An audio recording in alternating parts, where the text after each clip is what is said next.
Dreamscape, an RB Media audio brand, presents The Child at the Party by Sam Vickery. Narrated by Charlie Olbers. Part 1. 1. Emma.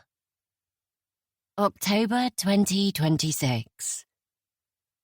The orange flames danced, stretching tall to caress my cupped palm as I walked slowly, purposefully into the semi-darkness of the living room, searching the crowded space for Rose, and finding her grinning up at me from the floor beside the sofa, her chin smeared with chocolate, her new baby doll clutched against her sequin party dress. I'd drawn the thick velvet curtains at the bay window, and there was a hushed silence of excited anticipation, the preschool-age children whispering, letting out little squeaks they couldn't contain as their parents held them still on laps and in arms. I was stunned at the sheer number of bodies we'd managed to fit into the space, especially given the fact that several of the parents had arrived with siblings and even a couple of cousins in tow, a possibility I hadn't prepared for. I hoped there would be enough spare party bags to give to all the additional little ones. As I entered, a chorus of happy birthday started up, led by one of the mums.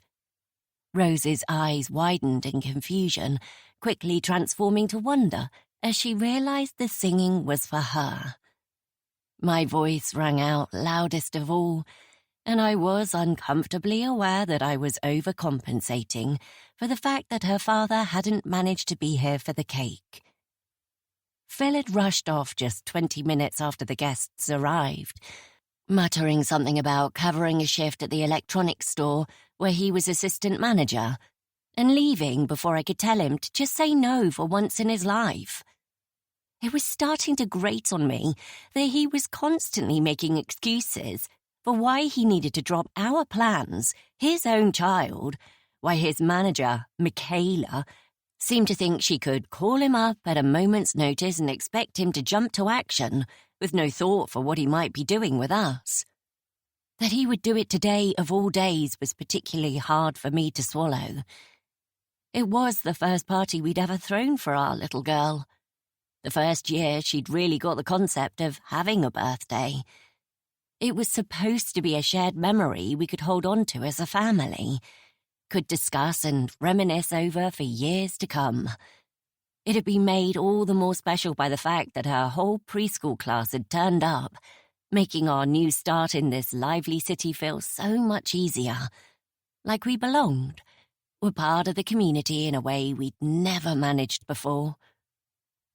Early last year, we'd finally bitten the bullet and moved out of Havant, from the cramped terraced house we'd lived in for almost a decade, to a much more spacious 3-bed, end of terrace in South Sea, less than 10 minutes walk from the quiet end of the infinitely long Eastney Beach.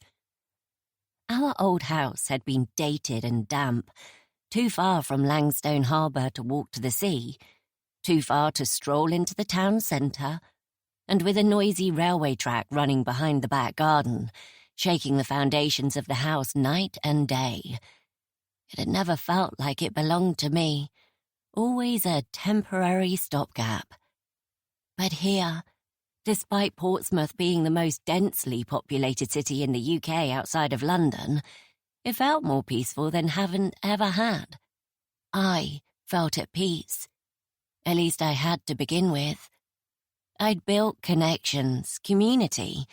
I loved being able to pick Rose up from her little preschool and take a picnic down to eat on the beach, listening to the waves ebb and flow as she collected cockle shells and stacked pebbles into mini towers.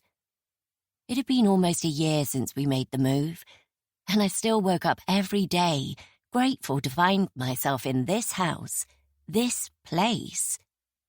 I felt like I'd finally come home, something I'd never experienced in the council house I'd grown up in, just streets away from the one we'd sold.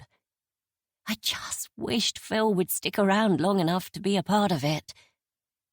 I brushed away my annoyance with him, smiling wider as I tunelessly belted out the words to Happy Birthday, squatting to place the elaborate, arguably too elaborate, unicorn cake on the low coffee table in front of my exuberant daughter, and nodding in encouragement as the song came to a rousing finale.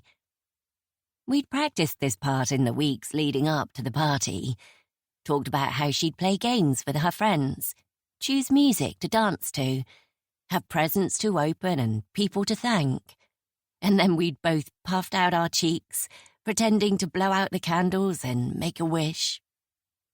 She leaned in towards the oversized number 3, blazing in the center of the cake, surrounded by a cluster of smaller pink glittery candles, gesturing for me to come close, then whispered damply in my ear, "I make now, Mama.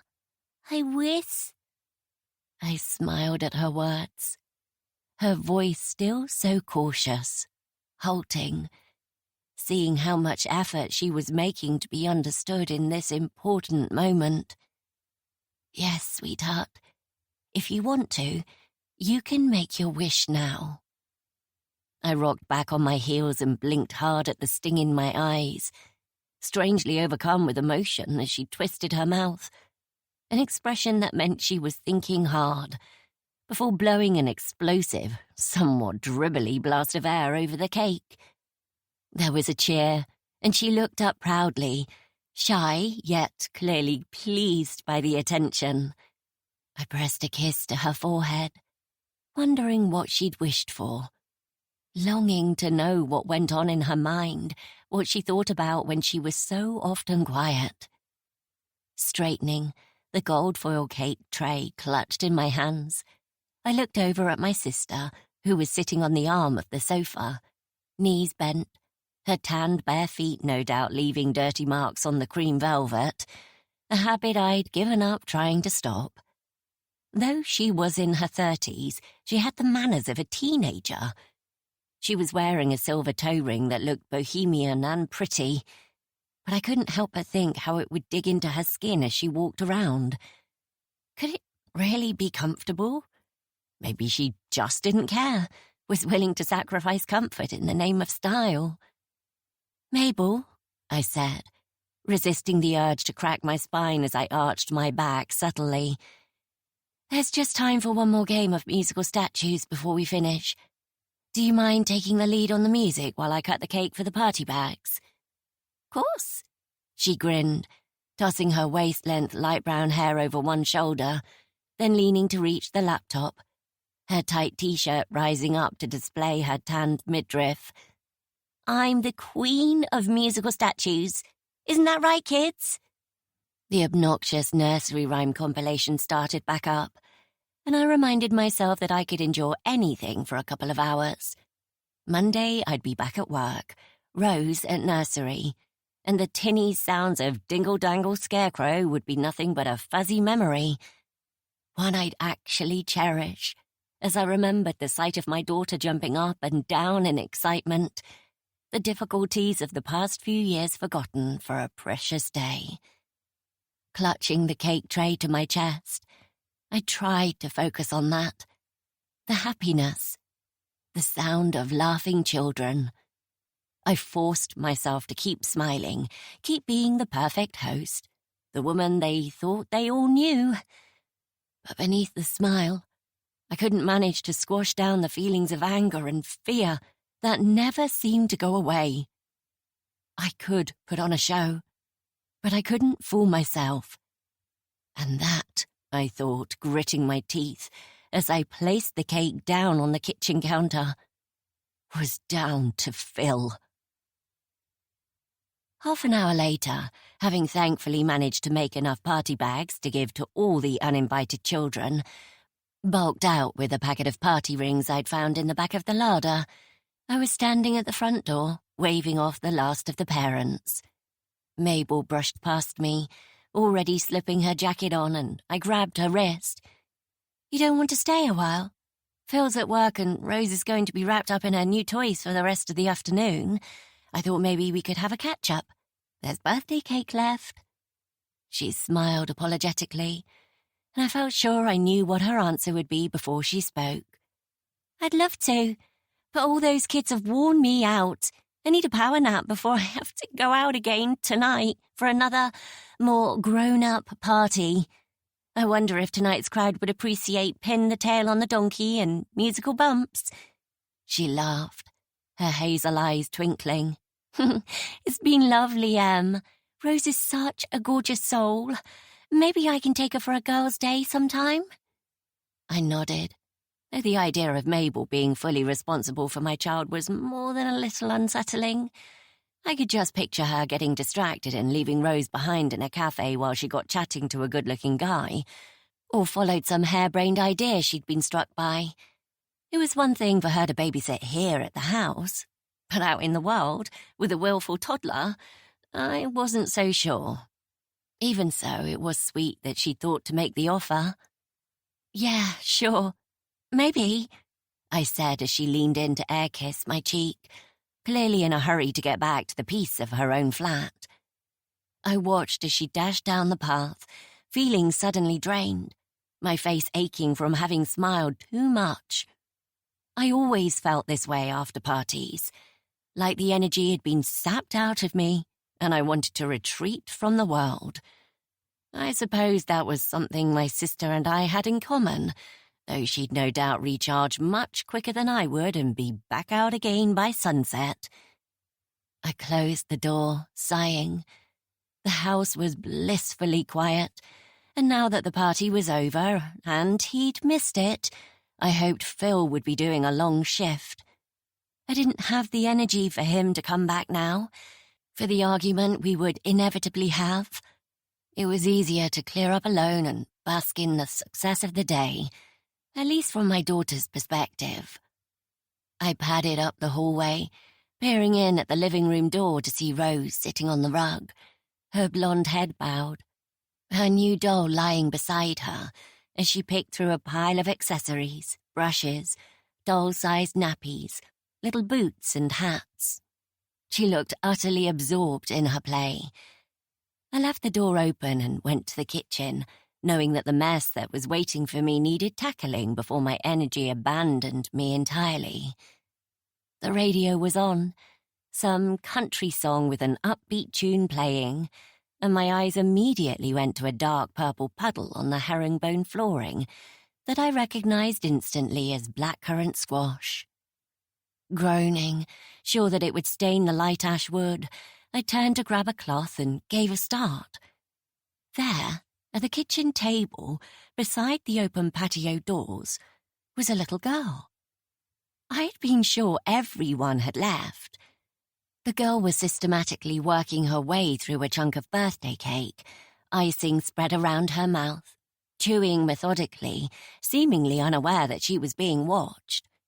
She was shoveling bites in like she knew she might be taken away from it at any moment, no doubt worried her mum would come and tell her off for helping herself. I frowned. I didn't recognize her. She was small, tiny, really, with dark, very short hair, almost too severe for her delicate features. A jagged fringe cut high on her pale forehead. Her white dress had a plum-coloured stain across the skirt, and I realized she must have been the one to spill the squash, perhaps trying to sneak one last drink while her mum was in the bathroom. She must be one of the siblings or cousins. She definitely wasn't from the preschool. Leaving her to her cake, I mopped up the puddle, relieved that it hadn't marked the floor, then looked out the window to the back garden, checking to see if her mum might have gone outside to take a call or something. The garden was empty, and I frowned, walking back to glance into the living room again, where Rose was still playing quietly. Then past the downstairs toilet, the door wide open. I went upstairs, listening, hearing nothing.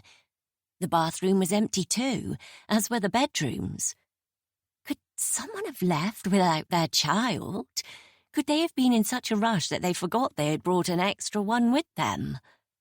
I chewed my lip, trying to think of all the children I'd seen today, all the adults they'd come with, attempting to remember who she'd arrived with. but I couldn't recall seeing her at all, and she was memorable. There was something about her that made her stick in my mind, her mannerisms stiff somehow, her dark eyes focused in a way that felt strangely grown up. She was smaller than Rose, but something made me think she was around the same age, just starting to thin in the face, lose the chubby cheeks of the baby years. I shook my head, feeling tense. No doubt whoever had brought her would get halfway home and then realize their mistake, come rushing back, apologizing for being so silly. Slowly, my mind whirring, I walked back down the stairs to the kitchen. The girl had got up from the table and was standing by the sideboard. "Hi, darling," I said, keeping my voice quiet so as not to startle her. She looked over her shoulder, her dark eyes meeting mine, and I paused, feeling like I recognized them. Did I know her? Was my memory playing tricks on me? "Who's your mummy, sweetie? I'll give her a call to come and get you." She turned to face me, and I saw that she was holding a framed photo in her hands. The picture was sticky, strawberry jam and crumbs from the cake smeared over the glass. It was a photograph of my husband, taken at a New Year's party 5 or 6 years ago, and he was dressed as a pirate, a patch over one eye that had gone missing less than an hour into the evening. He'd lost the red jacket that night too, and had to pay a fine at the costume shop. "Who was looking after you today?" I tried again. She gave a shrug, almost as if she didn't understand the question, then lifted the frame to her face and kissed the photo, pulling back with a smile, her eyes trained on the image. She ran a grubby finger across the glass, and I swallowed, wondering what on earth she was doing. Did this child know my husband? Did he bring her here? "Sweetheart, pop that down," I said a little too brightly. When she didn't move, I walked over and held out my hand. She looked down, then, clutching the frame against her chest, glanced over to the table, still laden with party food, reached for a sausage roll with her free hand and bit into it. Feeling a little panicked, I went to the living room. "Rose," I said, though I already knew I was unlikely to get any sense out of my daughter. She'd been nearly 2 before Phil and I had admitted to ourselves that there was a problem with her speech, that she should have been doing more than the babyish babbling we'd once thought so adorable. She'd had no real words, though I'd learned what her various sounds meant, and we'd found our own way of communicating. The speech therapist, when we'd finally been referred to one, had told me gently but firmly, in a way that had made me feel like the worst parent in the world, that I'd made it too easy for her, made her stop trying as I so quickly met her needs without her needing to ask. She'd come a long way over the past year, but she was still far from the levels of communication her peers were capable of.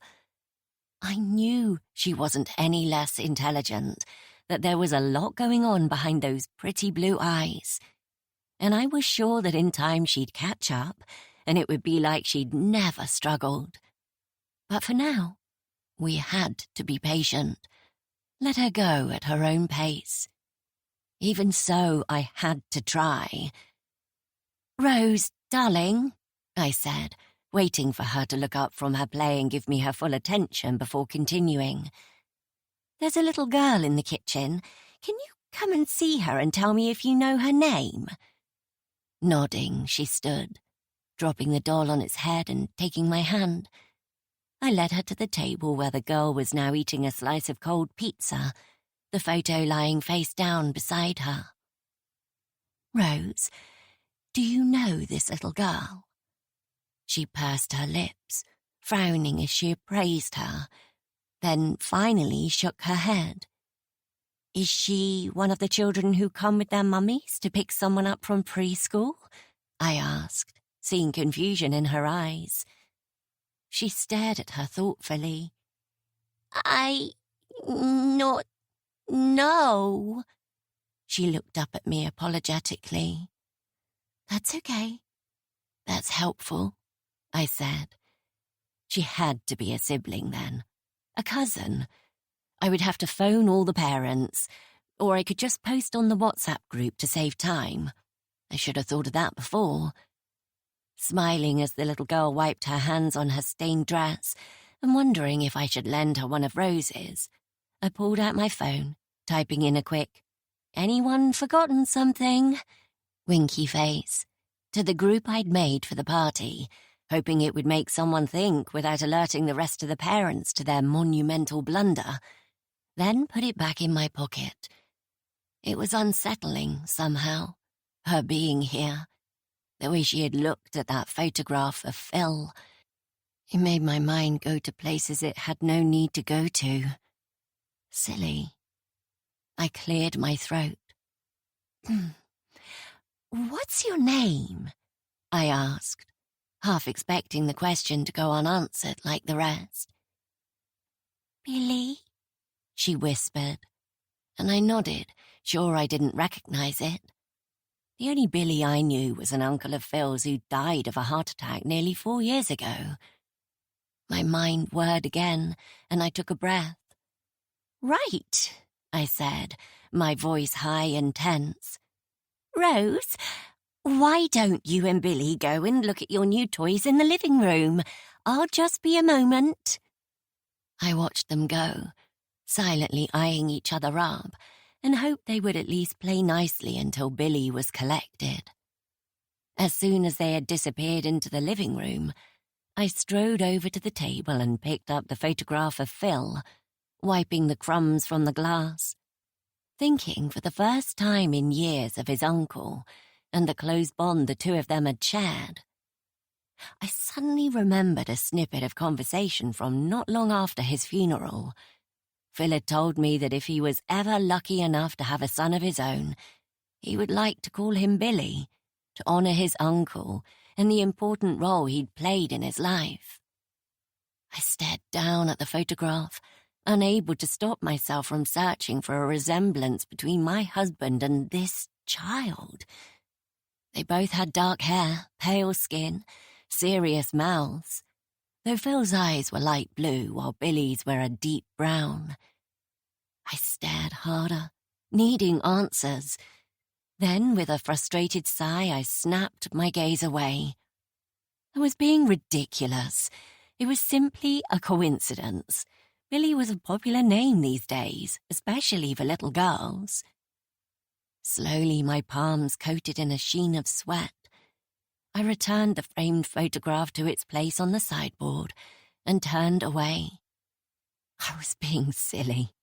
Anyone would be unsettled given the circumstances, but that didn't mean I should jump to conclusions. I took a deep breath and wiped my damp palms on my jeans.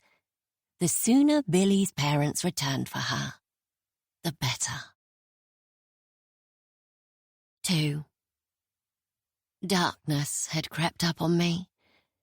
I tried to pretend to myself that bedtime was hours away, but Rose was yawning, her eyelids drooping, and the little girl was still here.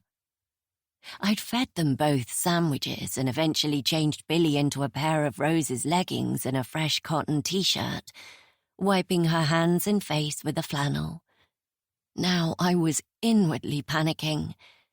There had been 15 replies to my WhatsApp message, thanking me for inviting them, telling me what a lovely time their children had had, and one mum had even said she might have left a blue cardigan on the back of the sofa. But no one had called me privately to tell me they were coming back for Billy. No one had given any indication they had left a whole child at my house. And now at 7 p.m., most of their children would be tucked up in bed. If someone had brought her here, they would have realized by now, wouldn't they? Billy had been quiet as she sat beside Rose, touching the toys cautiously as if she wasn't sure she was allowed to play with them. The two of them had mostly been in their own worlds, both so quiet. I glanced at them now, sitting on the sofa, looking ready to drop. What was I supposed to do? I couldn't just put this little girl to bed in my house, but I couldn't call the police either. That was what I should do, obviously, the logical course of action. I knew the safeguarding guidelines better than most. It was my responsibility as the assistant head teacher of the highly regarded Sycamore Glade Day School, a role I took incredibly seriously, to know the exact steps to take in a situation such as this. And it was precisely the reason I couldn't make that call. Because though I was fighting my gut, denying it could be true, I couldn't help but think about what connection my husband might have to this child. I needed to speak to him first. Phil hadn't picked up his phone all afternoon. He should have been back hours ago. Instead, he disappeared without giving any reason as to why he couldn't say no to an extra shift on such an important day. And now Billy was here, kissing his photograph as if she knew him. I was at the most important moment of my career, on the brink of getting everything I'd ever wanted. I'd worked myself to the bone to make it to this level in my chosen field, and when the current head teacher, Mrs. Porter, retired at the end of term, it was me who would be stepping into her role. I had made sure of it, done everything I could to show them I was the person to hand the reins to, the only sensible option. But this little girl, the questions that could arise over how she came to be here could ruin everything. I couldn't afford for anyone to doubt my reputation, even for a second. I couldn't risk it. I couldn't call the police and ruin the image people had of me, of my happy family. I looked at the pair of tired children and realized I had no choice. I had to keep her here until I found out the truth of where she'd come from. I had to figure this out alone, one way or another. It was 5 a.m., and the house was silent. I stood in the doorway to Rose's pink and white bedroom, watching the two girls sleeping soundly. Billy was on the trundle bed I used to sleep on back when we were getting Rose comfortable in her own room. Her short dark hair was splayed out on the white pillowcase, her mouth open as tiny snores came from her throat. The sight of her there filled me with fear. I'd kept a random child in my home overnight. Someone must be missing her by now. Her mother must be frantic. Maybe it would be on the news. If it was, that might not be a bad thing. At least I might be able to discover who she belonged to, somehow get her home without all eyes turning to focus on me. I pinched the top of my nose, trying to squeeze away the headache that was building there, picturing the interviews, the reporters, all saying how lucky it was that she'd been found by someone like me, someone who could keep her safe. I'd looked on the Portsmouth police social media pages countless times since putting the girls to bed, hoping to see a post asking people to look out for a missing child. There had been nothing. It was unsettling, bewildering. Why was nobody talking about her, missing her? Phil hadn't come home. I'd called his phone, called the electrical shop, which was predictably closed for the night, and sent a dozen messages demanding he get in touch. But there had been no response. I could see he hadn't even read them. I didn't want to think about where he could be, what might have happened. Didn't want to contemplate how things had been between the two of us lately. The cold, quiet evenings we'd spent, him downstairs falling asleep in front of the television, while I caught up on paperwork from the comfort of my bed, devouring biscuits and endless cups of tea, and pretending not to care that he hadn't asked me to put away my work and come and cuddle up with him. When I pictured him answering the phone, it was in a role of support, my teammate, who would help me figure out what was going on with this child, how she'd come to be here. But the reality might be very different. I didn't want to consider that. Again, I thought of calling the police, handing over my worries to them. But it was impossible. Phil's absence and the questions I couldn't answer were making everything so much harder than it needed to be, and I'd waited too long. How could I explain that I'd simply put her to bed without letting them know she was here? I'd been so stupid. I longed to call my oldest friend, Susie, and tell her everything. Hear the soft, reassuring comfort of her voice and know that I was panicking unnecessarily. She'd always been so good at de-escalating a bad situation. But it had been 3 years since I'd been able to count on her as a close friend. And after a 2.5-year break in our friendship, a break I understood, but still hadn't fully recovered from, we'd only begun to rekindle our relationship in the past 6 months. Things were still so stiff between us, so fragile. I couldn't burden her with this. I closed my eyes, thinking of the other reason I was afraid to make that call. The voice I was afraid I'd hear in the background, confirming my worst fears. I looked at Billy, terror churning in my gut, then quietly closed the bedroom door and pulled my phone from my pocket, pressing call on the only person I could trust right now. 3.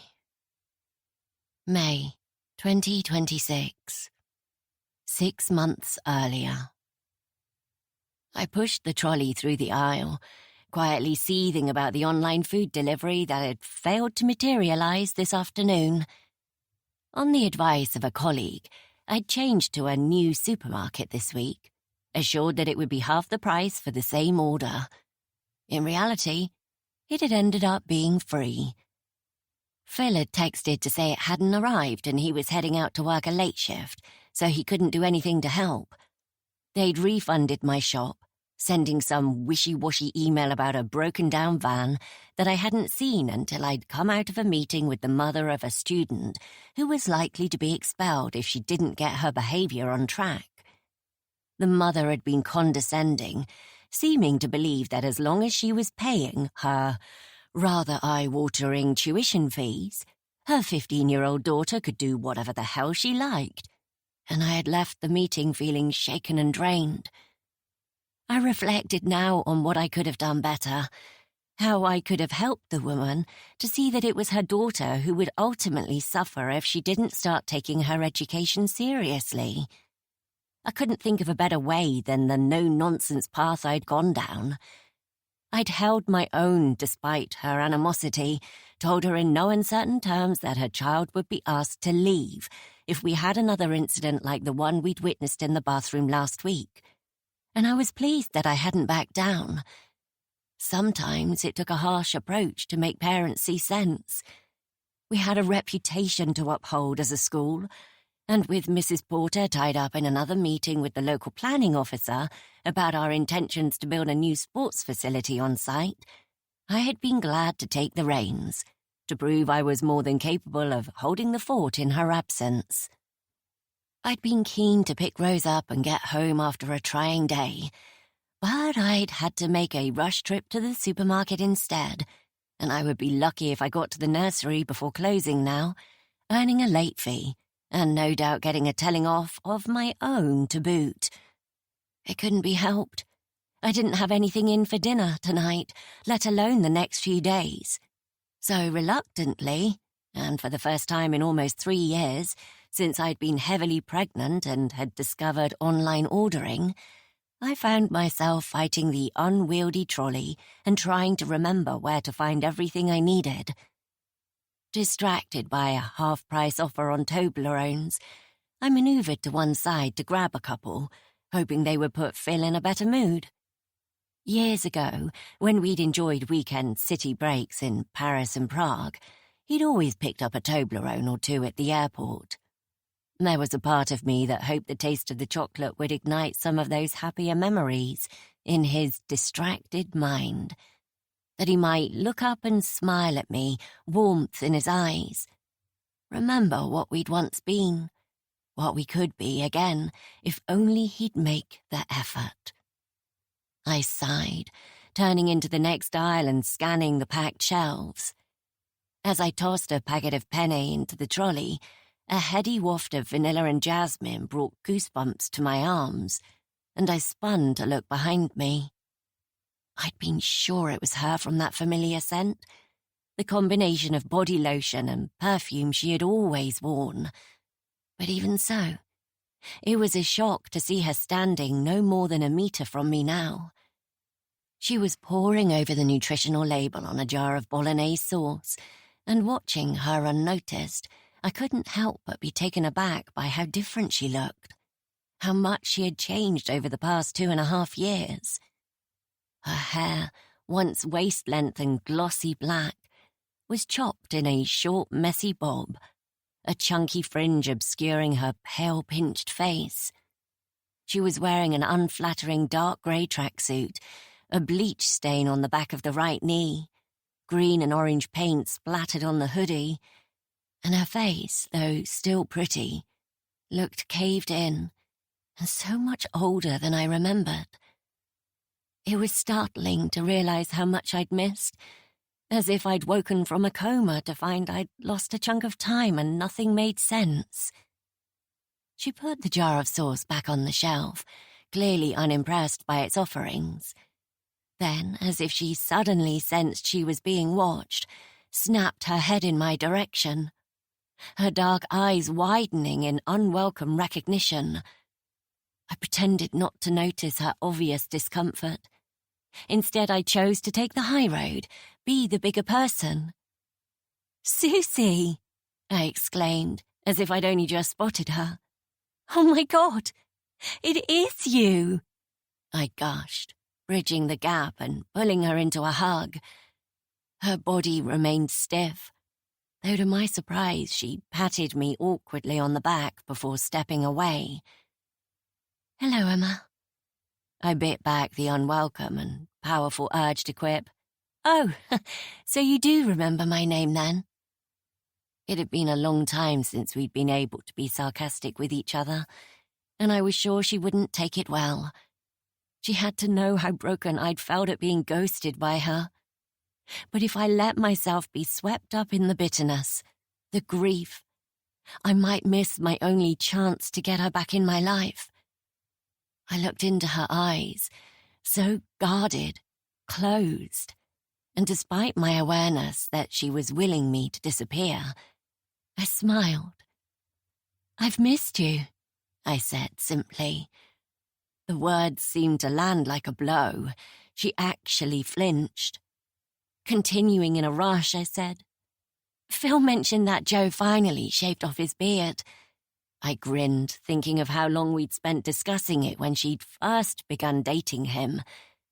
He'd moved to our school aged 15, already sporting a thick brown layer of stubble, which he'd adamantly refused to shave off, despite pressure from the teachers. It had made him seem so much older than the other Year 10 boys, mysterious somehow. Susie had joked that it was strange that she didn't know what he really looked like beneath all that hair, though of course we'd all seen the childhood photos hanging on his mum's living room wall. I waited for her to jump in and describe the moment she'd finally seen him in all his barefaced glory. She'd always been an entertaining storyteller, but she only nodded, her expression blank, bored almost. Disappointment hit me harder than I'd expected. I knew things had changed. She'd changed. Of course she had. And it wasn't fair of me to expect otherwise. But couldn't she at least try? Make a little effort to save what we'd lost? Did she really hate me that much? I was tempted to walk away now, save myself from another second of this painful interaction. I had to pick Rose up, cook dinner, get her to bed, and then spend my evening writing up my notes from today's meetings. I was busy, for God's sake. And yet, despite everything in her body language screaming for me to do just that, walk away and leave her to her solitude, I couldn't waste this opportunity. I cleared my throat. It's Phil's birthday this Saturday. His mum has offered to come down and babysit for the evening. Why don't the four of us get together for a nice dinner? Like old times. I swallowed. Neither of us mentioned the fact that Phil had never been cut out of their lives, that the three of them had continued to socialise, both at Susie and Joe's house and at our favourite old haunts, ever since Susie ghosted me.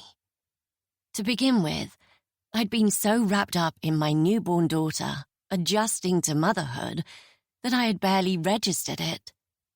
I'd known I couldn't go to her about any of the struggles I was figuring out: sleep deprivation, oversupply of breast milk, the constant dramas unfolding at the local baby group. And I'd known she wouldn't come to me either. It had been too difficult to navigate, to talk, and so I let her back away while I found other people to support me. But as time passed, it had got harder to work out where we stood. My calls and messages had gone unanswered. If I arrived unexpectedly with Phil to meet them, Susie would make an excuse to leave, not giving me the time of day. I'd quickly realised the unspoken boundary she'd laid out, that if Phil was invited, I categorically wasn't included. I hadn't wanted him to lose his long-standing friendship with Joe. We'd been a foursome since senior school, and in some small way, his continued relationship had been a comfort, a way for me to hear secondhand how they were doing, what they were up to. It was all I had, and it was clear I couldn't do anything to change that. So I had gradually stopped calling, stopped complaining to Phil about being left at home while he went out with our best friends. But surely now it had gone on for far too long, and meeting her here like this was an opportunity I wasn't about to miss. A casual birthday dinner for Phil was just the right idea, the perfect chance for us to get past the frosty atmosphere Susie had created and return to how things used to be. She stared resolutely down at her shoes. I'm not sure, Emma. Oh, come on! I cried, my voice high and excited, far too eager. Please, I promise it will just be a relaxed, chilled-out evening, good food and good company. Phil would love it, and I need to see Joe without the beard. Her doubt was seeping out of her. Despite how little she was saying, I could still read her expressions like a well-thumbed book. I grabbed her hand, and she gasped as if she thought I might drag her off somewhere and force her to like me again. So silly. So heartbreaking that it had come to this. Please, Susie, I repeated softly. It's been a tough few years, for you more than anyone. I know that, I really do. But please don't keep punishing me for something I couldn't help. I just want us to be close again. Okay. The words were breathless, impatient, conveying every ounce of her reluctance. But still, it was a yes, a small victory. Oh, wonderful. Shall we say the Old Barge at 7? Fine. Great. That's fantastic. I'll book a table this evening. I've got to go now, but I'll see you Saturday, okay? Don't forget. And before she could change her mind, I was dashing for the tills, holding back a squeal of delight. I hoped she wouldn't stand me up, that this dinner could be the start of us rebuilding the relationship that had become collateral damage in the wake of everything that had happened. I was going to do everything in my power to get my friend back. 4. Rain pelted down on the windscreen, fracturing the red glow of the brake lights ahead of us. Thick clouds obscuring the full moon. I bit my tongue, resisting the urge to tell Phil to speed up the wipers so we wouldn't crash. He hated any criticism of his driving, and I was determined not to sour the mood this evening. He'd been notably underwhelmed when I'd informed him of the plan I'd made with Susie, not seeming to realise the significance to me, or perhaps secretly disagreeing that it was the right thing to do. Rose had helped me to make him a lovely birthday breakfast in bed, and when we'd gone to wake him, Rose stumbling around under the weight of the wrapped Toblerones, he'd smiled and broken off a triangle for her to nibble, kissing her cheek as she leaned against him, hoping for another piece. We'd had a relaxed kind of day, but still I couldn't shake the feeling that something was off with him, that he didn't want to meet Susie and Joe tonight. The traffic began to move, and he grabbed the gear stick, squinting through the blurred windscreen. I took the opportunity to place my hand over his, knotting our fingers together. "I'm nervous," I admitted. He glanced at me, the street light reflected in his glasses. "Nervous? About what?" I shrugged. Saying the wrong thing, I suppose. Messing it up. He raised a thick, dark brow, his blue eyes widening in a silent question. "It's important to me. I want her back. I miss her," I said softly, embarrassment lacing my tone, though he had to know that already. He turned back to the wheel, slipping his hand from beneath mine to scratch at his short, scruffy beard, still as dark as ever. "She's still Susie, you know. You don't need to overthink it. That's the only thing that will make it awkward. Just steer clear of the obvious." I was planning to. "And Rose?" he added. "You think I shouldn't talk about her?" He shrugged. "Not unless Susie asks. I very much doubt she will." I stared at him, a thought suddenly occurring to me. "But you do, don't you? You've talked about our daughter with them." He shook his head.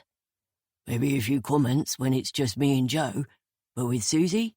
No, of course not." "But—" "We're here." He swung into the car park, finding a space at the back, then switched off the engine and turned to face me. "Please, Emma, for once can you just read the room tonight and not make things weird? This isn't how I would have chosen to spend my birthday, but we're here now, and I'm prepared to make the best of it. Just..." He sighed, as if he was already exasperated with me, despite my doing everything I could to keep the peace. "Just do me a favor and stick to the easy topics, okay?" He reached over, patting my shoulder, as if he knew his words were harsh, but wasn't willing to take them back, and I gave a stiff nod, forcing my face into a bright smile. I would not do anything to make this evening fall apart. He and I could have a conversation about all this later, when there wasn't so much at stake. "No problem," I agreed, hoping he didn't see the irritation in my eyes. "Do you want to grab the umbrella from the boot, or shall we make a run for it?" He glanced upwards, to the deafening cacophony of raindrops ricocheting off the steel roof, then looked across the dark car park to the glowing lights of the pub. He grinned. "Run." "Okay." "Ready?" "Yes." 1, 2. He gripped the handle, and I grabbed my bag, nodding, our eyes locked. For a moment I had a fleeting glimpse of the past, the playfulness we'd once shared, the lightness between us that had been glaringly absent ever since the birth of our daughter.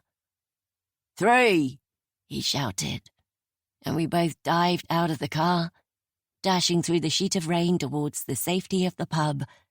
He caught my hand and I giggled as I hopped over a puddle trying to match his stride. Reaching the covered porch, he turned, dropping my hand and clicking his key fob to lock the car. I laughed, running my fingers through my damp hair, but he didn't look back at me as he strode inside. The moment was over, it would seem. I could never figure out how to make it last. I followed him into the bustling pub, scanning the packed tables and blinking in surprise as I saw Susie and a good-looking dark blonde man sitting by the window on the far side. It took me a second to realize the man was Joe. He had a stronger jawline than I would have imagined, but it was obvious that he'd only recently shaved. His tan line stopped abruptly halfway down his face, giving him something of a mountaineer vibe. I hoped Phil wouldn't get any ideas. I'd always preferred him a bit more on the rugged side. It dawned on me as I watched them sitting there, startlingly familiar, yet simultaneously strange, that deep down I'd assumed they wouldn't actually come. That Phil and I would sit awkwardly sipping our drinks as we waited, until a text arrived to say ever so sorry, but something had come up. But there they were. I'd shared 1,000 evenings with them over the years, but now I couldn't stop the nerves from bubbling up inside me, lodging in my throat. The two of them were silent, Joe scrolling on his phone, Susie absently, anxiously, running her fingertip up and down the stem of her glass. They looked like a couple who'd just had a row, and it made me wonder if I might be the catalyst. Phil reached them first, clapping Joe on the shoulder, then bending to kiss Susie on the cheek, his hand brushing the back of her head. I flinched, taking in the interaction. That was new. In the past, he would have just said hi and sat down. The four of us had been so young when we'd met. We'd never got into any overly formal habits. Anything more than a high five or a fist bump would have felt silly, too grown up, like we were pretending to be something we all knew we weren't. I wondered if Joe was about to jump up and kiss my cheek now too. But he just smiled, and though I was glad not to have to pretend to be comfortable with these strange new customs in our group, his laid-back greeting only served to make Phil and Susie's kiss stand out all the more. I was overthinking. It was hardly a surprise, given how awkward I was feeling right now, how hyper-aware of my own body. My arms felt too heavy somehow, and I fidgeted with my hands, unsure how to stand, where to put them. I couldn't help the uncomfortable awareness that I was out of place here, that I no longer belonged, no longer fitted in. But everyone was just too polite to say it to my face. "All right, Joe asked, and I noticed his eyes were strained, tired, as if he didn't really want to be here. I slipped into the seat next to him. "Hi, Joe. Suze?" I smiled, feeling a tremble ripple through my fingers. I slid my hands beneath my thighs, taking a deep breath, unsure what to say. I'd been naive to think it would be like old times, that the easy familiarity we'd always shared would still be there, as if it had just been on pause this whole time, anticipating my return. "Happy birthday, mate," Joe said to Phil. "What are you having? The usual?" Phil grinned. "Nah, if you're paying, I'll have a double whiskey." I glanced at Susie, who had yet to acknowledge my presence. It was bizarre to me that the woman who had always been like a sister to me was now so distant, so closed. The sound of her voice jolted me from my thoughts. "And you, Emma? Still on the Malbec?" She'd called me Emma. It was weird, stiff. I'd always just been Em or Ems. But she'd spoken to me, and she remembered what had once been my drink of choice. That had to count for something. These days I preferred no Prosecco, but I didn't want to correct her, spoil the moment. And besides, tonight I could do with the crutch of a glass of wine to help with the nerves. "Oh yes, I suppose I am," I said, trying and failing to catch her eye. She pushed back her chair. "I'll go. I have leg cramp anyway. I need to stand for a bit." Joe opened his mouth as if to argue, but Phil beat him to it, rising to stand beside her. "I'll give you a hand." She looked at him, their eyes meeting, then pressed her lips together as if she were suppressing an angry retort. Phil's eyes locked on hers, gentle but insistent. I suddenly felt as if I was missing some unspoken message between them. Joe sighed, his shoulders slumping as he leaned back in his chair with a resolute nod. I cleared my throat. Maybe I should, I began, wanting to go with Susie and have a moment to chat away from our husbands. But before I could get the words out, the two of them were gone, Phil placing a hand on the small of her back as they weaved between the packed tables. I watched them, feeling a squirming discomfort deep in my gut.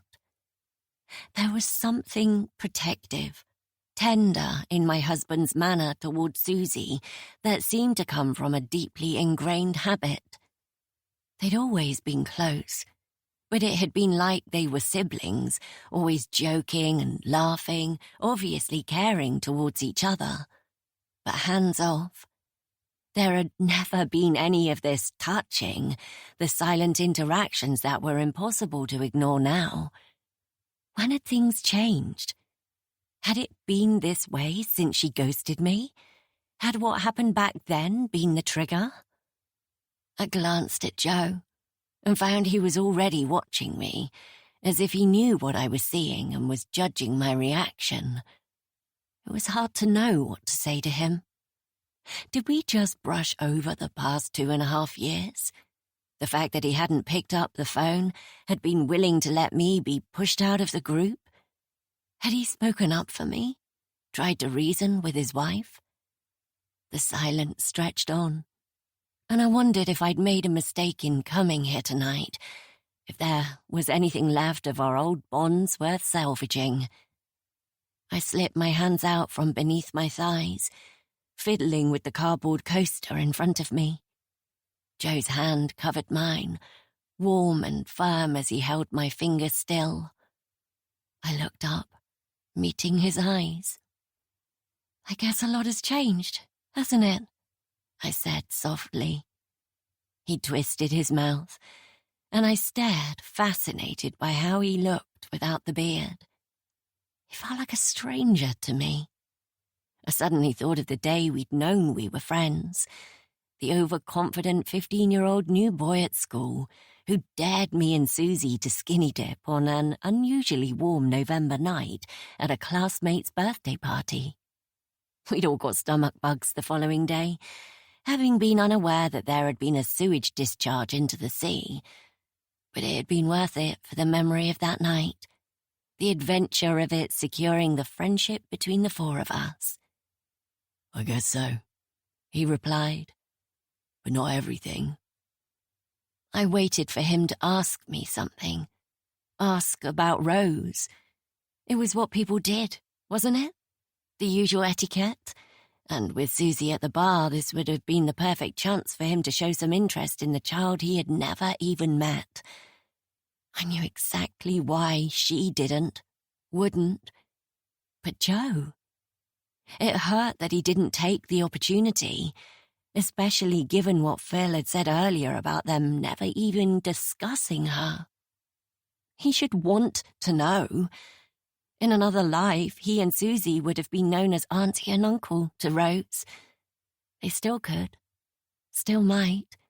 If only we could get past this awkward phase and figure out a way back to how we used to be. Had he made some stupid promise to Susie before coming here, vowed not to ask about my child as a favour to her, to take the subject off the table? They must have had a conversation about how to handle what might come up tonight and how they would tackle the subject. Well, it wasn't okay. It had been years, and the time for me to hide away, make myself and my baby girl scarce, had to come to an end. I wasn't going to pretend she didn't exist. She was everything to me. She was a part of me.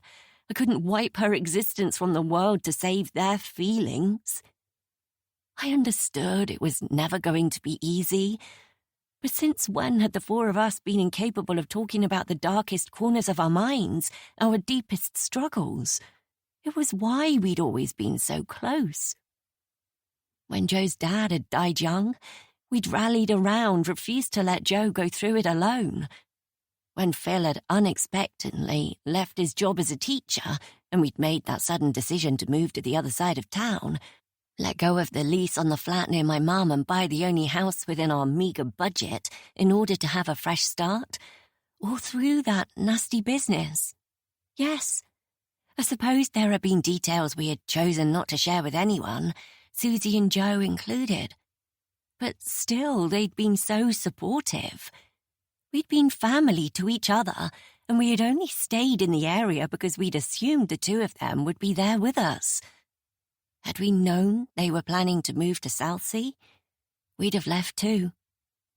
They'd been taken aback when we told them Phil was leaving teaching, couldn't cope with the pressure.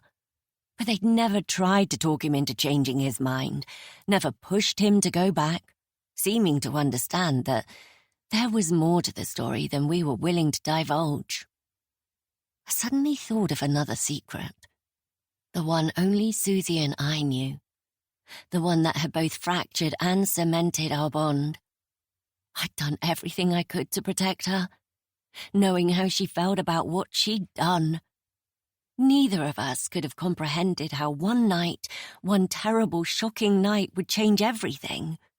Change the way she looked at me, as if she wished I hadn't been there to witness the whole mess, to see her in a new light. There was no doubt in my mind that she still thought about it now, whereas I never let myself go down that rabbit hole. There was no way to undo what had happened, no way to erase the consequences that had followed. So what would be the point? I'd buried it, pretended I hadn't been there, hadn't witnessed everything that had happened. But Susie had always been the type to cling to her mistakes, go inwards and let it fester. She'd never been able to leave things in the past, let things go. I closed my eyes, picturing how she'd looked at the end of that night so many years ago. Her wide, haunted eyes as they met mine, her long dark hair damp with sweat, clinging to her creamy white skin, her hand clutched over her mouth, holding back all the words she wouldn't say, couldn't say. I'd promised her we would never speak of it, that we would pretend it hadn't happened, that we could go back to normal. But I'd known, even then, that she wouldn't let it go. After she'd left Havant to move to Southsea, and we'd had more time apart, it had felt like she was moving past what had happened, coming back to the Susie I knew and loved. Things had been so smooth for such a long time, it had been easy for me to forget the impact of the secret we shared, focusing on far more positive things. It had felt like she had done the same for a while. Then everything had come crashing down, and I couldn't help but wonder if it had hit her all the harder because she was already fractured by the past. It was impossible to know because she wouldn't let me in, would never talk. I ripped off a piece of card from the coaster, shredding it into tiny pieces. Whatever we'd been through, these people were the best friends I'd ever had.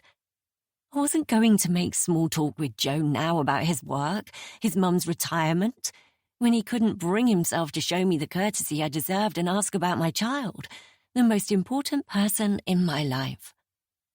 I felt anger swelling inside me, like a balloon on the verge of bursting, and sucked in a breath, stopping myself from giving in to the building crescendo. It wouldn't help. Whether tonight was a success or not was down to all of us making an effort to put aside the past, commit to moving forward, me included. For now, I had to let it go, no matter how much it stung. Joe glanced over to Phil and Susie, their backs turned to us as they waited by the bar. "I'm glad you invited us tonight, Em. Suze would never have made the first move, but she needs you more than she'd like to admit." He looked down as if there was so much more he needed to say, and I nodded in encouragement, wanting more than anything for him to keep going. But instead he picked up his pint glass and flashed me a smile that felt fake, practiced. It's good to have you back, Em. I've missed you. I've missed you too, I said softly. I never expected. No one did. I nodded, watching as Phil leaned in close to Susie, saying something in her ear. She looked at him, shaking her head, her eyes worried, then plucked a shot glass from the tray of drinks on the bar, knocking back the amber liquid in one go and wiping her mouth with the back of her hand, before picking up the tray and turning to stride back to us. Phil seemed to sigh, then followed her. I frowned. What had he been saying? Joe seemed not to have noticed, or actually he seemed to be studiously avoiding looking in their direction at all now, as if he would see something he didn't want to. She reached us, and Joe moved to take the tray. Leave it, she snapped, putting it down on the table. I didn't think you'd want another drink yet. You still got half that one, and you're driving. I thought we decided you were going to drive tonight, he said, his tone more gentle than I would have expected given the way she'd spoken to him. He'd never been one to cower and apologize when he was in the right, and it was clear that she was being unreasonably terse now. We didn't, and I've had a shot now, so I couldn't even if I wanted to. Phil plonked himself heavily down in his chair, picking up the glass of red and handing it to me. I accepted it gratefully, taking a deep sip. Joe clicked his tongue, then gave a resolute nod. Phil cleared his throat. Probably best for you to drive tonight anyway, mate. He's tipping it down up there, and we've all seen Susie's driving. You want to make it home alive, don't you? Susie let out a burst of laughter, gasping in mock offence and slapping him playfully on the shoulder. Her face had lit up, her irritation gone. I'll have you know I passed my test on the second attempt, she quipped, unlike Joe, who had 3 tries. There was a hint of malice in her tone, and I could tell Joe had picked up on it too, his face crumpling in an involuntary wince. I sipped my wine, feeling increasingly like a spare part. I used to fit, used to belong here. These people had been my family as far as I was concerned, but I couldn't seem to jump into the easy banter now. Susie still wouldn't look me in the eye. It was like she didn't even see me, didn't want to see me. Her hand lingered on Phil's shoulder, and I suddenly felt cold, desperate to leave. All this time I'd been patiently waiting for her to be ready to talk to me, giving her the space, the time she'd so obviously needed. But in stepping back, letting myself be ghosted, had I allowed things to change more than I'd bargained for? Had Susie made up her mind that, having lost her happiness, she was going to take mine? Did she mean to even the score? I stared at her, willing her to look at me. And when, after what felt like minutes, I finally caught her eye, the cold, flat stare she levelled at me made me wonder if this had all been a terrible mistake. Did the woman I'd once considered a sister even exist anymore? Because I couldn't seem to find her in this person sitting in front of me now. 5. Susie. The curtains were still drawn, despite it being close to midday, and I sat with my head bent low in my hands, the throb of pain in my temples competing with the overwhelming urge to be sick. Again. It had been a long time since I'd had a hangover. I could handle my drink well. I certainly had enough practice in that area. But last night, I'd been too nervous to eat to line my stomach, and the moment Emma had walked into the pub, I'd known that the only way I would get through the evening was with copious amounts of alcohol.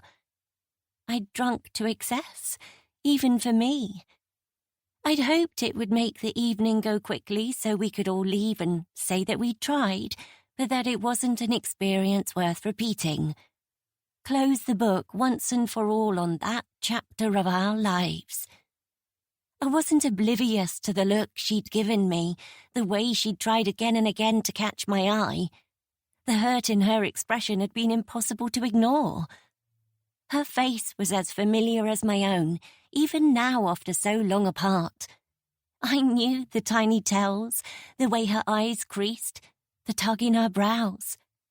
I could see how painful it was for her to sit opposite me and be treated like a stranger.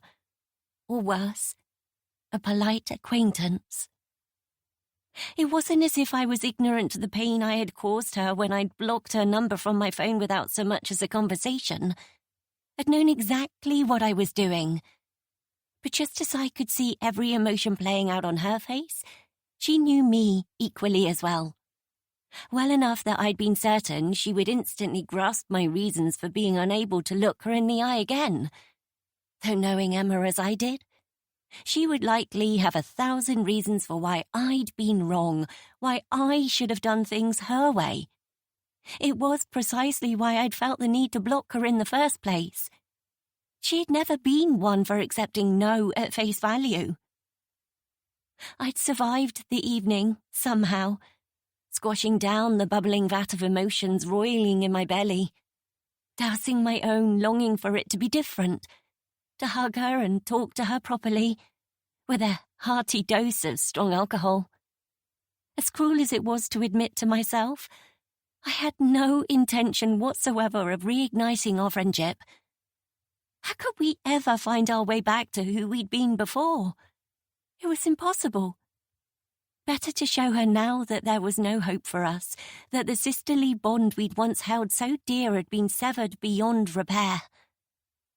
But perhaps I'd gone a little overboard with the wine. I had only a hazy memory of the final part of the evening, and no recollection whatsoever of getting home. Joe had yanked the duvet roughly from my comatose body at some ungodly hour this morning, ranting about facing the day, and I'd prized my sticky eyelids open just in time to sprint to the bathroom and empty the acidic contents of my stomach into the toilet. I'd heard the front door slam before I'd even flushed, the engine of the car revving unnecessarily loudly as Joe left to coach the local under-13s football team. I could only imagine what I'd done, what I might have said in that state. The thought of it, the things I'd kept from him, things I would never willingly divulge to anyone, made me furious at myself for being so reckless. I could have ruined everything. But I knew I hadn't. He was still blissfully unaware. If I'd said anything, given him a view into the terrible secrets I'd managed to conceal for so long, secrets that plagued me still, as fresh and tortuous as they'd been back then, he wouldn't have walked out this morning without saying anything. He'd be peppering me with 1,000 questions, needing answers, details. It was how he'd always been, and why I had known that confiding in him was never an option. I groaned as another wave of nausea hit me, the sweat prickling on the back of my neck, the musty pink toweling dressing gown making me feel suffocated, the sleeves suddenly too tight, too constricting.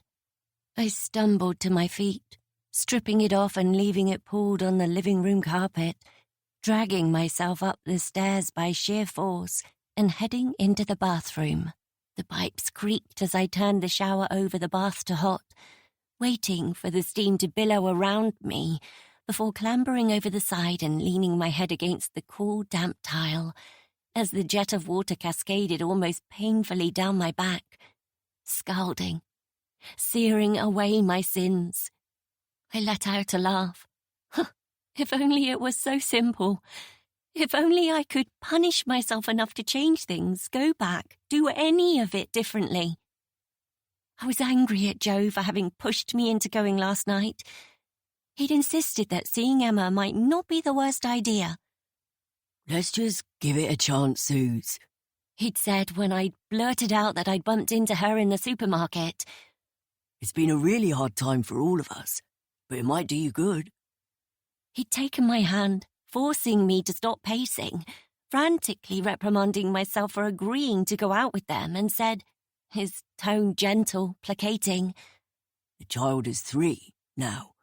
She's 2.5, I snapped, which you should know as well as anyone. He shook his head. Close enough.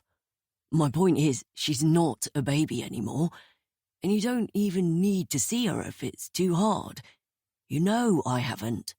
And if you want to keep it that way, I'm fine with that. We just won't talk about her. And what if Emma changes her mind about leaving her with Phil's mum and brings her along? I hissed. Have you thought about that? He shook his head. She won't. Phil won't let her. He knows. He broke off, and I knew what he was trying to say. He won't let her, he repeated. Suze, I know this has been difficult. I raised my eyebrows at the monumental understatement, and he held up his hands in apology. What I'm saying is, it's not her fault she had a baby. Though I knew my reaction was unfair, his words cut through my heart like a hot knife through butter. He was right. It wasn't her fault. How could it be?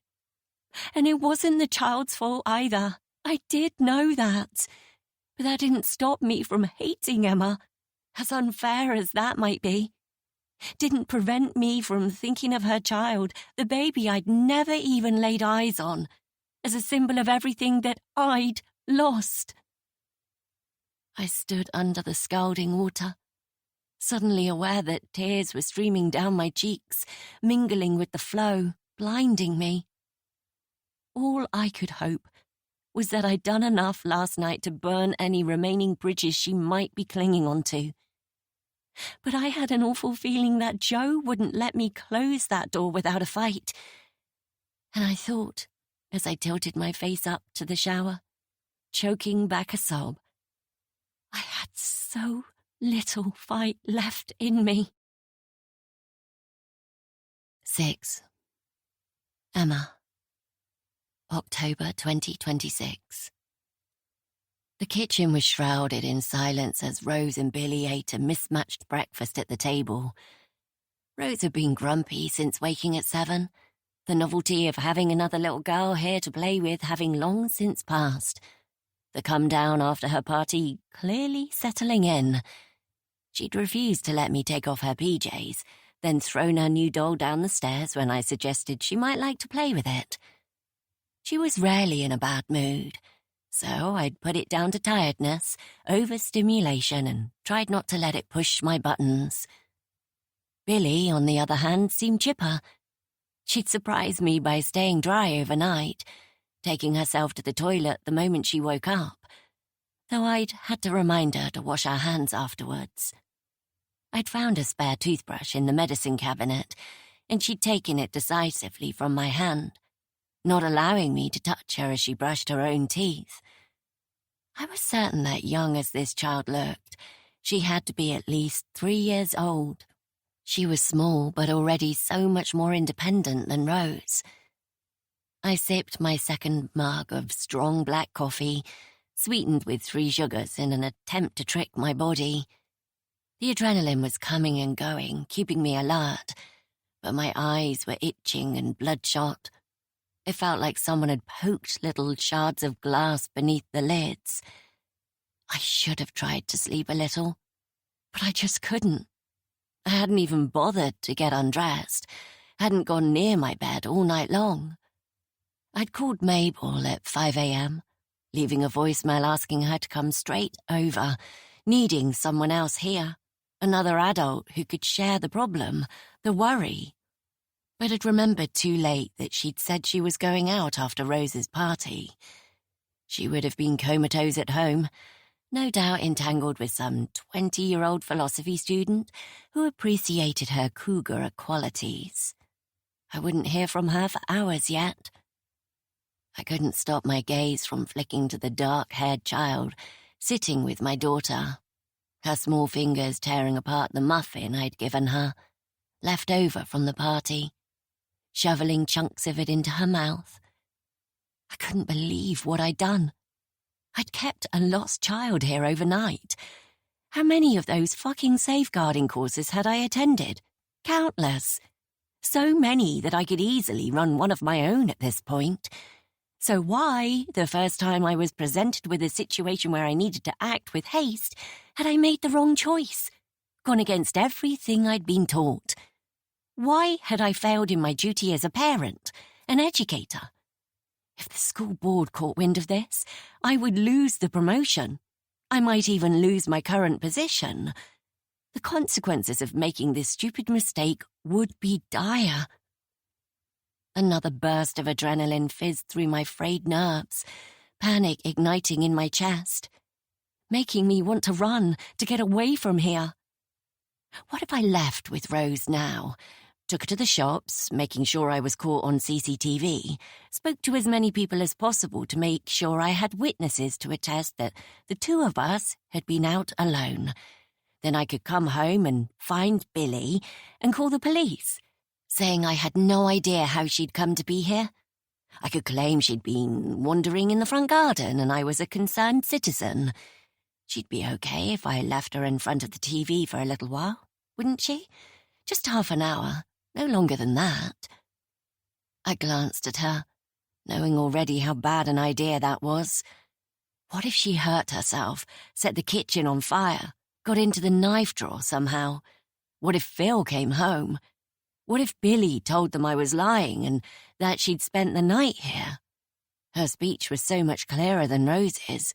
She wouldn't have any issues communicating where she'd been, though frustratingly she was intent on keeping her silence every time I pushed her for answers about where she'd come from. It was as if she didn't want to say, was afraid to tell me.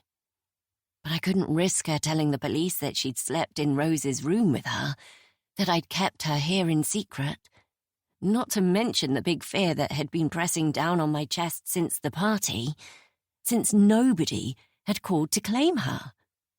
What if the police did some digging and found that Billy was connected to my husband in some way, that he had brought her here? It made no sense that he would do that and then disappear, refuse to answer his phone. But I couldn't stop thinking it. Questions swirled through my overtired mind, making me dizzy with frustration. Filled with an urge to keep moving, to distract myself from the impending panic attack, I caught sight of the dress Billy had been wearing at the party, lying in the sink where I tossed it last night. I was about to rinse it in cold water to try and remove the blackcurrant squash stain when I froze. The dress was a simple white jersey fabric, nothing particularly special. But the label, now sticking out from the collar, had a little purple rabbit printed on it. I recognized the logo.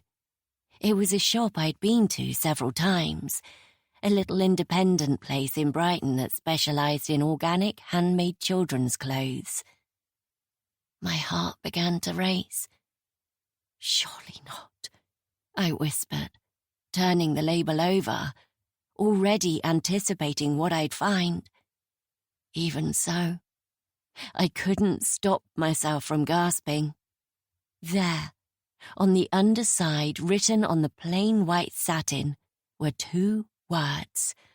Words I had written. Rose Miller. This was my daughter's dress. I'd bought it on a shopping trip last autumn. I didn't know why I hadn't recognized it before, only that she hadn't worn it in a while. White was never a good choice for preschool.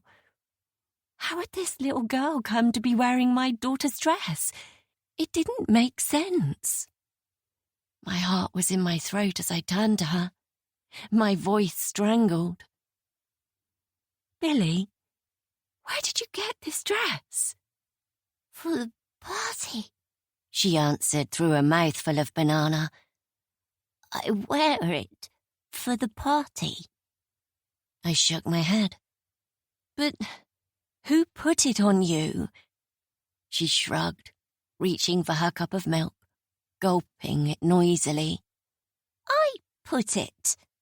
But where are your clothes?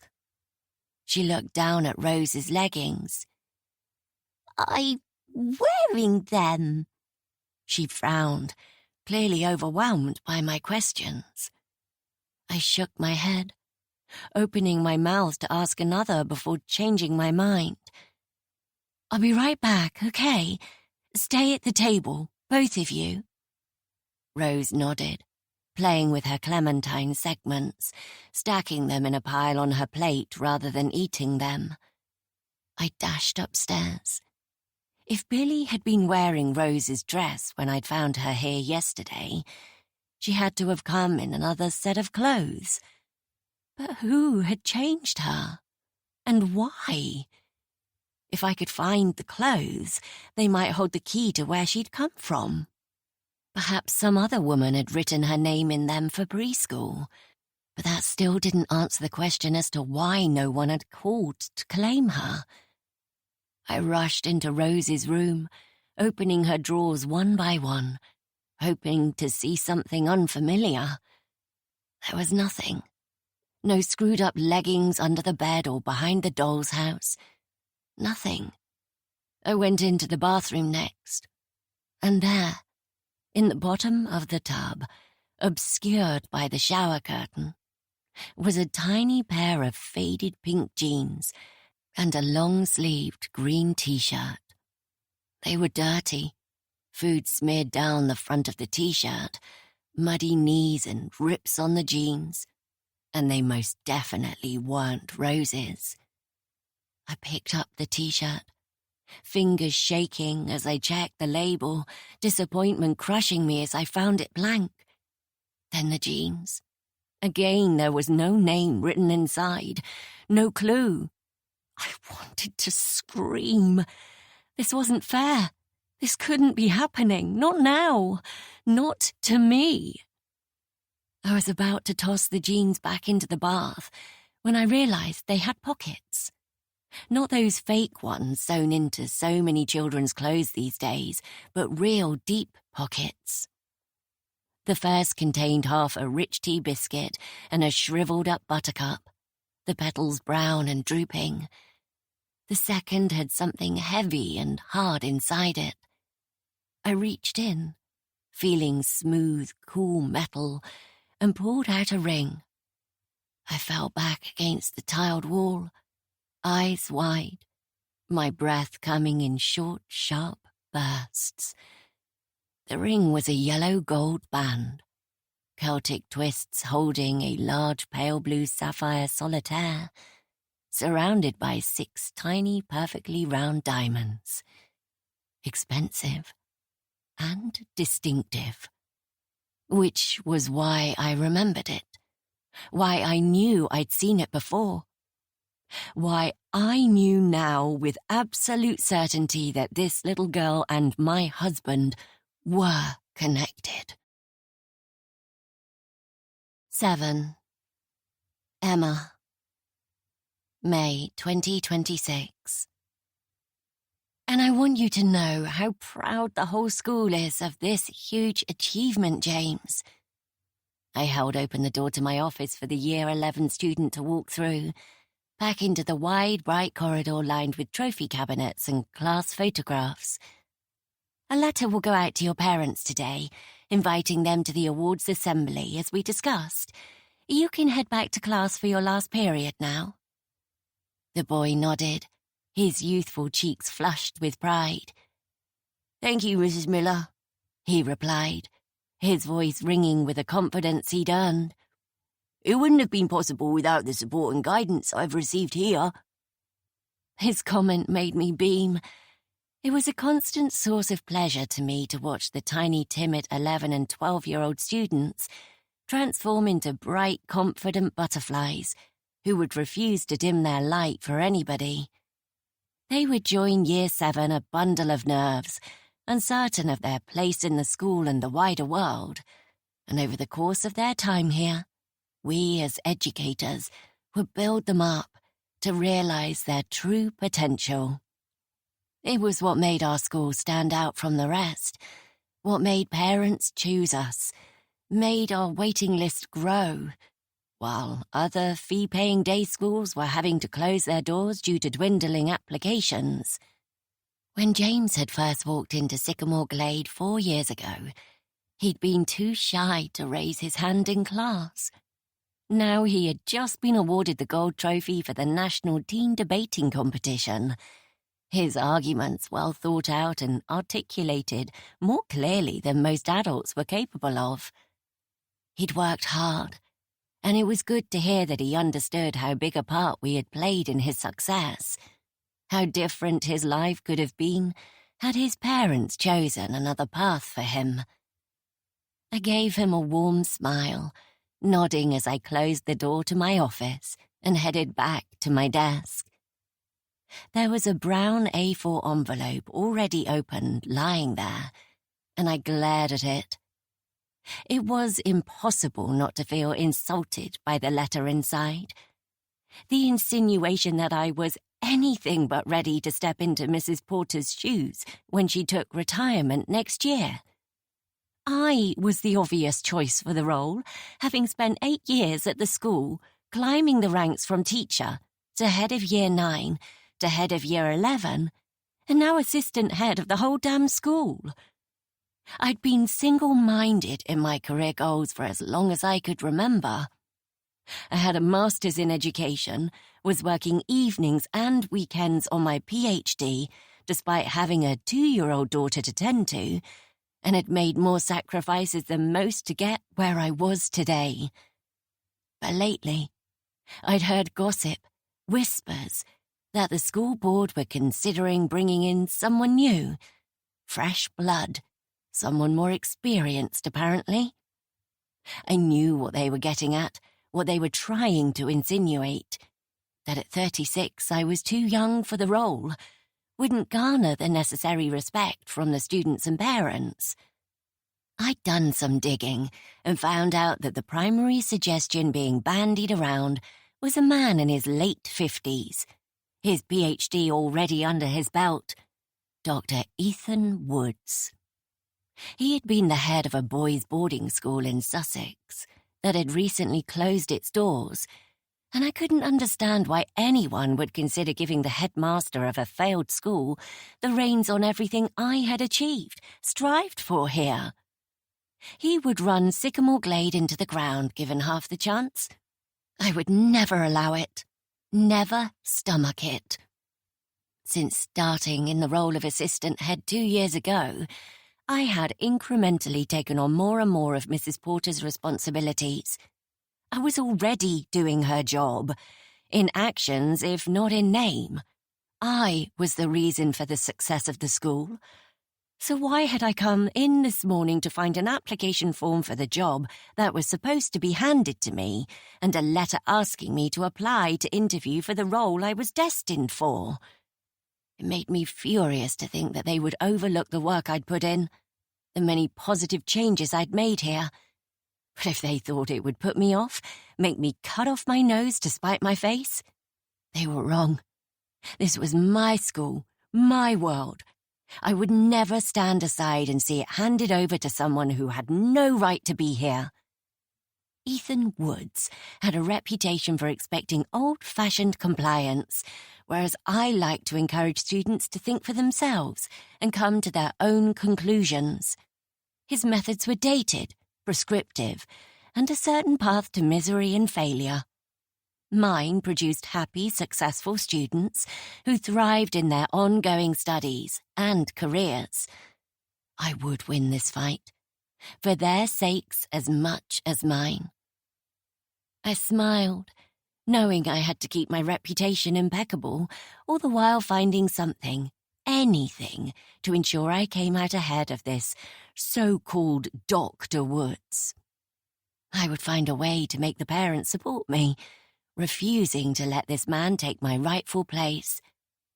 I'd worked my whole life for this opportunity, and I wasn't about to roll over and let it slip from my fingers now. I pushed the envelope aside, sliding open the top drawer of my desk, and sighing as I pulled out my phone, seeing that there were no notifications, no messages. It had been 3 days since the night in the pub, and I had hoped that by now Susie would have been in touch. It was clearly going to be down to me, again. I didn't want to have to call her, chase her. But I knew that if I left the ball in her court, things would go back to exactly how they'd been before Phil's birthday, and I would have no hope of seeing her again. I took a deep breath, my confidence abandoning me, my fingers trembling as I unlocked the phone screen to navigate to her name, hope catching in my throat as I listened for the ringing to begin. I still remembered the moment I'd done this exact thing one afternoon over 2 years ago. Pressed her name, only to find myself blocked. My access to my best friend cut off without explanation, and the anticipation made my stomach lurch painfully now. I was sure she would have unblocked me after our night out. She had to have done. Although I couldn't deny that the get-together hadn't gone to plan. I had tried so many times over the course of the evening to get her alone, create a moment for the two of us to talk properly, bring everything out in the open so we could try and move forward. But she'd made it impossible, refusing to come with me to the bar or the toilets, and even joining our husbands when, halfway through the evening, they'd gone into the games room out the back to have a quick game of pool. Joe had clearly made the suggestion to Phil with the intention of giving Susie and me some privacy, but she had refused to stay sitting with me, instead stumbling after them, clearly the worse for wear already, and I'd had no choice but to follow. Her subsequent fawning over my husband as she tossed barbed words at her own had done nothing to help the tense atmosphere between us. As the night drew on, she had continued to drink herself into oblivion, and though I'd been hurt, I had known it was only because she was so uncomfortable with the situation. It was always going to be awkward to begin with, tricky to navigate. She'd grown steadily louder, dancing between the tables, refusing to leave the pub, until in the end Joe had practically carried her out to the car, and we'd watched them drive away. We'd headed home in silence, my disappointment impossible to disguise.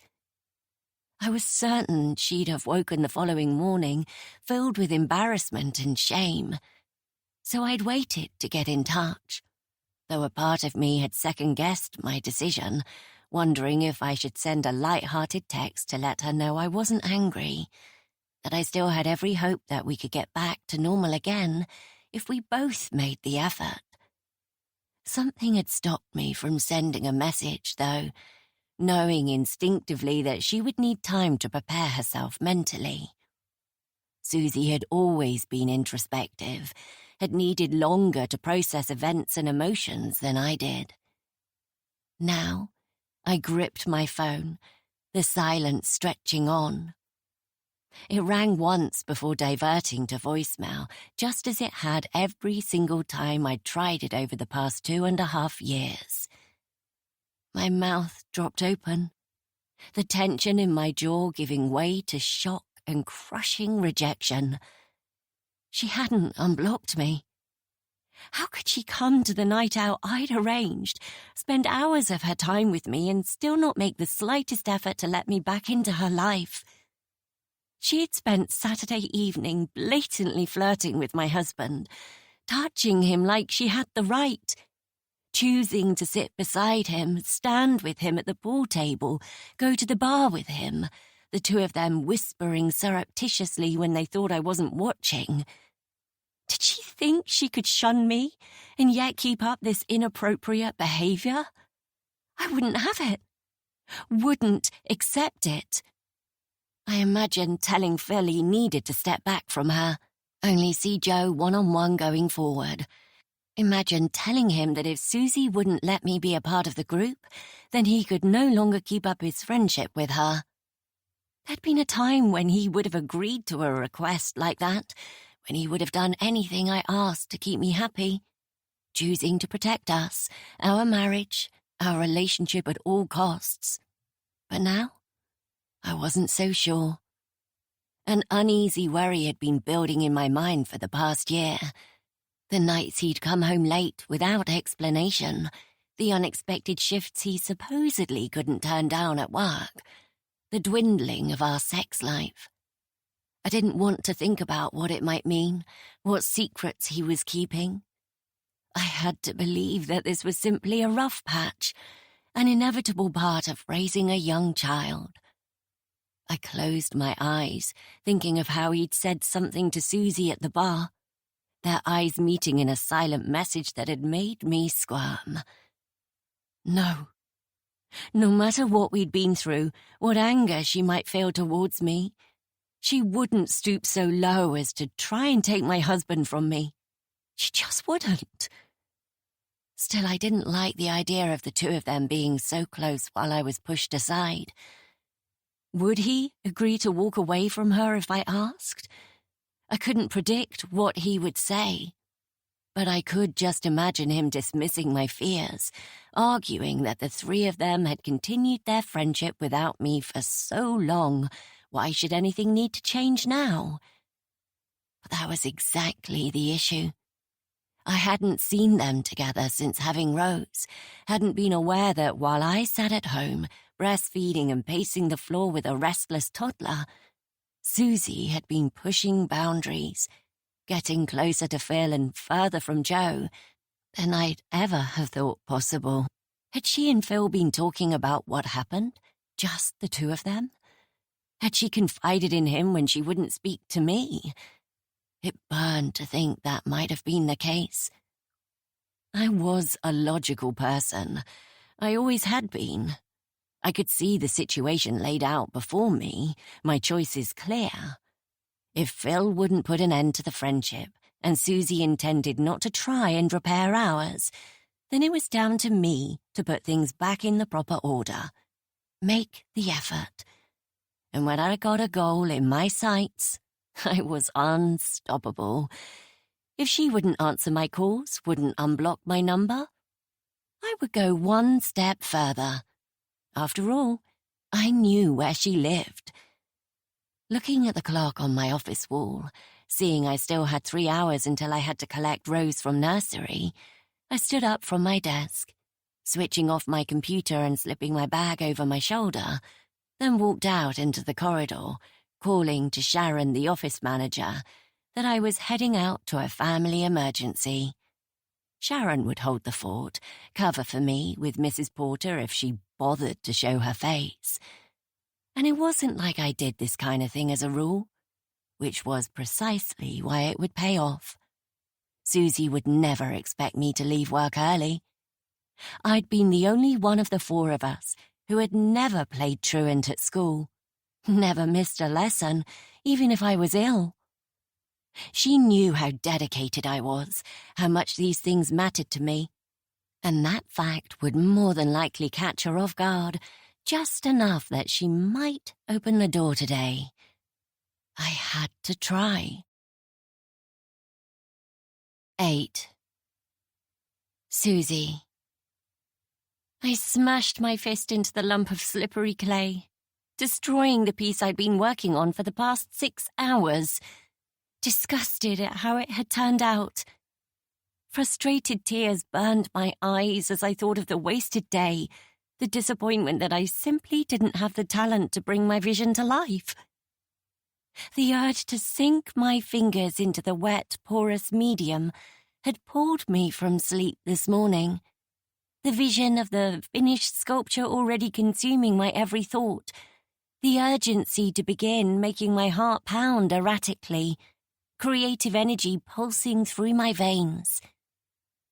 The studio at the back of the house, a repurposed conservatory, had still been chilly and dark when I'd walked in, not bothering to dress or even to brush my teeth before getting started. It happened this way sometimes, the burning, pulsing need to get to work, to lose myself in it, overriding everything else. It gave me a sense of relief like nothing else, to let my hands take over, my mind switching into a flow state. And when I got it right, the sense of elation was indescribable. These days, the urge, The need to get the images out of my head and into reality wasn't as strong as it had once been. But still, when it came, it was impossible to ignore. But this one had gone wrong. I couldn't capture the essence I was striving for, couldn't connect with it, and the more I tried to cling to that surge of creative need that had dragged me from my bed long before dawn, the more it seemed to slip from my fingers, leaving me empty, disappointed with the half-rate thing I'd made. I was only glad I'd seen it for what it was before I'd lost any more hours to it.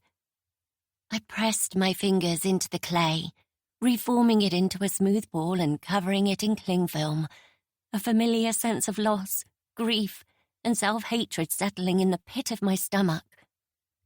I stood wiping my hands on my pajama bottoms, my mouth sticky, my throat dry.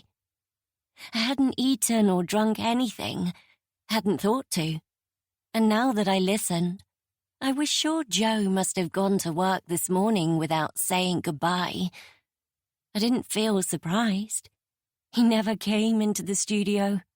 Not anymore. I walked into the kitchen, opening the fridge, my eyes scanning the shelves, lingering a moment too long on the bottle of white wine in the door. Thinking better of it, I poured out a bottle of sparkling water and spun the lid off, gulping it back, needing it more than I'd realized.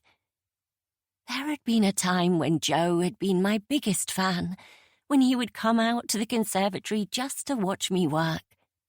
Back when I'd spent my evenings, my free time painting portraits or making sculptures of pets to surprise friends and colleagues with.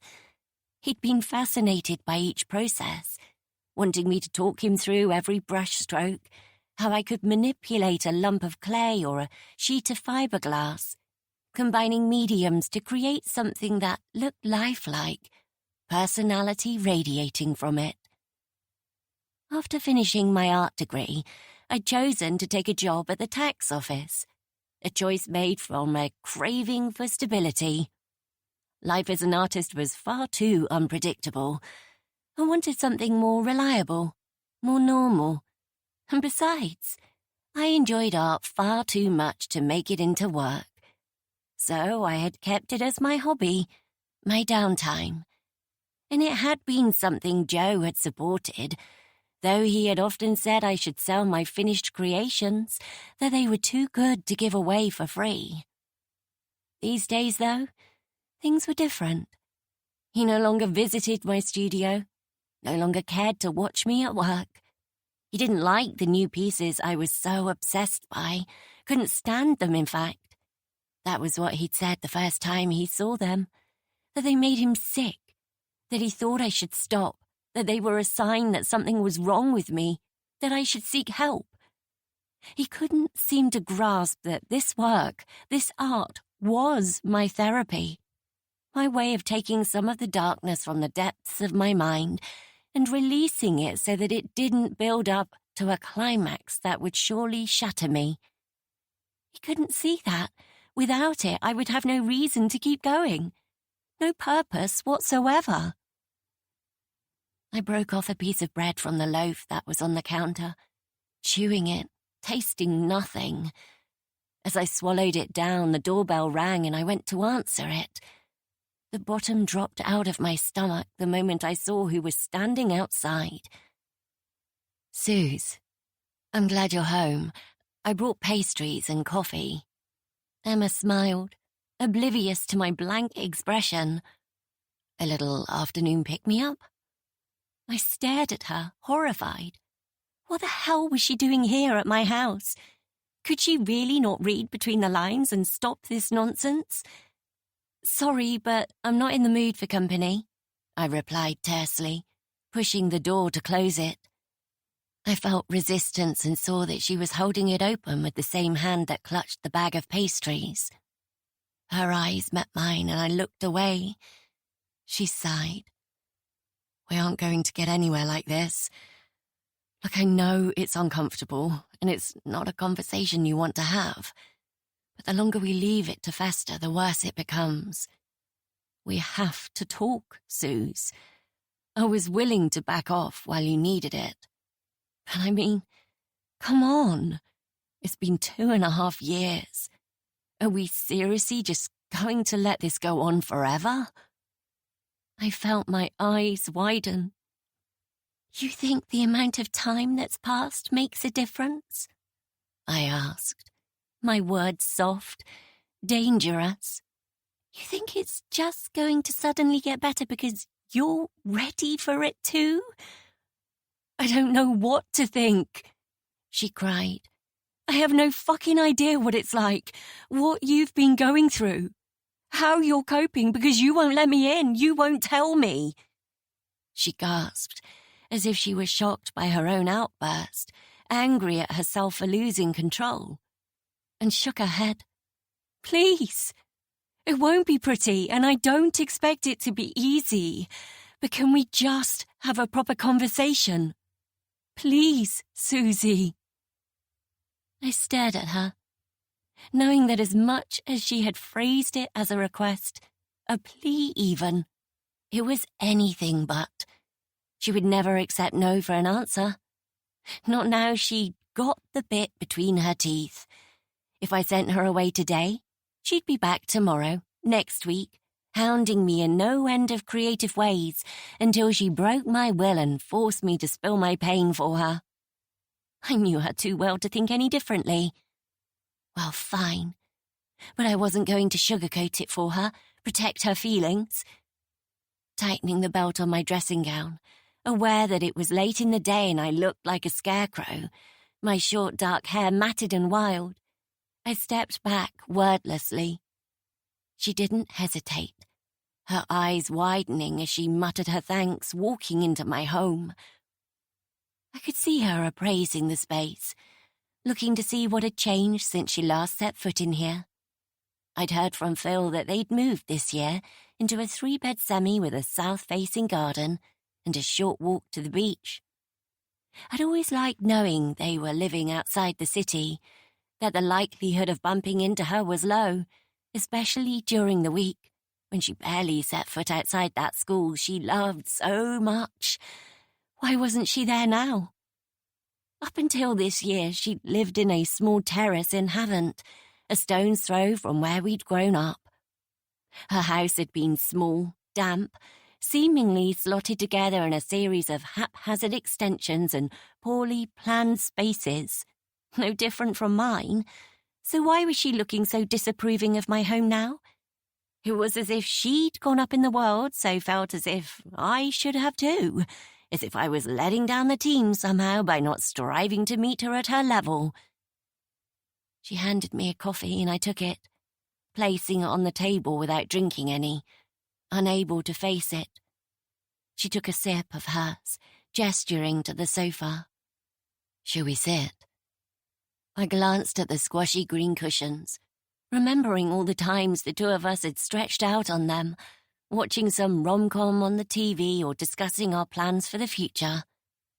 The last time we'd sat here, she'd been unable to stay still, her huge belly spasming with early contractions. There had been a shared air of excitement between us, knowing that life was about to change forever. I nodded, though sharing a sofa felt more intimate than I was willing to be with her these days. We took seats at opposite ends, and I looked down at my knees, tracing the outline of a gingerbread man on my pyjama bottoms, my fingernails still dusty with clay. I'm glad you still have Tuesdays off work. I was worried you might have swapped your shifts. Work? I frowned. At the tax office. Phil didn't tell you? I asked, surprised. I had assumed he would. It was hardly a secret, and with Emma's habit of pushing for updates, news, it seemed like an easy thing for him to offer up. Then again, perhaps he felt that in giving her something small, he might open the floodgates and she'd keep digging. I could understand why he'd try and keep a clear divide, hold his boundaries. It was easier. For him, if not her. She had always hated being kept out of the loop, I was sure our time apart had driven her mad. She shook her head, confused, and I gave a casual shrug. I don't work there anymore. She looked at me expectantly, and I knew that she wanted more details, the truth. I sighed. After everything that happened, I was signed off with stress. My manager was good about it, and so was my GP. I had 2 consecutive sick notes for 6 months apiece. But then work asked me to come in for a meeting, make plans to return, and I just couldn't. They were willing to adapt things to make it easier. They even offered me a part-time role instead of the 9 to 5, but... I let out a long breath, shaking my head. The woman they were expecting to turn up and discuss self-assessments and tax codes over the phone was no longer here. The idea of it, just going back to normal, seemed crazy to me. Like I'd be playing a role. I mean, fuck Emma. Even the thought of setting my alarm clock, getting dressed, eating breakfast, all those everyday things I used to do. How? How could I just switch off what I was feeling and fall back into that routine? It felt impossible. It still does. So you haven't been to work this whole time? What have you been doing? She exclaimed, clearly shocked by my admission. I raised an eyebrow, finally meeting her gaze. Grieving, I said softly. To her credit, she didn't look away, shamefaced. She held my stare, unwilling to let the moment go. I wish. She bit her lip and I tensed, not wanting to have this conversation. She clasped her hands in her lap, fidgeting with her bracelet. I'd have done anything to be there for you. I really wish. She repeated, then stopped herself, shaking her head. But I get why it couldn't be me. Do you? I snapped, frustrated at myself but unable to hold back the anger.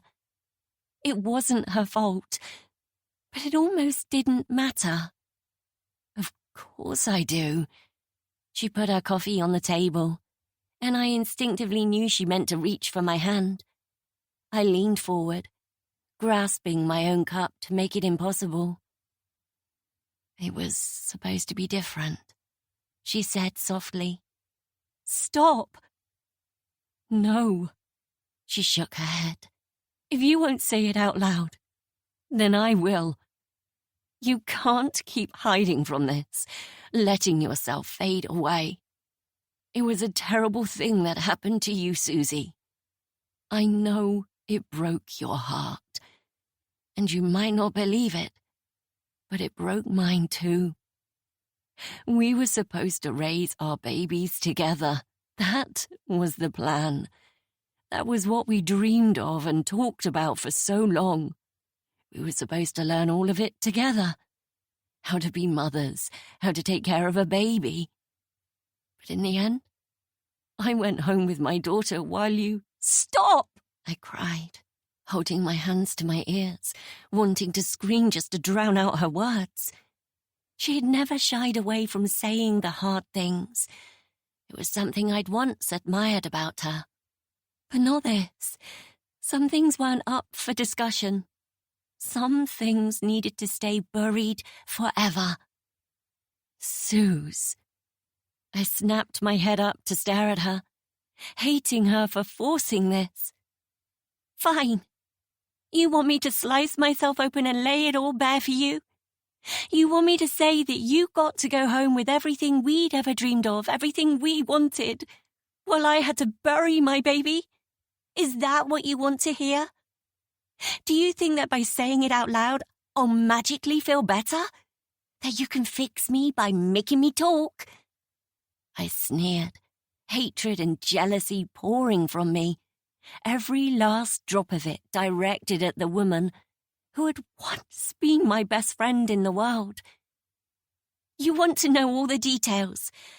How I woke in the night to a contraction and was actually excited. How I didn't have the motherly instincts even then to know my baby was already gone. A groan broke free from my chest, and I shoved the coffee cup at her, needing her to take it before I dropped it. She placed it on the table, her face expressionless. I pressed my hands to my eyes, trying to contain the tears that were blurring my vision.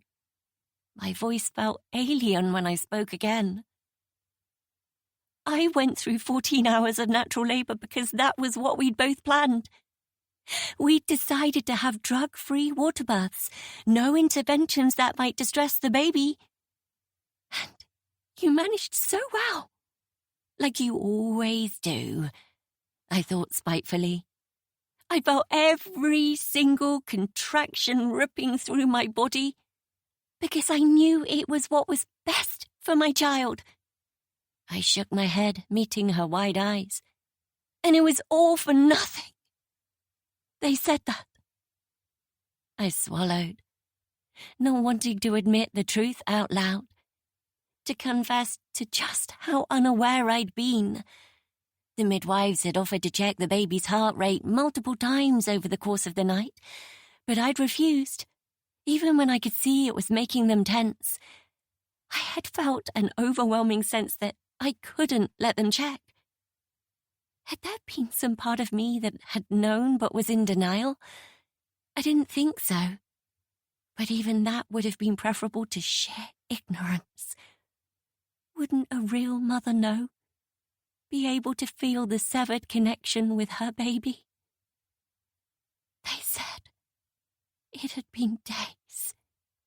I finally whispered that there was nothing I could have done. No signs, just one of those awful things. I looked at her. How could I possibly have called you then? When you were at home breastfeeding your baby girl, probably complaining about sleepless nights and leaky nappies, while I was going back to an empty house.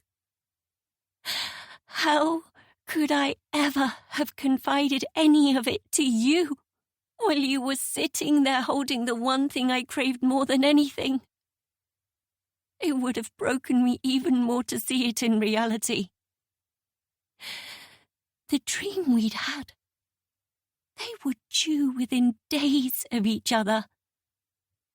Maybe if my baby had come earlier, the same day as yours, everything would have been okay. I just wish. I broke off, realizing with horror that I hadn't been able to hold back my tears. Snot bubbled from my nose. My vulnerability, my failure as a mother laid raw for her to see. And I didn't want it, didn't want this. There was no way to undo what had happened, no way we could ever go back. The simple fact was that Emma was from a life, newer version of me that no longer existed, and I was sure she wouldn't like what was left in place of the friend she'd once loved. The person I'd become, the darkness that swirled inside me, the hate that consumed my every thought. Her best friend was gone. She died with her baby 2 years ago. And the woman who sat in her place was someone who frightened even me. I stood up abruptly, ready to sever the friendship for good. Wiping my nose on the sleeve of my dressing gown and without meeting her eye, I said, I hope you can understand now what I went through, why I couldn't possibly continue to be in your life. I have to. I gestured behind me to the studio, my head spinning, needing to be alone. I'm in the middle of something. Let yourself out, please. I turned, rushing away from her, reaching my work table, pressing my hands into the surface as I tried to catch my ragged breath. Not even a minute passed before I heard footsteps approaching. Of course, she couldn't even give me that, could she? Couldn't even leave when I was clearly pushed far beyond my boundaries. Desperately needing some space to pull myself together. I heard a gasp, and didn't bother to turn, though I wished I could shove her out.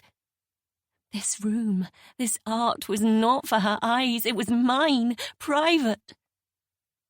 "Oh, my God," she whispered.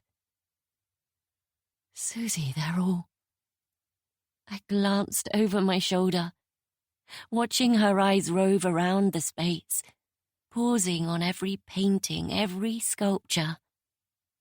I could see her shock as she took in the room filled with babies. No, not babies. 100 versions of the same baby. The dark-haired, precious little newborn I'd had to say goodbye to. Stolen from me too soon. Only these were versions of how things should have been. The eyes no longer closed, but instead open wide. A deep ocean blue as I'd imagined they would be. Brought to life with brushwork and clay and fiberglass. Reborn dolls dressed in soft cotton sleep suits. Oil paintings of a rosy-cheeked newborn, yawning wide, pink gums on display. Hyper-realistic sculptures lying on their bellies, bare bottoms in the air, tiny toes peeking out from beneath. My baby. Every one of them. I watched Emma's face, her expression morphing from shock to disgust. And then, finally, there it was. Pity. Precisely the reason I hadn't wanted her to see these. I didn't want the pity of the woman who had gone on to live the life the two of us had planned together. It felt like a punch to the gut. "Susie, I told you to go. I need you to leave now." My voice rang out harshly, the effort of not breaking into sobs cracking my chest. I stared at her, willing her to move, to walk away, for once in her life to do as I asked rather than what she wanted. But instead, she shook her head, then silently approached and pulled me into a hug. "Oh, Sus, oh my God," she whispered into my hair. "I'm so sorry." I bit my lip, my spine stiff. But it was too much. Her gentle words, the truth she dragged from me, speaking about that horrific time, it had made the emotion boil up inside me, and now I couldn't suppress it. I felt her arms tighten around me and heard an animal sob escape unbidden from somewhere deep inside my soul. Suddenly I was clinging to her, breaking apart, lost in my grief, my anger, my envy. She stroked my back until I cried myself dry. Slowly she pulled away, her hands clutching my arms. "I'm so sorry that happened to you. And I'm so glad we were finally able to talk. It's not healthy to keep it bottled up inside. And I do get why you felt you couldn't talk to me, but..." She let out a long breath, as if she was releasing all the pain I just dumped on her. "I'll let you rest. Let's talk later, okay?" I nodded numbly, and she smiled, patting my arm and turning to leave. I didn't move as I listened to her footsteps moving through the house, waited for the front door to open and close. I stood there filled with shame, regret. I hadn't wanted to say any of that, hadn't wanted to let her that close. And now, knowing Emma as I did, she would expect everything to change, for us to go back to normal now that, as she would put it, we'd got everything out in the open. It was how she'd always been. She would push and push for those uncomfortable conversations until eventually I would break down, and then she would consider the matter resolved and expect us to carry on with life. It made me think of the secret we shared. The awful thing I'd been a part of long before either of us had even started to think of marriage and children. I'd been at breaking point after that too. And she'd known how much I was struggling with what I'd done, what I'd dragged her into in her attempt to save me. She dug and poked at me until I'd fallen apart. Admitted I couldn't live with who I'd become, couldn't keep the secret. I'd cried then too, and she'd reassured me, and somehow we'd agreed to keep quiet. She'd made up her mind that everything was going to be okay. So in her mind, that was how it was. She couldn't fathom another option. I took a deep, shaky breath, then blotting my damp cheeks with my sleeve, walked to the kitchen, opened the fridge and grabbed the bottle of wine. Picking up a glass, I trudged upstairs to my bedroom, closing the door firmly behind me. 9. Emma. The beef is a little overdone. I gritted my teeth and pasted on a smile, meeting my mother's eyes over the table. The beef, which I'd cooked exactly to her liking, was medium rare and perfect. I noted that Dad's plate was already clean, and she had eaten almost every scrap before choosing to voice her complaint. Sorry about that, I said automatically. I hope everything else is okay? Phil didn't give her a chance to answer. He cleared his throat, reaching for the bottle of red wine. Here, Valerie, let me top you up. Can't have you running low, can we? I met his eyes gratefully, then took a breath and continued sharing my news. So, as I was saying, Mrs. Porter has made it clear that she wants the position to go to me when she leaves. She says I've earned it already, based on the changes I've put in. The school is thriving. My mum took a sip of her wine and I waited, hating myself for hoping that she might for once show an interest in my life, my accomplishments. Dad nodded. It sounds positive, he said, though his tone lacked enthusiasm. You really shouldn't get ahead of yourself, Emma, Mum piped up. It would be a shame to build it up for it to amount to nothing. But why would it amount to nothing? I asked, gripping my fork tighter. She shrugged, her lips pursing in a way that had me automatically smoothing my own expression, conscious that I didn't want to develop the habit myself. These things can never be predicted. Besides, shouldn't you be thinking about going part-time now you've got Rose to think of? She nodded over to the sofa, where my daughter had fallen asleep before eating, having been whipped into a frenzy by my parents. This had been Mum's new mantra ever since I'd started doing well for myself at work. All my life she drummed into me the need for independence, how a woman should strive to be her best, the undercurrent being that anything else was intolerable, unacceptable. I'd never even considered staying put when I got my first teaching job, never let myself enjoy it, because I'd already been preparing for the next step, one eye on climbing the ladder. I had to reach the top. It was the only choice as far as my parents were concerned. It had shaken me to realize that the closer I got to that goal, the more the narrative changed. Now I was letting my family down by working too hard. I was giving Rose less than she deserved. But I knew that if I quit my job to be a stay-at-home mum, they'd tell me I was subservient to my husband, lacked ambition, was wasting my intelligence. It seemed there was no way to win, but frustratingly, I couldn't stop trying. I hated that I craved their approval so deeply.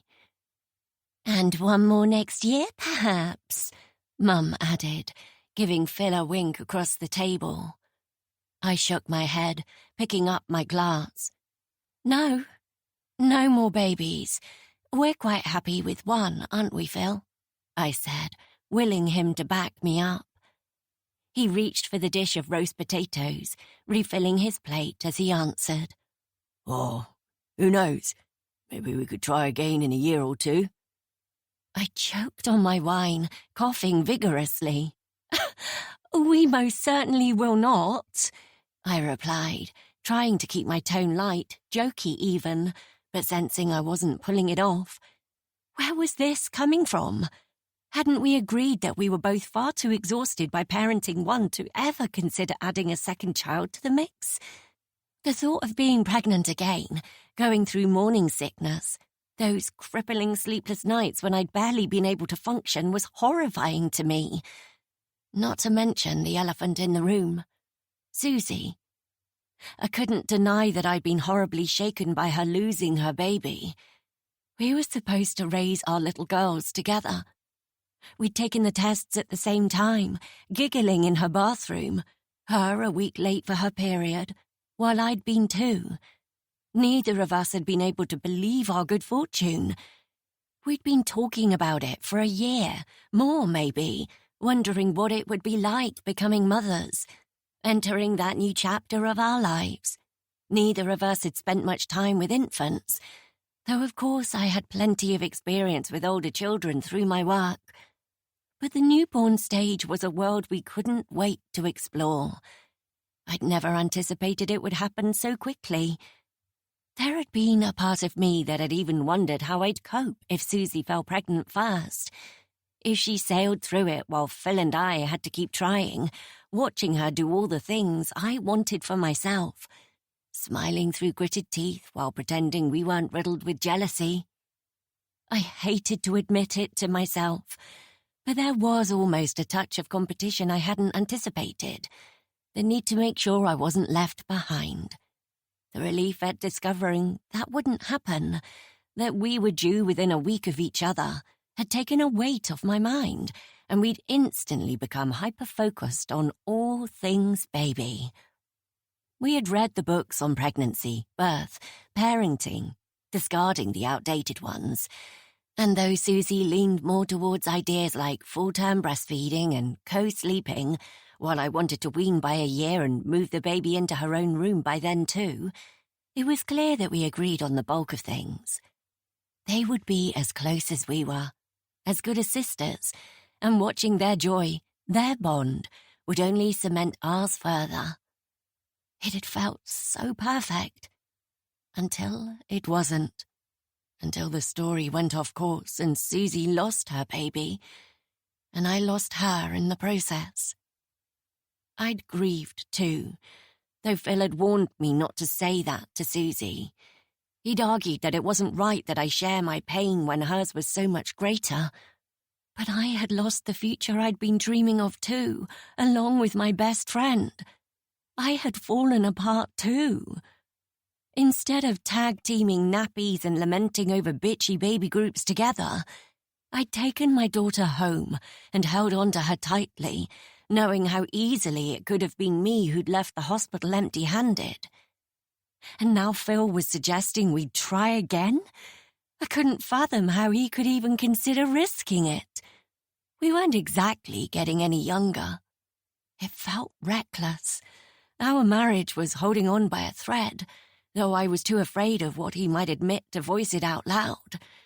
He'd been so distant this past 6 months, so disconnected from our relationship, and it was clear he was struggling with something. The pace of parenting, perhaps, Rose's speech struggles. To add more responsibility to our lives when we were already in such a bad place was madness. And I could just imagine the impact my getting pregnant again would have on the shaky foundations I was currently trying to rebuild with Susie. The friendship that was so close to being unsalvageable. I didn't want another baby. I wanted my best friend back. Since leaving her house on Tuesday, I hadn't been able to get those babies, that art, from my head. They haunted me. I had wanted an insight into her mind, wanted to be let in. But now I felt as if I'd seen more than I was ready for, and I longed to go back, not follow her into her studio. Predictably, she hadn't called, hadn't messaged, and I didn't know what to do next, how to move forward. I took a bigger sip of my wine. Then, composing myself, I'd straightened my spine and said in a clear voice, my teacher voice, the one I saved for when I was particularly intent on commanding an unruly room, I don't want another baby. I am quite content with the one I have. Besides, I want to focus on my career. As I said, my opportunities for the future are looking bright. I'm going to be very busy. Phil stuffed a roast potato into his mouth without replying, and I wondered if he was silently arguing with me, as I knew he so often did. He'd once admitted that when he felt like he was losing an argument with me, he would excuse himself, and then have an imagined row in his mind, where he always got the final word. He said it made him feel less resentful. I wished he hadn't told me that because it made it impossible not to read into his silences now. My dad fiddled awkwardly with his knife, making it squeak against the streaks of gravy on his plate. Mum looked at me, her lips tightly pursed as if she'd been sucking on a lemon. I thought women were supposed to have it all these days. Be good at juggling family and career. She tutted to herself, then muttered something under her breath about only children, lonely life, seeming to forget that having a sibling wasn't always the gift she thought it was. I adored Mabel, but honestly, knowing she was the favourite, growing up feeling like my younger sister could do no wrong, could do things I would never have dreamed of trying because she would never be punished had taken its toll. I placed my glass carefully back on the table, giving up on my hope of getting some support from my parents. Right then, are we ready for pudding?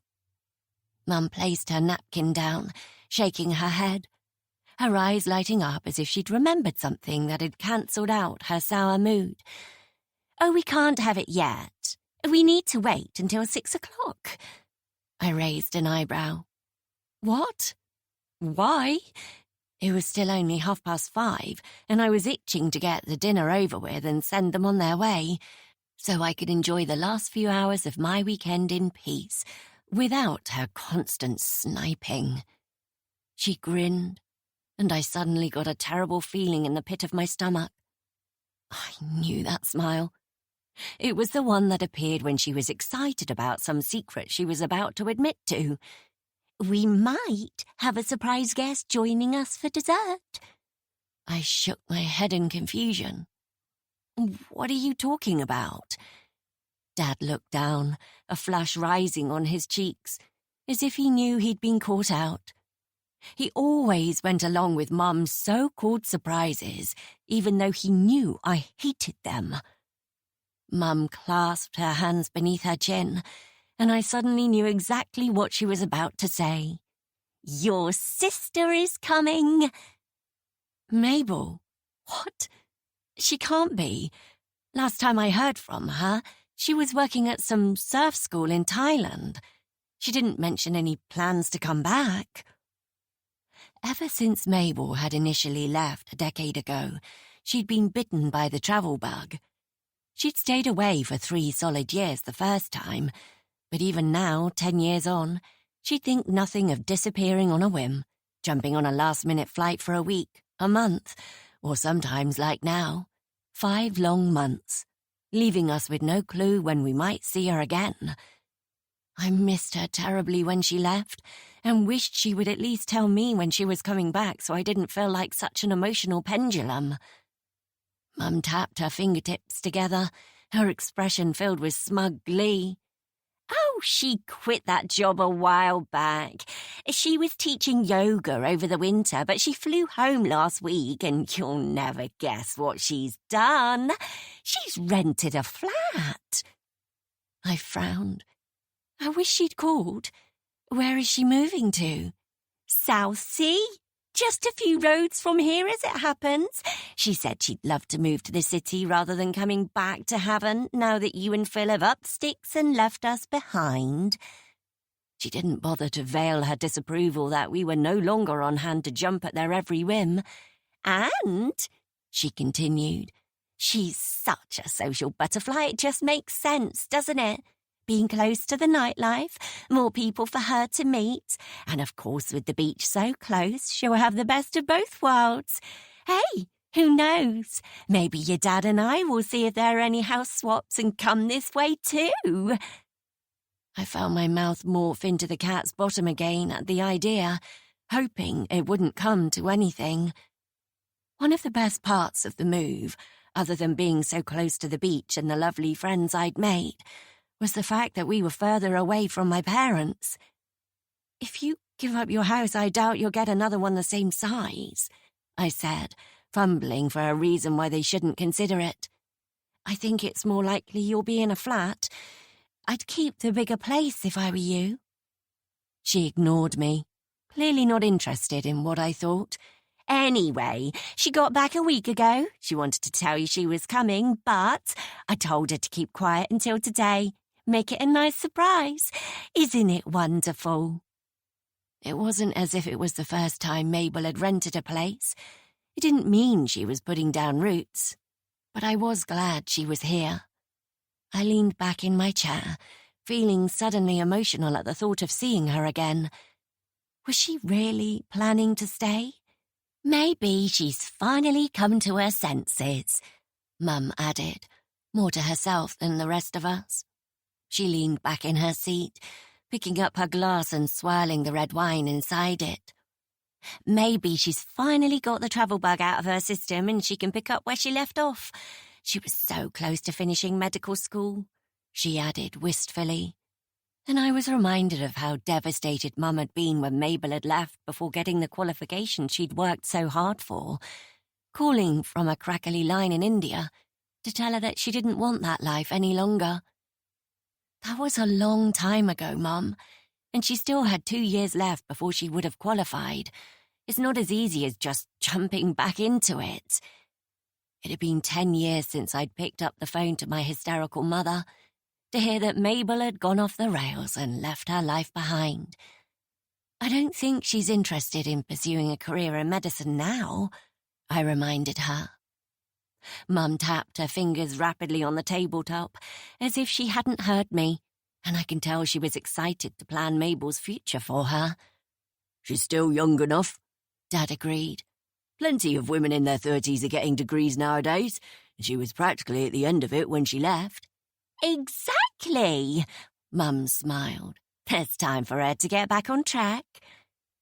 I clasped my hands in my lap, wondering if my mother was right. If, after all these years and her many adventures around the world, my wayward sister had come home, finally ready to revert to the girl she'd once been. And I didn't know how I felt about that. 10. So you'll come? I asked, unable to wipe the smile from my face. My fingers linked with my sister's as Phil cleared the table. Mum and Dad had left an hour ago, and even Mum's unsubtle favouritism had done nothing to dampen the high I was feeling. I was always tense after a long time apart from my sister, worrying something might have changed between us, that something could have happened to break the bond she and I shared. But as usual, I could see now that it had been silly to let my anxiety take over. Mabel and I had always been close, and I'd never blamed her for being the golden child, knowing instinctively, even from a young age, that it wasn't her fault our parents adored her. I had loved having a baby sister to play with, to cuddle, and as she got older, we'd realised we had a lot in common. Back in our teens and our early 20s, we'd been so similar, both career-driven, striving for something bigger than we'd come from. The damp-ridden council house on the estate known for drugs and violence. The frugal caravan holidays in run-down towns with nothing to do but befriend the other children on the site, which inevitably ended in some drama. Mum had refused to work, even part-time, though in her usual contradictory manner, she had high expectations for the two of us to be career women. She'd argued that it was impossible for her to get a job, while Dad was doing such unpredictable shifts at the factory where he packaged cosmetics. But even after Mabel and I were in senior school and no longer needed her to be around so much, she continued to make excuses. It had made my respect for her dwindle. Not because she wanted to stay at home, but because that lifestyle, her lifestyle, wasn't an option that would earn us her approval.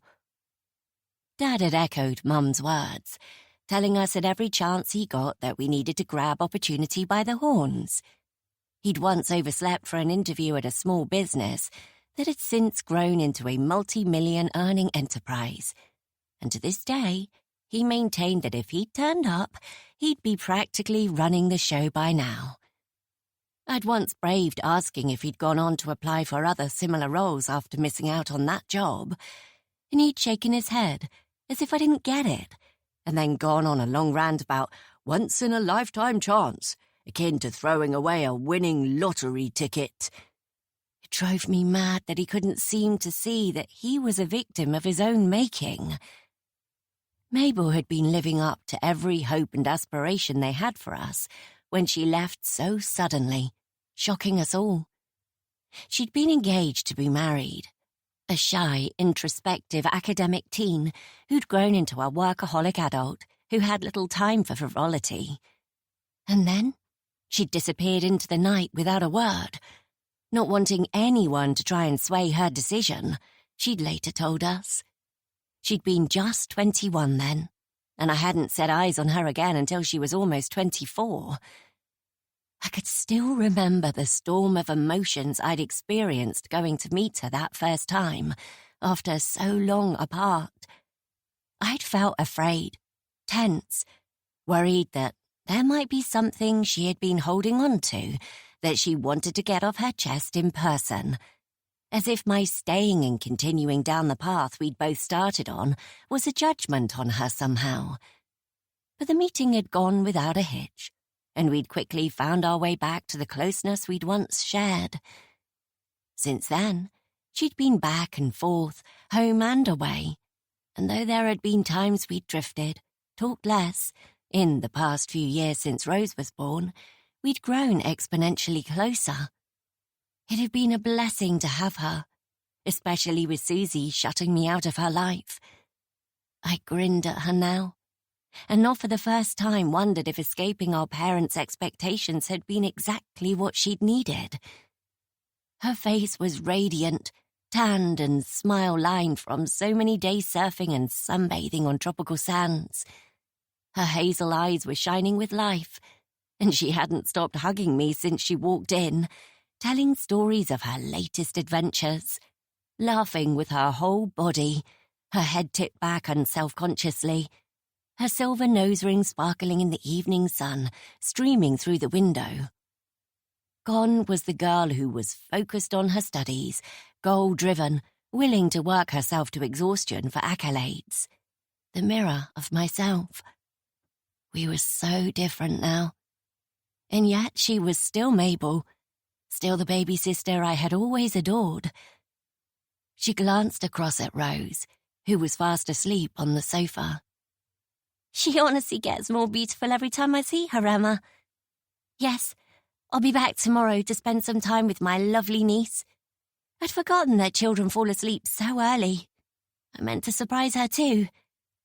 She always finds meals with Mum and Dad draining, I joked. Can't keep her eyes open. She's not alone in that. I hope she remembers me, though. It's been a long time and she's so tiny.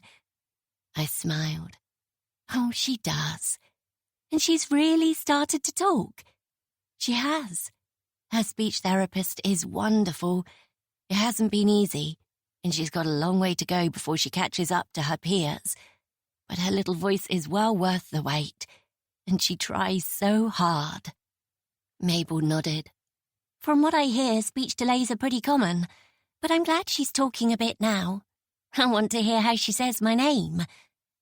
She calls you Mabon, and she says T rather than Auntie.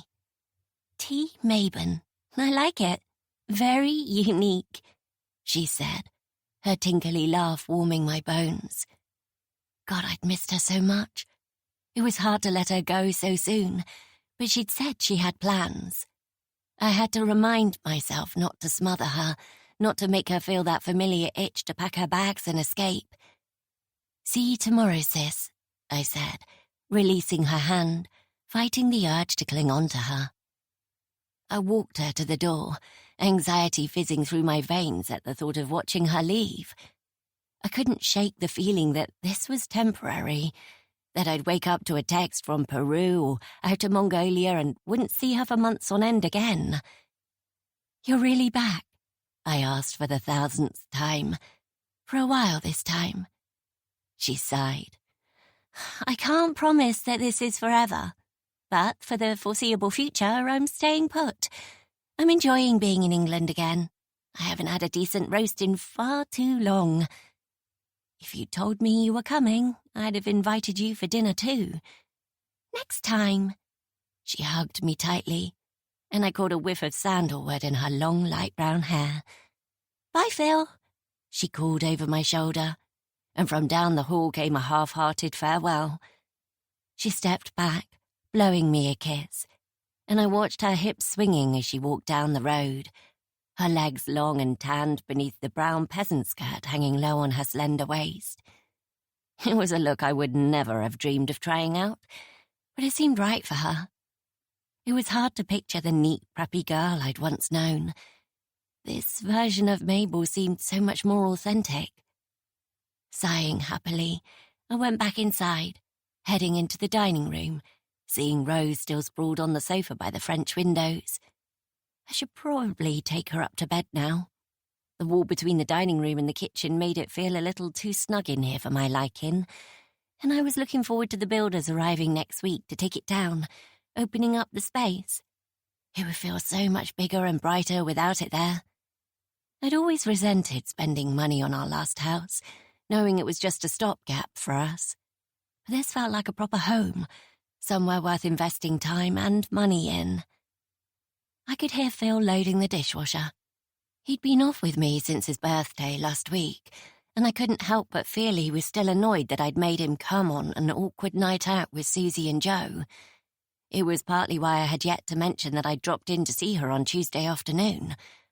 I wasn't sure if he'd use it as another excuse to be annoyed with me.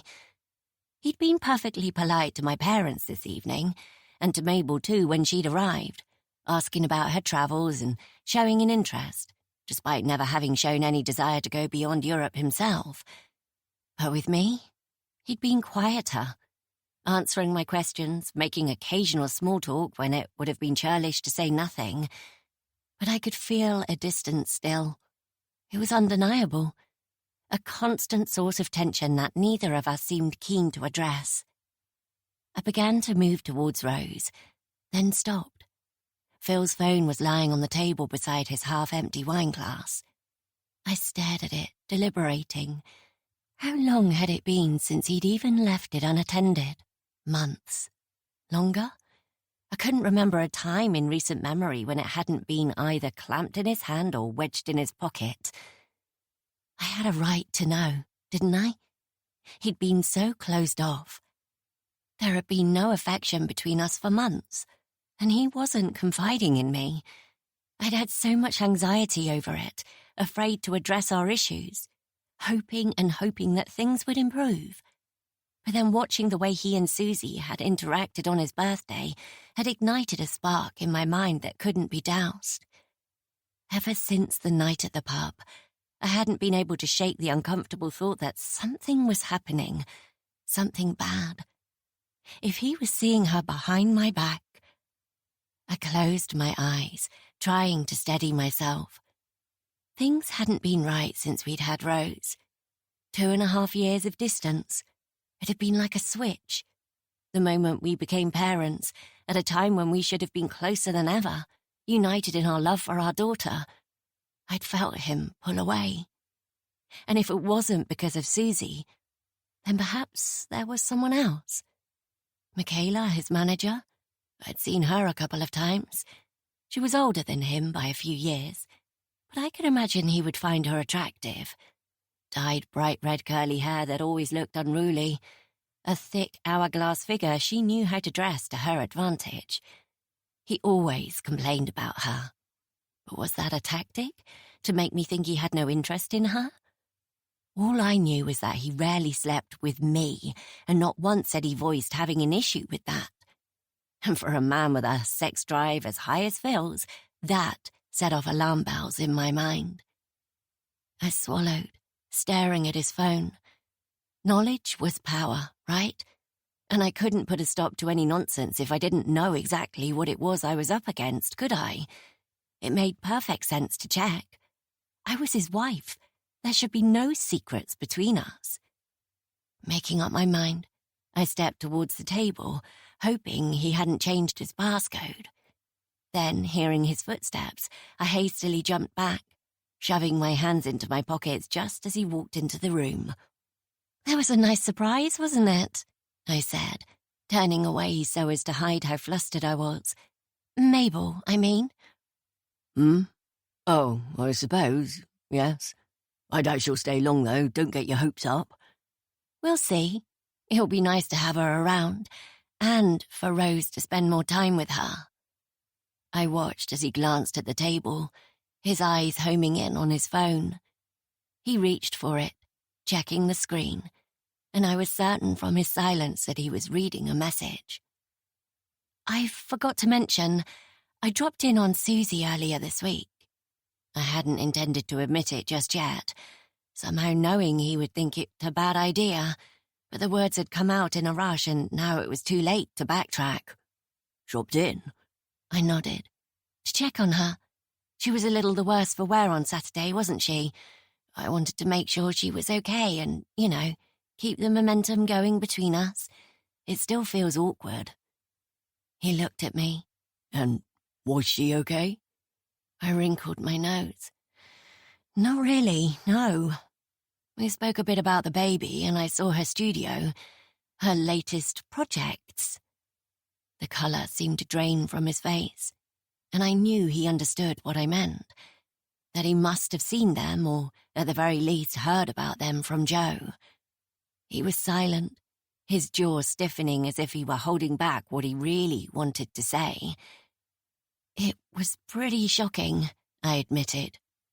"Wait, did Susie bring up the baby, or was it you?" I shrugged. "What does it matter?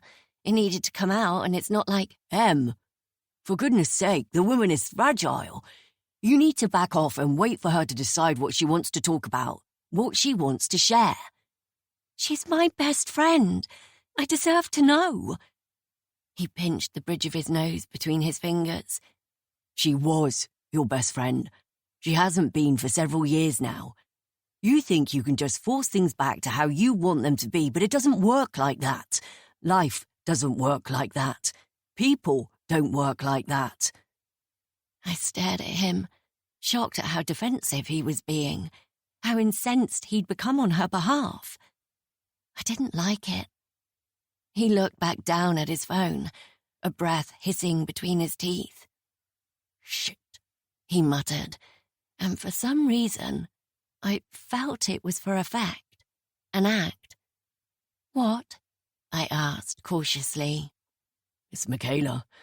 I have to go into work." I raised an eyebrow. "On a Sunday evening? Phil, the shop closed hours ago." "Yes, obviously, but some big deliveries came in on Friday and a bunch of us were offered overtime to work tonight and get things in order before tomorrow. I completely forgot, and I'm an hour late. I'm supposed to be supervising." I held out my hand and he shook his head, bewildered. "What?" "Can I see?" "See what?" His eyes didn't meet mine. "The message. Can I see it?" "No. Ugh, I don't have time for this, Emma." "You've been drinking. Not to mention I'm supposed to have the evening off, to have a bath and a rest. It's your turn to listen out for Rose. And you know she's been unsettled lately. You can't go into work now. It's ridiculous. He ignored me, dashing into the hall and shoving his feet into his trainers. No, Emma. What will be ridiculous is me losing my job and not being able to pay the mortgage on this bloody place because I've not turned up to work. You can still have a bath. Just leave the baby monitor on or something. Phil! He pressed a perfunctory kiss to my cheek and, without offering a reply, walked out the front door, muttering to himself, his phone gripped tightly in his palm as he typed out a text. I followed him to the door, watching as he crossed the road to where his car was parked. He didn't even glance my way as he started the engine and sped off. I chewed my lower lip, watching until the car disappeared from sight. And even then, I couldn't seem to move from the doorway, hoping somehow that he would come back. 11. Susie. I spun slowly, looking at my reflection in the living room mirror, my high heels scraping into the soft wood of the tabletop, the glass in my hand tipping precariously as I adjusted the short black lycra dress that kept riding up to show my underwear. 90s pop music played in the background, though thanks to Joe storming off to bed in a rage an hour earlier, it was at a far lower volume than I would have liked.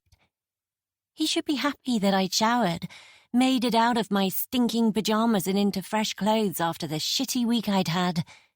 But instead, he'd gone on and on about why I'd felt the need to crack open another bottle of wine after dinner and tried to lecture me on all the reasons why I was failing at life.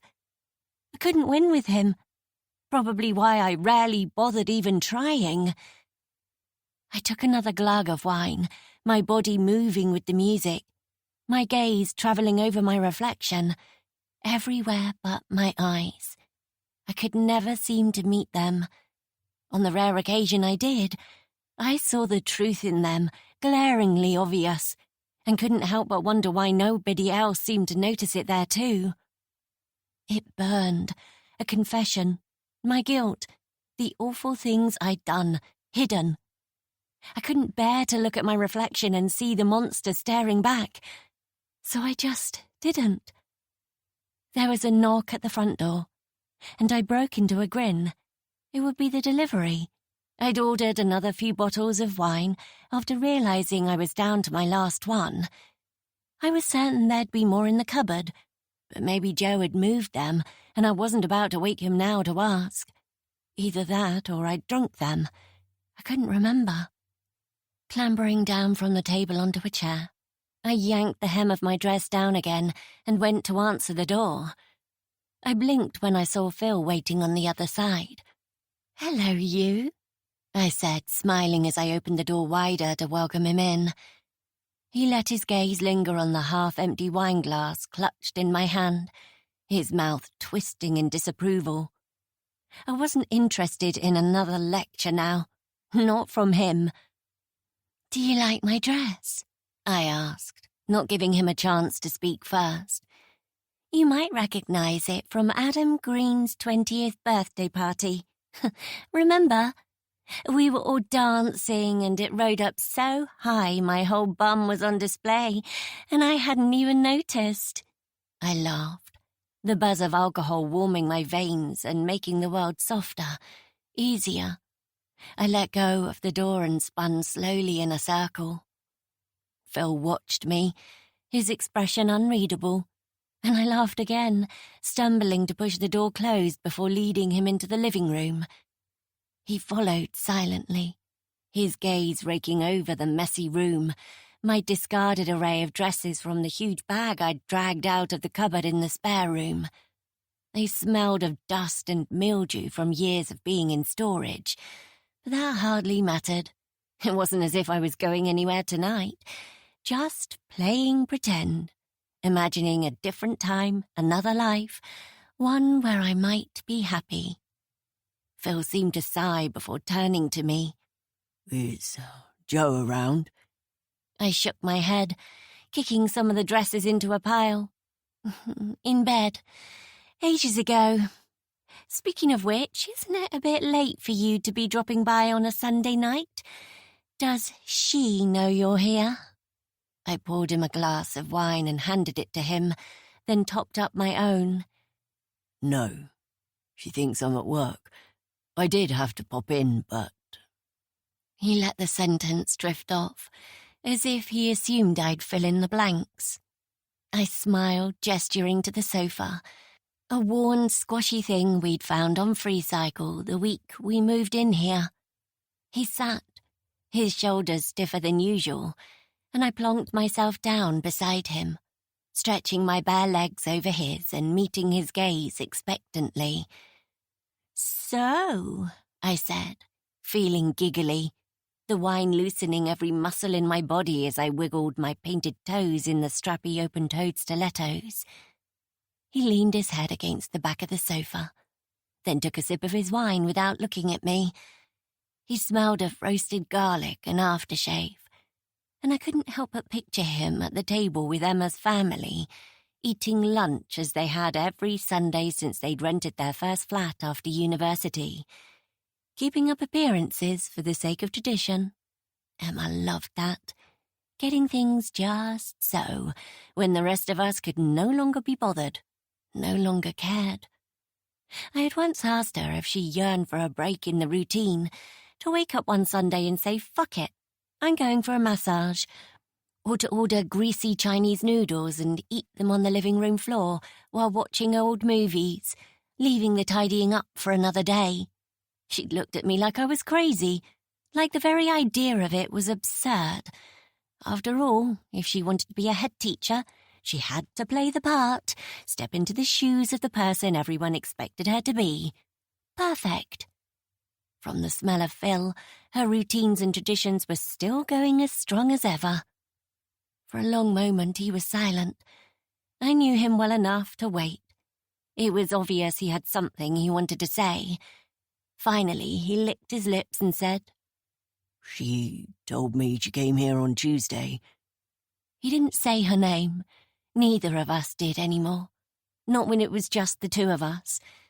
It had stopped not long after the babies were born, and it wasn't something either of us had mentioned, discussed. Merely something that had happened. I think it was a kindness on his part, knowing that any mention of her would make me think of the daughter she was at home with. "Oh," I said, looking away. "Yeah, she did." I felt the buzz dwindle in my veins and gulped back more wine to squash the memory of her unwelcome visit, along with the unpleasant emotions that had come with it. I'm sorry, Suze. She's well. You know. I do. I leaned back to look at him. Oh, I do. She's Emma, and Emma loves to get her own way. The sound of her name on my lips sounded alien. I didn't like it. "Little Miss Fix-It," I muttered, remembering the nickname we'd once had for her. It had been endearing back then, and not to the fact that she was so organised, so good at problem-solving. Now, though, it had a different ring to it. He snorted. You're drunk? Again? "Indeed I am. Drink up and join me. Life is so much simpler this way, I find." I'd intended for the words to sound light-hearted, but somehow they came out flat, hollow, magnifying my sadness. "Why do you put up with it, Phil?" He didn't answer as he stared at the ceiling. The two of them had never really made sense to me. She'd always taken the lead, been the boss in their relationship. But being subservient wasn't his true nature. With her, he always seemed to fade, to stand in her shadow. But away from her, as he'd been when he'd come to visit over the past few years, he was someone far different. Not just her assistant, her skivvy, but someone funny, interesting, able to weave stories that Emma would have butted in on, ruining the punchline. And that made him so much more of a man, so much more attractive than he had ever been with her by his side. I swigged from my glass again, finding it empty and letting it drop from my hand to the carpet, reaching instead for his neck. His eyes found mine. "You're drunk, woman," He said again, his voice gruff. There was a sadness in his eyes so deep, even I couldn't miss it, despite the fog of intoxication. I can handle my drink. I think at this point that's a lie only you believe. I blinked, hurt. He never answered me. About what? My dress. He never said if you liked it. His eyes travelled down my body, stopping at my thighs where the hem had ridden up high enough to see the edge of my lacy black underwear. I reached for his hand and slowly placed it on my bare skin. He snatched it back, swinging my legs off him and standing so fast I felt the room spin. "Your husband is upstairs. You should go up to bed with him." His voice was bitter. You sound jealous. He shook his head, a huff of a laugh escaping his lips. Phil, look, last week what you said at the bar, the promise I made, I meant it. Did you? He met my eyes, and his expression was sobering. Then why haven't you made a change? Why haven't you done the one thing I asked of you? He glanced at the photograph of Joe on the mantelpiece and shook his head. I opened my mouth to answer, to tell him it wasn't as simple as that, wasn't as easy to break old habits as he and I both wanted it to be. But he was already striding to the door. Get yourself some water. I'll make sure Emma doesn't gift you with any more unannounced visits. He closed the front door quietly behind him, not wanting to disturb Joe, no doubt. I stared after him, feeling guilty, worthless. His almost full glass sat on the table and I downed it, blinking back tears, knowing that sooner or later he would realize I'd never had any intention of agreeing to what he'd asked of me. 12. Emma. Come on, sweetheart. Let's get your face wiped, I said, lifting Rose down from the kitchen stool and rubbing a warm flannel over her porridge-covered mouth. All better. You want to go and find Teddy to come in the car on the way to nursery? Ted. Her eyes were wide as she moved her lips around the words. That's right. Rose find Teddy. She nodded, heading into the living room to where she'd left her favourite toy. I followed her, frowning at the sight of Phil still sleeping on the sofa. I'd sent Rose in here to play while I was making breakfast earlier, in the hope that she might wake him so I didn't have to. But he was still snoring now, his mouth open, dead to the world. I had tried to wait up last night, but I'd fallen asleep sometime around midnight, and when I'd woken suddenly at 2 a.m., hearing his key in the lock, I'd been too angry, too afraid of what might be said in the heat of the moment, to brave going down to confront him. Rose clambered over his legs, reaching for the teddy she'd laid on the cushion behind him.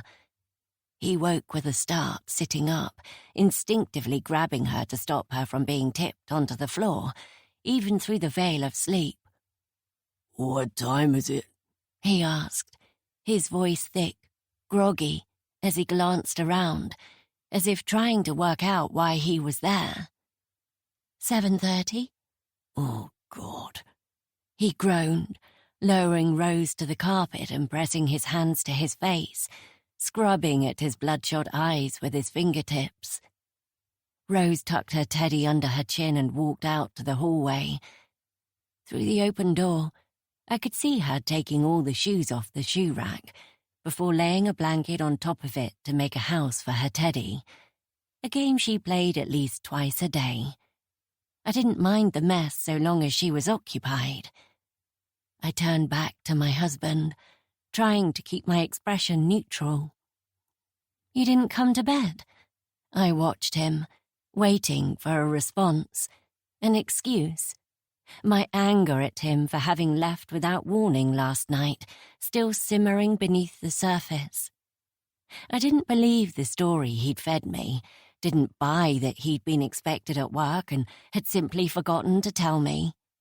It just didn't sit right in my gut. I'd spent the hour after he'd left thinking about booking an Uber to take me to the shop, so I could see for myself if he'd been lying. I'd had 2 glasses of wine and couldn't drive, but it was Sunday night. The place would be closed. What was I going to do? Stare through the window and see if I could spot movement within? What if they were all out the back unpacking boxes? Or worse, what if Phil saw me standing there spying on him, having dragged our sleeping daughter out, because I was too suspicious to let it lie? Let him lie. It would have been a one-way ticket to a blow-up I was desperate to avoid. So instead I'd done the sensible thing, gone to bed and seethed silently. Phil stretched, picking up one of Rose's picture books, his eyes not meeting mine. I was watching something on the telly. Must have passed out. It was a bloody long day. Are you working again today? I asked, pointedly. At 11? Right. I might pop round to Joe's first. I need to borrow his drill to put up those shelves in Rose's room. I folded my arms. Susie will be there? He raised an eyebrow. And? She told me the other day when I went round that she'd lost her job at the tax office. Why didn't you mention it to me? I really put my foot in it. Why would I mention it? Because you know I care. Because you know I miss her, and I'm desperate to rebuild what we've lost, and I feel like she's quickly becoming a stranger to me. Did you not think I'd want to know? That I'd be worried about her, interested in her life? He shrugged. She asked me not to share personal information with you. His words were quiet, but he may as well have screamed them for the pain they caused. Oh, I blustered. But she can share that stuff with you. Is that right? She can let you in. How is that fair? I never said it was fair. It's just... I don't know, it's bloody early. Do we have to start the day like this again? I'm tired. You're tired. I gave a laugh, holding back the urge to scream into the abyss. Yes, I'm tired. And I don't see why me respecting Susie's privacy is something for you to get your knickers in a twist about. You're not entitled to have access to everyone's private business as much as you might think otherwise. I took a deep breath, my fingers trembling with frustrated anger. It was baffling to me that he couldn't see this from my point of view. Look, I snapped, then broke off and pressed my hands to my face, taking a long, calming breath before attempting to moderate my tone. What I'm trying to say is that I want things to be different going forward. I don't know what's been going on since Rose was born, but the dynamic between you and me has changed. I bit my tongue, wanting to add that the dynamic between him and Susie had clearly changed too. It was patently obvious, and not for the better. Since when had he kept secrets for her? He rolled his eyes, so I went on. I don't want you going out with Joe and Susie without me. I've been thinking about it, and we need to get back to it being the 4 of us, together. I'm not sure if you picked up on it, but Joe looked pretty put out the other night at the way you and Susie were behaving. It was bordering on inappropriate. Inappropriate? His tone was cold. Yes, and embarrassing. He snorted. So you think you can tell me when I can see my own friends? Is that right? No. I'm asking, as your wife, that you include me in your plans, that you support me in what I'm trying to do here. I'm not asking you not to see them, just no more dinners and get-togethers where I'm excluded. It's gone on too long, and it hurts, Phil. It fucking hurts. He stared at me, his jaw set, his arms folded defensively. No, he said finally. I won't agree to that. And I'm pretty sure Susie won't either. He pushed himself up to stand as Rose toddled back in, babbling to herself. He sighed, bending to ruffle her dishevelled blonde hair before leaning back to stretch out his spine with a dramatic groan, then grabbed his jacket from the floor beside the sofa, where he'd clearly dumped it last night. "You're going out now?" I need some space. I'll see you later. His eyes refused to meet mine. "This isn't healthy, Phil. We have to be able to talk about this stuff. You know I have a meeting with Mrs. Porter today about her retirement. I need to be at my best, and I'm going to be distracted thinking about this whole mess. You're being selfish," I cried. He snapped his head up, his eyes blazing. I'm being selfish. Me? Do you realise how deranged that sounds coming from you? He gave a snide laugh. The funniest part is, you really don't, do you? You have no idea. I blinked back tears, shaking my head. "I don't know what you're talking about. I don't know what's happening to us. I just want things to be okay again, how they used to be." He shook his head. Life doesn't work like that, Em. Sorry. He added, sounding anything but. He walked out the room, slamming the front door as he left. This time, I didn't bother to watch him drive away. "So," Mabel's voice was filled with enthusiasm as she lay on her belly on the lawn, her dirty bare feet swinging back and forth, Rose giggling as she sat cross-legged in front of her, totally enraptured by her auntie's stories.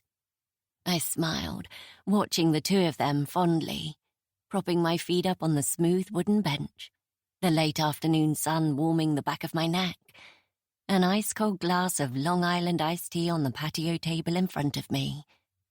The honeysuckle bush to my left was swarming with fat bees, and I couldn't help but think that, as lovely as Mabel's travels sounded, home was pretty damn gorgeous too. The autumn olive tree at the end of the garden was rustling as blue tits darted through the foliage, braving the lower branches to land on the bird feeder before launching back into the safer depths of the tree, the smell of roses and jasmine heady in the sultry air. There was a steady sound of children's laughter and chatter as they passed on the nearby pavement, heading to the park after school. And if I strained my ears hard enough, I could hear the distant cry of seagulls. Picture the lapping waves rushing over the smooth pebbles, calling my name, drawing me in. This was our first spring here. By the feel of today, I hoped we were in for a long, hot summer. We'd only been in this house a couple of months, but already it felt like home, like forever. It was easy to pretend everything was as it should be when the world felt like this, like my marriage wasn't falling apart and it was all going to be just fine. I picked up my drink, listening to Mabel as she continued her story. "I was at this little place by the beach. It was only about 30 seconds walk through the trees. Lots of individual wooden cabins with the basics. A bed, a bathroom, and a little deck area. Simple, but everything you could ever need." She glanced over at me, grinning. "Well, the latch on my front door was a bit dodgy, but I didn't mind. Until one day, while I was out at one of the beach restaurants for dinner, it must have come loose and the door blew open."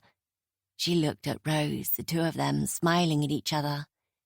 "You remember all those street dogs I told you about? The ones who like to sleep on the beach?" Rose nodded, a trail of dribble shining on her bottom lip as she focused intently on Mabel's animated face. "Well, I got back to my cabin after a very delicious dinner to find the door swinging on its hinges and six of them inside. And do you know what they were doing?" "No," Rose said, eyes alight with wonder. "Sleeping. On my bed, on the floor. How cheeky were they?" "What do?" "What did I do? What did I do?" Mabel exclaimed comically. "Well, I tried to shoo them out, of course.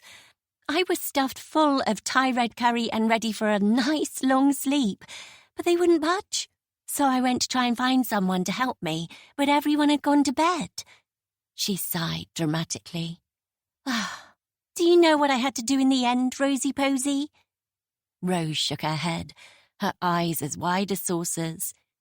I used my backpack as a pillow and slept out on the hard wooden deck with the snakes and spiders, while the dogs had a great night in my cosy bed. I laughed, picturing my sister writhing around on the wooden slats while a bunch of street dogs took over her cabin.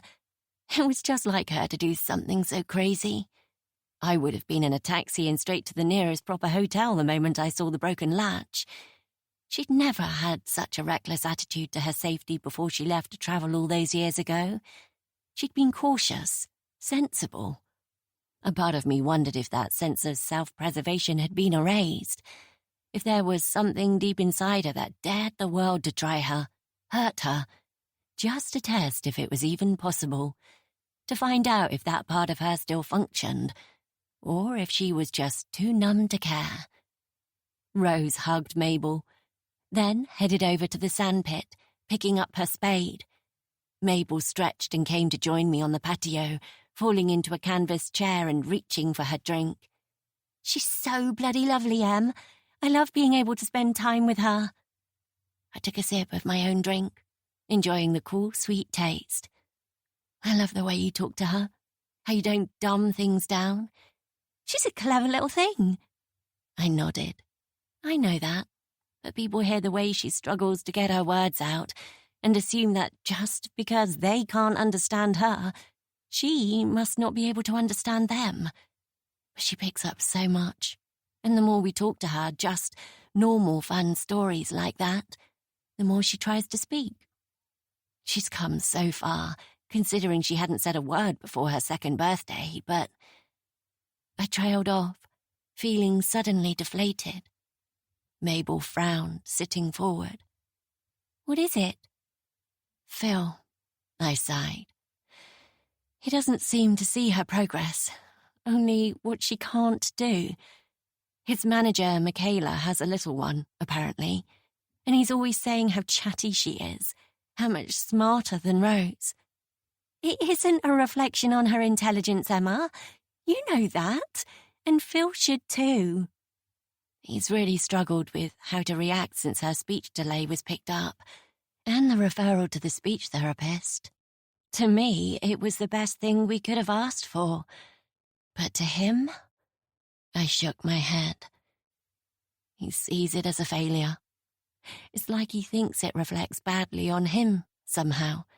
He doesn't seem to see that it's temporary, something we can work on, fix. But even if it wasn't, it isn't anyone's fault.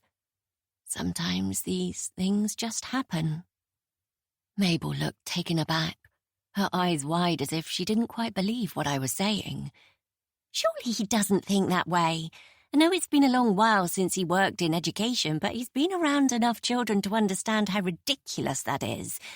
He will have seen 1,000 different needs and abilities during his time as a teacher, and I bet he never once blamed the parents or the children for their differences.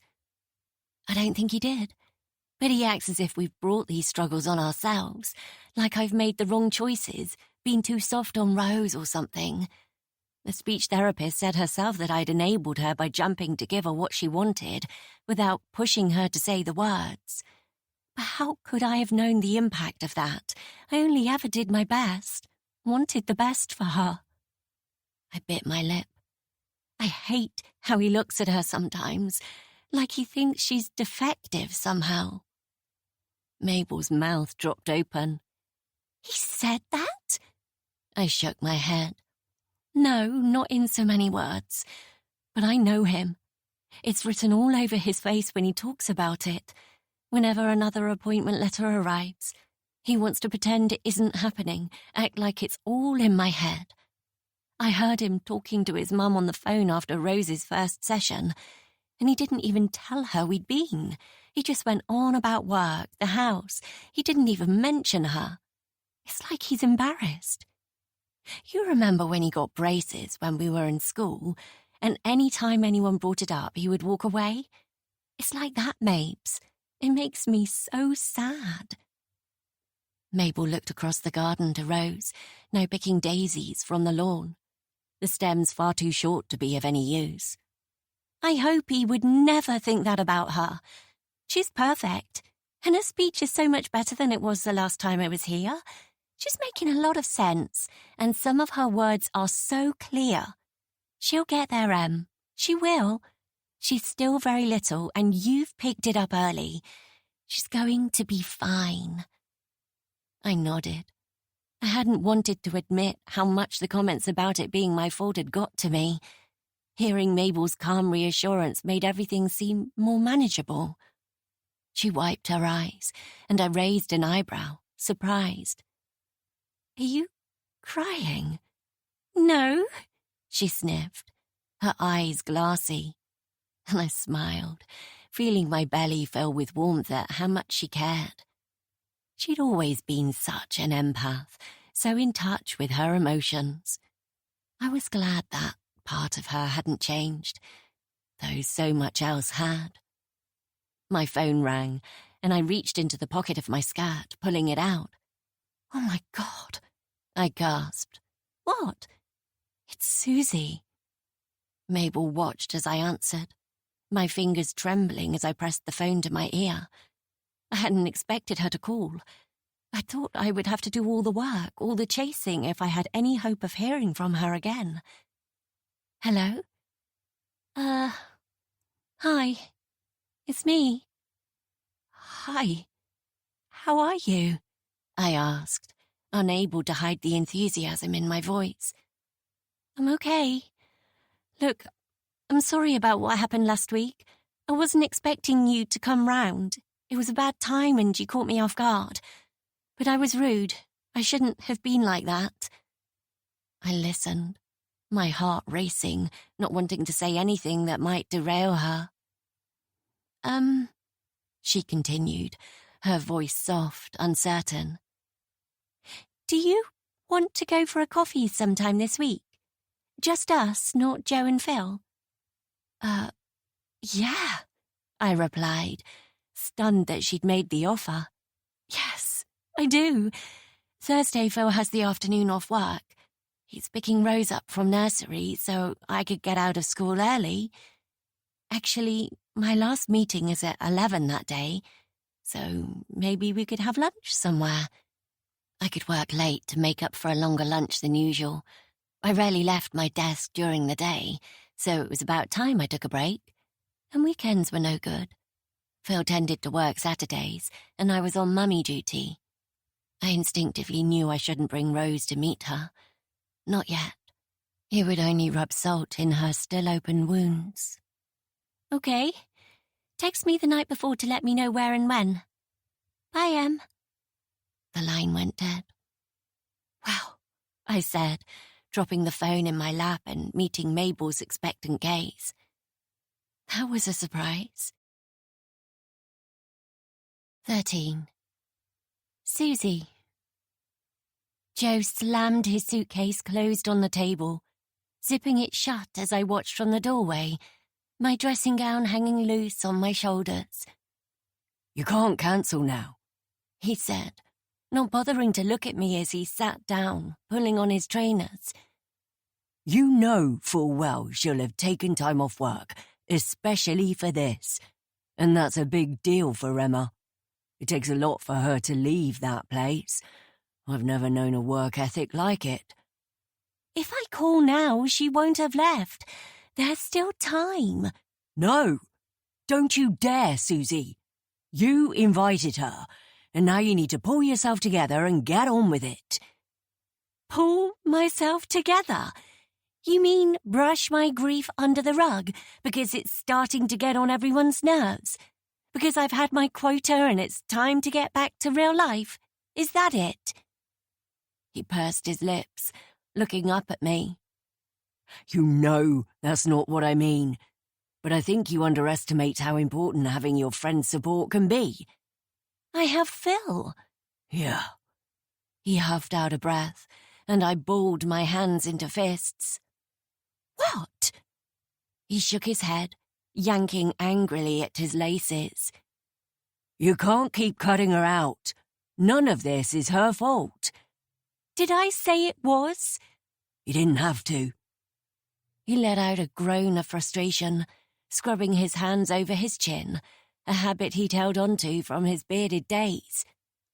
Look, all I'm saying is you've lost yourself. Your drinking is out of control. That art stuff is frankly terrifying.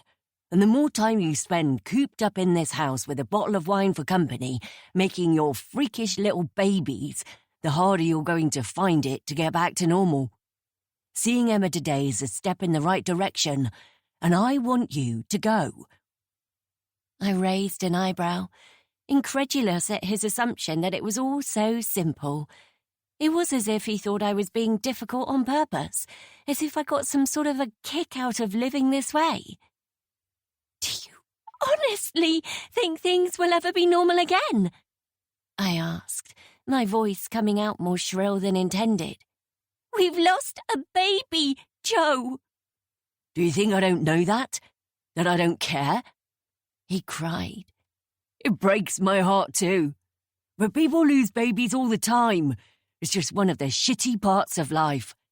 It doesn't mean you throw everything good away, waste the time you have left because of one terrible loss. You move forward. You remember what might have been, but you have to let go. At some point, you just have to. Because if you keep going like you are, you're going to lose me too. And then what, Suze? It was the first time he'd said it out loud. Though for a while now, I'd been sure it was what he was thinking. I'd felt the coldness, the unscalable wedge of ice that blocked him from reaching out to me. Sometimes I really hate you, I whispered. He stared at me. Then I suppose it's a good thing I'm going away. Maybe some time apart is exactly what we both need to put all this into perspective. Just remember that while you're here trapped in the past, I'm out there sleeping on a lumpy sofa bed, working all hours, trying to keep a roof over our heads. I haven't had the luxury of turning to alcoholism, quitting my job, staying in my goddamn dressing gown for 2.5 fucking years. I've been working myself to the point of exhaustion, supporting you. I've been nothing but patient. You don't even care that I lost a baby too that day. It wasn't just you who had to say goodbye. But you don't care about me, do you? You're not even trying. He accused, his eyes wild with emotion. I stared at his face, feeling absolutely nothing. I was simply numb, dead inside. I had no kind words to placate him with, no promises that things would get better, because I didn't believe they could. He was breathing hard, his hands on his knees, his head bowed, and I wondered if he was going to cry. I hoped he wouldn't. When he straightened, his expression was stoic, blank. And that changes today, he said softly. With this lunch, go and see Emma. For all our sakes. He picked up his case, striding towards me, clearly done with the conversation. For a second, he looked as if he might reach out, try and hug me goodbye. But I flinched away, and he sighed softly. See you in a week, then. His voice was hurt, but I couldn't find it in myself to offer a word of comfort. I simply nodded, watching him leave. The door closed softly, and I took a deep breath, relief flooding through me at finally being alone. I knew he was right about one thing. I should overcome my discomfort and go to the lunch. I didn't want to, but she would only try all the harder if I didn't show up, especially now I'd extended the invite. All I could do was be as dull and unresponsive as possible, so she didn't enjoy it, didn't want to rush to repeat the experience. I should never have called her in the first place. I couldn't fathom what had been going through my mind, only that I'd felt guilty somehow. The way Phil had looked at me when he'd left the other night, almost as if he were disappointed in me, had been simmering in my mind ever since. I didn't like it. Didn't like feeling he was angry with me, as though I was failing. Him, myself, everyone, in the poor choices I kept falling into. No, not falling into. Making. There was no denying that. No amount of pretending, acting like I was simply a passenger in the mess that had become my life, would negate the reality that it was all my fault. I'd woken the morning after Phil had left, my mouth furry, my head throbbing, dresses and accessories strewn all over the house, feeling ashamed and worthless. And in the days that followed, that feeling had only grown stronger. That was why I'd called her, because it felt like a link to the past, to the person I'd been back then, before I lost hope, lost myself. I'd reasoned that if I could just have a normal conversation with her, it might spark something in me, some tiny ember of life that was buried deep, remind me of who I could be. A time when I'd known how to smile, to be present in a moment without searching for escape in whatever form I could find. Now, though, I was regretting my hasty decision. The idea of sitting through a lunch with her, making small talk, wearing the familiar mask I'd learned to slip on, it was exhausting, and it would only serve to encourage her all the more. I'd never get rid of her now. I headed upstairs to my bedroom and pulled on a pair of wide-legged jeans, tying the drawstring on the elasticated waist and adding a long-sleeved cotton top. My face was pale, bare of makeup, and I smeared foundation on with my fingertips, rubbing it in before slicking a red lipstick across my lips. I brushed out my cropped hair, then went to the bathroom sink, wetting my fringe to stop it sticking up like I'd been electrocuted. My eyes looked haunted, and I found, as usual, that I couldn't meet their reflection for more than a few seconds without feeling shaky, ill. Emma had texted to say she'd meet me at the thatched house at midday. It was a peaceful, homely pub overlooking the water, a place I'd been to a handful of times with Joe and Phil. It could be lively at weekends and in the evening, but on a weekday lunchtime, we would be among a handful of customers. I wished she'd chosen somewhere busier. One of the restaurants in Gunwharf, packed and noisy, full of distraction and excuses not to talk. But no such luck. She'd chosen the perfect spot for deep, uninterrupted conversation, and I couldn't think of anything worse right now. I walked slowly down the stairs, hearing a gentle tap on the front door. My stomach tensed. What if she'd decided to come here first, accost me in my home again? I couldn't bear it. I peered over the banister, looking intently at the door, seeing the outline of a man, tall and broad, on the other side of the frosted glass panes. I knew that stance. Sucking up my pride, I walked over, head held high, and opened the door. "I wasn't expecting to see you today," I said, smiling as I let Phil in. He pushed the door closed behind him. "Well, you know me, a man of mystery." I met his eyes, refusing to be overcome by embarrassment over how I must have acted on Sunday night. I remembered a lot of dancing. On the table. Had he been here for that part? I shook away the thought. Phil looked past me. "Is he here?" "Nope." "Okay." I smiled again, walking into the living room, the sound of his footsteps following behind me. 14. Emma. I tapped my fingers on the steering wheel, impatient as the traffic crawled along the eastern road ahead of me. I didn't know what I'd been thinking of, planning to come back into the city for lunch. I should have had Susie drive to somewhere near the school so I could pop out and meet her, then get back to work. But I'd wanted to avoid any opportunity for her to back out.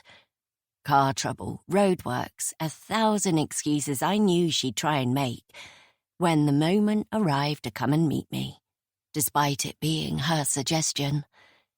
But she was close enough to the pub I'd chosen that, if it came to it, she could walk there, a fact I was well aware of since Phil had mentioned more than one tipsy evening spent there since we'd moved, the three of them strolling back home afterwards while I sat alone at home with the baby.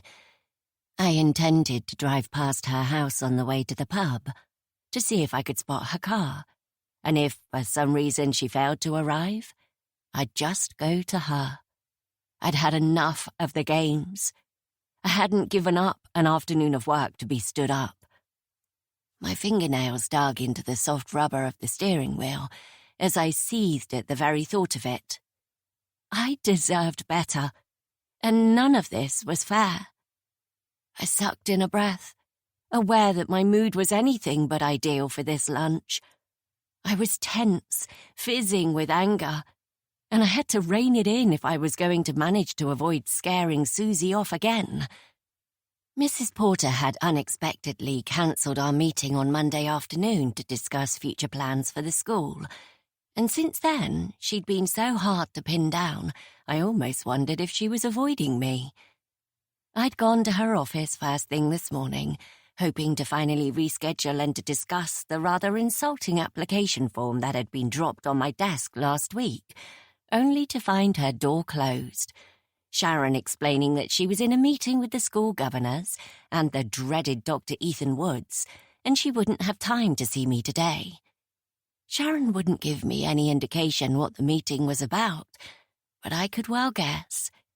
Why would the former head of the boys' boarding school have come to Sycamore Glade to meet the governors and Mrs. Porter, if not to interview for the job that was destined for me? I gritted my teeth, knowing I couldn't let him have it, that I'd have to find a way to stop the train wreck that was speeding ever closer. I needed to prove myself to all of them. I had thought I already had. Was it because I was a mother? Mrs. Porter had been widowed before taking the role and had stayed steadfastly single and child-free ever since, dedicating her whole life to her work, the school and the pupils. Did they think that because I had a family I was somehow less capable, less committed? I shook away the thought. It was ridiculous. The parents had made plenty of comments since I returned from my maternity leave about how positive it was that I had a child of my own now, how I could understand what it was like to have to choose the right care, the right education. It was an advantage. I was the best person for the job. So why did my hands keep sweating, my heart racing to the point of dizziness every time I pictured that closed office door? I stared blankly out over the common, watching the magpies hopping across the grass. A horn sounded behind me, and I blinked, realizing the traffic had cleared. Waving a half-hearted apology in my rearview mirror, though I felt like giving the finger, I moved forward, heading in the direction of Susie's road. Her house was on a one-way system, cars jammed in nose-to-bumper all the way along both sides, despite the hour. Did nobody have a job anymore? It seemed to me that since the COVID lockdowns, everyone had just quit real life. Sometimes I wanted to stand in the street and scream, "Will you all just go to bloody work? What are you doing here?" Nobody had an ounce of ambition, and it made me angry, made me feel like the burden of holding up society had fallen on the shoulders of the few people left who could be bothered to keep trying, keep getting dressed and leaving the damn house. I drove slowly, looking at the cars as I passed them, hoping not to see Susie's. She should already be in it and heading to the pub if she was going to be there on time. As I got closer to her house, I still hadn't spotted it. Her front door, teal wood with a dull brass letterbox and dirty glass, came into view, and I peered closer, wondering if I'd see her coming out. Ahead of me, a Tesco van was unloading shopping for one of the neighbours, and I waited, craning my neck to see around it to Susie's forecourt, not wanting to miss her. Her door opened without warning, and I sank back in my seat, feeling like I'd been caught spying, readying myself with an excuse, an offer to give her a lift. But it wasn't Susie who emerged. It was Phil. I gripped the wheel harder as I watched my husband walk briskly through her open gate. He didn't look my way as he strode off down a side street, disappearing quickly from view. I stared at the empty space where he'd been, dumbstruck. What on earth was he doing here? He was supposed to be picking Rose up from nursery and taking her swimming. He hadn't mentioned coming over here. Not that he'd been especially talkative these past few weeks, but still. I grabbed my phone from the dashboard, typing out a quick text as the Tesco driver chatted without a care in the world to Susie's neighbour. "Don't forget it's Rose's swimming session this afternoon. Have you picked her up?" The 2 blue ticks appeared almost instantly, and I watched the dots on the screen, waiting anxiously for his reply. "I haven't forgotten. Just leaving work to get her now." The words swam in front of my eyes, the lie he'd responded with so easily, without a moment's hesitation. I shook away the sharp talons of fear that began creeping up my spine. It would be nothing. He probably didn't want to waste time explaining that he'd dropped in here first, didn't want to get into a boring, unnecessary conversation when he was already running late. He was likely just returning Joe's drill, though he hadn't put the shelves up in Rose's room yet. I swallowed, my mouth suddenly dry, my throat pulsing around a ball of tension. As the Tesco driver slammed the van door and pulled away, I forced myself not to think the worst. Sending a like in response and dropping the phone on the passenger seat, I put the car in gear and headed for the pub. I couldn't keep still as I waited for Susie to arrive. My gaze kept flicking from the huge picture window overlooking the water, the tide trickling in, slowly obscuring the sticky mud of the creek, to the double doors. I wanted to watch her face as she spotted me, to see if there was a trace of guilt, some clue that she was keeping a secret as her eyes met mine. I'd already downed half my wine and given up on the idea of driving back to school. Fuck them. Fuck it all.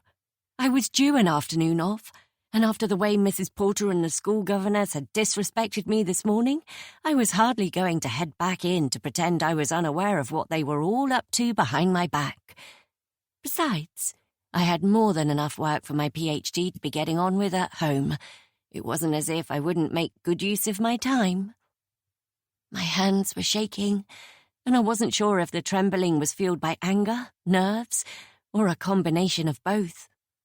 As I took another bracing sip of my wine, I caught sight of a figure entering the porch and recognized it instantly. Susie had come. She was really here. My breath caught in my throat as she walked inside, unbuttoning her long cardigan, her face pale, her lips blood red. As she looked my way, our eyes met and she nodded, pointing to the bar, mouthing what looked like an offer of a drink. I held up my glass and she nodded again. It seemed to take forever for her to be served and pay, as if she were taking her time, stretching out the moment when we had to come face to face. I drummed my manicured fingernails on the scratched wooden tabletop, trying to school my features into something far warmer than I felt. Finally, she turned away from the bar, a generous glass of wine in each hand, her own dread written clear as day on her face as she approached. I pushed back my chair, waiting for her to put the glasses down before giving her an awkward hug. "Thanks for the drink," I said, sitting back down, feeling strangely formal, uncertain. "Bit early for you, isn't it?" she replied, shrugging out of her cardigan and sitting down on the opposite side of the table. "Not today," I said wryly. She raised an eyebrow as if considering probing into my obviously tense mood. I never asked how your work was going, she said. It was true. She'd barely said 2 words to me at Phil's birthday night out, and we hadn't exactly had a jolly catch-up when I'd gone to her house. She seemed to be suddenly aware of it, making an effort now, and I appreciated it. Are you still at the private school? I nodded. Sycamore Glade, yes. I'm hoping for a promotion. The head is retiring and... I let my sentence trail off, thinking of the doubt that had been creeping in over the past few weeks, the controls slipping through my fingers. I couldn't stand it. Are you likely to get the role? She pressed. Her fingers toyed with the stem of her glass as she flicked her gaze towards me. I sighed. I thought I was, but now... I shook my head, refusing to give in. Yes, I said, my tone decisive, as if it was all I needed to be right. I think it's mine. I've given so much to the school, and I've earned it.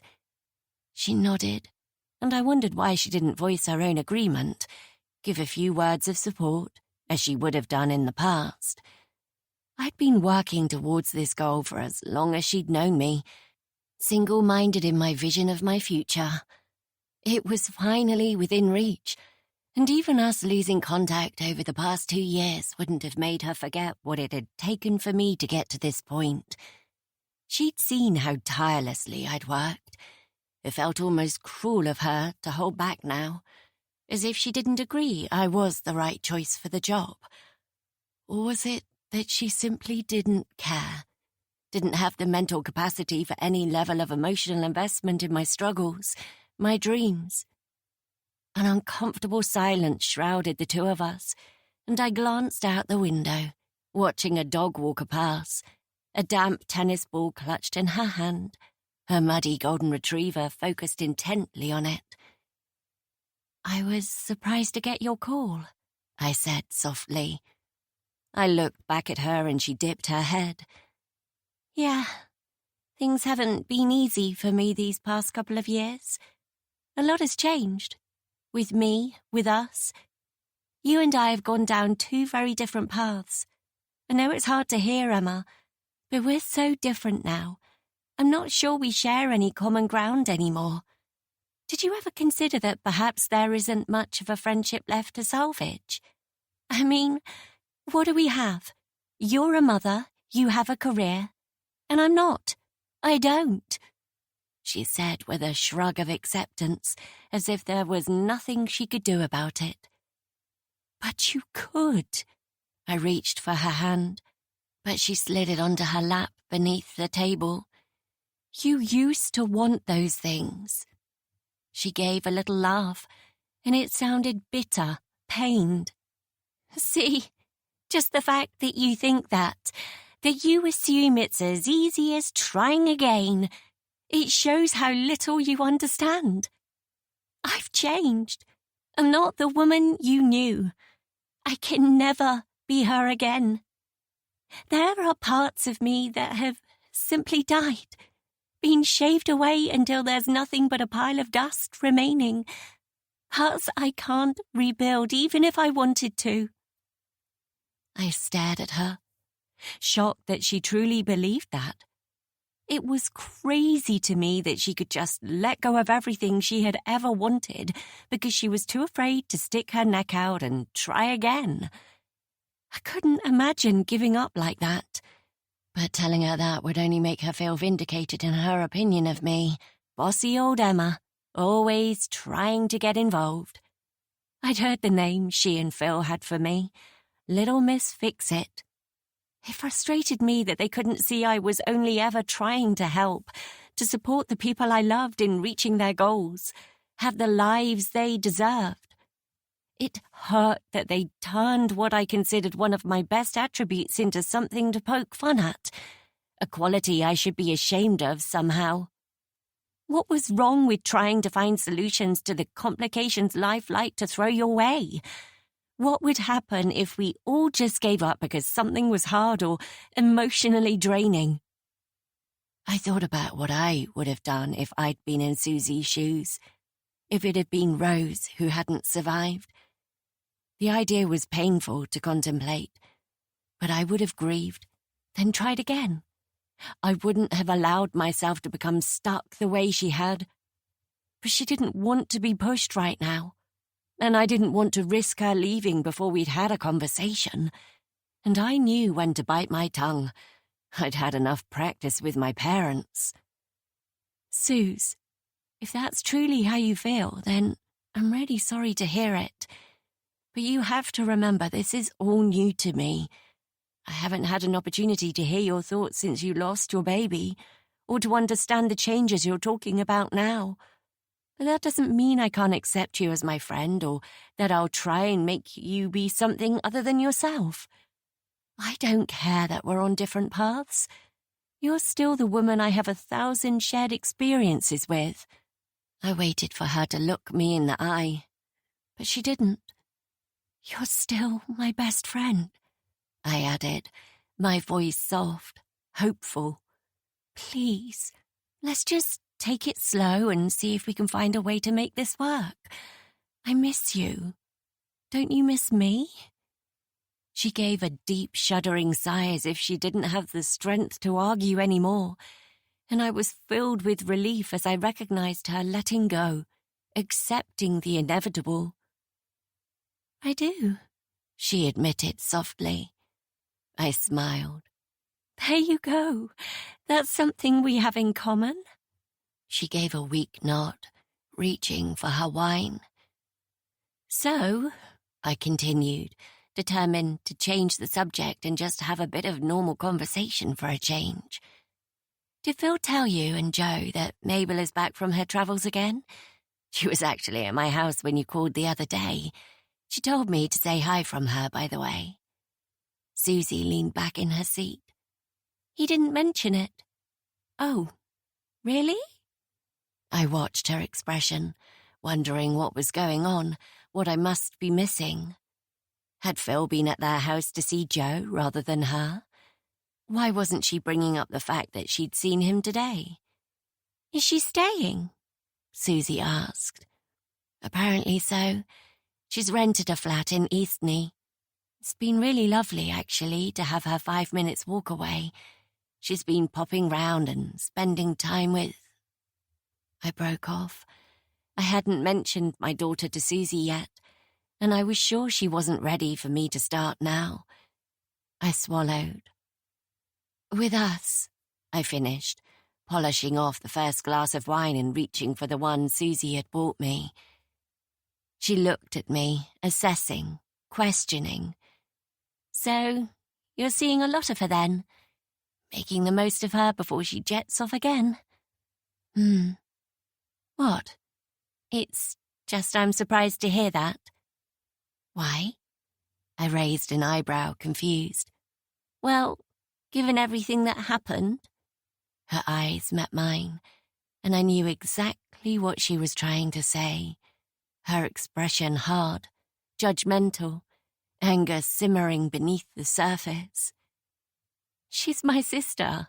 Of course I want to spend time with her, I answered simply. You didn't before. You spent all your free time with me. Well, things change, as you said, but there's room in my life for more than one person, you know. And there was once a time when the three of us would do girls' nights out. No reason we couldn't re-establish those now. I think you know perfectly well that's not going to happen. Well, maybe in the future, I said, keeping my tone breezy to counterbalance hers. She shrugged, looking out the window, her whole body seeming to close in on itself. How's Joe? I asked, hoping to steer the conversation away from Mabel and find out if he'd been at home this morning. A long moment passed, and I wondered if she was about to pick up her bag and leave. I could see how upset she was by the mention of Mabel. I hadn't been thinking, should never have brought her up. I forgot how Susie held on to things from long ago, never able to let anything go. It had been stupid of me to say her name. But who could I talk about? Not my daughter, not my sister. This woman had more triggers than a gun range. I chewed my fingernail before catching myself in the old habit and reaching for my bag instead, busying myself with reapplying my lip balm, as if I wasn't waiting for her to break the awkward silence. She clicked her tongue. Joe's busy, though he hasn't been getting many clients for his web design business since all these AI apps and cheaper self-building sites came in. People just don't want to invest in real designers anymore. It's seen as an unnecessary expense, especially when new businesses have so many other outgoings to consider, and they can get good enough results for a fraction of the cost.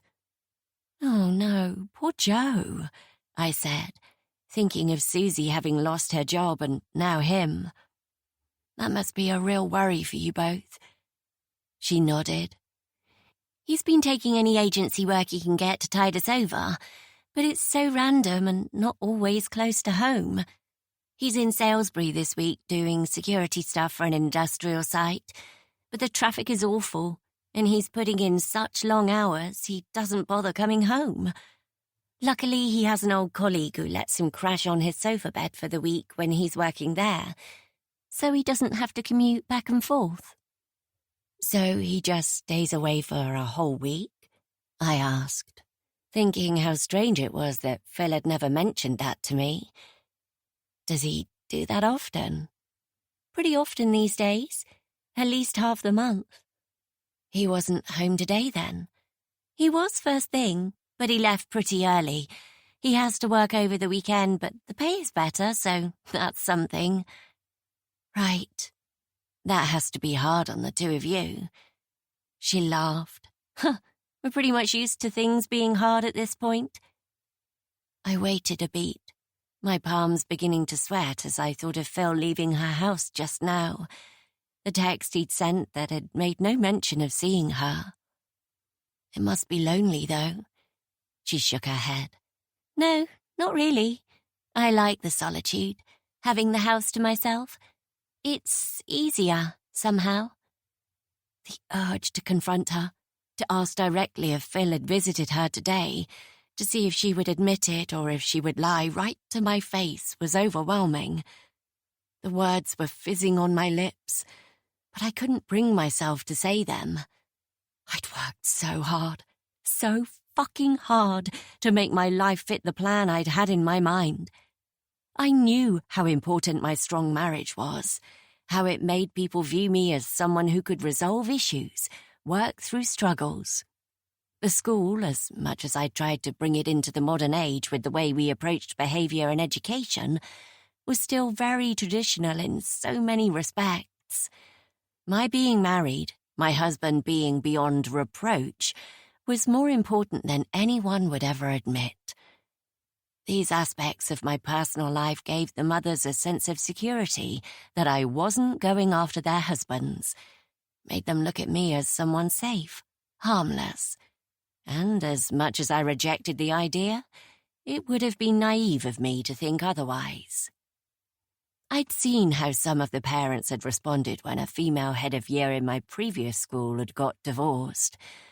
She lost the weight she'd gained over the last miserable years of her marriage and gained confidence, becoming not just their children's teacher, but a new and dangerous threat. Suddenly, the mothers began treating her differently. Her looks were scrutinized, her outfit choices called into question. Accusations of inappropriate behavior towards their husbands, when she was simply being kind and friendly, pouring in and dousing her future prospects. I'd still been fresh out of training and had one eye on the future as I watched, taking it all in as her personal life and private decisions quickly became public property, vultures tearing her apart. The respect she'd held, gone. I hated that it happened, but in my line of work it wasn't something I could risk. Phil having an affair and the train wreck that would follow, even if I managed to sweep it under the rug, wasn't an option. And what if he decided he didn't want to make it work? That my confronting him and Susie had finally opened up the opportunity he'd been waiting for.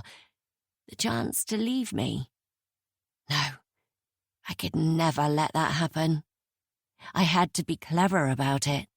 Find out the truth privately, quietly, and then figure out how to put an end to it with the minimal amount of drama. With my promotion already so uncertain, it was imperative that I did nothing to rock the boat. Do you want to eat? Susie's voice dragged me from my thoughts, and I looked up to see her holding a menu. I suppose we should, thanks, I said as she passed it over. So, she continued, her tone lighter now. How's Phil getting on at work? I never pictured him as assistant manager of a shop, somehow. I raised an eyebrow, certain she must already know the answer to that question. He seemed to speak to her more than he did me these days. But I played along, pushing down the feeling that this was all so fake. Did I really want this woman back in my life if she would stoop so low as to try and take my husband? I should never have let her push me aside for so long. Everything had become messy. It was about time things went back to how they should be. She cleared her throat, and I realized I hadn't answered her question. I shrugged. Honestly? I paused, unsure how to answer. With the truth?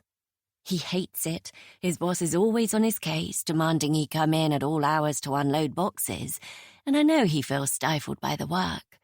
This was never his plan. I thought of how excited, how full of ideas he'd been when he was working in teaching.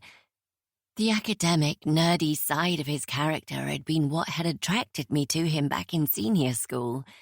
He'd been fun, jokey, and light-hearted in so many respects, but he never failed to get his homework in on time, usually going that extra mile, giving more than had been asked for and getting the grades to reflect his hard work.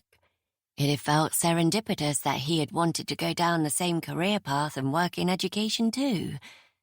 He'd taken a different route to me, choosing a shorter degree and getting his first job as a science teacher in a senior school, a year before I'd begun applying for roles. But it had all fallen apart so quickly, and he'd had no choice but to walk away from his dream. The real reason for that was something we'd never shared with anyone, not even Susie and Joe. And despite all the secrecy over whatever they'd been doing recently, I couldn't believe he would have told them the truth about it. I knew he harbored regret, resentment about the whole situation, but it couldn't be changed. I'd never been one to see the benefit of wallowing in the past. It only made the present tougher to cope with. We just had to make the best of it now.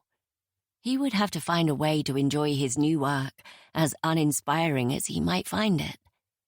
He'd applied for so many jobs after leaving teaching, ones that might have led to fulfilling, interesting career paths in their own right.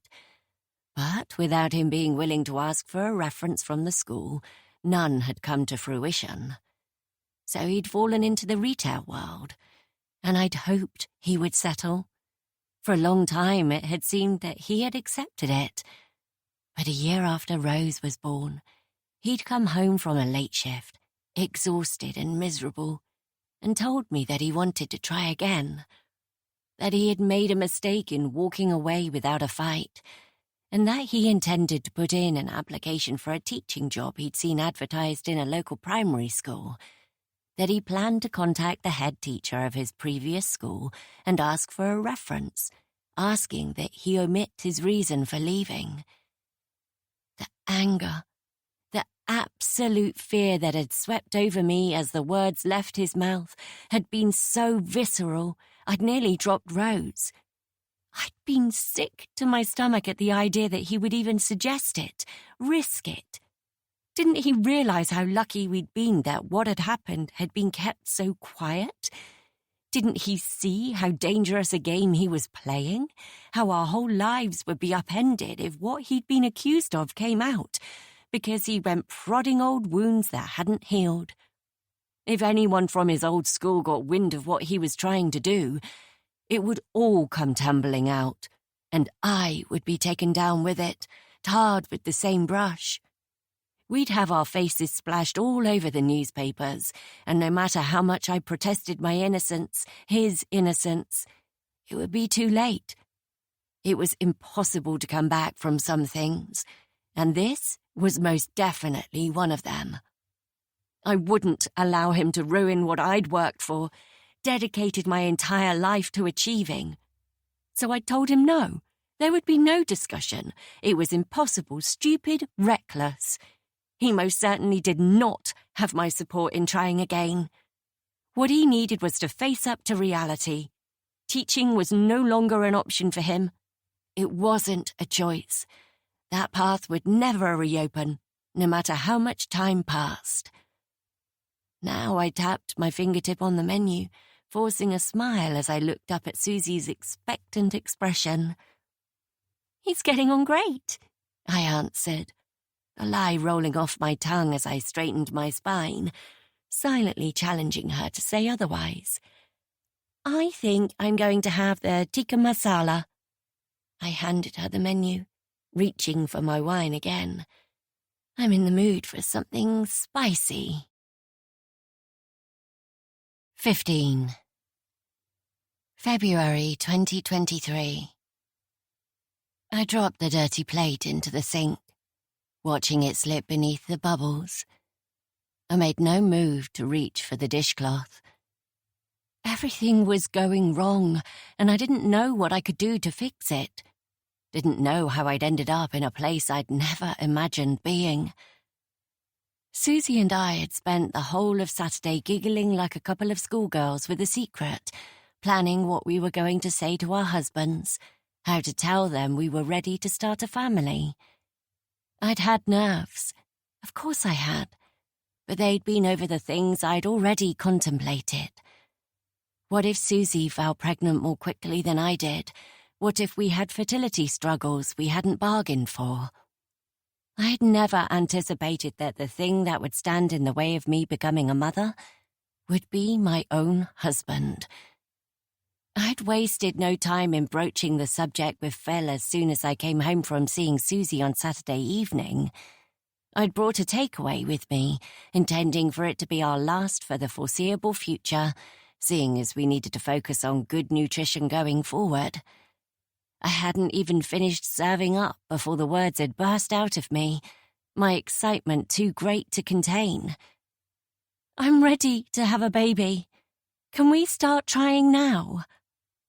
I'd expected him to be apprehensive, nervous that the time had finally come. A little bit of fear was normal, and Phil had always been the type to overthink things. But it wasn't like it was coming out of the blue. We'd talked about children so many times over the years, and not once had I anticipated that when the time came, he wouldn't be open to moving on to the next chapter with me. After all, wasn't that what this whole thing was for? The house, the marriage? Children were the next logical step. He knew that I'd come off the pill months ago, preparing my body, that this was where we were heading.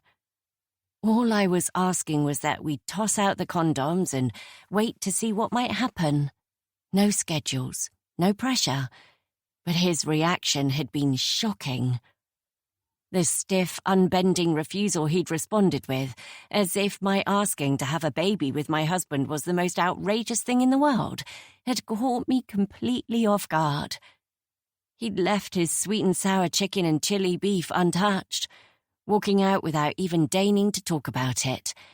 And since then, he'd done everything possible to avoid me. I dipped my hands into the warm water, letting the bubbles pop as I stared down at them. How could he be so cruel?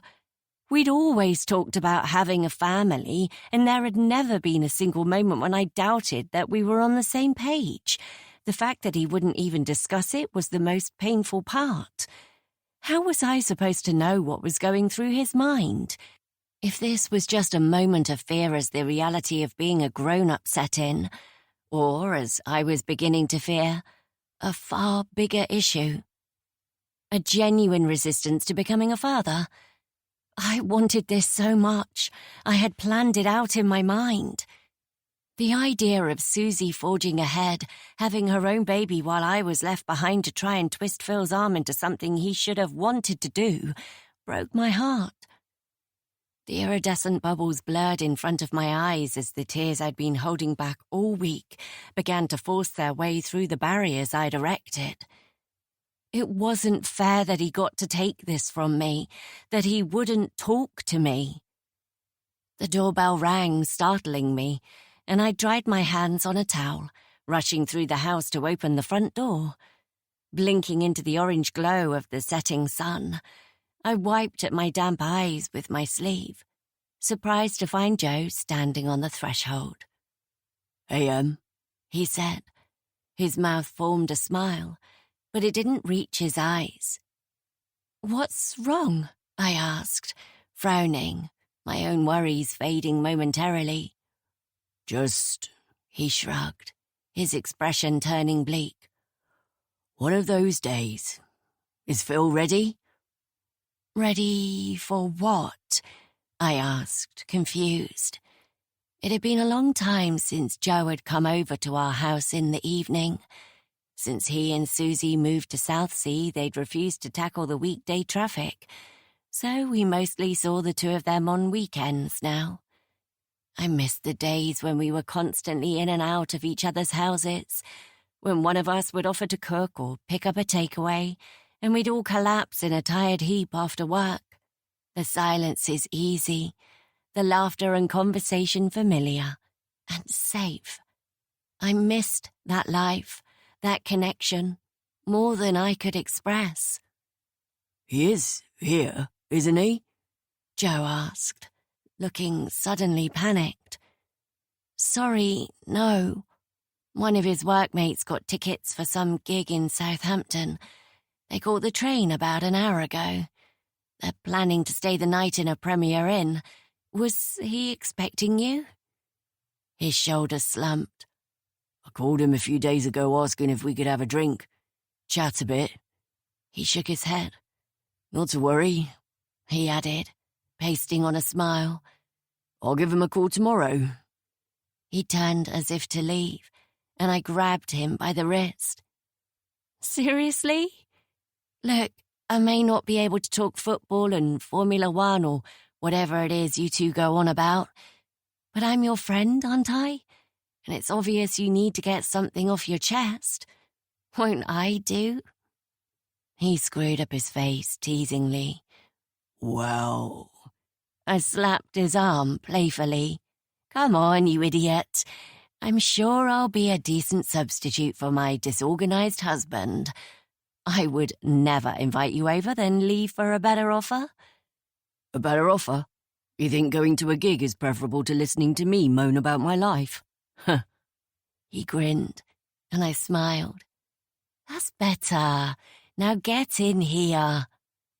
He stepped through into our tiny living room, kicking off his shoes and shoving the door closed behind him. "When are you going to get a new shoe rack?" he asked, eyeing the wooden shelves that were tilting precariously to the left, the shoes stacked strategically to counterbalance the shoddy design. "When that one falls apart? You know I'm frugal.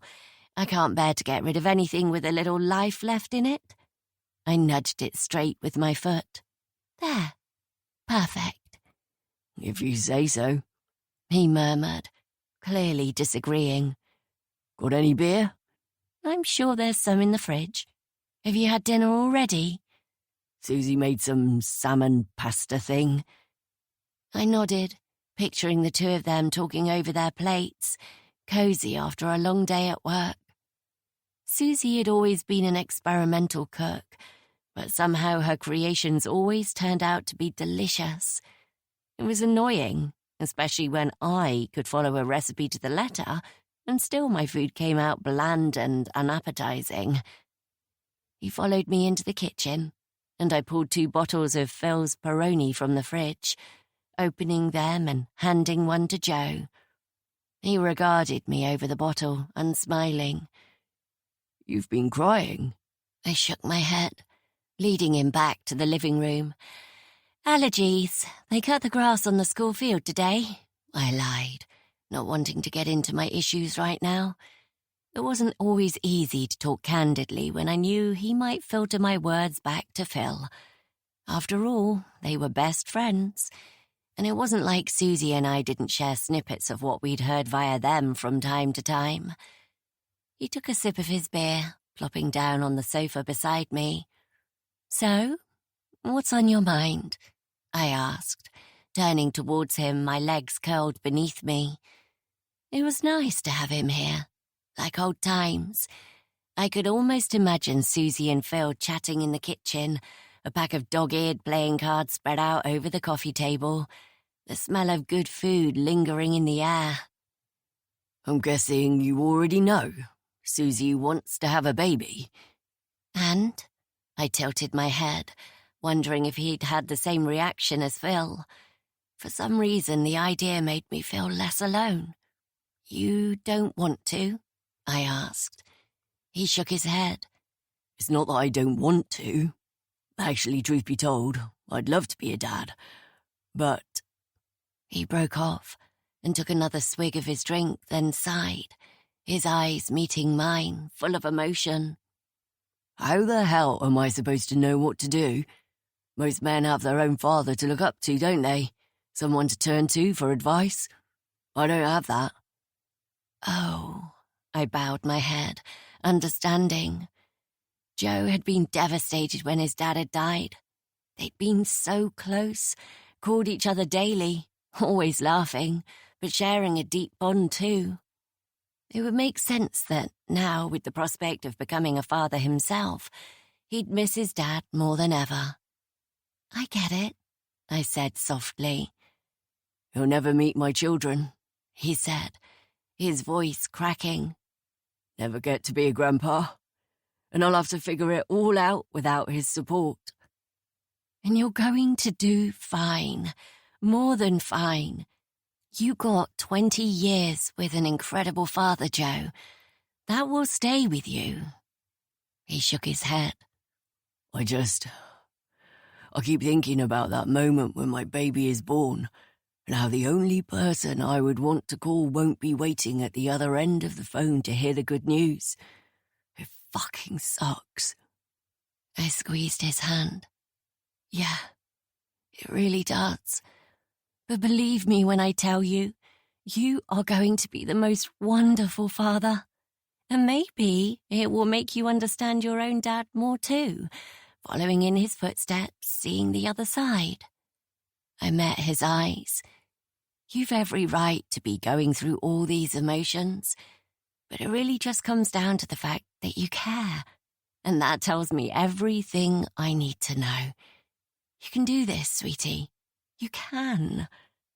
I pulled him into a hug, kissing the top of his head and rubbing his back. It was stark how different he and Phil were when it came to the idea of starting a family, how much he so clearly cared, wanted to be the best possible father to his future children. I had thought Phil would want that too, but it seemed he was only willing to give me the bare minimum, whereas Joe was being so hard on himself, trying to give Susie the world. It hurt to compare the two of them now. Susie was lucky.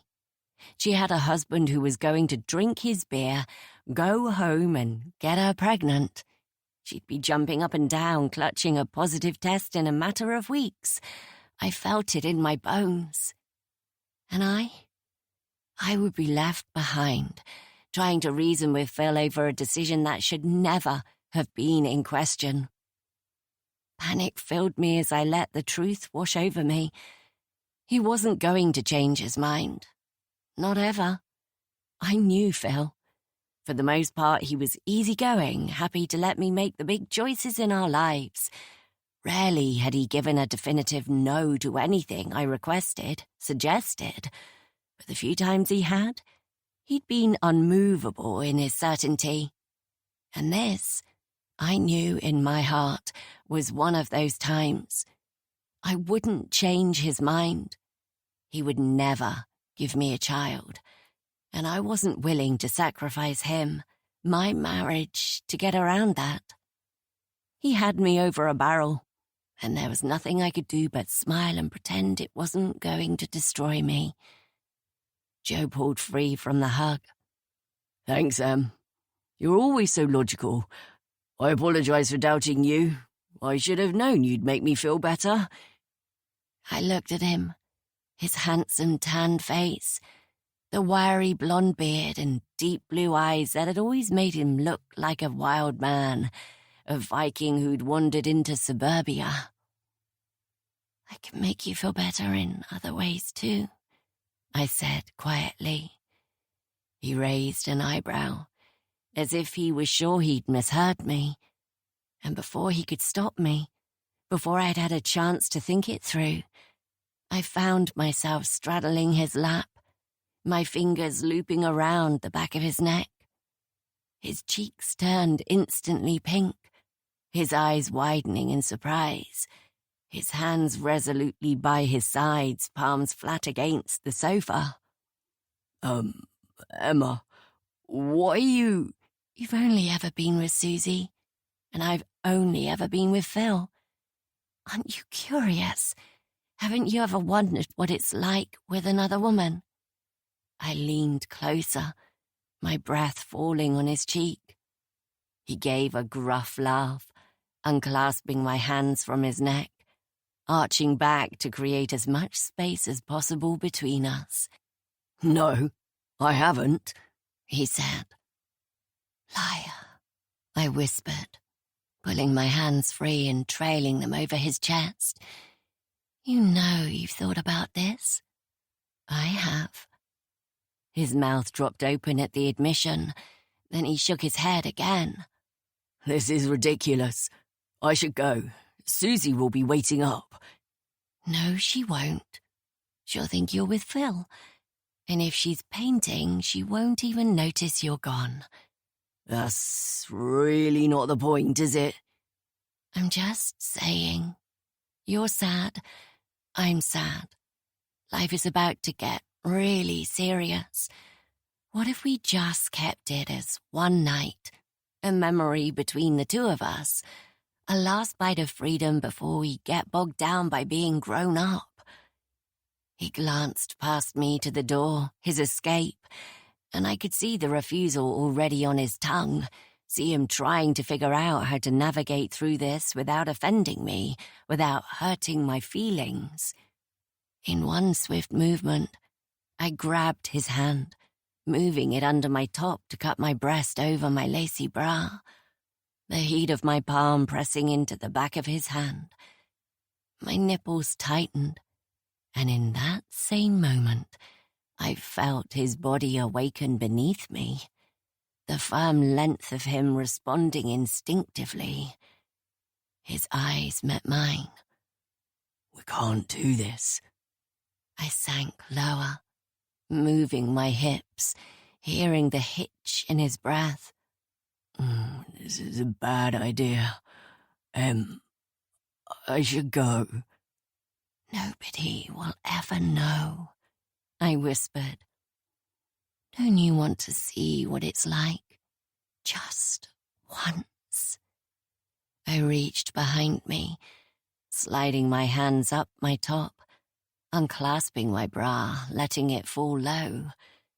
His hand dropped away, but his eyes were still fixed on mine as I took it again, guiding it back inside my top to the bare skin waiting for him. This time, he didn't need me to hold it there. His fingertips pinched my nipple lightly, and I gasped, leaning forward, grinding against him, my lips grazing his neck. It was an unfair advantage. Susie had told me in confidence how much he liked to be kissed there. I shoved away the thought of her, the image of her face fading in an instant as I felt his energy change, felt him wanting me. needing this distraction from his fears, his worries. Pulling back, I couldn't miss the sadness in his eyes, the way he looked so lost, so confused. I shouldn't do this. I didn't want to hurt Susie, but she would never need to know. It would just be this once, and the truth was, I had always wondered what it would have been like if I'd chosen Joe and she'd chosen Phil. Would I have been happier? I kissed his neck again, and his hands slid around my waist, up my back, his hips arching up, pressing against me. And suddenly, nothing mattered but this moment. I didn't want to stop. His eyes turned dark, his blonde hair falling across his forehead as I reached down, unzipping his jeans. No, he whispered uncertainly, but he didn't try to stop me. I slid my hand into the front of his boxers, and his eyes widened, his fingers fisting into the back of my hair, bringing my head down to his and crushing his lips against mine. His tongue slid into my mouth, a groan breaking free from his throat, and I stopped thinking. For the first time in as long as I could remember, my mind went utterly still, and I let myself go. 16. May 2026. Come here, you little monkey. Rose's squeal of excitement pierced my eardrums, and I winced, unable to stop myself from laughing as I watched Mabel trying to wrangle her into her pajamas. Rose's blonde hair was plaited into 2 thin pigtails, still damp from her bath, and the smell of lavender body wash was strong in the air. I always found that smell so comforting, cozy somehow, making me think of when she'd been tiny and I'd cocooned her in a towel, rocking her against my chest, her little pink toes sticking out the bottom, her gummy smile wide and unjudgmental as she'd focused on my face.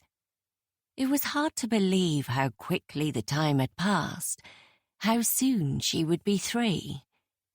Mabel managed at last to pull her pajama bottoms on, and Rose jumped up, giggling as she ran off, making a beeline for the new toy Auntie Mabel had bought her. A hideous plastic robot dog with light-up eyes and an irritating tinny bark. It was something I would never have chosen for her, preferring wooden toys, educational, open-ended ones that didn't give me an instant headache. Mabel glanced my way and saw me frowning at it. Oh, lighten up, sis. If you can't have a robot puppy when you're 2, when can you have one? She loves it. You're right about that, I conceded. I flopped back against the sofa cushions, exhausted. I was glad it was Friday. I'd hoped to finally get in to see Mrs. Porter at some point today, but she'd been tied up in meetings with parents and then organising the next school open day, and once again I'd gone home disappointed, consumed by the thought that she was intentionally avoiding me. The application form was in my bag, and as much as I hated the idea of having to even look at it, I'd made up my mind that if this was a hoop they wanted me to jump through, I would do it, and do it well. If I had to fight for the role, I would go to greater lengths than anyone else, and I would get it. I'd been preparing my whole life for this. I wasn't going to cut off my nose to spite my face now. I intended to spend the weekend working on it and take it in Monday morning, before the closing date, showing all of them, Mrs. Porter, the school board, and anyone else who dared to doubt me, that I was humble enough to go through the necessary motions and tick all the boxes. I should have expected it. Schools were bureaucratic establishments. They obviously couldn't be seen to be giving the job to me based on favoritism. I had to demonstrate why I'd earned it. So? Mabel smiled, still squatting on the carpet, picking up Rose's little teddy and cuddling it to her chest, as Rose pressed button after button on the plastic puppy. How was yesterday? You said you were having lunch with Susie, didn't you?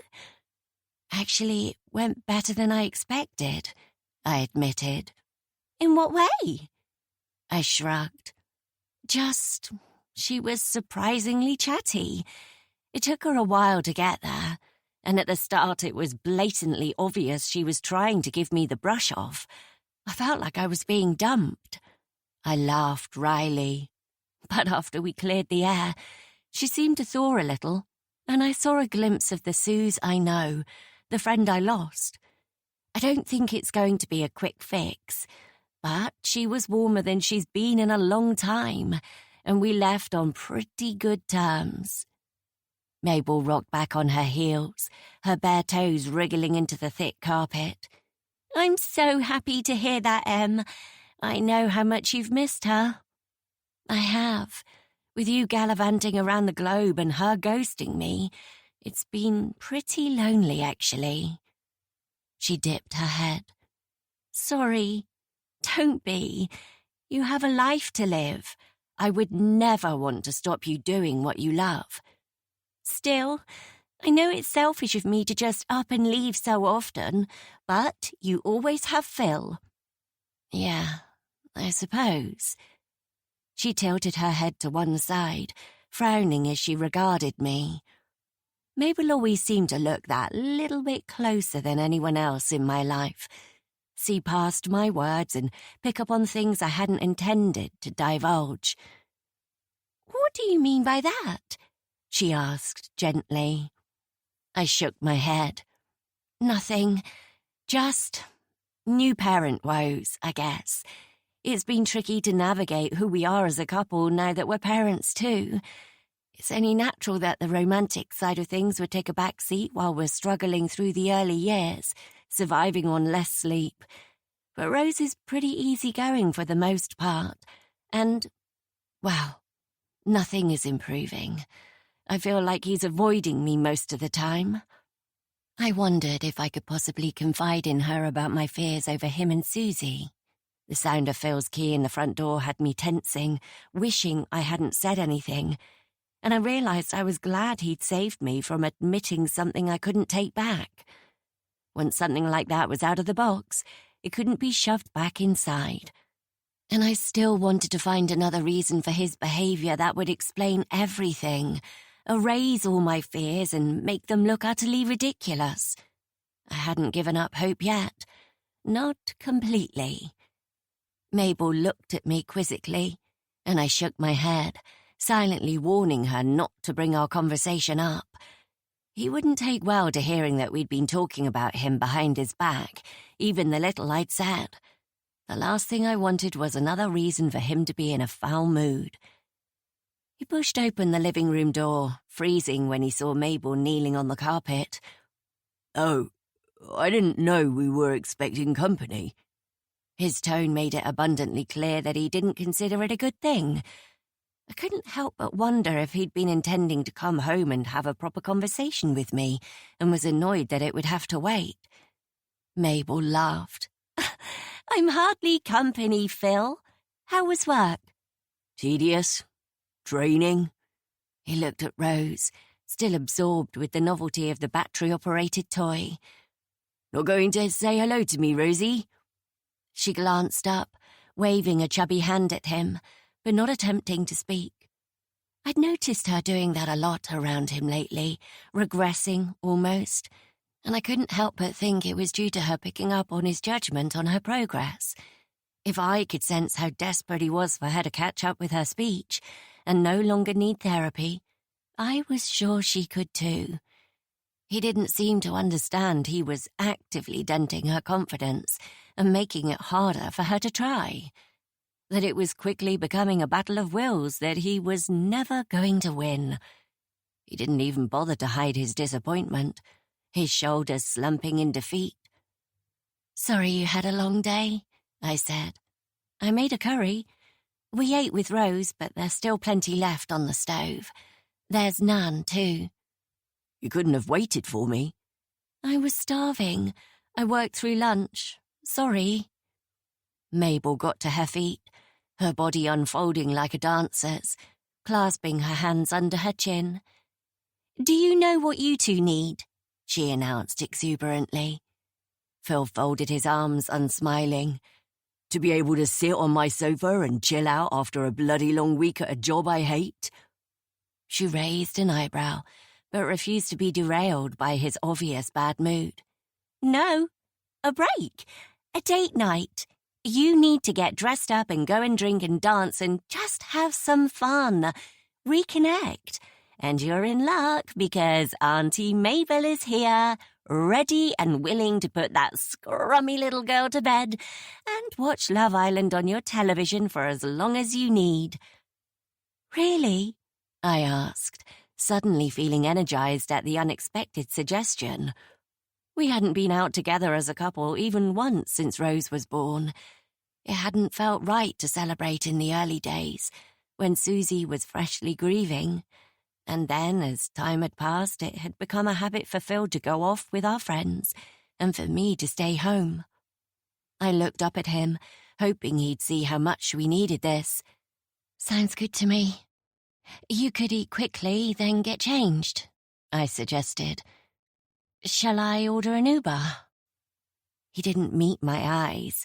Instead, he was glaring at Mabel, his expression shocking, livid, as if a storm was raging deep inside him, as if he thought she was causing unnecessary work for him, and he was using every last ounce of his energy to hold back from telling her to shut up because he didn't want to do it. Was that how he viewed me? Our marriage? As a chore to be avoided at all costs? Or, I thought bitterly, was it that there was someone else he'd rather be spending his evening with? As if I'd voiced my thoughts out loud, he shook his head. "Not tonight. Thanks for the offer, though, Mabel." His tone was almost vicious. There was no need for it, not when she was being so kind. I knew she had plenty of friends she could be going out with instead of sitting here watching TV, and that she would always choose a party over staying home. Didn't he appreciate that at all? "I'm going to go over to Joe's. I'll get dinner with him and Suze." "But," I started, wanting to tell him that I knew Joe was away for work, that I didn't want him sharing a meal with Susie rather than coming out with me, his wife. But he didn't wait to let me finish my sentence. The front door slammed and I sat, frozen, defeated. Mabel looked over to Rose, who seemed not to have noticed the tension in the air. I wondered if my sister had picked up on the fact that Phil hadn't even bothered to kiss his daughter goodnight. "Well," she said, stretching out the word, her eyes wide. "That didn't go exactly as I pictured. Oops. But on the plus side, it looks like it's a girls' night for us." She gave a small smile and I tried to return it, though the sadness felt overwhelming. "I'll get this little one to bed. You pour the wine. There's a family pack of Maltesers in my handbag, and it's about time they were cracked open." I nodded, grateful she was here. "Thank you, and sorry for him. That was rude. Nothing to apologize for." She held out a hand to Rose. "Bedtime, Missy. Shall we go and read Mr. Fluff a story?" She offered her the teddy, and Rose took it, nodding as she came to give me a kiss. I held her extra tight to make up for her father's lack of interest, then watched as Mabel left the room, her eyes on mine, silently checking in. "I'm okay. I just need a second," I whispered. Mabel scooped Rose up and headed upstairs, the two of them laughing together, the floorboards creaking overhead. I listened, feeling numb. How on earth was I going to get my life back on track? Because right now, everything seemed to be falling apart. 17. Susie. The sky was a crisp bright blue, the salt-scented breeze icy against my cheek as I stood in the queue for the coffee cup kiosk, waiting to order. It had been too long since I'd ventured out of the house for a walk. Far too long. I used to love it here. The bustling cafe right on the beach, the sound of gulls and waves and people. When we were new to the city, I loved spending Saturday afternoons here, watching the world go by. Joe and I had left Havant, where we'd lived a stone's throw from Emma and Phil, not long after we got married. Emma had been furious about it at the time, assuming we would stay close, especially since she and Phil had recently bought their first house. But I'd known even before they completed on it that I didn't want to stay in my hometown, that I was ready for a change, and though I'd never have said it to her, a bit of space from the friendship that had become gradually more claustrophobic over the years. I hadn't wanted to cut ties, just put a little distance between us. Stop the unexpected drop-ins, the living in each other's pockets. I'd known she'd be hurt, and much deeper down I'd also known she would feel as if I was trying to compete with her. She was so proud of getting her little house, a mortgage, feeling grown up. My moving to a new area would have made her feel like she was losing somehow. She always liked to do things first. I'd explained the move by telling her we wanted to get on the housing ladder, and this was our only option. We didn't have a big deposit, and there were so few options available to us. The house we'd bought, a compact 3-bed terrace on a one-way street with limited permit parking, had been listed as part buy, part rent, and we'd only needed a tiny deposit, a fraction of what she and Phil had put down for theirs. It had seemed perfect. A whole house, small as it might be, with a little garden, and no need to stretch ourselves financially.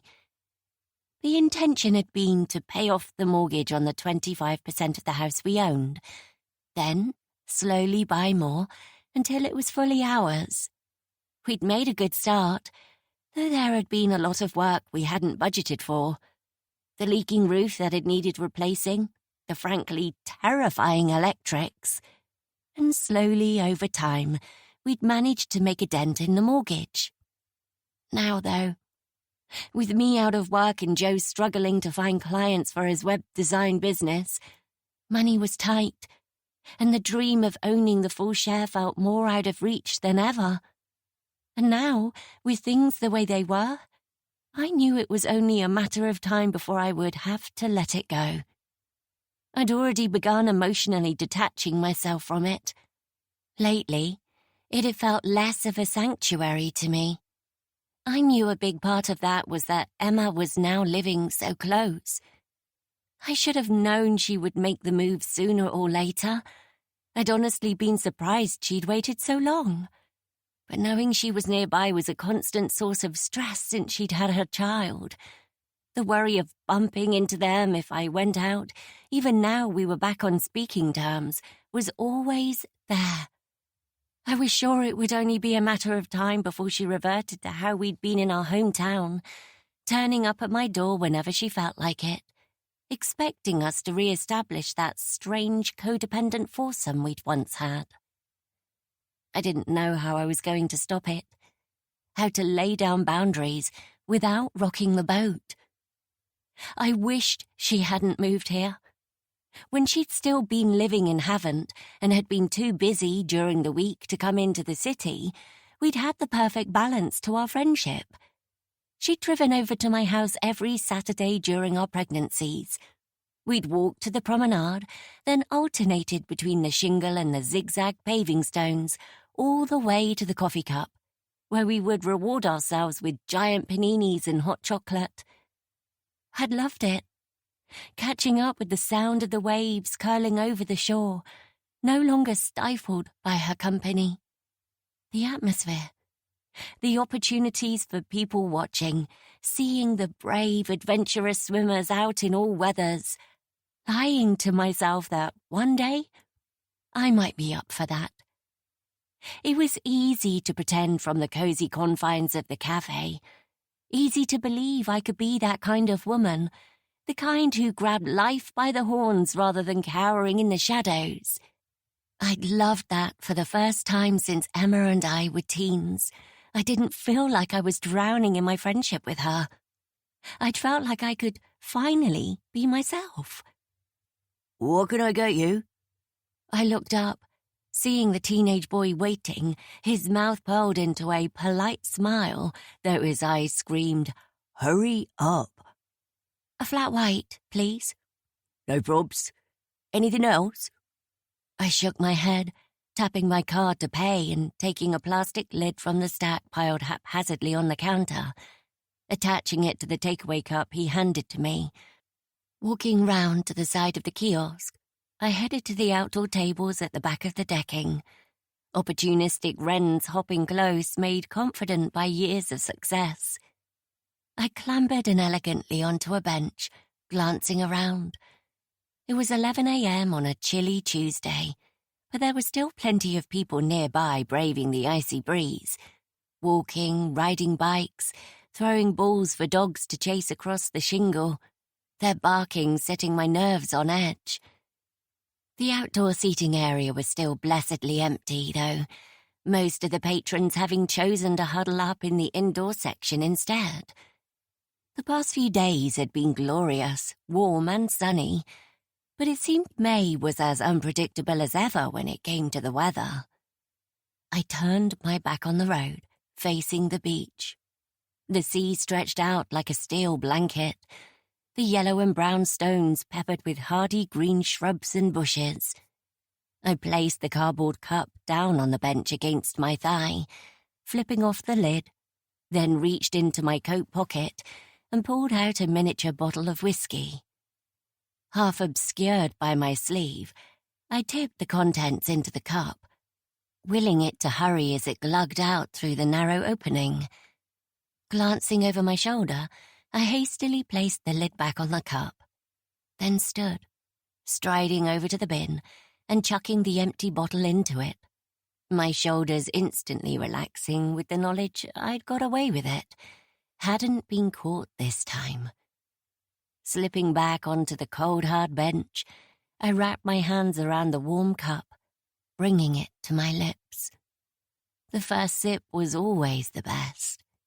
I closed my eyes, savouring it, wishing I could hold on to the feeling, the warmth that spread over me. That tiny break from the pain, bringing me back to the present moment. But it never lasted. The more I drank, the harder it was to feel anything. Still didn't stop me, though. I stared out to sea, watching as the cargo ships and ferries made their way slowly across the channel. I could do that. Buy a ticket, disappear. The idea was both freeing and terrifying. It would take a level of courage I knew I didn't possess. It made me angry, somehow, that I had even let myself have the thought, succumb to the fantasy. It was too late for any of it, and I didn't deserve it anyway. That kind of life wasn't for people like me. I sipped my drink, the novelty of being here wearing off. I shouldn't have come. As if in confirmation of that, the sound of a child's voice made me stiffen, turning my head slowly towards the happy squeal. There was a small play area, a little climbing frame and a slide beside the picnic benches. I hadn't expected it to be in use today, given the cold snap we were having. But clearly I'd been wrong. I longed to get up and walk away, told myself not to look. But I couldn't stop myself.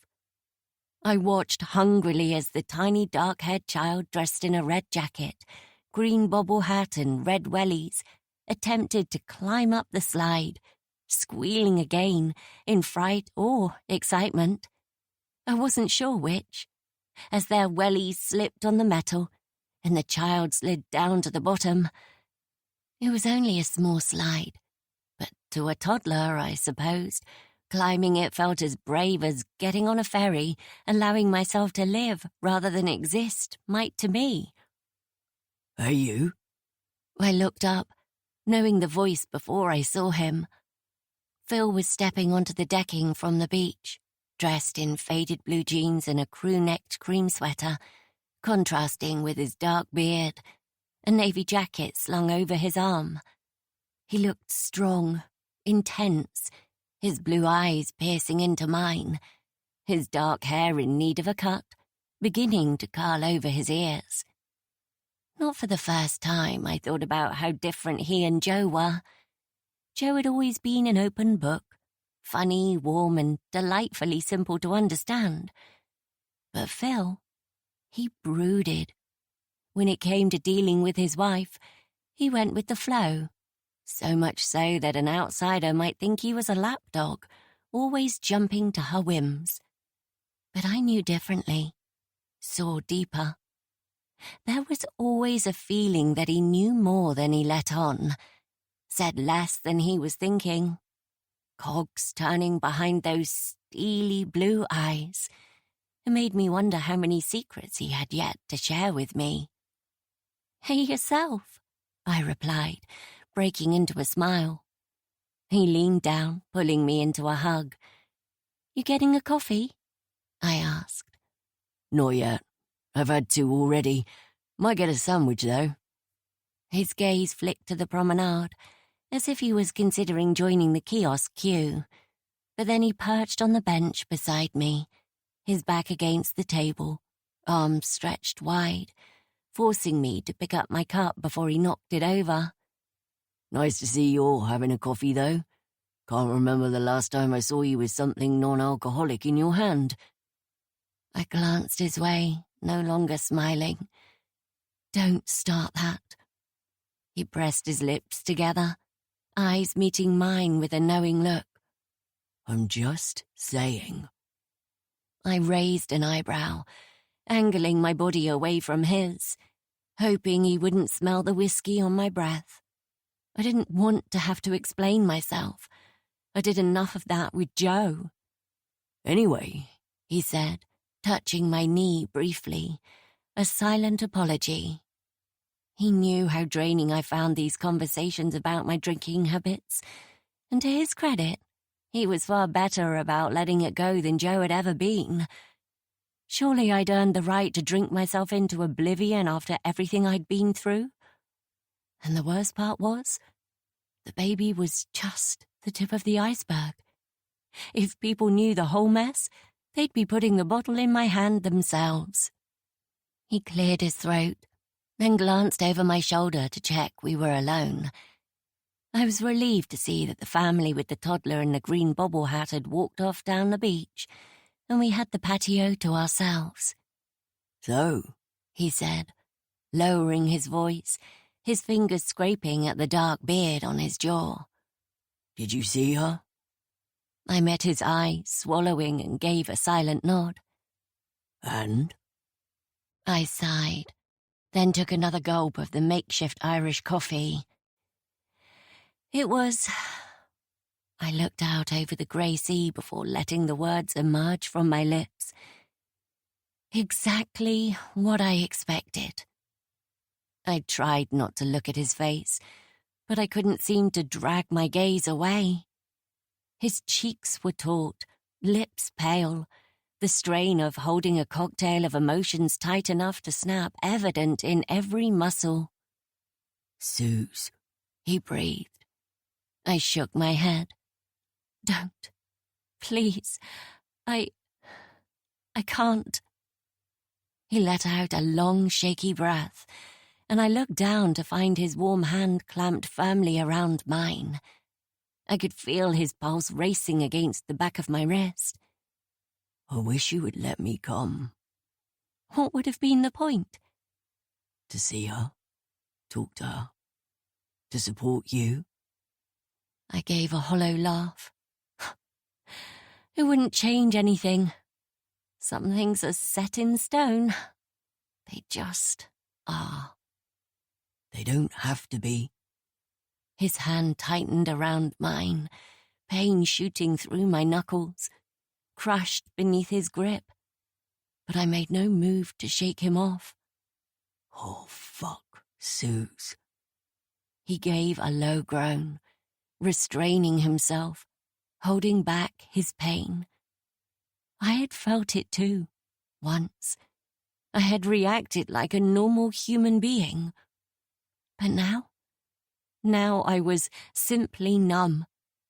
Watching him was like seeing my life on a cinema screen, knowing I should be up there. I should be the one holding back the tears, the screams, but I couldn't seem to figure out how to get there. Not anymore. He squeezed his eyes shut, breathing hard, gathering himself, then gave a resigned nod. Should we tell Joe? Do you think... isn't it time we... No. The word was short, sharp, decisive. I won't, and neither will you. He stared at me, considering, then nodded slowly. Okay. It was barely a whisper. Not yet. His head tipped closer, his forehead pressing against mine. I wanted to pull away, afraid that someone might see, ask questions. But for a moment I was absorbed by the comfort, by having someone here who understood me, who I had no secrets from, bar one. His breath was hot, minty against my cheek as he spoke softly. I hate this. I can't, Hi, you two. Susie, Phil. Hi. I snatched my hand from Phil's, snapping my head round, coming face to face with Mabel walking towards us, dressed in purple leggings and a long-sleeved turquoise sports top, sweat glistening on her golden-tanned forehead. She clutched a water bottle between her hands, her breath coming fast. Fancy seeing you two here, she said, smiling, her eyes travelling slowly from me to her brother-in-law. I was suddenly hyper-aware of his thigh pressed against my own, what she would have seen as she approached. Would she tell Emma? I would have to make sure she didn't. Mabel? Phil said stiffly, clapping his hands on his thighs and standing to give her an awkward hug. Hello, I added, feeling suddenly shy. I'd known Mabel since she was 10, since Emma and I became close, and back then she'd been a quiet, studious girl who I didn't spend much time thinking about. But since her engagement had come crashing down and she'd walked out on her life to go backpacking, she'd become so much more confident, so beautiful, striking, and I'd found myself shrinking in her presence. She'd always been nice to me too, which made it doubly difficult to admit to myself that I wished she'd stayed in Thailand or Argentina or anywhere far away from here, where I wouldn't have to see her. Nice run? I asked, my throat gravelly, the weight of the moment before still pressing down on my chest. She screwed up her face. Not bad, but I was late and missed my running group, so I had to go solo. Not quite as fun with no one to gossip with. She smiled as Phil leaned back, perching his bum on the edge of the table. I was relieved he hadn't sat back down beside me. You not having a coffee, Phil? She asked. I was just passing, not stopping. Just saw Sue sat over here and came over to say hello. I see. She stood waiting, as if for a confession. The smile never left her lips, nor her eyes, and some small part of me wondered if she was so used to her bohemian backpacker lifestyle, the hippies hugging round the beach fire, that what she'd witnessed between Phil and me wasn't worth mentioning. I could only hope. I stood abruptly. I just stopped for a quick drink, but I'm getting cold now, so I'll head off. It was nice to see you both. Which way are you walking? Mabel called after me as I sidestepped her, still clutching my cup. I froze, wondering if she intended to walk back with me. Emma had told me that her new flat wasn't far from my house. The idea made me squirm. On second thoughts, Phil interrupted. I think I will have a coffee. What about it, Mabel? Fancy one to warm you up? She laughed, gesturing to the sweat pouring off her body. I'm warm enough, as it happens. She paused. But I'll let you buy me a brownie. Deal. He put a hand on her shoulder, steering her towards the kiosk and away from me. Our eyes meeting as he offered a silent nod. I was grateful to him for the rescue. See you, I said, heading for the zebra crossing, desperate to get home before Mabel could finish her treat and start running again. I had no desire for her to catch up with me. See you, Susie, she called, smiling again in a way that made me desperate to know what she was really thinking. As I dashed across the road, I made up my mind that meeting Phil in public was a terrible idea. That could have gone very badly, and it couldn't happen again. 18. Emma.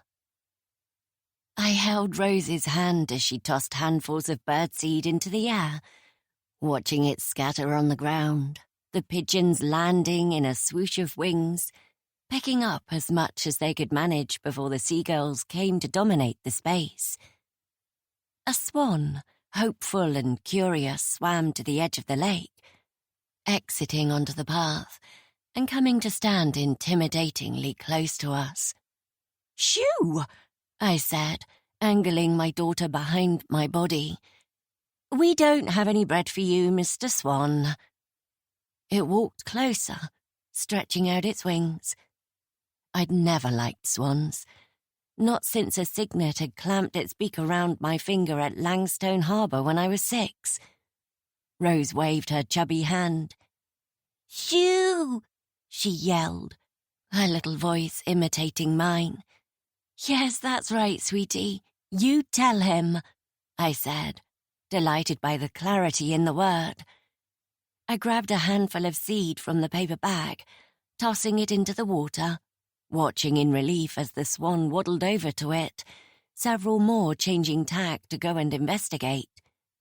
Rose tipped the remaining contents in a heap at her feet, and I scooped her up, heading through the chaos as birds descended from all angles to get their share. I'd had to leave work in a hurry in order to take her to her speech therapy session, and had asked Phil if he could make sure he was off this afternoon too, so he could come with us and learn the latest exercises we were to practice with her. After the appointment, I'd suggested we might spend some time together. He'd been working every weekend lately, and with me busy Monday to Friday, it felt as though I hadn't seen him properly for weeks.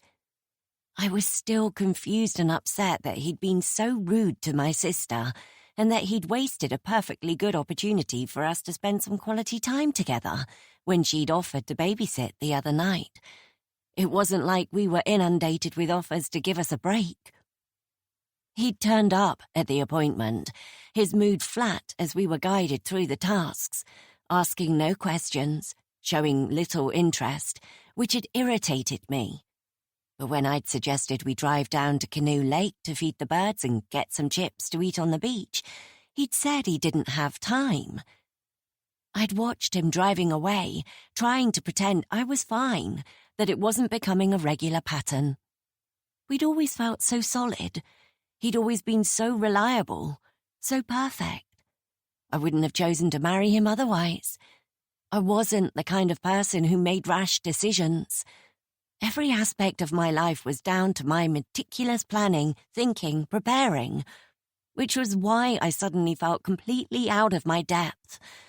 I hadn't planned for this, didn't know what I was dealing with, what he was feeling, hiding. And I was too afraid to ask, to have to cope with the consequences of opening that box. It was beginning to wear me down. I wasn't sleeping. I knew I'd lost weight, and as much as I tried not to let it impact my work, I could feel my personal life creeping into my professional life, distracting me, distilling my focus, and all at a point when all eyes were on me, judging me, assessing my every move. I loved my husband, loved the life I had created for myself, the work I was so passionate about. But right now, I could feel it all slipping through my fingers, blisters forming from holding so tightly to the rope, and I resented that I was the only one who was trying to save our family and all that we'd strived for. It was like he'd switched off. I seem? I looked at my daughter in my arms. Her chubby finger pointed at the cafe as two little boys reached up to the window, oversized waffle cones overflowing with pink ice cream placed in outstretched hands. "Rose would like an ice cream," I said, demonstrating how to voice the sentence. It always felt so stiff to speak to her this way, especially when I knew exactly what she wanted, could understand her even when everyone else struggled to. But it was necessary if she was going to learn. She nodded. "Okay, let's get an ice cream. Auntie Mabel should be here soon, and then we can go and paddle in the sea." I seem? "Yes," I laughed. "First, we'll get an ice cream." I was just paying, handing the small strawberry cone to Rose, when I spotted Mabel walking down the winding path towards us from the direction of the rose gardens. I waved her over, grabbing a stack of napkins and shoving them in my pocket, sure that they would be needed before long. Hey, sis, she said, giving me a hug, then bending to kiss Rose on the cheek. "Ooh, strawberry. Good choice, Rosie Posy. That's my favourite too, after salted caramel, of course." Rose nodded, her attention firmly on the ice cream, and I winced. "You always did have a painfully sweet tooth. I'm glad you could make it," I added. "I was free as a bird. Had a shift at the pub last night and I'm teaching a yoga class in a couple of hours at the community centre. But I was just making up my mind what to do this afternoon when I got your call. And you know, when the sun is shining and the beach is calling, I'm always available." She laughed. I pulled my jacket closer around my body, looking at the sky. "It may be blue, but it's not exactly balmy. Rose wants to paddle." "Well, she's a little adventurer, isn't she? Takes after her Auntie Mabel. I'll come for a splash in the sea with you, sweetie. Shall we head down there now?"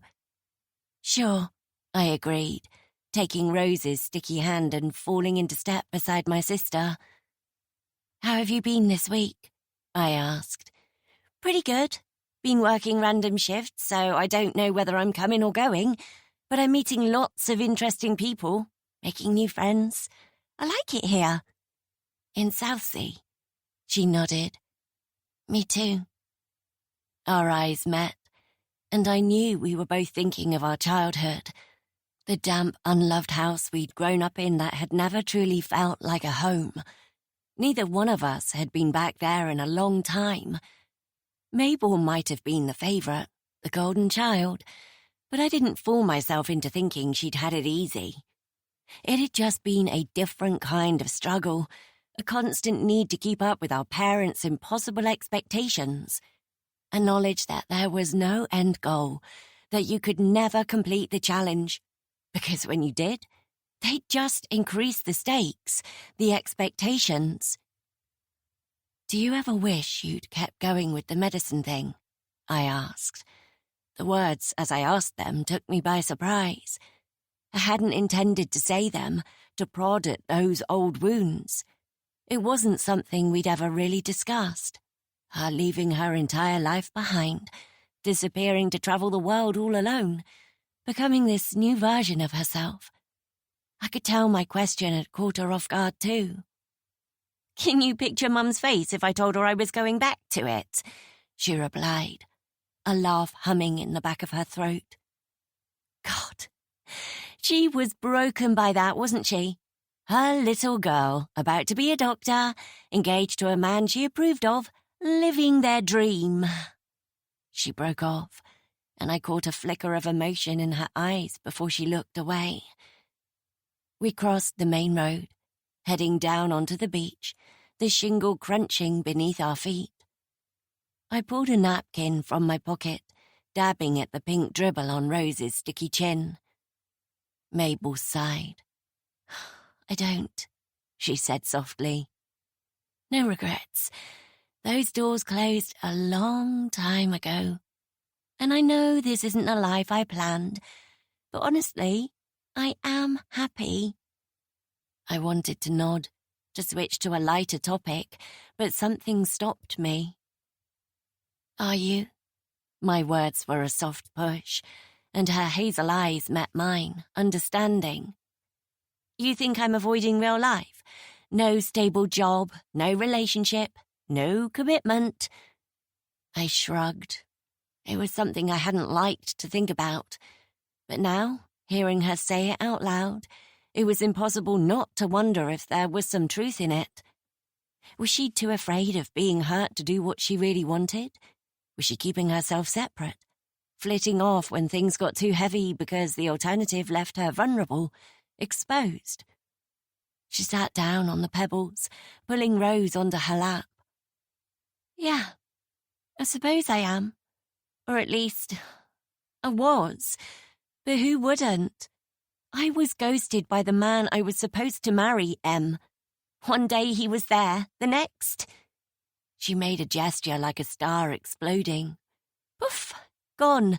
No more fiancé, no more marriage, no more ties." She hugged Rose's back against her chest.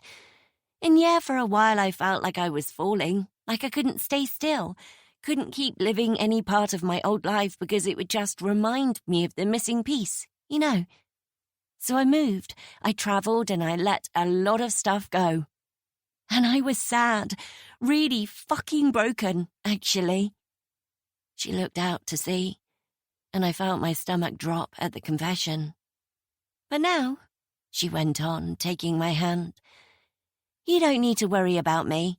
I'm not running anymore. When I travel, it's because I want to see new places, not escape old ones. I'm not trying to distract myself. I'm living the way I want to live, and I am happy." I breathed in, the sea air filling my lungs, relief and gratitude washing over me. I'm glad. I meant it more than she could possibly know. "So, you're enjoying the yoga stuff?" I asked, changing tack. "Any plans to open your own studio?" "Nah, I don't want the hassle. I like turning up, doing a class and leaving. No paperwork, no stress. I do it for the buzz of the exercise as much as anything. I've got back into running too. It was too muggy for it in Asia, but I love the cool breeze here, especially along the seafront." "Nice. I'd love to do it, but my knees can't take the impact." I stretched out my legs, tilting my face up, trying to catch a hint of warmth from the sun. "Do you go every day? 3 times a week? I had to go alone yesterday, missed my running group. Stopped at that nice cafe on the front for a brownie." Her eyes met mine, wide and intense, and I wished I could summon her enthusiasm for the simple things in life. I couldn't remember the last time I'd exercised, spent any time on self-care. My muscles were probably withered and stringy, but there was never any time left for that kind of thing once the non-negotiable tasks got done. I nodded, cleaning the last dribbles from Rose's mouth. "Sounds lovely." She was silent for a moment, and I passed her a napkin to wipe the trickle of ice cream Rose had left on her tanned forearm. She leaned back against her bag, Rose nestling against her. "How's Phil?" I shrugged. Same as ever. You two have been together a long time now. Feels like it too. So, what's the secret then to a long-lasting marriage? I snorted. I'm hardly an expert. You are compared to me. Come on, Em. What has it been? 20 years? We got together when we were 15, so it's coming up for 21. And you're still as happy as you were back then? I know you said you were having a bit of trouble the other day, but overall, you're okay, aren't you? Still loved up? I looked away. It doesn't really work that way. It's not always possible to be all sunshine and romance. We've been together so long, of course there are going to be harder days, months, years even, I said, hating how it sounded like I was trying to justify myself, make her see that we were still strong, that of course we'd pull through whatever this new challenge was. I guess the secret to making it last is having the strength to hold on tight enough to get past the tough times until you reach the good ones again, I said softly, thinking of that rope that was burning the skin from my palms, the second pair of hands that was no longer trying to pull it back with me. I closed my eyes, feeling the soft breeze on my cheeks. What goes down has to come back up, I whispered, more to myself than to her. She frowned. It sounds hard. It is. Why do you think divorce is such a popular option? But if you have the patience to wait it out, the hope that the hard times will pass, that winter will become spring and the flowers will bloom once again, generally, they always do. I met her eyes, finding her watching me, a curious expression on her pretty face. And are you in that right now? The winter part? The hard times? She asked, raising an eyebrow. I shrugged and gave a dismissive laugh. Oh, I think we're on the upward journey, I replied, though it felt like a lie. Recovering from the shock of becoming parents. It was bumpy for a while, but we're getting there. Good. She looked back at the sea. I'm glad. Make sure you keep checking in with each other, communicating, even when it feels hard. You've put too much into this to lose each other now. I stared at her, wondering for a moment if there was something more behind her words, something she was trying to tell me. It wasn't like her to offer up advice on anything, let alone my relationship with my husband. Right then, she said, breaking into a wide grin. Fancy kicking your shoes off and getting your feet wet, Rosy-posy? Rose nodded, making a sound I took to mean see, and clambering to her feet. I watched the two of them walk hand in hand to the water, feeling glad that at least one thing in my life was going well. My relationship with my sister had never been stronger. 19. Susie. I heard Joe's key in the lock and hurriedly shoved the photo album into the sideboard, standing and wiping at the tears under my eyes, and glancing in the mirror over the mantelpiece to check it wasn't obvious I'd been crying. It had been a week since he had last been home, and this time he hadn't bothered to call on more than a couple of evenings. His ghosting, though I knew it wasn't his intention, had been a relief. I'd needed the time alone, wanted nothing more than the silence of the empty house, to be free from his judgment, his unspoken sadness at my many failures. I was surprised to realize now, though, that I wanted to see him. Maybe it had been brought on by a sense of nostalgia. I'd forgotten about the photo album, shoved to the back of the sideboard, not having looked at it since Joe had handed it to me last year. He'd said something about remembering who I was, the woman I'd left in the past, and it had made me want to punch him at the time. I'd found it this morning while looking for a set of acrylic paints I'd lost, and had taken it out, sitting on the carpet to turn the pages, utterly absorbed. The photo I'd lingered on the longest had been taken by Joe. Emma and me, arms slung over each other's shoulders, both cradling full, low bellies as we walked in the woods dressed in raincoats and wellies. There was a Labrador behind us in the picture, dragging a branch along. It had nearly knocked the two of us off the path into the stream moments after that photo was taken, and the owner, rather than apologising, had told us off for getting in the way. We'd shriek with laughter all the way back to the car, taking turns to do impressions of the angry man. Phil getting it spot on, the tone of righteous indignation that we should dare interrupt his darling dog's mission with a photograph. Didn't we know these woods were a shared space? Did we have it in for all dogs or just his? It was particularly poignant because it was the last time I could remember feeling like myself. Like I knew what to expect from life, where I belonged, what was coming next. That day I had felt truly content, my smile genuine, excited to start a new chapter as a mother, the darkness of the past dulled, forgotten almost, as if I had a right to let it go. The day after that walk, that picture, Emma had gone into labour, and everything that followed had been a blur.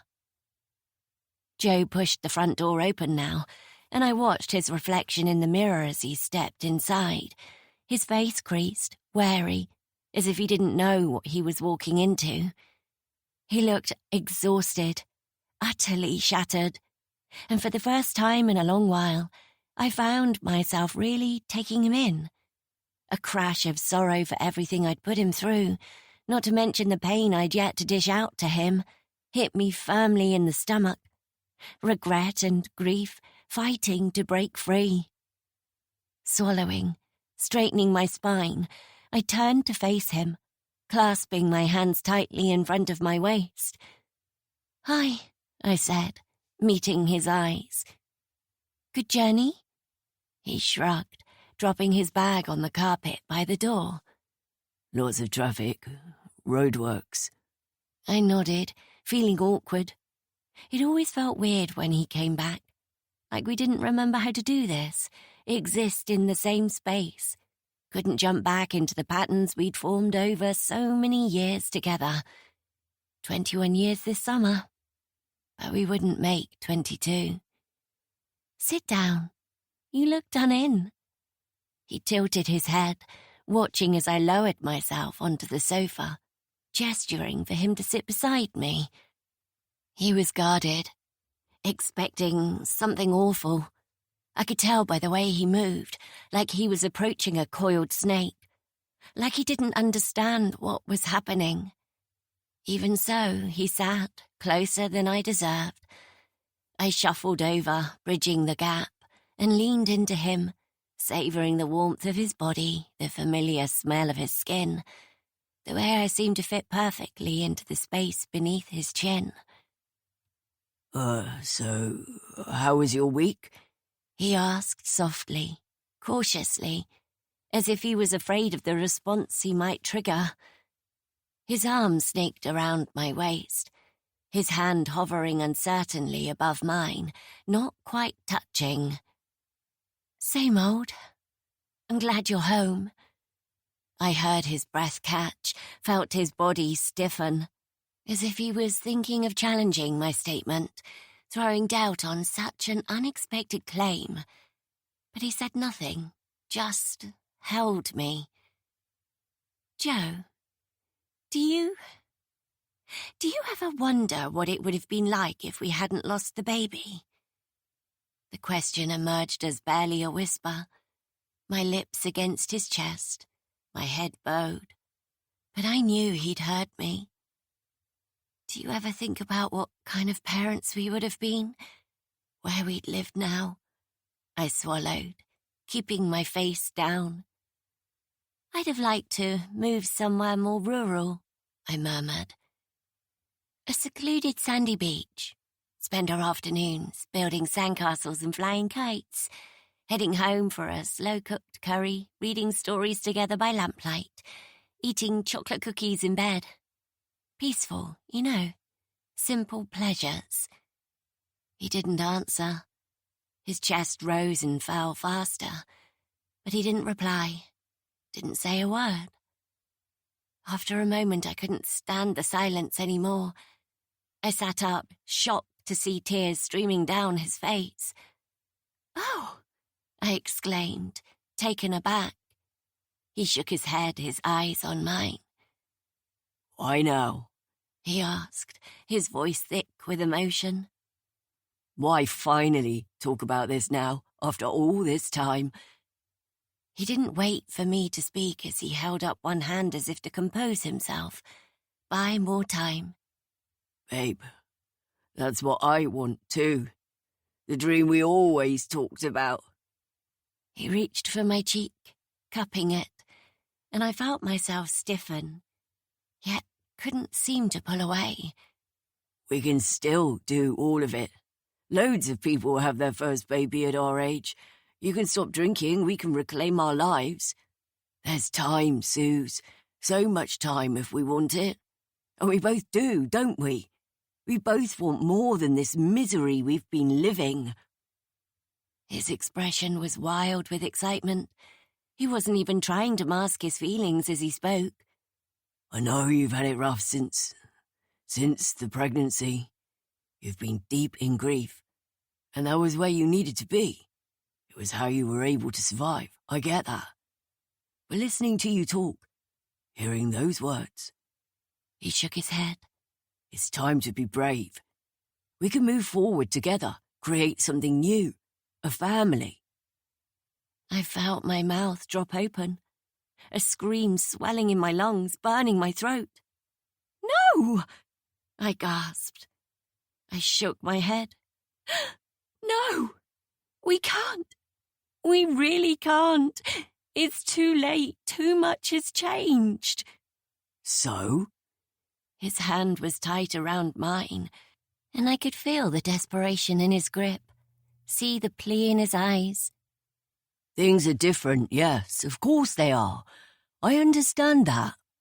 We can't go back, and I'm not suggesting we do.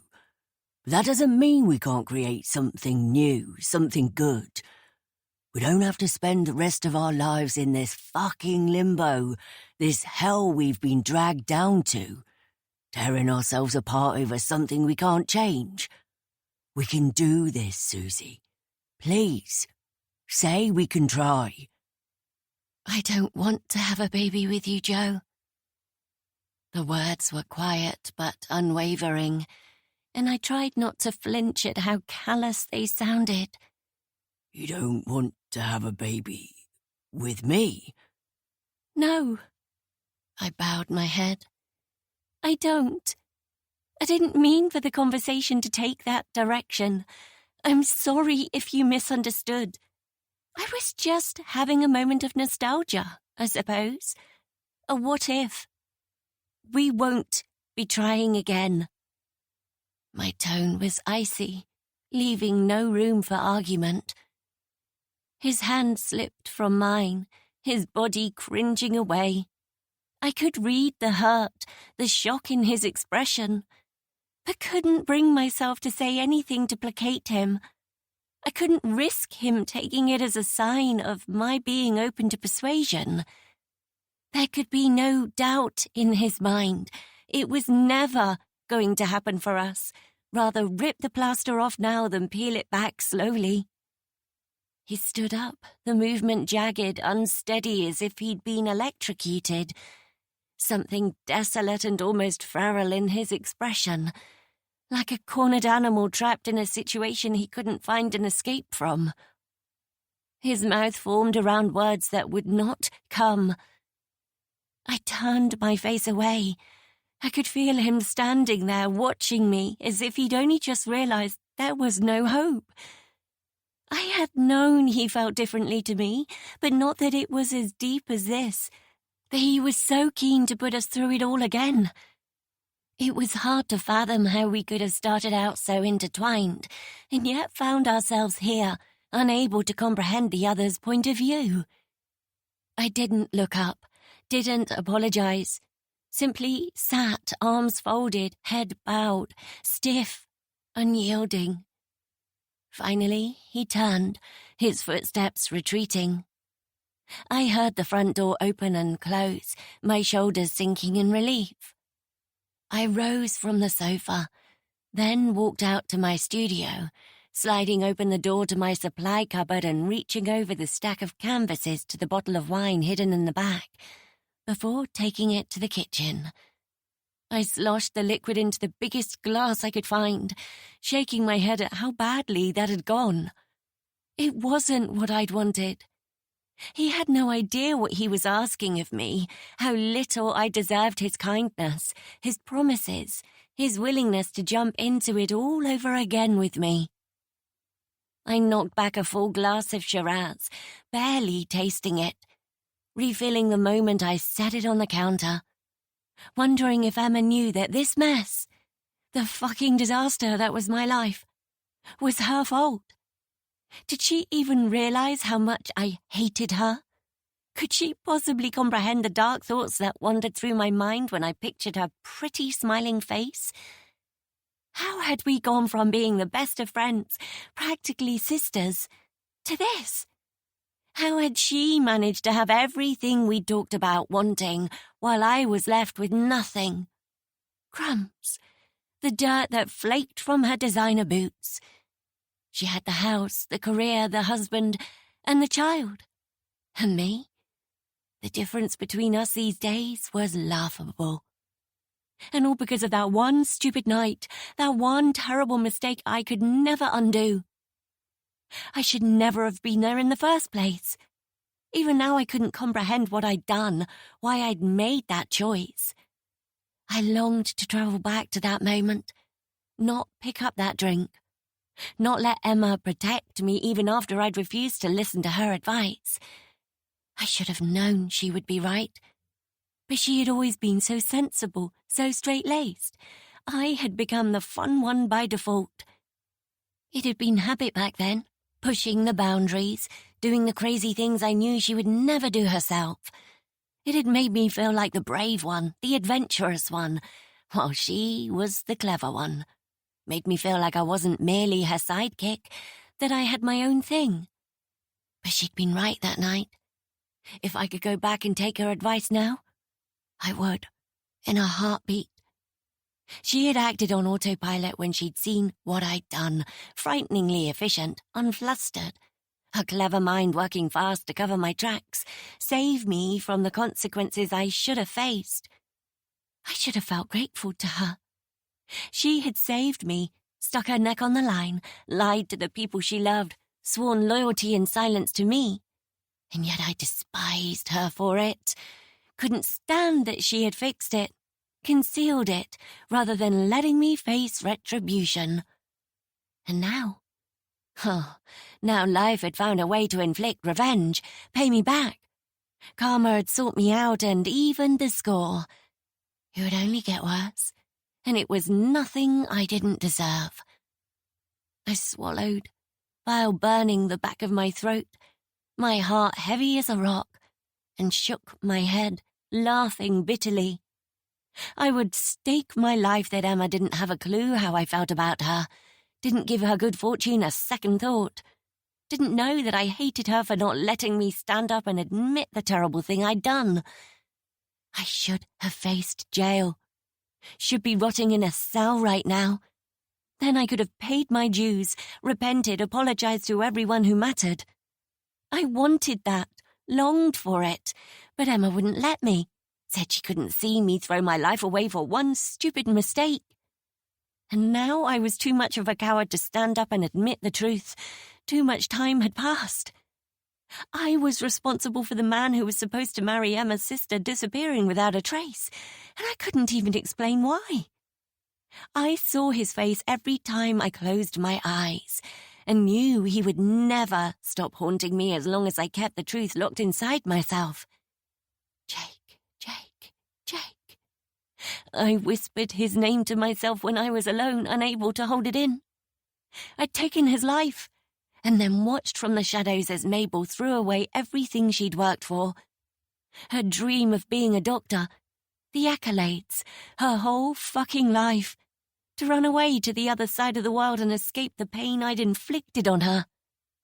Was it any wonder my child had been taken from me?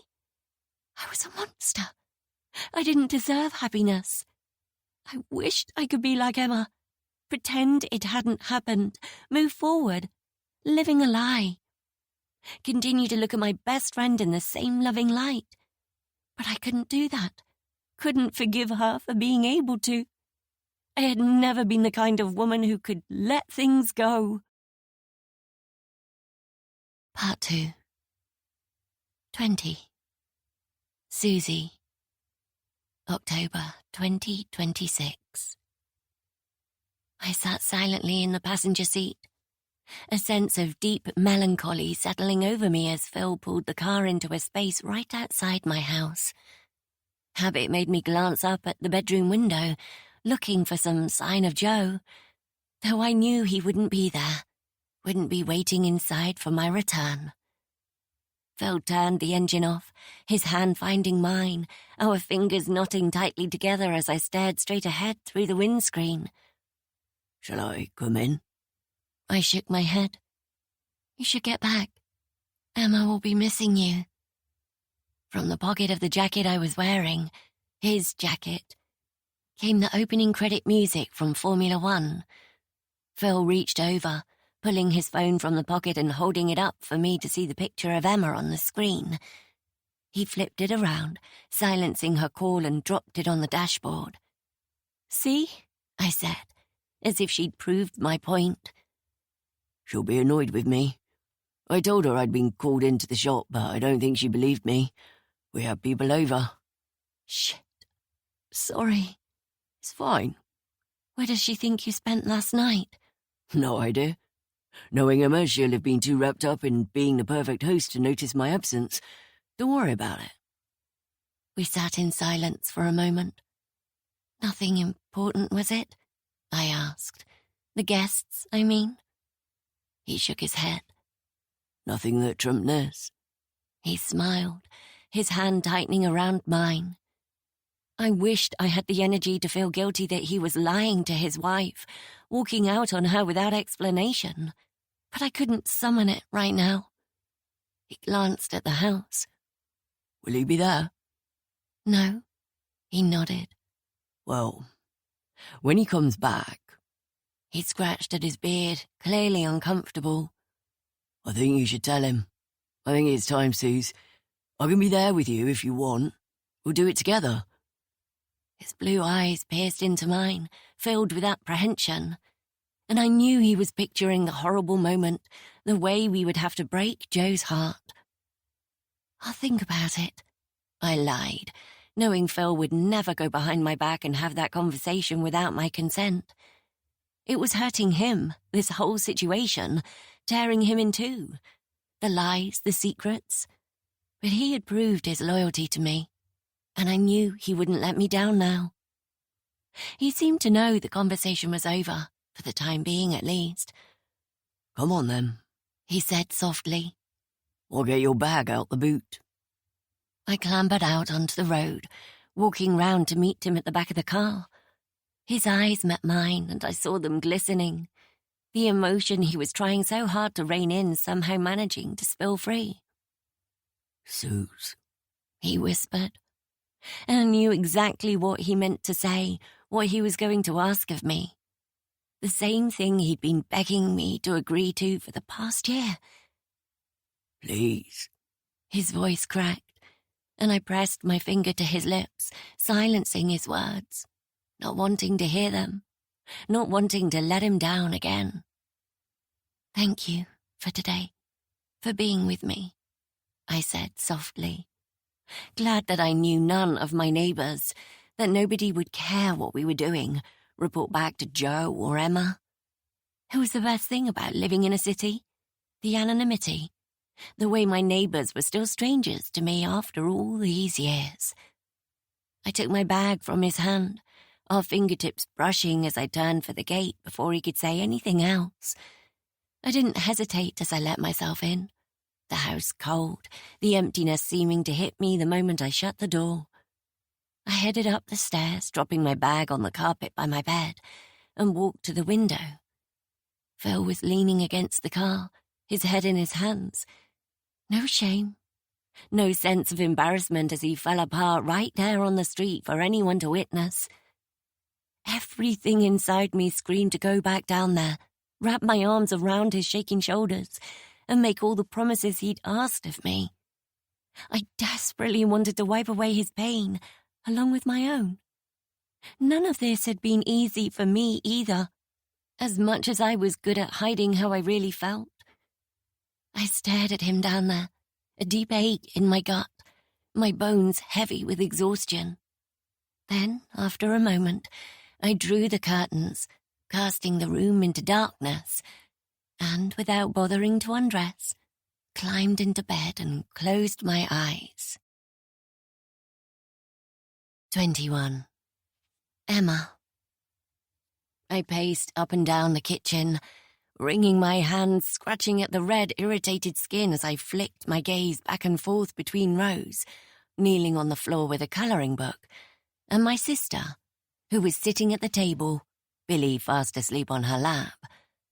I'd called her again and again until finally she'd answered, her voice thick with sleep. I'd given her a frantic but brief summary of what had happened, how Phil had gone AWOL, and this child was here in his stead, and she'd hung up, arriving just over 20 minutes later, somehow managing to look fresh and beautiful despite her heavy night. Rose had jumped all over her, which had made Billy rush to her too, and I'd watched, stunned, as the little girl had climbed into her lap, cuddling into her as if there was no one safer in the world. For a woman who claimed she wanted a child-free life, Mabel certainly seemed to have the magic touch when it came to small children.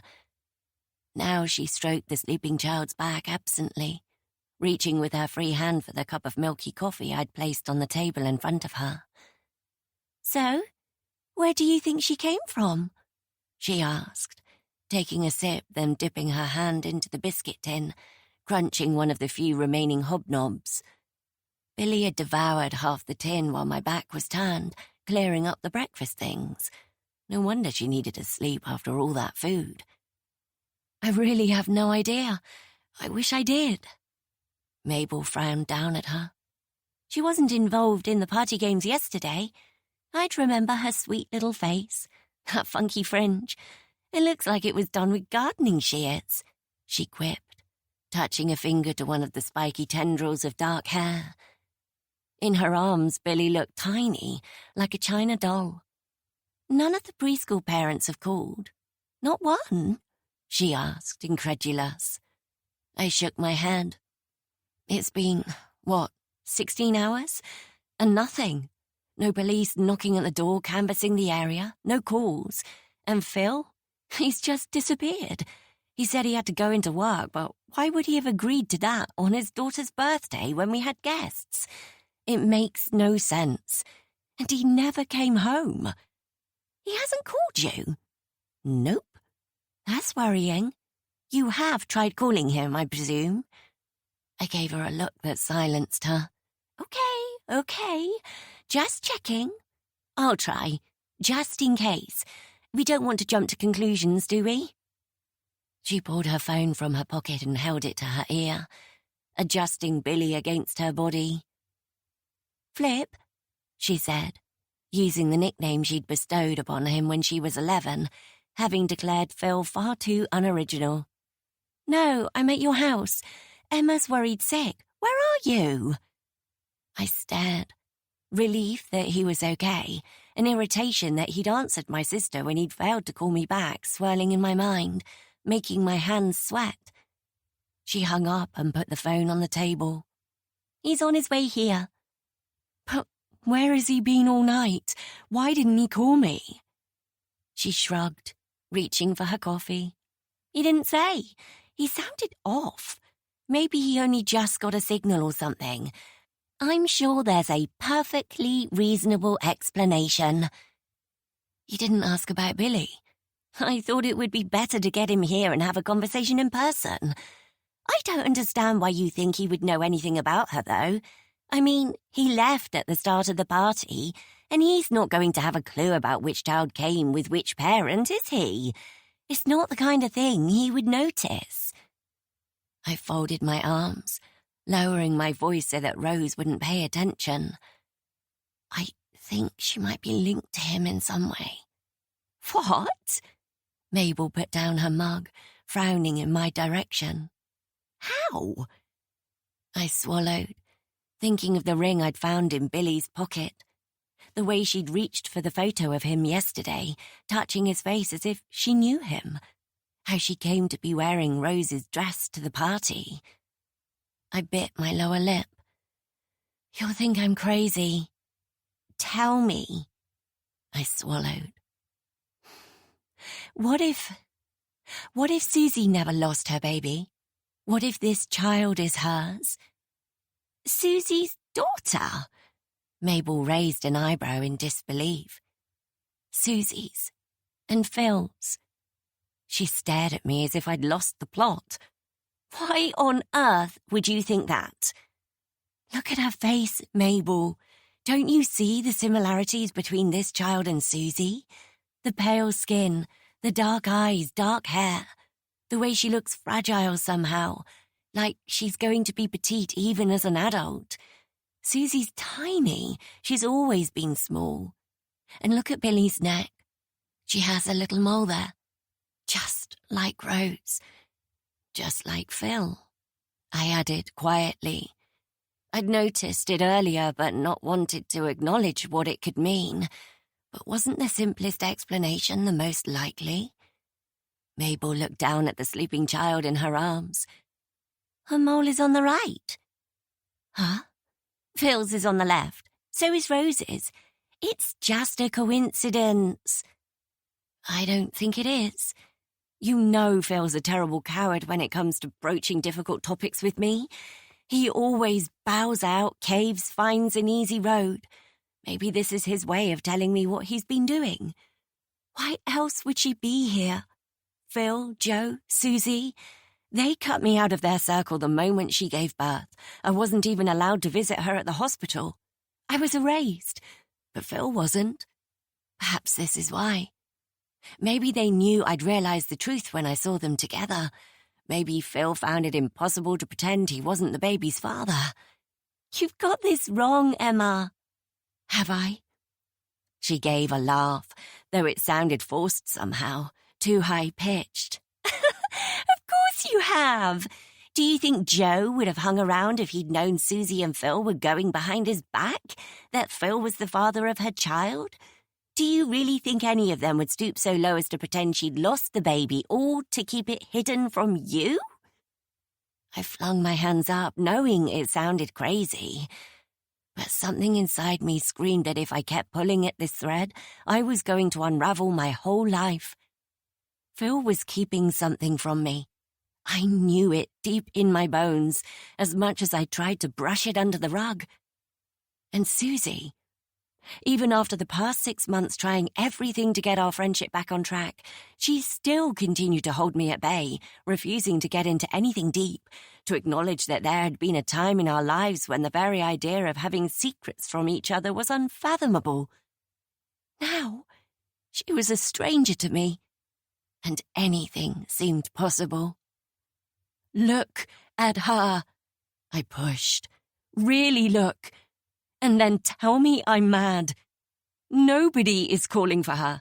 Nobody is missing her.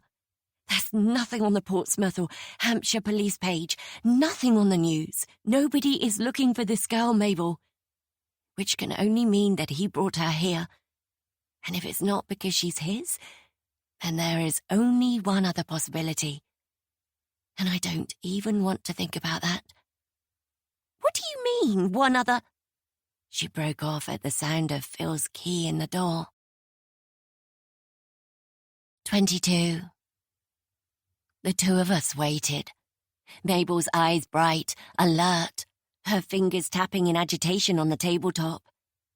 It can't be possible, she murmured. I frowned, seeing something in her expression that moved me. She was considering it, I realised, and I could tell that she was growing more and more agitated, angry over the very idea that he could have cheated with Susie, fathered a child in secret, that he would do that to me. He walked into the kitchen, his eyes red-rimmed and swollen as if he'd been crying.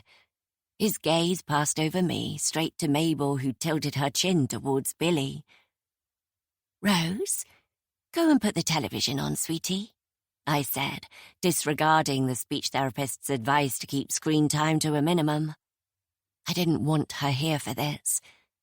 Rose glanced up at her father, then stood, muttering something that sounded like Bluey, and walked out, abandoning her colouring on the floor. I was grateful. She wasn't always so compliant. "Is this your child?" Mabel asked, not wasting any time, her eyes drilling into Phil's. Her voice was low, but her tone was murderous, and I felt grateful for her support, relieved that I didn't have to go through this alone anymore. I should have called her earlier. She was always so level-headed, always knew what to do. "My child?" He stared at her, the picture of confusion, as if she was speaking another language. I moved closer, wanting to confront him myself. Mabel was being kind, protective, but it was time for me to stop avoiding reality. I had to know what was really going on, who this little girl was, before I went mad. I couldn't keep living a lie, pretending we were the happy family who had it all when behind closed doors we were barely holding on. I opened my mouth to speak, but Mabel cut in first. "Have you been sleeping with Susie?" He sneered at her, an expression of absolute disdain that took me by surprise. He'd always been so kind to her, like an older brother. I thought you didn't care who I slept with anymore, Mabel." Her eyes grew wide, and I shook my head, confused. She looked hurt, livid, like a woman who'd just discovered her man in bed with another woman. But that made no sense. Phil was my husband. "Just tell me, Phil," she said. He sighed, the bravado leaving him. All at once he looked broken, sad. "I've never seen that child before. Of course she's not bloody mine. And you know I'm not sleeping with Susie. She's a friend, nothing more." His tone had softened, his eyes on hers as if there was no one else in the room. I watched as Mabel's shoulders slumped as if in relief. I clasped my hands, squashing down my uncertainty. "Well, I don't know who this child is, but I know she's something to do with you." He dragged his eyes away from my sister, fixing me with an impatient glare. "What are you talking about?" "She was left here after the party, after you walked out without any explanation as to what was so important at work that you had to miss our daughter's birthday celebration." I pulled the sapphire and gold Celtic-style ring from my pocket, holding it in the palm of my shaking hand. "She had this. I know it's yours. I found it in your bedside cabinet drawer last December. I thought you meant to give it to me, but then Christmas came and went and—" I clicked my tongue against the roof of my mouth, trying to hide how frightened I'd been when he didn't hand me the little red box alongside the new dressing gown he'd wrapped for me. How it had felt like the beginning of the end, though I didn't dare to admit it to myself. I swallowed a wedge of emotion, meeting his eyes. "This is the same ring." Mabel stood up, Billy's cheek rolling against her shoulder, and walked towards me, holding out her hand for the ring. I gave it to her. She pressed her lips together, staring down at it, then slipped it onto her finger as if she were testing it out for size. When she raised her head, her eyes were filled with tears. She looked at Phil. "You kept it," she whispered. He nodded. "Of course I did. It went missing a couple of weeks ago. I wondered if someone had taken it." He tilted his head in my direction, as if I were the someone in question. But I guess this little girl found it somehow. Mabel, still wearing the ring, reached for Phil's hand, and he stepped close to her. A dance so natural, so instinctive. I knew it wasn't the first time. "What's happening here?" I asked sharply. She looked from Phil to me, then shook her head, bowing it as she twisted the ring on her finger. "Mapes," Phil said. "it has to happen sometime." She nodded. "I'm so sorry," she whispered. I felt myself sway, and then she began to talk. 23. Mabel. August 2019. The music was pulsing through my veins, my body loose as I weaved my way through the crowded dance floor, trying to find the exit. A huge banner on the wall, gold and black, read, "Congratulations on your engagement, Emma and Phil." Since arriving earlier this evening, I tried not to let myself acknowledge the reminder that 3 years ago this had been me. The party Jake and I had been smaller, more intimate, passing round chilled glasses of asti, plates of miniature egg and cress sandwiches, and talking excitedly about the outdoor wedding we were planning for the end of August. The hope that we would be blessed with good weather, never a given in an English summer.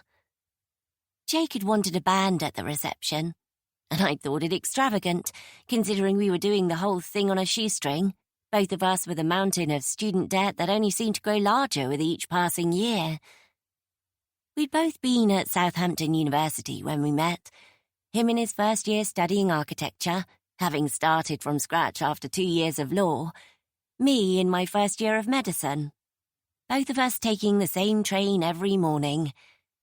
He'd sat opposite me as I devoured a bacon roll, my laptop open, as I typed one-handed, grease dribbling down my fingers to my wrist. He'd leaned over the table, handing me a napkin, catching my eye, and the sparks had been instant. Fire in my veins, world stopping on its axis kind of fireworks. We'd gravitated towards each other every day for a week, walking through the rocking carriages until we saw each other, saving seats, waiting, hopefully, butterflies fluttering in our bellies, and when Friday evening came, he'd taken me out to dinner, and we'd spent the weekend together, never once contemplating saying goodbye. It hadn't taken us long to realise we both wanted the same things out of life. Steady, fulfilling careers, a home, a family. While all our friends were enjoying their youth, falling in and out of each other's beds, situationships and open relationships, we'd quickly stepped into the kind of deep, trusting love that felt too good to be true. He was 2 years older than me and had a sense of confidence and maturity I hadn't seen in my previous partners. We'd picked our children's names before our first anniversary, discussed pets. He wanted a black Labrador, like he'd had as a little boy. I wanted a Sphinx cat I could crochet little jumpers for, and talked about where we'd have our honeymoon, the Lake District, where we would kayak and hike and eat good pub food. And it had been no surprise to me when he'd got down on one knee on the damp pavement outside our favourite Chinese restaurant on the night of our 2nd anniversary and asked me to be his wife. The yes I'd answered with had been without hesitation. It was everything I'd wanted since that first week of us talking on the train. I'd known even then that this was where we were heading. Jake had finished uni that summer and begun interviewing for jobs, and I'd been booking the church and choosing flower arrangements with 2 years remaining on my own course, when my world had come crashing down. It had felt like a dream, a nightmare. No phone call. No face-to-face chat, just one single paltry text. "I made a mistake. I'm sorry, but this isn't what I want. I hope you can forgive me. Go and create the life you've dreamed of, Mabel. You won't hear from me again. I'm moving back up north.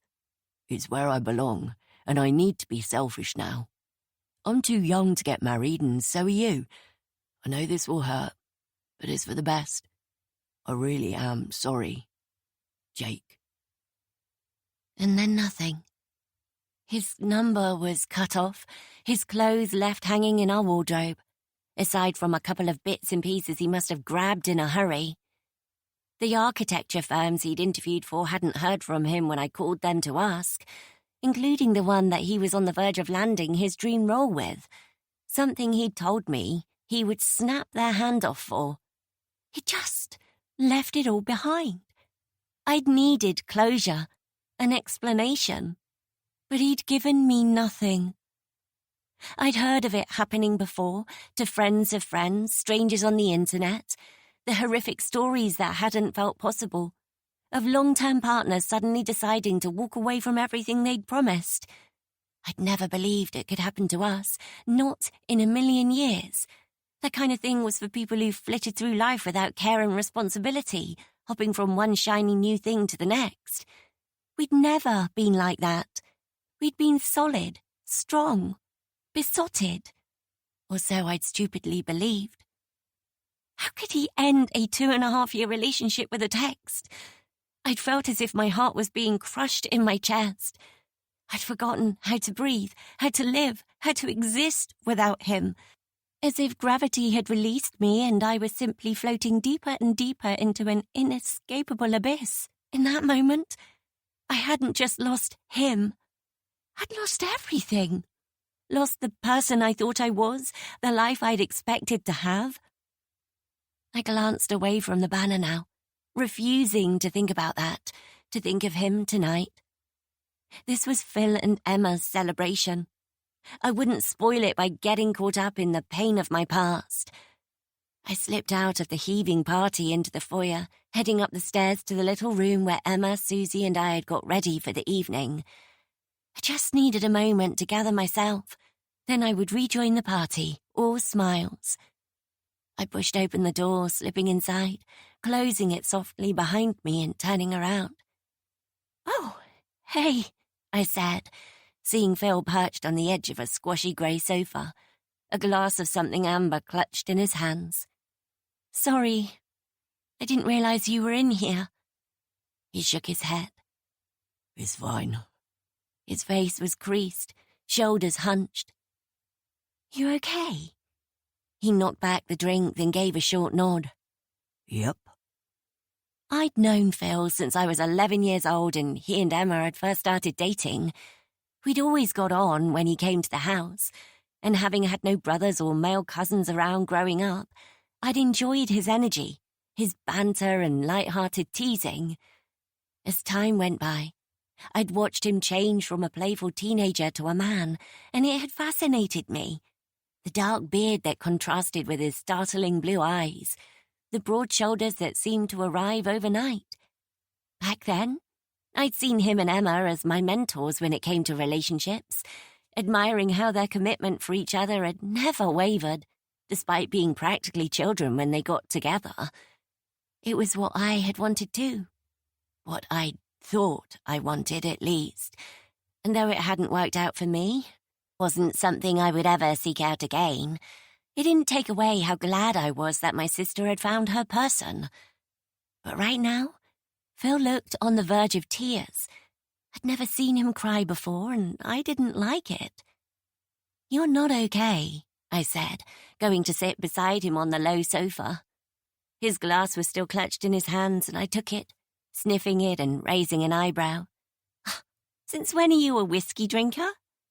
Since today. "Got any more?"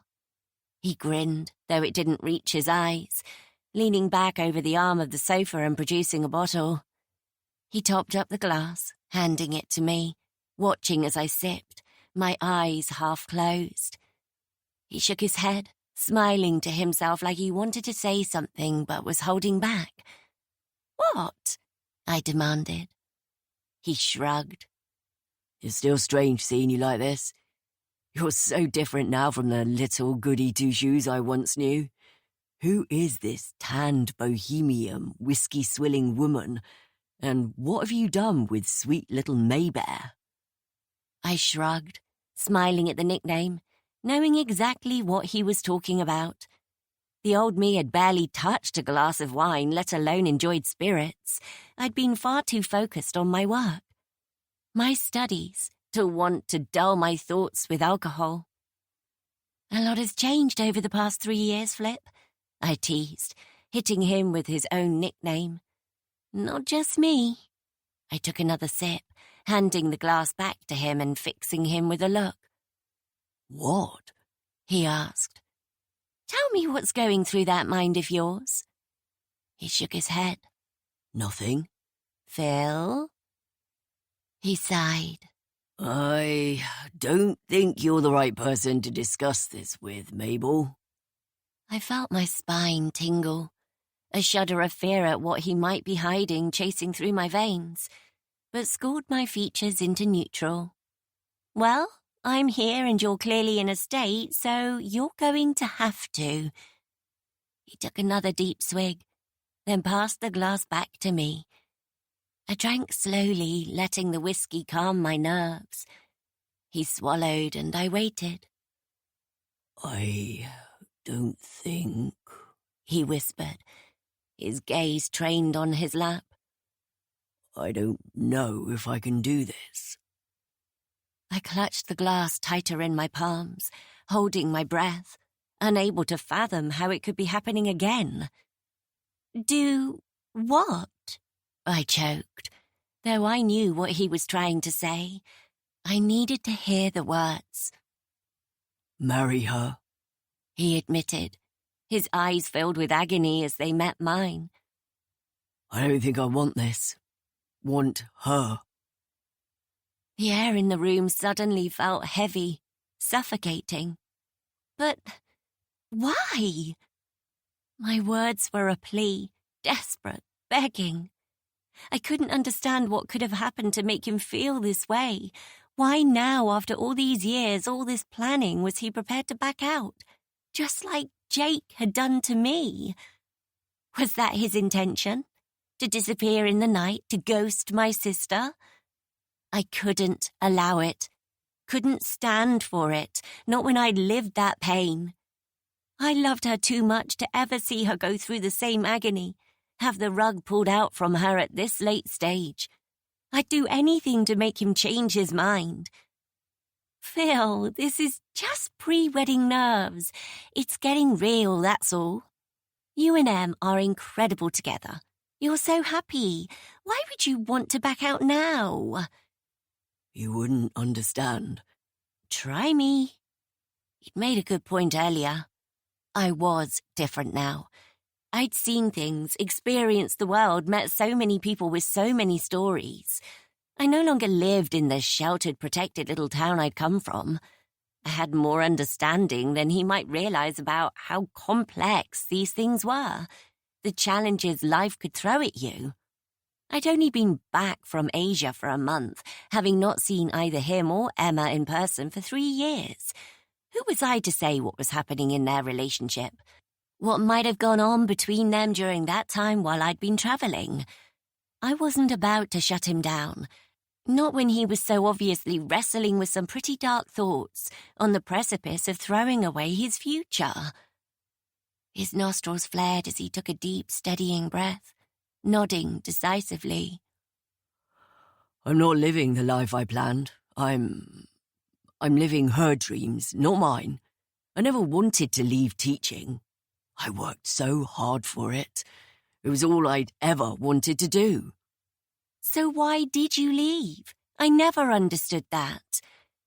Emma had told me while I'd been in Malaysia, and I thought it was bizarre that he'd put so much work into qualifying, only to give up so early in his career. He fidgeted with his watch strap. There was a girl, one of the students. Right. She was hard work. He shook his head, a wry laugh huffing from his lips. Really challenging behaviour. Not her fault, I suppose. Her parents did nothing to discipline her, and to be honest, they weren't interested in making any changes to support her. Any time they were asked to come in, they'd stand me up and then send an email the following day saying they didn't want her labelled, that she was too clever, bored in class. I was letting her down as a teacher, that kind of thing. Anyway, she'd been awful in class, hadn't handed in any homework all term, disruptive, rude, looking for conflict. Nothing I hadn't seen before. But there was a trip to Paris planned for the summer, and I told her that if she didn't sort her behaviour out, she wouldn't be attending. She didn't deserve a reward, and I would have been responsible for her on the trip. I wasn't willing to do it. He paused, and I felt myself leaning in, needing to hear the rest. She took it badly, and in retaliation? He took the glass from my hand, tapping his fingertips against it. She made an accusation. About me. I waited, silent. He sighed, then bit down on his lip, not meeting my eye. She told the head that I'd been grooming her for months and that I'd assaulted her in the classroom while she was in detention. I see. It wasn't the truth. Obviously it wasn't. But the school had no choice but to suspend me while they investigated the matter. I knew they wouldn't find any evidence, that I'd be back before long. But it was horrible to have it hanging over my head, to think that people might believe her. He scraped his fingers through his hair. We'd been alone in the classroom that evening. He admitted softly. There were supposed to be 2 other students in detention, but they didn't turn up. I'm pretty sure this girl had made sure they didn't come. She planned it. The classroom door was open the whole time, and as soon as I realized the others weren't going to show their faces, I sent her home. But still, I put myself in a stupidly vulnerable position. It was beyond stressful to find that she'd gone straight to the head, spewing lies, willing to destroy me simply because she couldn't go on a school trip. Emma was the only person I told. She was horrified. She kept saying that this could ruin everything for her, that she would never get a job as a head teacher if it came out that she was living with an accused predator. She knew I was innocent, but she went on and on about the drama this kind of investigation would bring. Her thought process was that I should hand in my notice and leave before it blew up, move across town and find work outside of teaching. She was afraid that as soon as the investigation was underway, the girl's family would spread anger and vitriol, tar my name, and she thought that leaving before it started would dampen down the flames. He shook his head. So I did it. I handed in my resignation with immediate effect to protect Emma's future career, Emma's dreams. And in doing so, I might as well have stood up on the school stage and announced that I was the town pedo, the head, the school. They kept it quiet, but still, my reputation was destroyed the moment I walked away from that job. I know they looked into it, and I got a letter a few months later saying they weren't taking the matter any further. Emma was elated, but since then, I've been working in retail, hating every moment, and now it feels like we're following her script, like I'm not in control of my life anymore, just her sidekick. And if I marry her, I'm admitting that's okay for me, that I'm happy to go along with this for the rest of my life. She proposed to me. Did she tell you that? No, she didn't. And I love her. I've always loved her. Couldn't bear to let her down. So I couldn't say no. But now here we are. And I don't know how to be happy anymore. I don't know how to be me without going against what she wants. She's already a better teacher than I ever was, and I know she'll be an amazing head one day. But does that mean I have to resign myself to nothing so that she can shine? It doesn't seem fair. She doesn't want me to risk applying for teaching jobs now in case it all comes out. She's worried the girl's family might get wind of it and cause a scene. Says I can never risk it, that I was lucky to walk away with my reputation intact. But I'm innocent, Mabel. I didn't do anything to that girl, and I can't live my life like a criminal when I did nothing to deserve it. Emma would never forgive me if it came out. So what choice does that leave me with? I have to walk away now, start afresh somewhere new, get back to teaching for my own sanity. I stared at him, seeing the conviction on his face, the certainty that he had no other option. Slowly I took the glass from him, finishing off the last mouthful of whiskey, and placed it on the table, then turned to him, cupping his face in my palms, pulling it close to mine, locking eyes. Smiling softly, I inched closer, his breath hot on my lips. His eyes widened as he realized what was happening, but he didn't pull away as I pressed a kiss to his mouth. I didn't know why, only that I wanted to break the spell of darkness he'd waved over his future, distract him from this cycle of anxiety. I'd meant it to be short, silly, to shock him into laughter. But his fingers were on the back of my neck, sliding into my hair, and my mouth was opening, letting his tongue slide inside, his body pushing against mine, our breath coming fast, as if this was something we'd both wanted for a long time, something neither of us had dared to admit. He kissed me harder, losing himself, making my head swell, until eventually I pulled back, breathlessly placing a hand on his chest, my pulse thundering in my ears. "You're overthinking this," I whispered. "It's just a party, a few forms to sign. You can be whoever you need to be." He traced his thumb over my lower lip, his expression clouded with lust, a side of him I hadn't seen before. Can I? He asked softly. "Marry my sister." I stood, giving him a smile as I hid my trembling fingers behind my back. "It will all work out in the end." 24. Emma. October 2026. Oh my God. I stared at the two of them, unable to believe what she was telling me. "I never meant for it to continue," Mabel said softly, cradling the dark-haired sleeping child against her. "I thought if I could just take his mind off his worries, it would stop him from walking away, from doing what Jake did to me. And then the next time it happened, I reasoned it was better for him to cheat with me, someone who loved you, who only wanted the best for you, than with another woman. I would never have tried to take him for myself, Emma. Don't you see? I wanted him to be happy, to want to stay with you. I thought if I could bring a little light to his world, take away the loss of his career, maybe then he would be satisfied, that you two could rebuild your relationship." Rebuild? I didn't know we needed to. All relationships have struggles. So what? You're the fairy fuck mother? You think what you've been doing is noble? She gave a sad little shrug. As if she were the victim in this situation.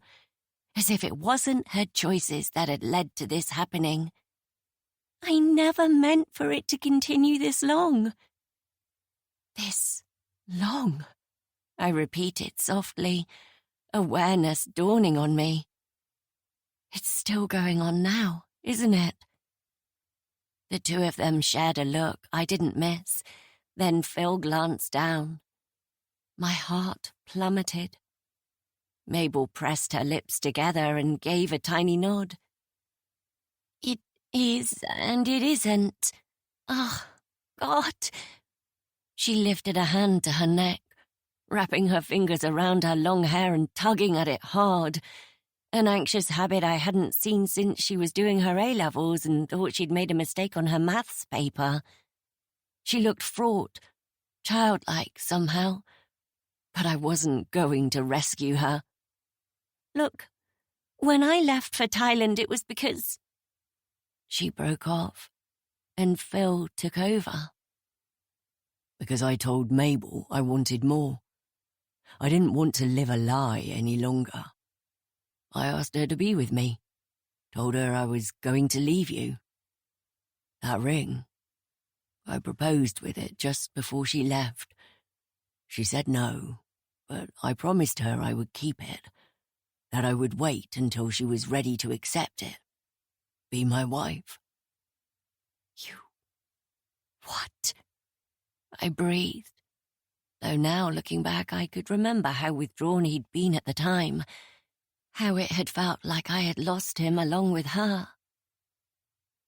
I'd thought it was worry over Rose and her speech issues, exhaustion from all the appointments and the arguments we'd had behind closed doors. But the whole time, he'd been going through a breakup and I hadn't even realised. He'd proposed to my sister while still sharing my bed, wearing the ring I'd put on his finger at our own wedding. I stared at him, struggling to absorb what I was hearing. You wanted to divorce me and shack up with my sister? Really? After all we've been through together? All these years? Mabel shook her head. That was never an option, Em. Phil knew that. This thing between us. It was only ever supposed to be casual, a little distraction from the pain, his and mine. I guess I wasn't thinking straight after Jake, but...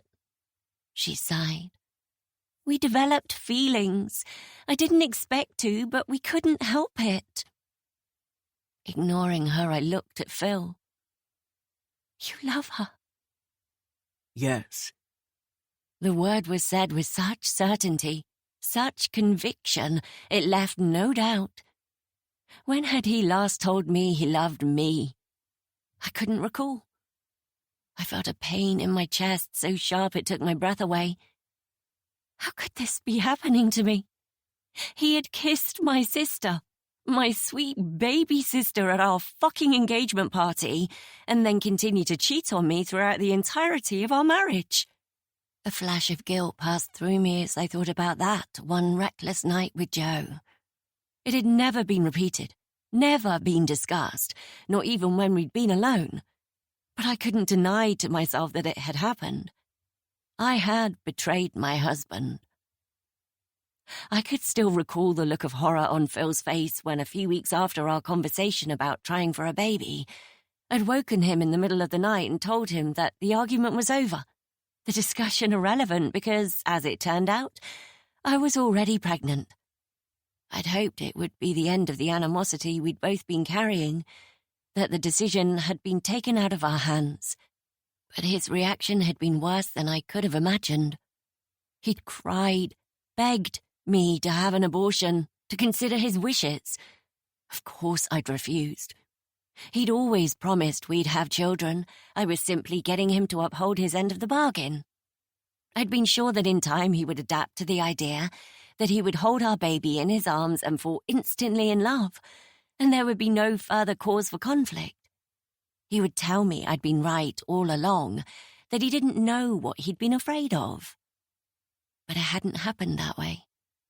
When Rose had been born, her dark hair fading to white blonde in a matter of weeks, her blue eyes a different, deeper shade to his, her pretty, delicate features unlike either of ours, reminiscent of Joe's mum, I had privately thought. Phil had barely acknowledged her. I'd hoped he wouldn't ask awkward questions, that I could see the features that gave away my deception only because I was looking for them. But the way he treated Rose made me wonder whether he knew on some subconscious level that she wasn't really his. I was certain he didn't know for sure. If he had, he would have left me in a heartbeat. For my sister, apparently. It was clear to me now that she was the reason he'd resisted the idea of trying for a baby in the first place. Of course, he wouldn't want to start a family with me when he was cheating with her. It all made sense. I stared at them now, knowing that any slip-ups, any mistakes I'd made over the course of our marriage were incomparable to the level of deception they'd sunk to.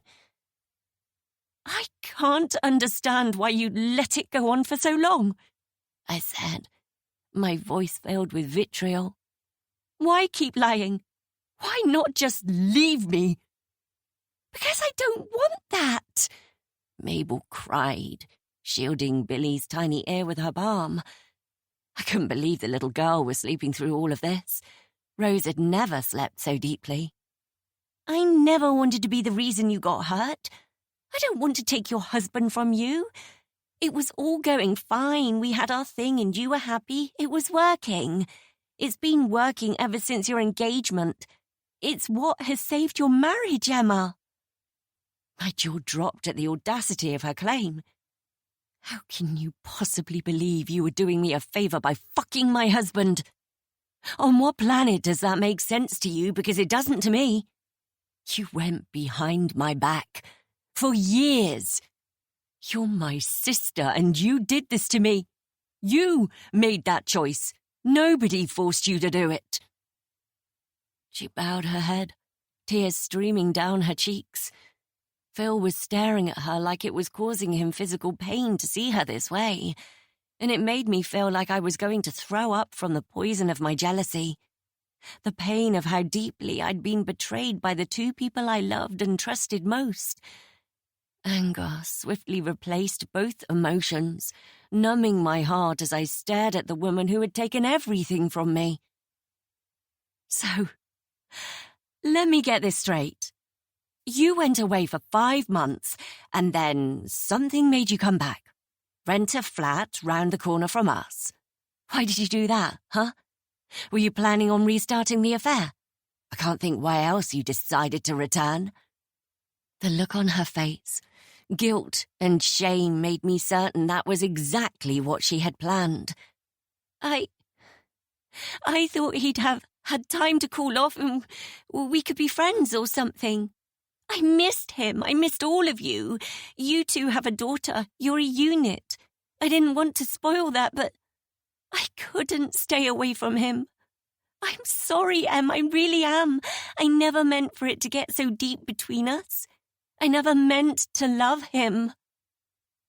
I blinked, stunned that she had the cheek to say she thought they could be friends, as if she hadn't intended to move round the corner from us and continue the deception that had gone on for years. I've tried to keep my boundaries, tried to keep things platonic. We've been rowing about it ever since I got back. I keep pushing him away, steering him home to you. I'm trying, Emma, I really am. But sometimes I can't help but slip back into old habits. Yesterday at Rose's party, I told him it had to stop, that I needed it to be over, for him to try harder with you. But she looked at the ring she'd slipped on her finger, as if doubting herself, then glanced at him, her cheeks flushing, and I felt nausea rear up. I replayed what he'd said when she asked just now if he'd been sleeping with Susie. I thought you didn't care who I slept with anymore, Mabel. He must have been referring to her breaking it off again, hurting his feelings. So it was all some sick game? I shook my head, confused, as I tried to sort through my memories. You were the one always pushing us to go on dates, giving relationship advice when you noticed we were being off with each other, babysitting my daughter so the two of us could go to dinner, all the while knowing he'd rather be there with you. Oh my God. The nights we came home and I went up to bed, leaving the two of you downstairs watching TV.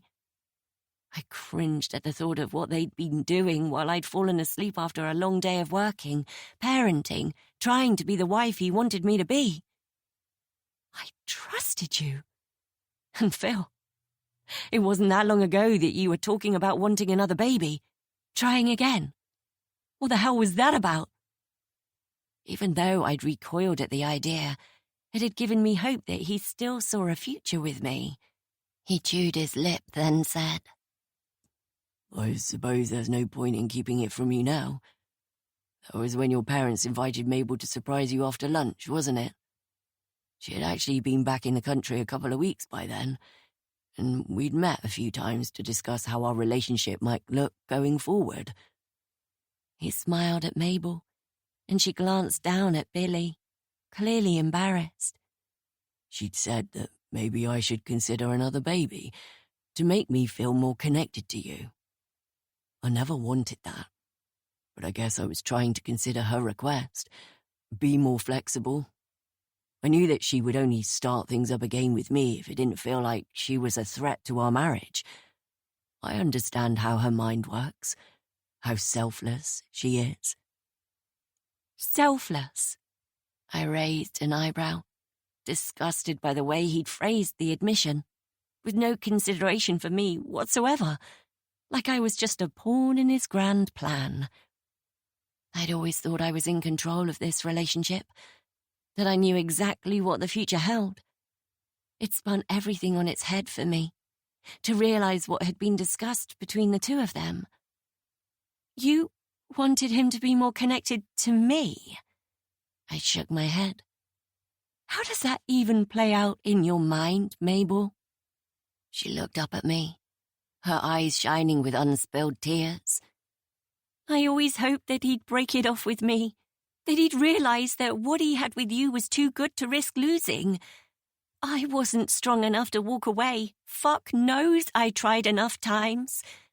I thought, I don't know, that the more you felt like a family, the more he would slowly disengage from what we had, and we could leave it in the past. But it didn't work out that way. Neither of us could bear to end it. It should have hurt to hear her say it, but I was too numb for the words to do anything but bounce off me now. Wow, I spat, spite lacing my tone. It must have been a real shock to come back and find he'd repeated the pattern. I smiled maliciously. Cheats always do, don't they? Isn't that what they say, Phil? He frowned, his gaze still fixed on my sister, not bothering to even give me the courtesy of his full attention. What do you mean, repeated the pattern? I gave a bitter bark of laughter. Susie, I know you're sleeping with her too. Whatever lies you might come up with to try and deny it. You didn't think you were special, did you, Mabel? I sneered. Did you get jealous? Did it make you realize it's not so harmless when the shoe's on the other foot? Phil's head snapped round, his eyes meeting mine, cold, empty. I don't know what gave you the idea anything is going on with me and Susie, but... I laughed. Do you think the two of you have been discreet? You couldn't have made it more obvious. When did it start with her? Was she your rebound from Mabel, or did you have them both dancing on your strings the whole time? Our whole fucking marriage. Susie is my friend. His voice was cold. And you don't know what you're talking about. Yeah, right. I actually thought she was mine too, but it would seem I was wrong. I knew things had changed between us since Rose was born. I'm not an idiot. But I never imagined you'd betray me like this. You and Susie have cut me out. You never told me that Joe works away while you're over there having your cozy little dinners, did you? And I've seen you coming out of her house when you're supposed to be working. Mabel's face was pale, her eyes wide. Be honest, Phil. Is there something going on? He laughed. No, you know I wouldn't do that. He turned back to me. Things have changed between us. You've become unbearable, Emma. It's your way or nothing at all. Perhaps I could have allowed myself to live like that, be squashed and moulded into the ideal man, the one you think the world wants to see. If I didn't have her, maybe I could have let you break me that way. But she made me see I could be more than you believed I was capable of. The reason things have changed between us isn't solely down to Mabel. It's because I realized I couldn't live like that any longer. I don't want to be with you, and there's no point pretending otherwise. It's her I want. Probably even before we got engaged, if I'm being honest. I gasped, my hands pressing against my mouth as if I could hold back the agony. the scream that was threatening to break free. He didn't even flinch at my pain. "You don't mean that, Phil. You're being cruel. You don't mean that." I'm sorry, but I do. When she kissed me at that party, it opened a door I hadn't dared look behind up until that point. I would have ended the engagement then if she'd supported it. But she didn't want me to tell you. She traded our connection for my loyalty to you. I had every intention of asking for a divorce last year. Don't you see? It's only because of her that I've continued to stick with our marriage. It's respect for her that made me wait. But now, this conversation, it's a blessed relief. I'm glad it's finally out in the open, that I don't have to pretend anymore. I'm divorcing you, Emma, and I am going back to teaching. I'm going to live the life I want, not the life you think I should surrender to. The world seemed to be moving too fast for me to keep up with. I'd spent my whole life looking past the little things to get to the big picture. I'd wanted the stable marriage, the family, the important job so much that it had made me put him on a level he didn't deserve. I'd glossed over the fact that he was detached from our marriage because I didn't want to be divorced and face the judgment of being a single mother, the consequences I knew it would have on my career prospects. I'd pretended not to notice how terrible a father he was to our daughter, sneering when she struggled with her words, cringing when I told people what we were dealing with, complaining about her speech therapy appointments and refusing to support me in practicing with her. He'd never taken her to the park, never read her a bedtime story, was only ever there with us in body rather than spirit. But I had let it slide because the alternative, confronting him and giving him an opportunity to walk away, had felt so much scarier. I realized now that I must have known, buried deep down, that he was never really in this with me. That he was always waiting for a get-out clause, a chance to finally leave. "Is this all because of the teaching job? Because I asked you to resign?" I said softly. "Is that when you began to close off your feelings towards me?" Can you blame me? He replied. I worked my arse off, only to have to throw it all away. For you. Because your career meant more somehow. You left me in no doubt about that. You really believe that you can lay the blame for you leaving that school at my door? Emma, you've been putting yourself above me, your needs in front of mine ever since we met. I let his words sink in, wondering if there might be some truth to that. I'd been fiercely ambitious for as long as I could remember. That much was true. "Maybe," I replied, and his eyebrows shot up in surprise at my admission. "But I was right about you resigning. There was no other option." "Why not?" Mabel asked, and I glared at her, glad to see her squirm. "The girl who made the accusation, who got him suspended, she wasn't lying, was she, Phil?" Of course she was lying, he spat. What do you take me for? I nodded, knowing he'd never admit to it. "I saw texts on your phone between the two of you, before you got suspended. There were a lot of them. Evenings, weekends. You were in contact with a student, a child." He snorted. She was 15, hardly a little girl. "She was a child in the eyes of the law. She was your pupil." I never touched her. I shrugged. "Maybe not.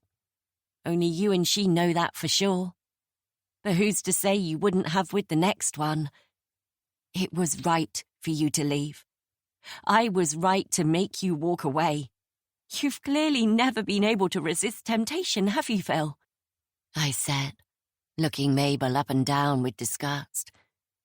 "You don't know what you're talking about," he replied, his tone low, menacing. "Yes, I texted her. About homework, about her poor behaviour. I texted a lot of my students. There was nothing untoward about it." I shrugged. It was true that the texts had been ambiguous, but I knew him, knew how his mind worked, how he flirted, and whether he wanted to admit it or not, there had been an undertone that was impossible to miss. Clever. Nothing you could put your finger on, but enough that I'd known he couldn't stay in the profession. It would only have been a matter of time before it all fell apart, and I wasn't prepared to go down with that ship. "Emma, I think you've got it wrong," Mabel said. "I know how devastated Phil was to walk away from that job. It was his passion, and he told me what that girl put him through. You're accusing him of something awful, and I know you're hurt right now, but it's not fair to throw out an accusation like that. There are some things that can't be taken back." "Oh, like sleeping with your sister's husband for the best part of a decade?" She was silent, her mouth dropping open, no retort to come back with. I felt a wave of vindictive pleasure at her obvious discomfort.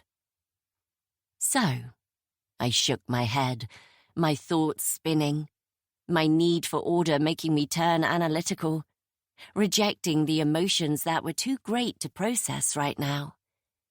"Billy found the ring, even though it was safely tucked away in your drawer, so she must have been here in the house. So what does that mean?" I frowned, trying to process it all. "Is she yours? Did you two have a child together?" Mabel groaned and Phil scoffed. "No, she's not ours," he said, his tone full of disgust, as if that level of deception was beyond even him. "What? You think Mabel had a secret pregnancy and raised a child without you knowing anything about it? Are you mad?" "Susie's then," I shrugged. "The baby she claimed she lost, kept hidden from me. But why? I know you'd know, Phil. You two have enough secrets between you." He glared at me. "Not those kinds of secrets. I haven't got a clue who the girl is, but the fact that you didn't call the police when you realized she was here is baffling to me." "You can't think of a reason?" "What?" I said, "You can't think of a reason why I wouldn't want to draw attention to the fact that there was an unknown little girl here. I mean, who am I to know what's going on? I clearly haven't got a clue what kind of things you get up to behind my back. Who's to say you didn't bring her here? That your tastes go even younger than the 15-year-old who turned you down?" He was moving towards me, his hand raised, shooting towards my face. Before I realized what was happening, the back of his knuckles ricocheted across my cheek, and I stumbled back. "Phil, no!" Mabel gasped, stepping away with Billy in her arms as if to protect her. He stared at me, his eyes like bullets as they met mine. "Never, ever say anything like that again, you disgusting bitch," he hissed, breathing hard. "I have no idea who that child is, but she sure as hell has nothing to do with me." I pressed a hand to my burning cheek. "I don't know what to believe now," I whispered. "I don't know who you are anymore." "You've made that perfectly clear," he spat, the words coated in poison, the dislike in his expression unfiltered, like nothing I'd ever seen before. He glanced at Mabel, softening instantly, and I hated the silent messages that seemed to pass between them, cutting me out, leaving me on the sidelines like I was the one who didn't belong. Slowly he pulled off his gold wedding band, letting it drop to the floor. Let's start with this. Not your husband. Not anymore. Bile burned the back of my throat as I stared at him. I had failed. I'd done so much to save us, to keep our marriage going, bending until I thought I would break from the strain of holding us together. But now, it was over. And there was such conviction, such hatred in his eyes, I was sure he meant it. I couldn't win this, couldn't change his mind, seduce him back to me. I wasn't sure I even wanted to, with all that I'd learned today. I stood staring at the two people I'd trusted more than anyone else, who had been my family, my support system for most of my life, and realized I was entirely alone. 25. Susie. Did you know? Did you know about Phil and my sister? I blinked at Emma standing on my doorstep, two tiny girls by her side. Why are they here? I choked, pointing at the children. Do you know them? Either of them? Emma's tone was frazzled, her eyes wild. Something had happened, and whatever it was had rattled her. I frowned, confused. What do you mean? Emma looked down at the dark-haired girl, a tiny little thing with curious eyes set in a pale, thin face, then picked her up, angling her towards me. She seemed to be waiting for something, some reaction from her or maybe me. Eventually she groaned, putting the girl down and ushering the two of them into my house. I followed her in, stunned by what was happening. It felt surreal, like a nightmare come true. Why have you brought them here? I asked, finding my voice through the fog that was descending on me. Are you trying to hurt me? What? No, of course not. I just couldn't leave them at home. Where's your remote? I'll put CBeebies on for them. I need to talk to you. I stood by the kitchen door, frozen, watching as she navigated my television to a channel that had never been played on it before, settling the two girls under a blanket on the sofa. The sight of the animated characters, the sound of the cute theme tune was a hideous reminder of what could have been, what I'd lost. Did she realize how painful it was for me to stand here and think, that should have been my child? Those cartoons should have been so familiar to me that I knew by heart the words, the characters' names, the silly jokes they bandied back and forth. Did she realize she was pouring acid into old wounds by simply living her day-to-day normal here, bringing life and noise and their innocent youth into the cemetery I called home? She walked towards me, having handed them each a carton of juice. What is this? I whispered, leading her into the kitchen where the children couldn't hear us and the sound of the television was less obtrusive. Are they both yours? Did you have twins? The idea that she might have had two healthy children while I wasn't even allowed to keep one made me feel shaky, broken, furious. No, the blonde one is Rose, my daughter. The other is Billy. I'm taking care of her. You really don't recognize her. Billy, I mean. I stared at her, wondering if she was having some kind of breakdown. I don't exactly spend much time with children, Emma. I'm not hanging out at the local playgroup, am I? My tone was sharp, and I was glad. I should have expected something like this to happen, for her to push my boundaries harder and harder until they broke completely. It was her way.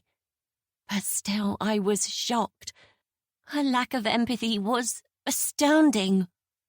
She winced at my tone, heading across the kitchen as if she came here all the time, as if she was used to making herself at home. I'm sorry, she said, picking up the kettle, then putting it down without filling it, heading to the fridge instead and taking out a bottle of white wine. It was half empty. I knew that because I'd opened it just after breakfast. She poured herself a glass, not asking if I minded, not offering one to me. She was shaking, I realized. Fierce shudders chasing down her spine, making her look jerky and alien somehow. Something bad had happened. Is Phil okay? I asked, ice pooling in my belly. Huh. She took a deep sip, then placed the glass down, meeting my eyes. Look. She began pacing, her hands clasped as if she were praying, her thumbs circling one another in a rhythmic motion. Look, she repeated. I know it's not ideal for me to turn up with them, but I had to come here, had to speak to you. I know you've been seeing Phil in secret. She held up a palm as I opened my mouth to speak, cutting me off. No, don't bother lying about it, Susie. There's no point. You two talk alone.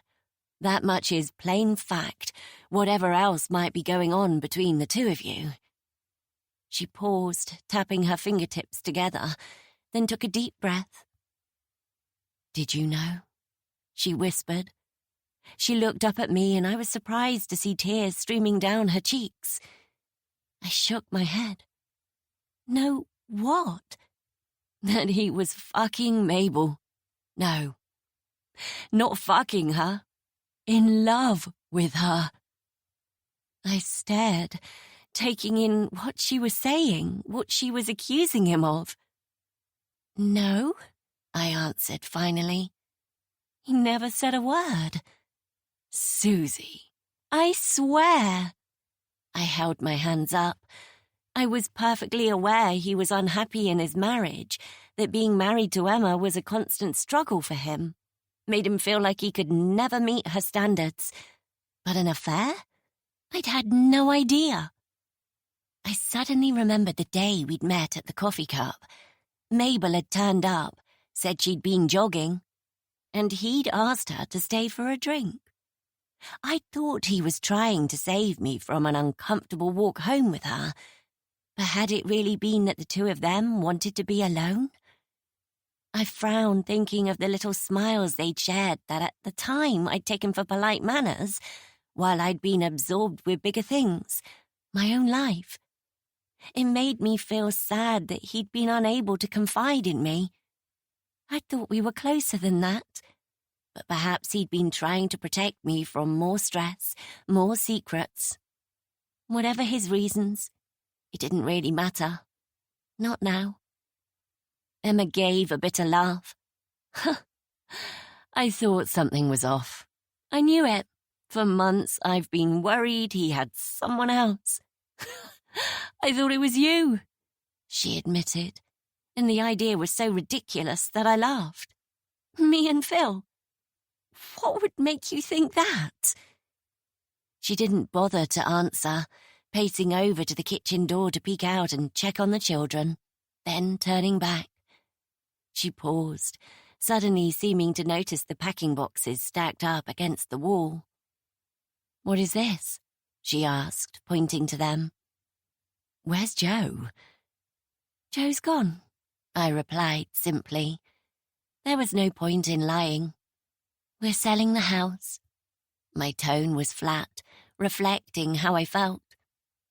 There had been no dramatic end to the marriage, no fiery row. He'd simply asked for something I couldn't give, and I'd told him it was time to draw a line under whatever this thing had become between us. Emma would no doubt go home and tell Phil now, and he'd realise I'd kept it from him. He wouldn't be angry at me, though. He never was. I shrugged. The house got snapped up quickly. First-time buyers. We gave them a good price. Neither of us wanted to prolong it longer than necessary. She stared at me as if I was speaking another language. So, she frowned. You're splitting up. I glanced at her abandoned wine glass on the counter, considering taking it for myself. For once, I was able to resist. I didn't need anything to numb the pain right now. I was empty, dead in mind if not yet in body. I shrugged. Something like that. What's that supposed to mean? She looked at me like I was a puzzle she couldn't seem to figure out, a bug she was intent on dissecting. Does Joe know something about you and Phil? Is that why he left? I sighed, irritated. I told you, there's nothing between me and Phil. Joe and I haven't been getting on for a long time, and circumstances have changed. It's for the best. All good things have to come to an end. I'm sorry you're in the same boat. She pursed her lips as if she didn't believe a word of what I was saying. I thought Billy was yours. She was watching me as she spoke. Her pupils narrowed, her mouth a hard, unreadable line. Excuse me? I thought she was your daughter. Maybe yours and Phil's. She's about the right age, and she looks like you. Dark hair, light skin, brown eyes. I blinked, stunned. Of all the things I'd expected her to come out with, that one hadn't even made the list. She just appeared at my house after Rose's birthday party out of the blue. I thought you and Phil might have been hiding her all this time, or that maybe Joe was in on it too, and that was why the three of you cut me out for so long. You never did welcome me back to the circle with open arms, did you?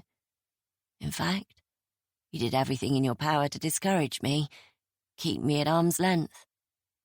I know you have secrets. I'm not an idiot.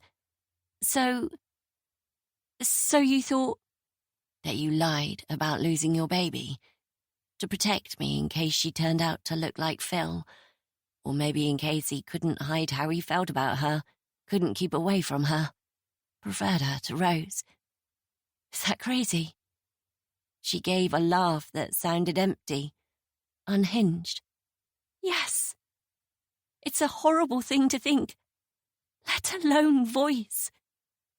I was silent for a moment.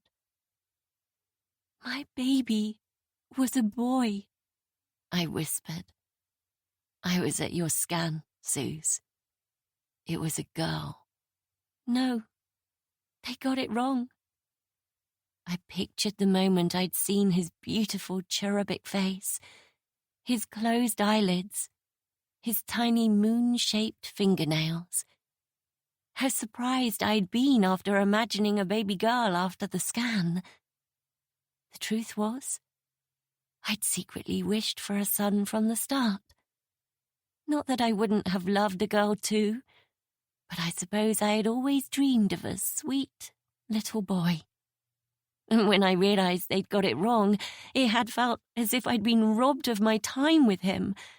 All those weeks of thinking he was a girl, of not knowing he existed. And then to lose him the moment we laid eyes on him. It had felt like a dirty trick, a new level of cruelty. No less than I deserved, of course. But why did he have to be punished for my wrongdoings? We called him Jackson, after that Johnny Cash song we always loved, I said softly, thinking of how we'd had to choose a name, knowing he'd never answer to it, never hear my voice as I called it. The love poured into that one beautiful word. It hadn't been fair then, and it wasn't now.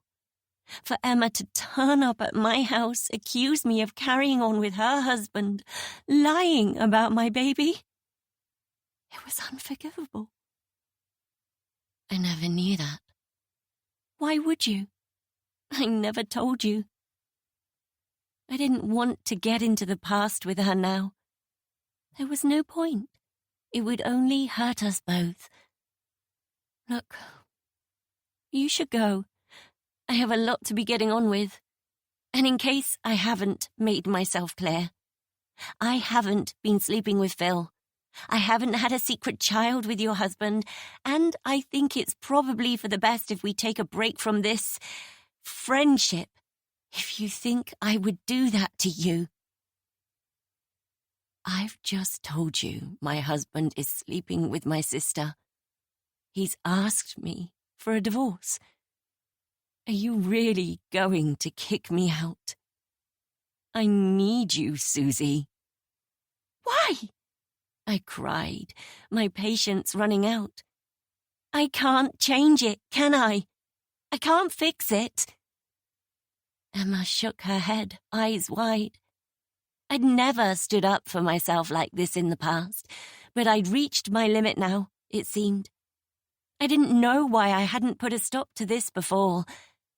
I couldn't be around her without remembering being dragged back to the awful things I'd done.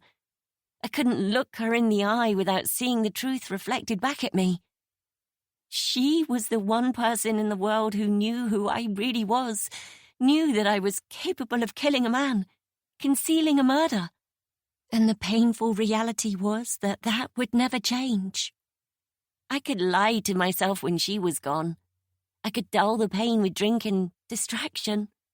But when she came back, when she tried to get close, it was always there, waiting.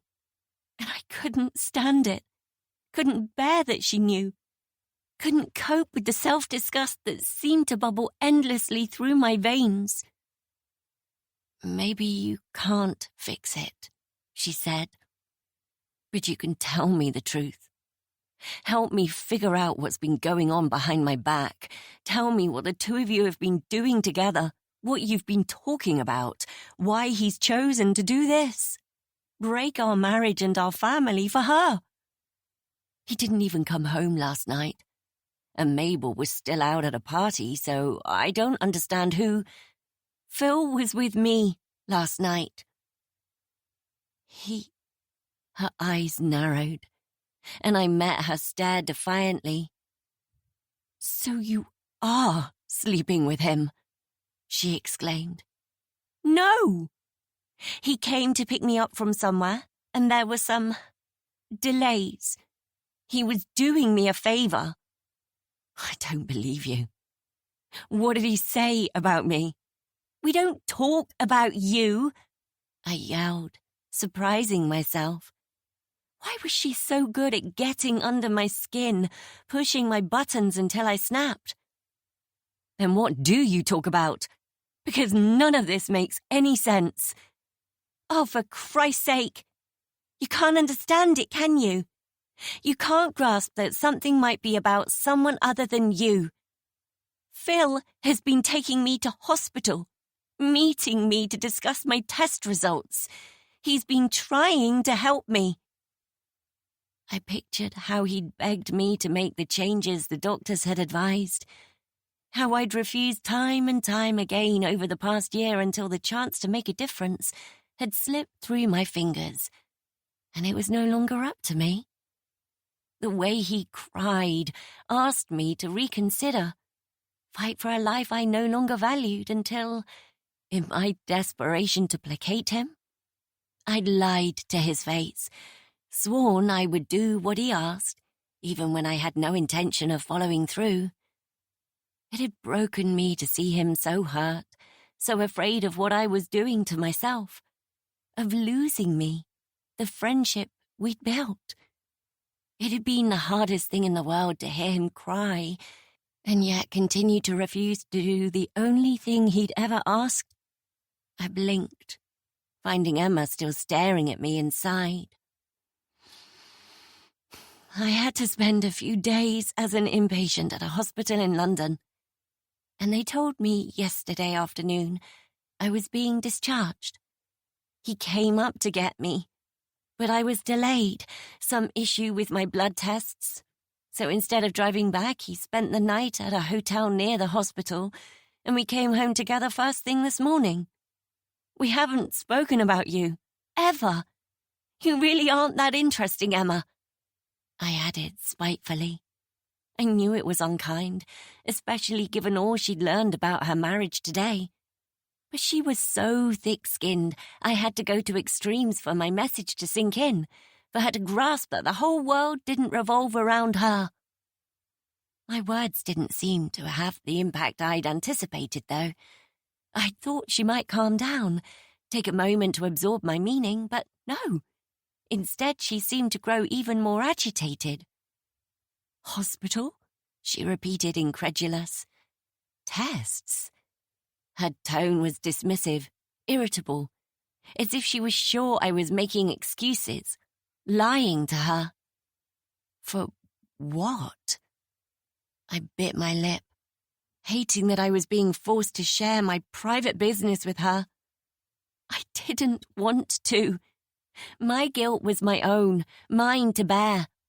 I wished she could have just moved on with her life, and we could have parted ways. I knew I was being unfair after everything she'd done for me, how far she'd gone to save me from the consequences of what I'd done to Jake. But I couldn't help it. Couldn't stop the jealousy, the anger that reared up every time I looked at her. Why couldn't I have been the sensible one, made the right choices and found myself with a far better life? Even with Phil's affair, I'd still swap places with her in a heartbeat. She got to raise her child, be a mother. I'd give anything to be in her shoes. Why couldn't I have listened to her that night? Why did I have to be wild and young and reckless and make a choice that would ruin my whole life in one stupid, unforgivable swipe? I took a deep breath. "I have liver failure," I said stiffly. "It's not going to get better. I'm making arrangements to go to Switzerland, and Phil has been there for me while I process it all." I didn't bother to mention that he'd also helped me financially, despite the emotional conflict I knew he was battling. Without him, the next step of my plan would be unreachable. He'd worked countless hours of overtime without my ever having to ask, handing over every penny he could spare. But that was between me and Phil. It was none of her business. Switzerland? For specialist treatment? Her tone had changed now, laced with fear, shock, and I could see that she finally understood. "No, Emma." She gasped. "Dignitas," she whispered. "You can't be serious. You mean to end your life?" I gave a nod, confirming her guess. My medical team anticipate that things will take a sharp downward turn in the near future, and I'm not waiting until I've lost all my faculties. I have to make the move while I still have some semblance of control. There's no point prolonging the inevitable. Although I suppose some might argue that I deserve the long, slow decline that's waiting for me. I shrugged, raising my eyes to meet hers. I'm not brave enough to face it. I know it makes me a coward, but I don't want to face it. "You are not going there." The words hissed through her teeth, her eyes wide, panicked. "I haven't told Joe," I went on. "It's kinder not to. He doesn't even know I'm ill." "Have you had a second opinion?" "I don't need one. They've done so many tests that at this point I know what it's like to be a lab rat. I pickled my liver, Em. Drank too much. Phil's the only one who knows, and without him, I don't know what I would have done. He's been a good friend to me, but he can't fix this, and neither can you. It's nothing less than I deserve." She stared at me as if she were really seeing me for the first time. "Your skin, it's got a hint of yellow to it. I never noticed. The early stage of jaundice. It will get worse soon. Pretty, huh?" I gave a hollow laugh. I'd covered it with makeup as much as possible, But in the past few days I'd noticed the changes in my complexion more. There was a yellow hue to the whites of my eyes, too. Barely there, but I knew it would deteriorate in time. I was glad Joe had left before he'd seen it. I didn't want to drag him into this. Emma stepped forward, gripping the edge of the kitchen counter as if for support. But they can fix this. They can give you a transplant. These days it's so common. Do you want to go private? I'll pay. Let me help you. I don't qualify for a transplant. Why the hell not? I glanced away, then reached for her barely touched glass of wine, knocking it back in one go, waving the empty glass in front of her face. Because of this, I laughed. They want me to stop drinking and I can't. I won't. I closed my eyes. I don't deserve a second chance. And I'm not going to take a healthy organ when someone more worthy could have it. I do not deserve it. Of course you do. I ignored her. She was only saying it to be kind, to make me fight. She couldn't seem to grasp the fact that I had nothing worth fighting for. I could feel her staring at me, almost hear her thinking, doing what she always did, trying to come up with a solution, a way to make things work out how she wanted them to. After a moment, she snapped. So that's it. You're just going to stop trying? Give up? I'm tired. I'm ready for it to be over. A strangled sound of anger, frustration, bubbled in her throat. The tantrum of a woman who was used to having everything her own way, who couldn't stand to hear the word no. This is ridiculous, she cried. I can't believe. How can you just accept that's it? How can you not try? Give up the wine for your life. Your fucking life, Susie. How can this be happening? I'm losing my husband, my sister, and now my best friend? For fuck's sake! Is this some sort of punishment? Talk about toxic karma. I never thought it would come back on me like this. I never thought when I saved you from that man that you'd allow yourself to become some fucking martyr. Never imagined when I was forced to kill him that Mabel would lie in wait and steal my husband in return. I can't lose all of you. I just can't. I let her words wash over me, her ranting unable to penetrate the shield I'd raised to protect myself. But I lifted my head slowly, my eyes meeting hers. What did you just say? I whispered. I was breathing hard. I hadn't imagined it. I knew I hadn't. I took 3 swift steps, grabbing her by the collar of her shirt, shoving her hard against the kitchen wall with more strength than I'd known I had in me. What the fuck did you just say, Emma? 26. Emma. May 2016. Shit. Mabel just texted to ask if we can meet for a drink tonight. You said she was wrapped up in some assignment for uni, I said, turning my phone off and shoving it in my pocket as I followed Jake and Susie into the back room of my parents' empty house. They'd gone on a caravan holiday to Kent, and it had felt like a good place for the 3 of us to meet, away from prying eyes and listening ears. I was sure they wouldn't appreciate the intrusion, but they'd never changed their locks since I'd moved out. Too cheap to pay a locksmith, and I still had my old key. What they didn't know wouldn't hurt them. She was meant to be, Jake said. but you know Mabel. She probably finished it plus 2 more in the time it would take us to write 500 words. She's a machine. He said it with pride as if her success was his too. I wondered if Phil ever spoke that way about me. Somehow I didn't think so. Maybe you should reply to her, Susie said, sinking down on a chair at the dining table and fishing around in the shopping bag she'd placed at her feet for a notepad and pen, followed by a sharing bag of crisps and a bottle of red wine. Grab the glasses, Jake. On it. I shook my head. No, I don't want to have to lie to her.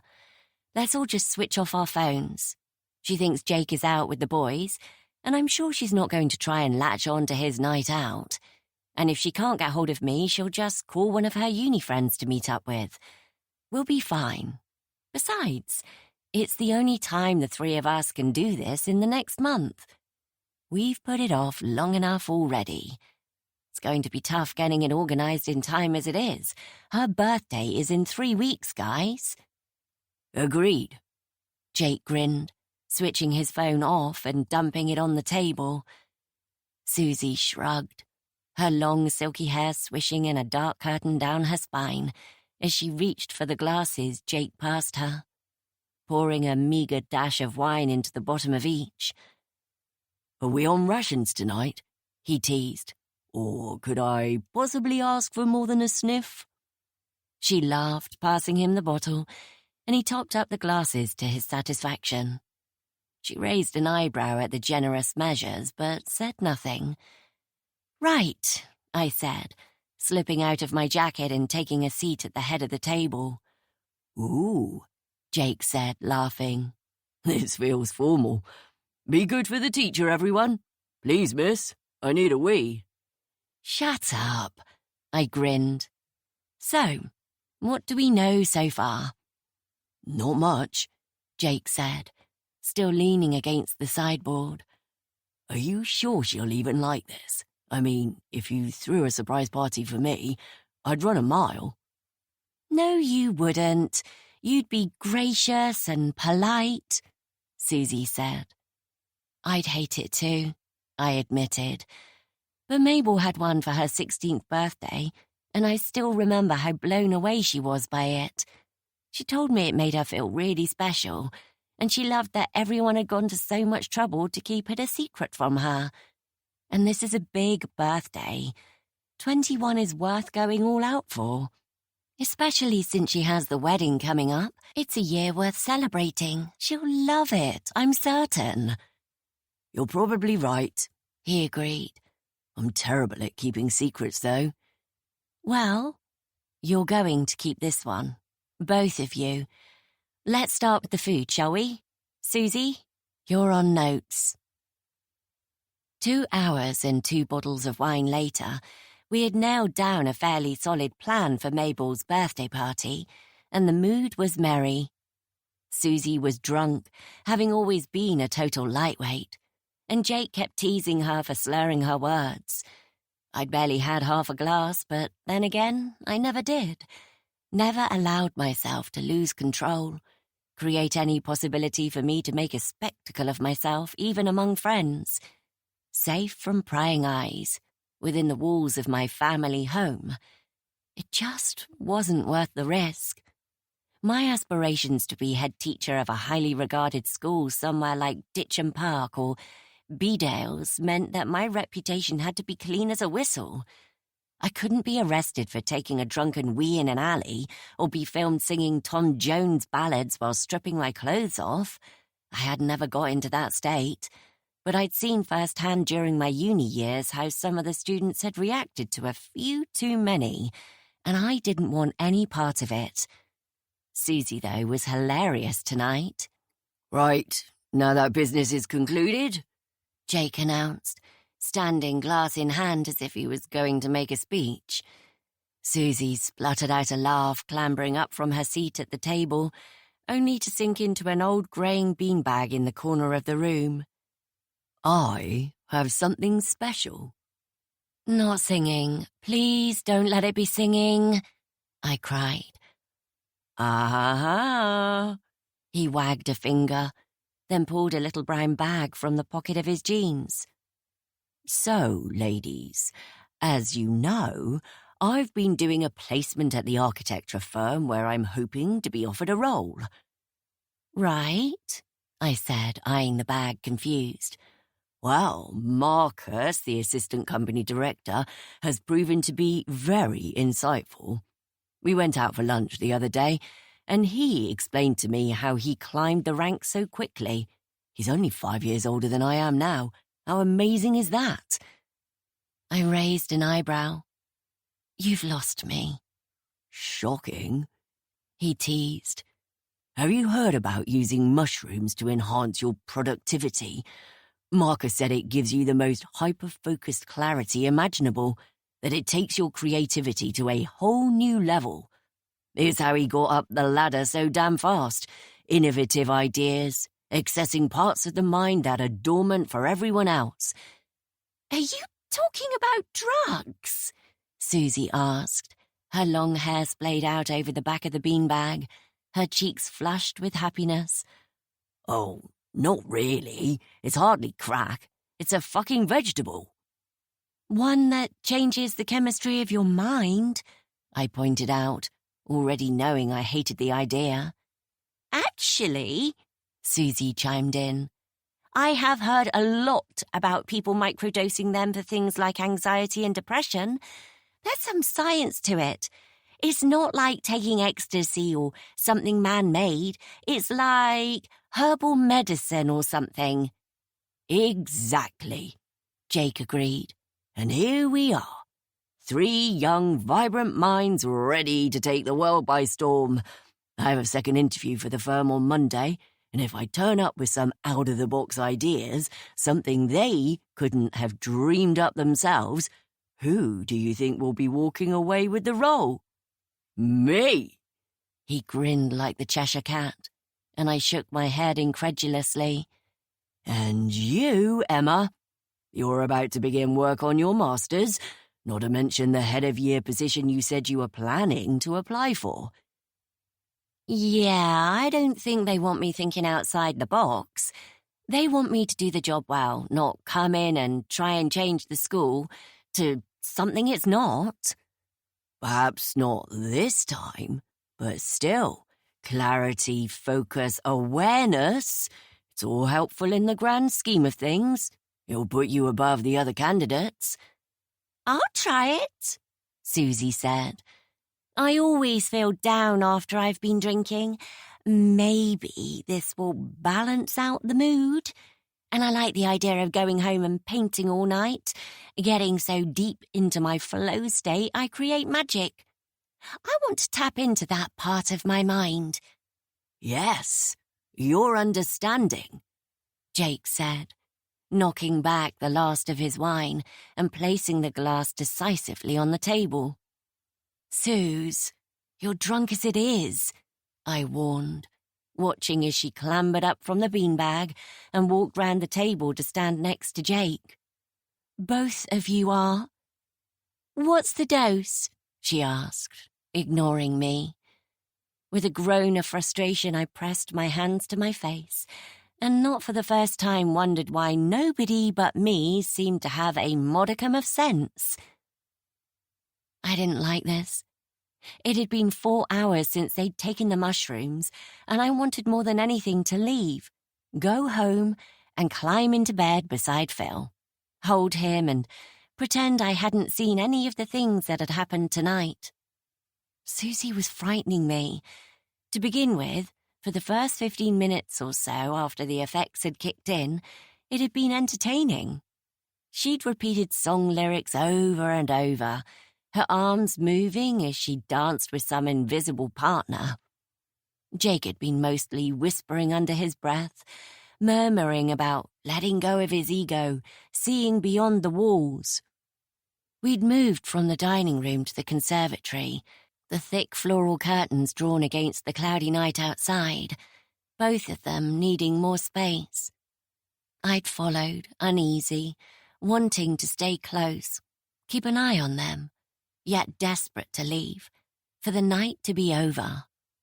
The singing and self-pep talk stage had been brief, both of them passing through it so quickly I felt whiplashed.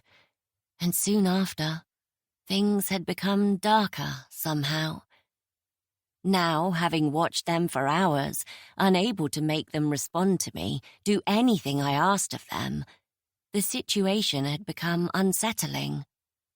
Susie's muscles seemed stiff, her mouth stretching wide open as if she was screaming, then forming a wide, toothy, hollow smile that sent tremors down my spine and made me want to slap her to stop her making that haunting face. Every few minutes she'd let out a cry, a moan, sometimes begging for help, reaching towards me, her eyes unfocused, then batting me away before I could move to hold her hand. She wasn't seeing me. I had no wish to know what stood in my place. And Jake had spent 2 hours crying, had knocked a painting off the wall, a cheap print from the market, and ranted at it with a stream of pure nonsense for a long time, and was now lying face down on the cold lino of the conservatory, his legs kicking out as he groaned, fighting some internal battle. I tried to move him, to create an atmosphere of warmth, turning up the heating, pulling him closer to Susie so that they might draw comfort from one another. But he too had recoiled at my proximity, seeing danger in my approach, and the evening was quickly unraveling. I yawned, sinking onto the wicker sofa, wondering how much longer it would last. I felt uneasy, anxious.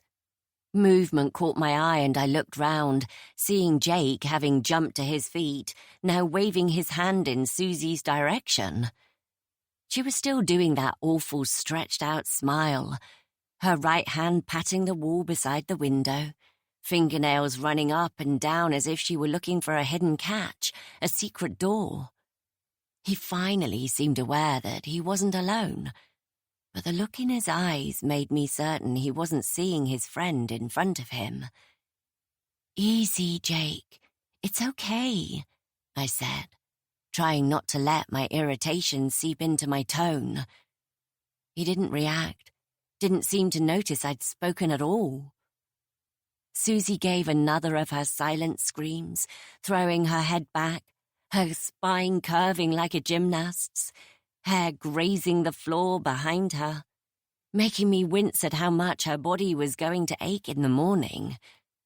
Jake stamped agitatedly, like a bull waiting at a gate, his body coiled, and I stood abruptly, suddenly feeling a new dangerous energy pulsing from him. I saw his intention just as he moved, launching forward with a roar that made goosebumps rise on my arms and the back of my neck. Susie's hair was in his fist before I could reach him, and I cried out as he swung her around, then slammed her head first into the wall. "You devil! I see you," he growled. "You can't hide here." He released her, wiping his hands on his t-shirt as if he didn't want to be tainted by her, and she crumpled to the ground unconscious. "Jake, no!" I screamed as he sank to his haunches and began pelting her unconscious body with punches, drool pouring from his open mouth, his tongue flicking out lizard-like, reptilian. I dived onto his back, yanking at his arms, slapping the back of his head. But I may as well have been a ghost for all the impact it had. All his focus was on her. I could see the whites of her eyes, a bruise blooming on her collarbone, and I could do nothing to stop him. He would kill her. He wasn't going to stop until it was too late. "Oh my God," I moaned. "This can't be happening." I jumped up, panic coursing through my veins, watching in horror as he smashed her face into the floor. I had to act now. I had no choice. Instinct took over as I ran to the hallway, flinging open the door to the cupboard under the stairs. Seeing the red steel baseball bat my dad had always kept there in case of intruders. It had made me fearful as a child, always expecting to hear a creaking footstep on the stairs at night. though we'd never been burgled once as far as I knew. Dad had made a point of reminding me at every opportunity that I was to defend myself, as if I, as a scrawny, bookish child, would have had the courage. But now I did. Now I had no choice. I clutched the peeling rubber grip between both hands and rushed back to the dining room. Jake was saying something that sounded like a prayer as he hovered over Susie like an animal defending its kill. Her eyes flickered, but didn't open as he landed another punch to her side. "Jake, stop!" I cried, raising the bat. He straightened up, and for a brief moment, I wondered if my words had permeated the fog of his hallucination. "Jake, please, she's your friend. That's Susie. You're safe. It's not real." He didn't turn his head towards me as he spoke. "Nothing is real. Nothing is real. Devil is here. Nothing is real." His shoulders hunched, and I held my breath. Then, quicker than seemed possible, he grabbed Susie by the neck, lifting her bodily from the ground and holding her by her throat against the wall. "Kill the devil. It will all go away." A choking, wheezing croak crackled from Susie's throat, and I rushed forward, my heart racing, blood roaring in my ears. "Stop!" I cried. "Stop it now! I said fucking stop!" Closing my eyes, I swung the bat at him with all my strength. He stumbled but didn't release her. I swung again, just as my dad had taught me out in the back garden, on the plastic mannequin at 8 years old, his words ringing in my ears. "Aim for the head. You want him knocked out, not just hurt and pissed off." Jake swayed, made a gurgling sound, and I whacked him once more, watching as he loosened his grip, falling backwards almost in slow motion. Susie crumpled to the floor, half propped up by the wall. Jake rolled, as if he might try and get back up, and I screamed, swinging the bat again. I couldn't stop. The fear, the need to save her, save myself, fueled my muscles, stealing all thought but survival from my mind, adrenaline blocking out logical thought. At last he stilled. For a moment, I just stood, my hands tight on the grip, breathing hard, trembling from head to foot. Then I blinked, suddenly aware of where I was, and dropped the bat, hearing it roll across the floor, the metallic smell of blood taking over my senses. On the brown lino beneath Jake's head, a dark puddle was blooming. "Jake," I whispered. "Jake." I stepped closer, then squatted beside him, reaching out with trembling fingers to his neck, feeling for a pulse. I waited, breath held, watching that puddle of claret spread steadily across the floor. There was nothing. No pulse. Eyes wide, blank, dull. "Jake," I whispered again. I turned to see Susie pulling herself up groggily to sit. The metal bat, lying on the ground beside her, shone wetly. "What?" She swallowed as if it was hard to speak, touching her throat and wincing. "What's going on?" She blinked hard, as if she were trying to focus on me. I couldn't tell if she was still in the grip of the drugs, or if she understood that this was real. I stood, rushing towards her, gripping her chin, looking at her eyes. The pupils were dilated, but she was focusing on me, and that was a marked improvement on before. "Emma, Why are you wearing face paint?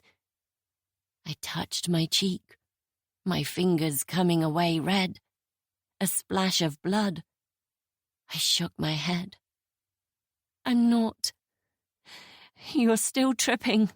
You're seeing things. Do you remember what happened? She shook her head, reaching for my face, the blood coating her fingers now. She stared at them as if she knew what she was seeing, but didn't trust her own mind. Jake, she croaked. I nodded, moving aside to show her, and she recoiled, pulling her knees up to her chest. Jake's blood smearing on her pale denim jeans. He had a bad trip, I said, my voice strangely calm, my mind sharp, calculating. He attacked you. It was self-defense. I don't understand. What was? He's dead, Suze. Jake's dead.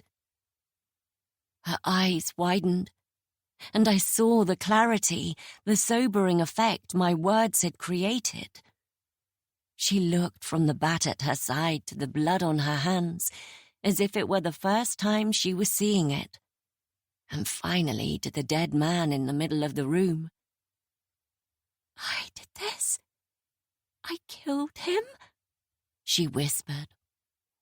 I pressed my hands to my face, pushing down the guilt for what I was about to do, but knowing I had no choice. I could not let this one moment destroy the rest of my life. I'd worked too hard. They had made a choice tonight. I wouldn't be dragged down because of that. I took her trembling hand in mine, meeting her eyes with an intensity I knew would carry us through the night. It's okay. I'll help you, I promised. You won't go through this alone. I'll be by your side.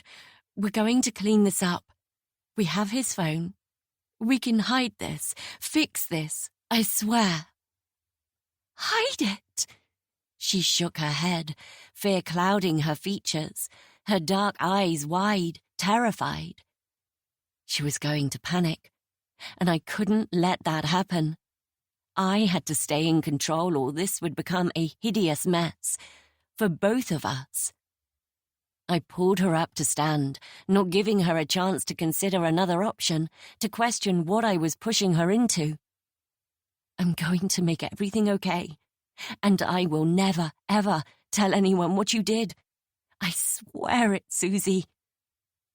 I wrapped her in a hug, feeling her arms loose around my waist, her shock reverberating through her. I knew I would have to be the strong one. I could do that. I could make this disappear.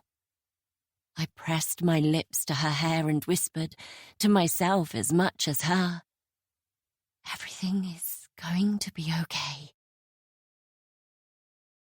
27. Susie. October 2026. You let me believe I killed him. I was shaking as I pressed my fist into her collarbone, her back against the kitchen wall. She shoved me away, striding past me, confident as ever. I never said that. You let me think it. You didn't correct me. You made a promise to lie for me if ever it came to it.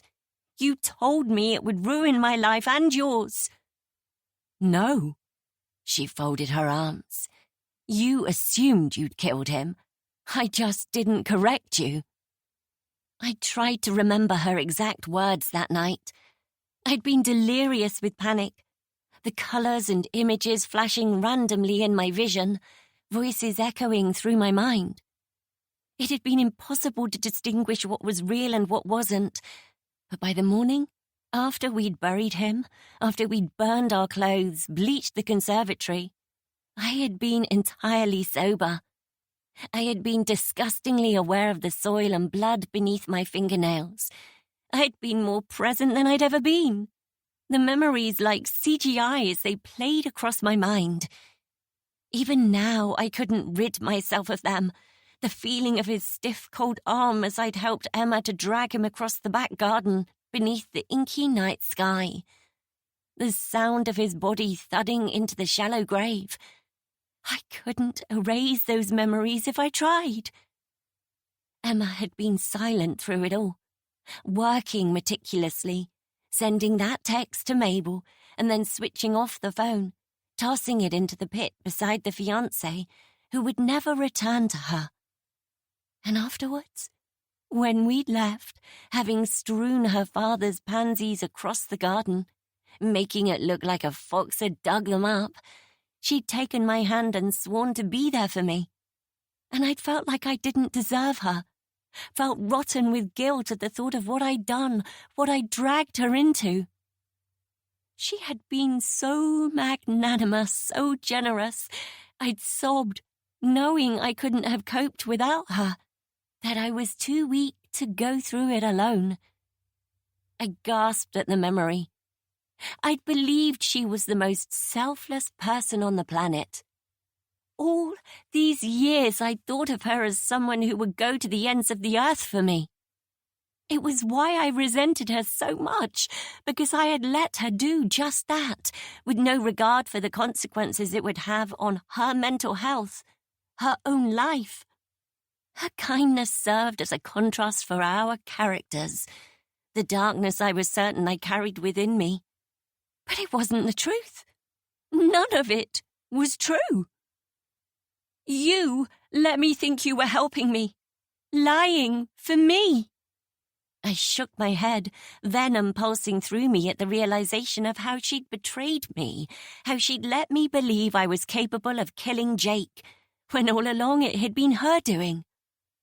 All that time, digging his grave, you sending that text from his phone to Mabel. I thought you were doing it to protect me. But it was you. You needed me to fall for the lie, the story. I saved your fucking life. You were being strangled, beaten. I couldn't save you any other way. Should I have gone to prison? Lost my chance at my dream career because you idiots chose to take drugs? Why should I do that? You were responsible for your own actions that night, Susie. You dragged me into that mess. I shook my head. You lied to me. Why? Did you think I wouldn't help you the way you'd helped me? Well, would you? She snapped. She sighed, holding her hands up as if in apology. Does any of it matter now? Everything I did was to protect us both. I never imagined you would spend the rest of your life punishing yourself, that you wouldn't be able to move forward. It was an accident, a terrible accident, but should we have gone to prison for it, wasted our lives over one fucked up night? What choice did I have, Suze? Let him kill you? Her words were reasonable, but I felt as if a gate had opened. 1,000 memories and questions I hadn't known were waiting, pouring out in a flood. There was more to this than she was telling me. I felt it in my bones. I don't believe you, I said. You wanted Jake gone, wanted him to end his engagement to Mabel. She jutted out her chin, stubborn as ever. Why on earth would I want that? My sister loved him. She was happy. No, I shook my head. No, you were angry about them getting engaged, bitter that it wasn't you. I'd forgotten about it, what with everything that happened after. But Jake and I, we talked, more than you probably realized. He told me what you did, do you know that? He told me that you came on to him just after he proposed to Mabel. As the notes fade gently, let your mind feel lighter, ready to re-enter the world of the story.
that you stayed over at their place and crept into the living room while she was sleeping, dressed in sexy lingerie, tried to climb into his lap, but he pushed you away.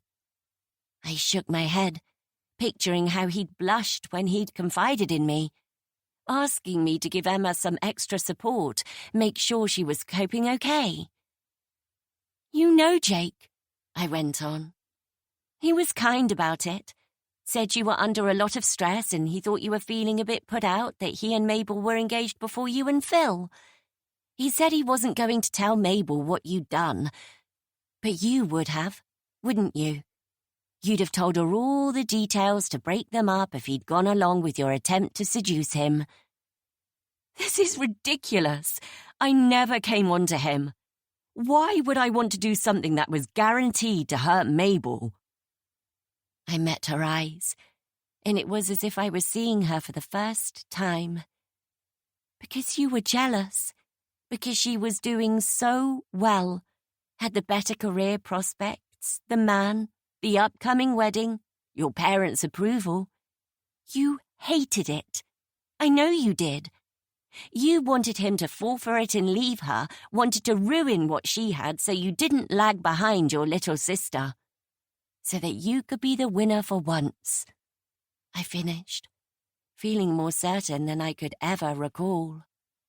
Emma was silent, and I waited, watching her blank face, wondering what was going through her mind. Finally, she gave a shrug. Maybe, she admitted. I suppose a good psychiatrist would argue there could be some truth to that, but I didn't plan to kill him. Only you know that for sure. I don't know what happened in that room that night, but you do, Emma. You saw it all, and you made choices about which parts to share and which to keep to yourself, and in doing so, you ruined my life. I saved your life. The words were filled with venom as her furious eyes burned into mine. Mama? Emma spun round, a radiant smile spreading over her face as she reached out her arms for the little blonde girl who had appeared in the kitchen doorway, a crushed carton of apple juice clasped in her chubby fist. She scooped her up, taking the carton from her and depositing it on my counter, then pressed a kiss to the girl's flushed cheek. Time to go home, Rosie Posy. Let's get Billy. That's it. You're just going back to your real life with no regard for the consequences of what you did. I couldn't believe how normal she was acting, how cold she had to be in order to compartmentalize that night, justify her lies. I have responsibilities.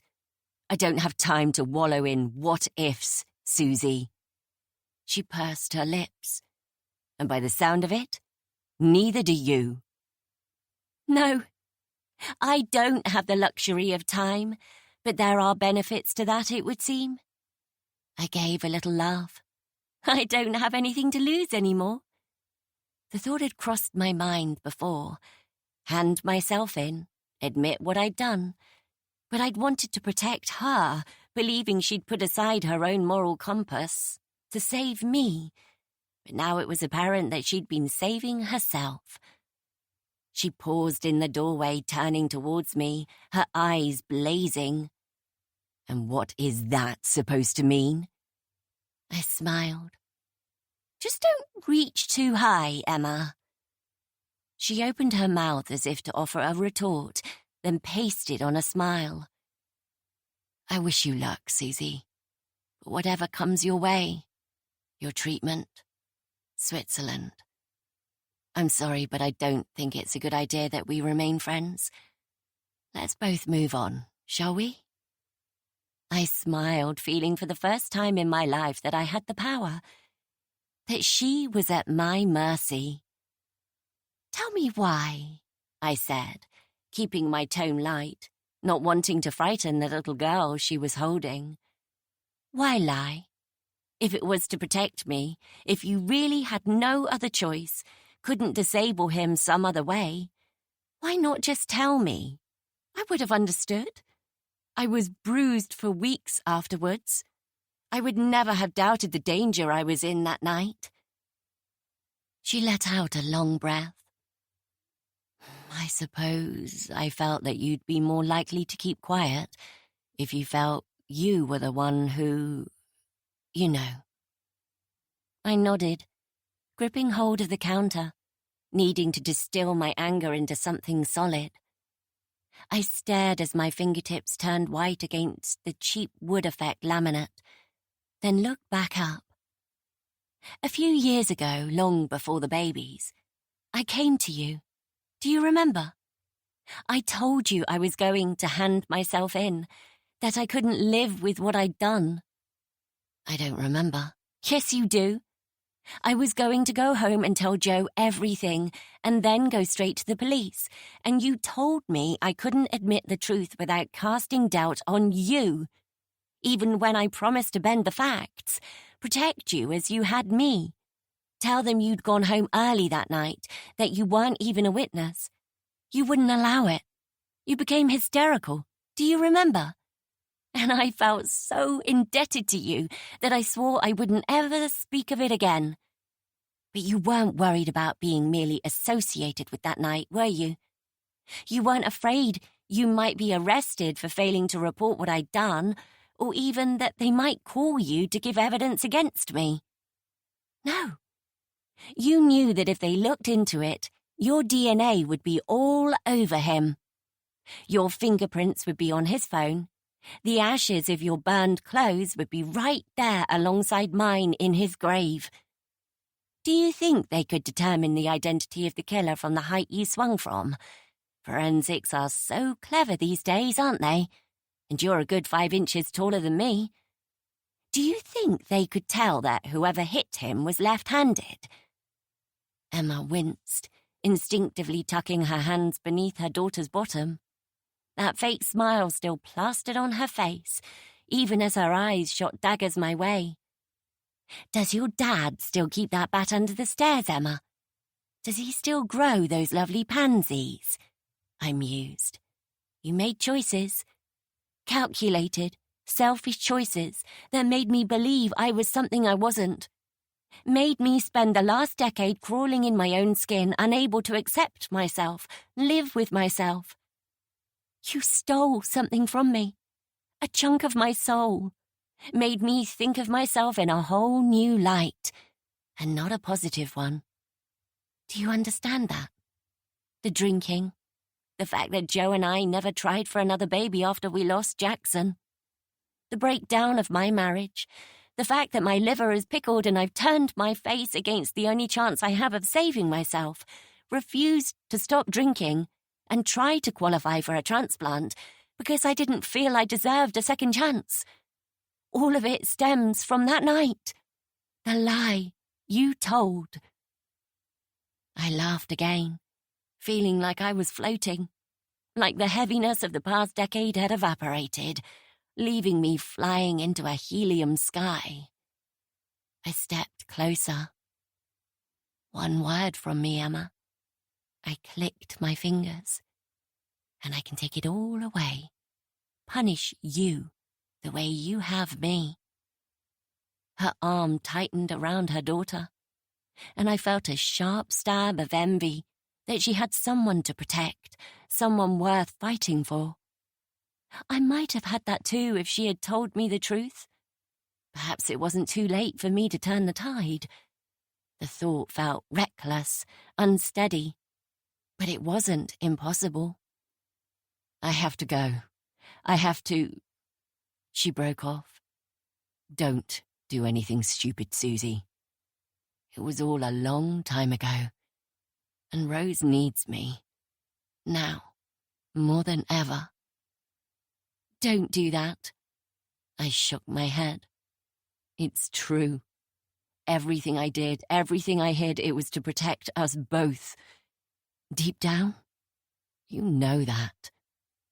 She glanced over her shoulder. I have to go, she repeated, her voice uncertain, as if she were afraid of what I might do once she left. I've lost a lot today, she added softly. She's taken my husband.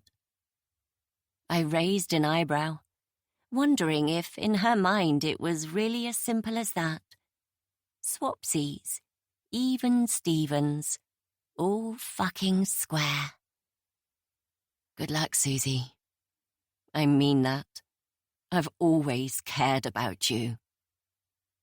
I followed her into the living room, watching as she took Billy by the hand, the girl's dark eyes still glued to the bright cartoon as Emma led her to the door. You need to go to the police, I said, folding my arms. What? The panic that laced her tone brought a smile to my face. The girl. You don't know who she is, do you? You need to report that you found her. Do the right thing for once. Her mother's probably missing her. Right. Yes, she said, subdued, clearly shaken. Yes, I know. I watched her head out the door, listened for the sound of her car starting, then leaned back against the wall with tears of pure relief rolling down my cheeks as I broke into uncontrollable laughter. I wasn't a murderer. I didn't kill Jake. For the first moment since that awful night, I felt as if I was myself again. I was finally free. And it was time to stop punishing myself for a crime I never committed. 28. Emma. I sat in the parked car, staring out at the choppy green-brown sea, barely visible in the distance beyond the mountain of shingle. The girls were both fast asleep in the back, Billy strapped into Rose's spare car seat, which I'd grabbed from the shed earlier. The radio was playing classical music, the volume set to low. It should have been a moment of respite, time to relax, but I could barely catch my breath. The shock of today, of everything that had happened over the course of the past 24 hours, was beginning to hit me, and I suddenly felt like I was on the brink of snapping, breaking into tiny pieces and floating into the ether. I hated bringing up the past, looking back, analyzing and obsessing over things that couldn't be changed. It was something I'd always prided myself on, my logical, rational thought process, the way I was able to make decisions without losing myself to the emotions of a situation. I knew where it stemmed from. Of course I did. I understood all too well how my mind worked. I'd realized as I grew into adulthood that, in general, people didn't dare to look deep enough, too afraid of what they might discover lurking beneath the surface. But I was different. I had never shied away from who I was. I was fully aware of the circumstances that had played a part in the development of my character. Even so, that understanding didn't mean I had any power to change who I was. It was ingrained in me, this way of thinking. Since I was tiny, I'd been rewarded for pushing aside my feelings, for reacting with calm reason to any given situation, and shamed for behavior that didn't fit with this ideal. When at 6 years old my pet hamster had needed antibiotics for an infection, my dad had told me that it didn't make sense to waste money on expensive treatment to prolong the life of an animal that would only live another year or two at best, when it would be cheaper to let it die and replace it. They cost £6 at the local pet shop. The antibiotics, plus the vet assessment, would have come to more than triple that. It was simple mathematics. It didn't matter that it was my first pet, that I'd spent hours taming it, that it was the only thing in my life that made me feel warm and safe and wanted, and watching it die in pain felt like the deepest betrayal on my part. The logic was indisputable. Even though the new hamster bit, hid whenever I opened the cage, made me hate having to take care of it because it so clearly hated me, made me never open my heart to another animal. Certain that the bond I'd had with the first hamster, the pet that had trusted me, that I hadn't fought for when it mattered, could never be recreated. There was no disputing that when you looked at the numbers and set aside emotion, it had been the rational thing to do. And when a group of girls at school got it into their heads to start making my life hell in year 7, my mum had told me to hold my head high and keep my dignity. She'd said that they couldn't hurt me, that I just needed to ignore them, because logically, what did their words, their teasing matter, when the alternative was having to get up earlier and catch a bus to the next closest school, which was inconvenient for everyone? The sensible solution was to find a way to stick it out, put my head down and work. After all, that was why I was there. I'd endured the stolen lunches, the shoves and name-calling. I'd pretended not to notice when they spilled their drinks on my work and even once put a spider down the back of my shirt. Told myself it didn't matter, didn't hurt. I wasn't here to make friends but to gain qualifications. And through my success, I would become victorious over these silly girls who were clearly neglecting their own schoolwork. When I was finally head of my own school, I would get my revenge on bullies like them. I couldn't wait to expel all the nasty little worms who thought they could treat others like dirt. My school, when I was in charge, would not stand for it. Throughout my childhood, there were 1,000 similar scenarios, all of which had shaped me into the woman I'd become, influencing every choice I'd made. It was why I'd wanted Phil, seeing that a man who was heading into education would be a good partner, would understand the challenges I was likely to face. I'd reasoned it would give us some common ground when conversation ran low, a base to fall back on when we were going through tough times. But now, I felt like this integral part of who I was, the side of me that was reasoned, clear, unaffected by emotion, was under attack. It wasn't my fault Susie had jumped to conclusions and blamed herself for what happened to Jake, that I had seen her panic and realized I had to take the reins on the situation before it spiraled out of control. It wasn't my fault Phil had fucked up so badly at his school that he'd had to leave teaching. And it certainly wasn't my fault my marriage had failed, when my husband and my sister had been standing in the way of any possible progress since the very beginning. I'd made my choices because they were sensible, logical, and it seemed that suddenly everyone in my life was acting like I was in the wrong, that I should have thought about their feelings rather than making the right choice for me. Ignoring the fact that it was a fundamental aspect of my personality, I couldn't change it any more than they could stop whining about the past. It brought back a sharp sting of envy I'd long since buried. Because I wasn't an idiot. I wasn't blind to the differences between myself and Susie, and Mabel. When Susie and I had become friends at 14, I'd been fascinated by how dissimilar we were. How she laughed with her whole body, throwing her head back unselfconsciously, not caring that her back teeth showed or that she sometimes snorted. I'd watched, bewildered as she took teasing as friendly banter, rather than a personal insult to her character. She'd had a spontaneity about her that I'd been unable to fathom, and I'd been intoxicated by her sense of freedom, riding her coattails as she was invited to nights out with big groups of friends, parties I would never have even heard about if it weren't for her. She'd been the one who dragged me along to the party where we'd bonded with Phil and Joe. It had been Susie who'd accepted Joe's dare to go skinny dipping in the sea beneath the full moon, and I'd let myself be swept up in her adventurous energy, fascinated at how easily she moved through life, how carefree she was. It had been something I knew I would never have, that it was impossible for me to do anything other than imitate her. It could never be authentic. And though I was enjoying the ride, there was a part of me that hated the fact that without her, I would fade into obscurity.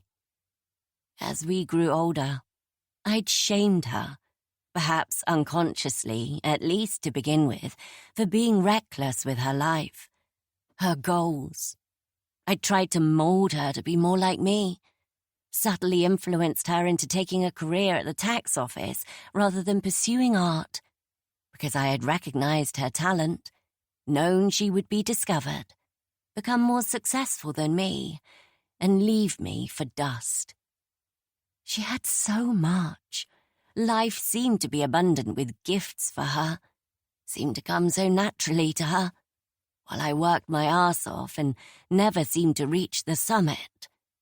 I'd seen the way people gravitated towards her, wanted to be her friend, how men watched her when she walked through a room, and I'd wanted to squash that, make them look at me for once. Slowly over the years, I'd managed to get under her skin, made our friendship win out over all the other connections she had, until it was just the two of us left, and I no longer felt as if I was second-rate, living in her shadow. My academic achievement was far beyond hers, and I tried to make myself believe that she was riding my coattails, that now with our teen years behind us, she was the one who was lagging behind. I hadn't meant to dull her sparkle, not intentionally. I had only ever tried to make myself feel less worthless, but I had seen the impact my actions had on her, the way she became smaller somehow over time, and to my shame, I recognized what I was doing to her, yet did nothing to stop it. It made me think of Jake, how I'd known I had to find a way to make him betray Mabel in order to stop the wedding. I'd been seething with jealousy after he turned me down, and to my fury, though I didn't want to admit it to myself, I had known that if he was ever going to cheat on my sister, he would choose Susie over me. I'd seen the way he was with her, the easy banter they tossed back and forth, flirtatious in a way I couldn't replicate, couldn't fake. I'd wanted him to want me, to choose me over Susie, me over Mabel. I loved my sister. I really did. But to be put above her for once in my life, picked as the best option, something my parents had never come close to doing, would have been such a victory. It would have made me feel worthwhile, wanted, desired. I'd always told myself that I'd chosen Phil over Joe, made myself believe that I'd had the power to have either one of them if I'd wanted to. And on paper, from the logical perspective my parents had instilled in me, it was true that Phil had made sense. Joe back then had been clueless about his plans for the future, with no idea what he wanted to do. It would have been a very poor match. But the truth was, if I'd have gone with my gut, let myself be pulled by emotion, connection, desire, if he hadn't been so instantly obsessed with Susie, I'd have chosen Joe in a heartbeat. That night with him had been a long time coming, at least from my point of view, but it hadn't felt natural. It had been like I was playing a role, stepping into shoes that didn't quite fit. And afterwards, when he'd left, I felt confused, numb, as if the thing I'd been searching for had slipped through my fingers. Like I didn't get it, didn't quite understand how to be the type of woman men wanted, craved. Still, it had been healing after Jake had turned me down all those years before. I hadn't worried about Phil discovering what we'd done. I knew Joe would never speak of it, never want to hurt Susie, and I was good at keeping secrets. It wasn't like it would happen again. They didn't need to know. It had been nice to feel wanted for a moment, though. That had been something I'd craved for as long as I could remember. The aftermath of Jake's disappearance had been the final nail in the coffin of my hopes that I could ever come out on top in the eyes of my parents. Watching Mabel transform into this wild, untethered creature in response to her grief, I had waited, hoping at last to see some sense of condemnation from our parents at the way she was behaving, to finally step up and take my rightful place as the golden child. But to my shock, my crushing disappointment, they'd carried on praising her, supporting her, accepting her, despite everything she was doing, all that she was throwing away. I'd known deep in my heart that if I were to do the same, throw caution to the wind and discard all the accolades I'd collected to win their approval, the reaction would be quite different. They would disown me in a heartbeat if I followed in her footsteps. I'd felt trapped, knowing what I was supposed to do, not knowing how to take another path, but hating that I had no choice, that if I let them, Mabel and Susie would outshine me to the point where I would shrivel up and disappear. I could never be like them. No matter how hard I tried, it was impossible for me to change my personality like that, lose the stiffness that was ingrained in me. And sometimes I couldn't stand watching them walk through life without the same weight on their shoulders. I didn't like to admit that the change in Susie once she thought she'd been the one to kill Jake had been good for my own confidence, given me a chance to shine when she couldn't. It wouldn't have been right to enjoy that, and yet secretly, I couldn't deny that I had. I chewed my lip, listening to the soft snores coming from the back of the car, the sound of the waves crashing on the shore, and wondered if perhaps I hadn't been as honest as I'd always made out. Perhaps there were secrets I'd tried to keep, even from myself. I turned the key in the ignition and started the engine, reversing out onto the road, and wondered if I really knew myself so well after all. 29. The sound of the car starting had woken the girls from their naps, and within seconds they'd begun interacting happily with one another. I glanced in the rearview mirror as Billy started singing to herself, her hand pressed against the window next to her as I drove along the seafront. Rose kept smiling across at her, entertained by this girl who seemed perfectly at ease among strangers. It was bizarre that she was still so serene. Since I'd found her at my kitchen table yesterday, wolfing down handfuls of birthday cake, she hadn't shed so much as a single tear. Even the most confident children at Rose's preschool would have been asking for their mummy long before now, crying at the thought of staying so long with people who didn't know them. But Billy was so composed, so independent. She looked as if she was enthralled by the simple act of watching the world go by. I knew I had to go to the police and hand her in before this went on any longer. I simply could not have her stay overnight again. It had been a mistake to do it once as it was. I needed to put an end to this. Pretend I'd only just found her, wandering in the street or something. Anything that made me look like an innocent bystander rather than some kind of kidnapper. That didn't bear thinking about. But first, I wanted to check one last time that there was nothing I'd missed, no setup I'd fallen into. The whole thing, Phil and Mabel, Susie's secret illness, Billy's inexplicable appearance, had made me feel I was living some hideous nightmare, and involving the police felt like it would cement everything into reality, something I wasn't ready for. I couldn't help but feel this had all been planned.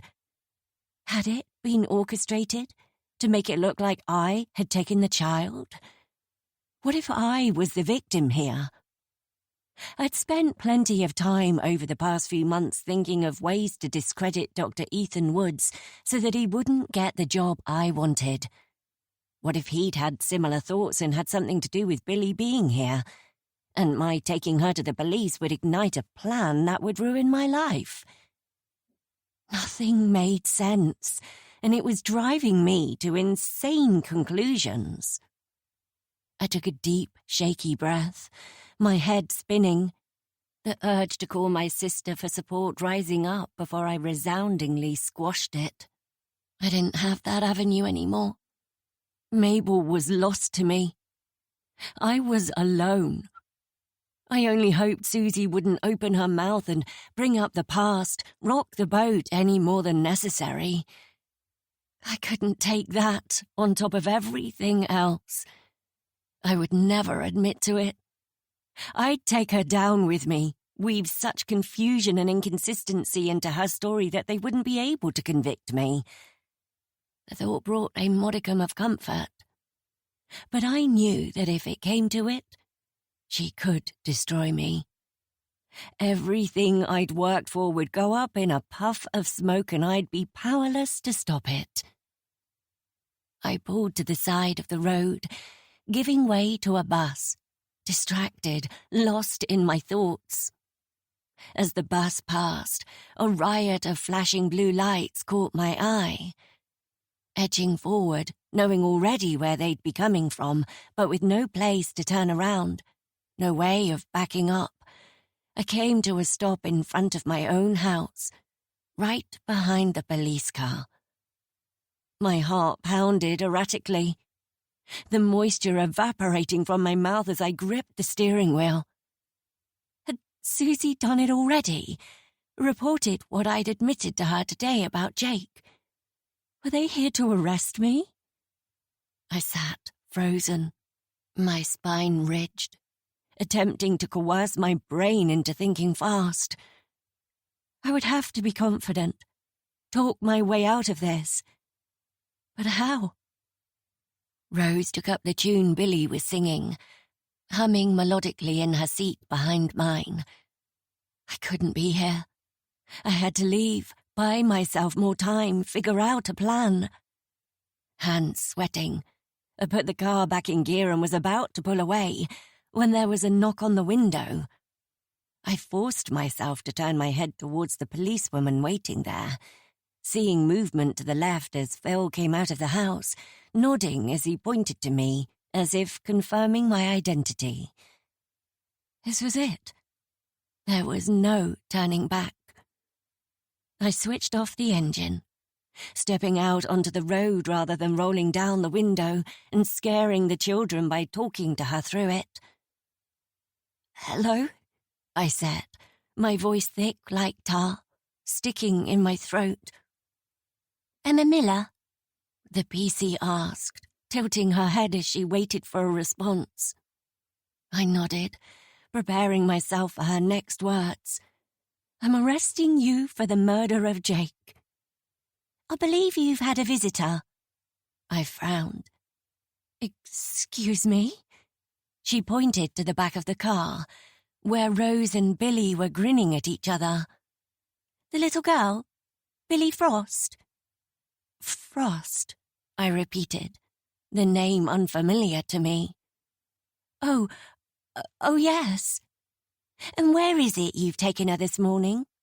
she continued, her tone friendly yet probing, her gaze alert as she took everything in. I could tell she was bright.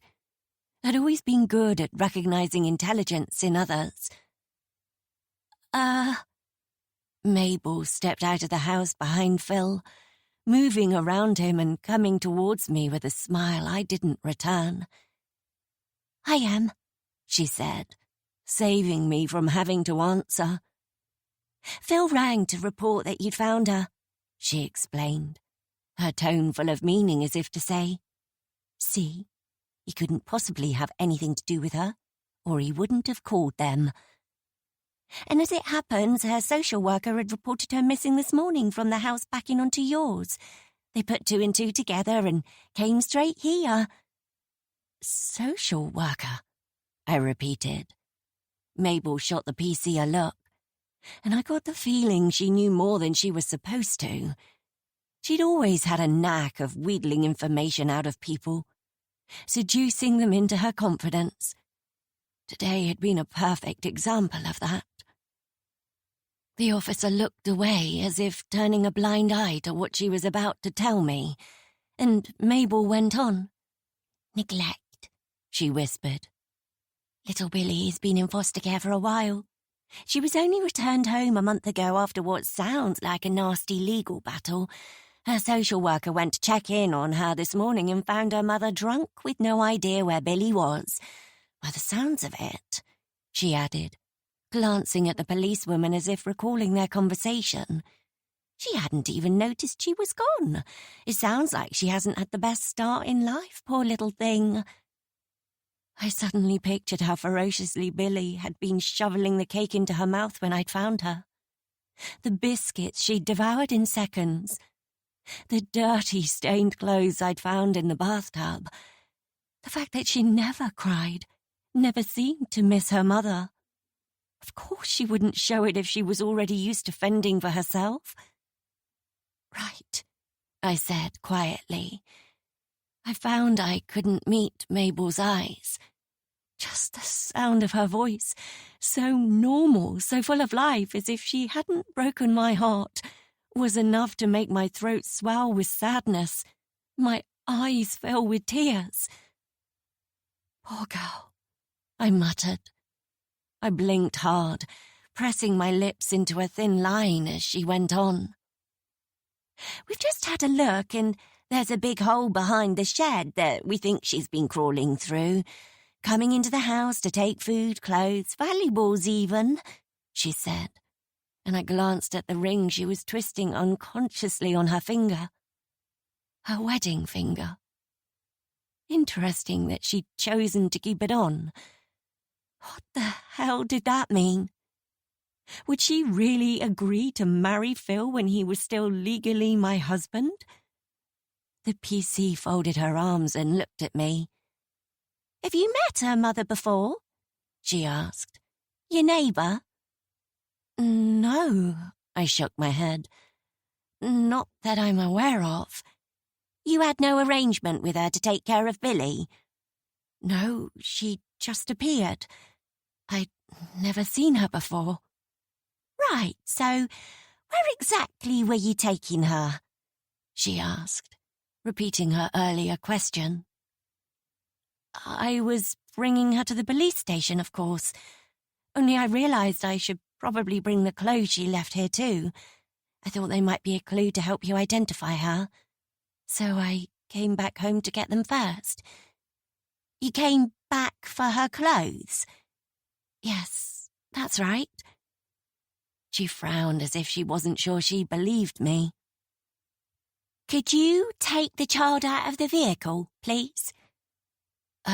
Yes, of course. I came round to the pavement. What's going to happen to her? Her social worker is en route now. Billy will be taken back to her foster family. They've agreed to have her again. The officer glanced over her shoulder, as if to check nobody was listening in. Not that you heard this from me, but they were devastated about her going back to her mother. They wanted to adopt her. I imagine it will be a much easier battle now that this has happened. She looked at Billy as I lifted her out of the car and sighed.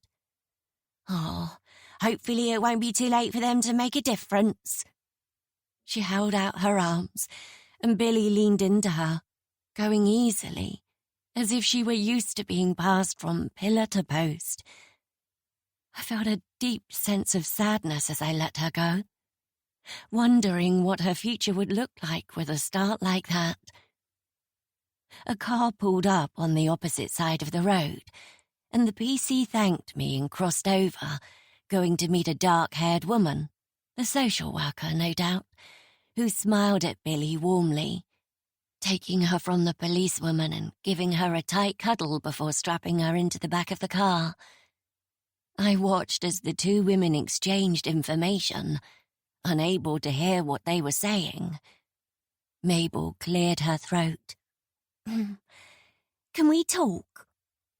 For the first time since I'd pulled up, I met her eyes. I'm taking Rose for lunch. My voice was quiet, firm. I want you gone, by the time I get back. I glanced briefly at my husband, dithering on the path by the gate. Both of you. Em, please don't do this. I turned, ignoring her, climbing back into the driver's seat and closing the door quietly, conscious of the police officer still talking to the social worker close by. Rose was clapping her hands now, oblivious to the drama playing out around her. A fact I was grateful for. Taking a deep breath, I started the engine and cast one final look at the front of my house. Phil had slipped an arm around Mabel's shoulders, comforting her. I tried not to let it hurt as I watched him guide her back in through our front door, closing it on the outside world. Just the two of them. But the pain was like a blade through my heart. And as I drove away, I couldn't hold back the tears any longer. I let them fall and turned up the radio to drown out the sound of my heart breaking in two. 30. September 2027. I reached for the navy linen shirt hanging on the wardrobe door, which I'd pressed to perfection before heading to bed early last night, and slipped the cool material over my black lacy bra, tucking it into the waistband of my black slacks. I debated wearing a skirt instead, wanting to make just the right impression for my first day, but in the end decided this outfit was the one. It was just the right combination of professional and prepared. The skirt had felt too sexy, like I was trying too hard to prove myself or something. I fastened a simple gold chain around my neck, then reached for the rose-scented hand cream on my dresser, rubbing it into my skin, thinking of the many handshakes that would come my way today. It had taken far longer than I'd anticipated to arrive at this point. Mrs. Porter had postponed the date of her retirement twice, and for a while it had looked like Ethan Woods was indeed going to take my place. I'd been genuinely scared that it was slipping through my fingers, that I would have to answer to him. Acting through pure instinct, I'd hired a private investigator to dig up dirt from his past, a move that had turned out to be an expensive waste of time, at least to begin with. The man's reputation had been spotless. Anonymous letters to past students and parents had gone unanswered, or worse, glowing references and claims that he'd changed their lives for the better had come rolling in. Then, towards the end of the summer term, I'd heard indirectly that the successful candidate would be announced by the end of that week. My private investigator had seen Woods celebrating in the local pub with his family, confirming my worst fears that it would be him, not me, stepping into Mrs. Porter's shoes.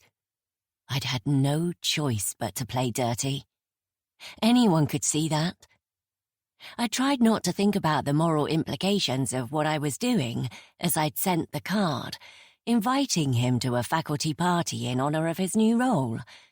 A chance for him to address the staff and say a few words over champagne and canapes.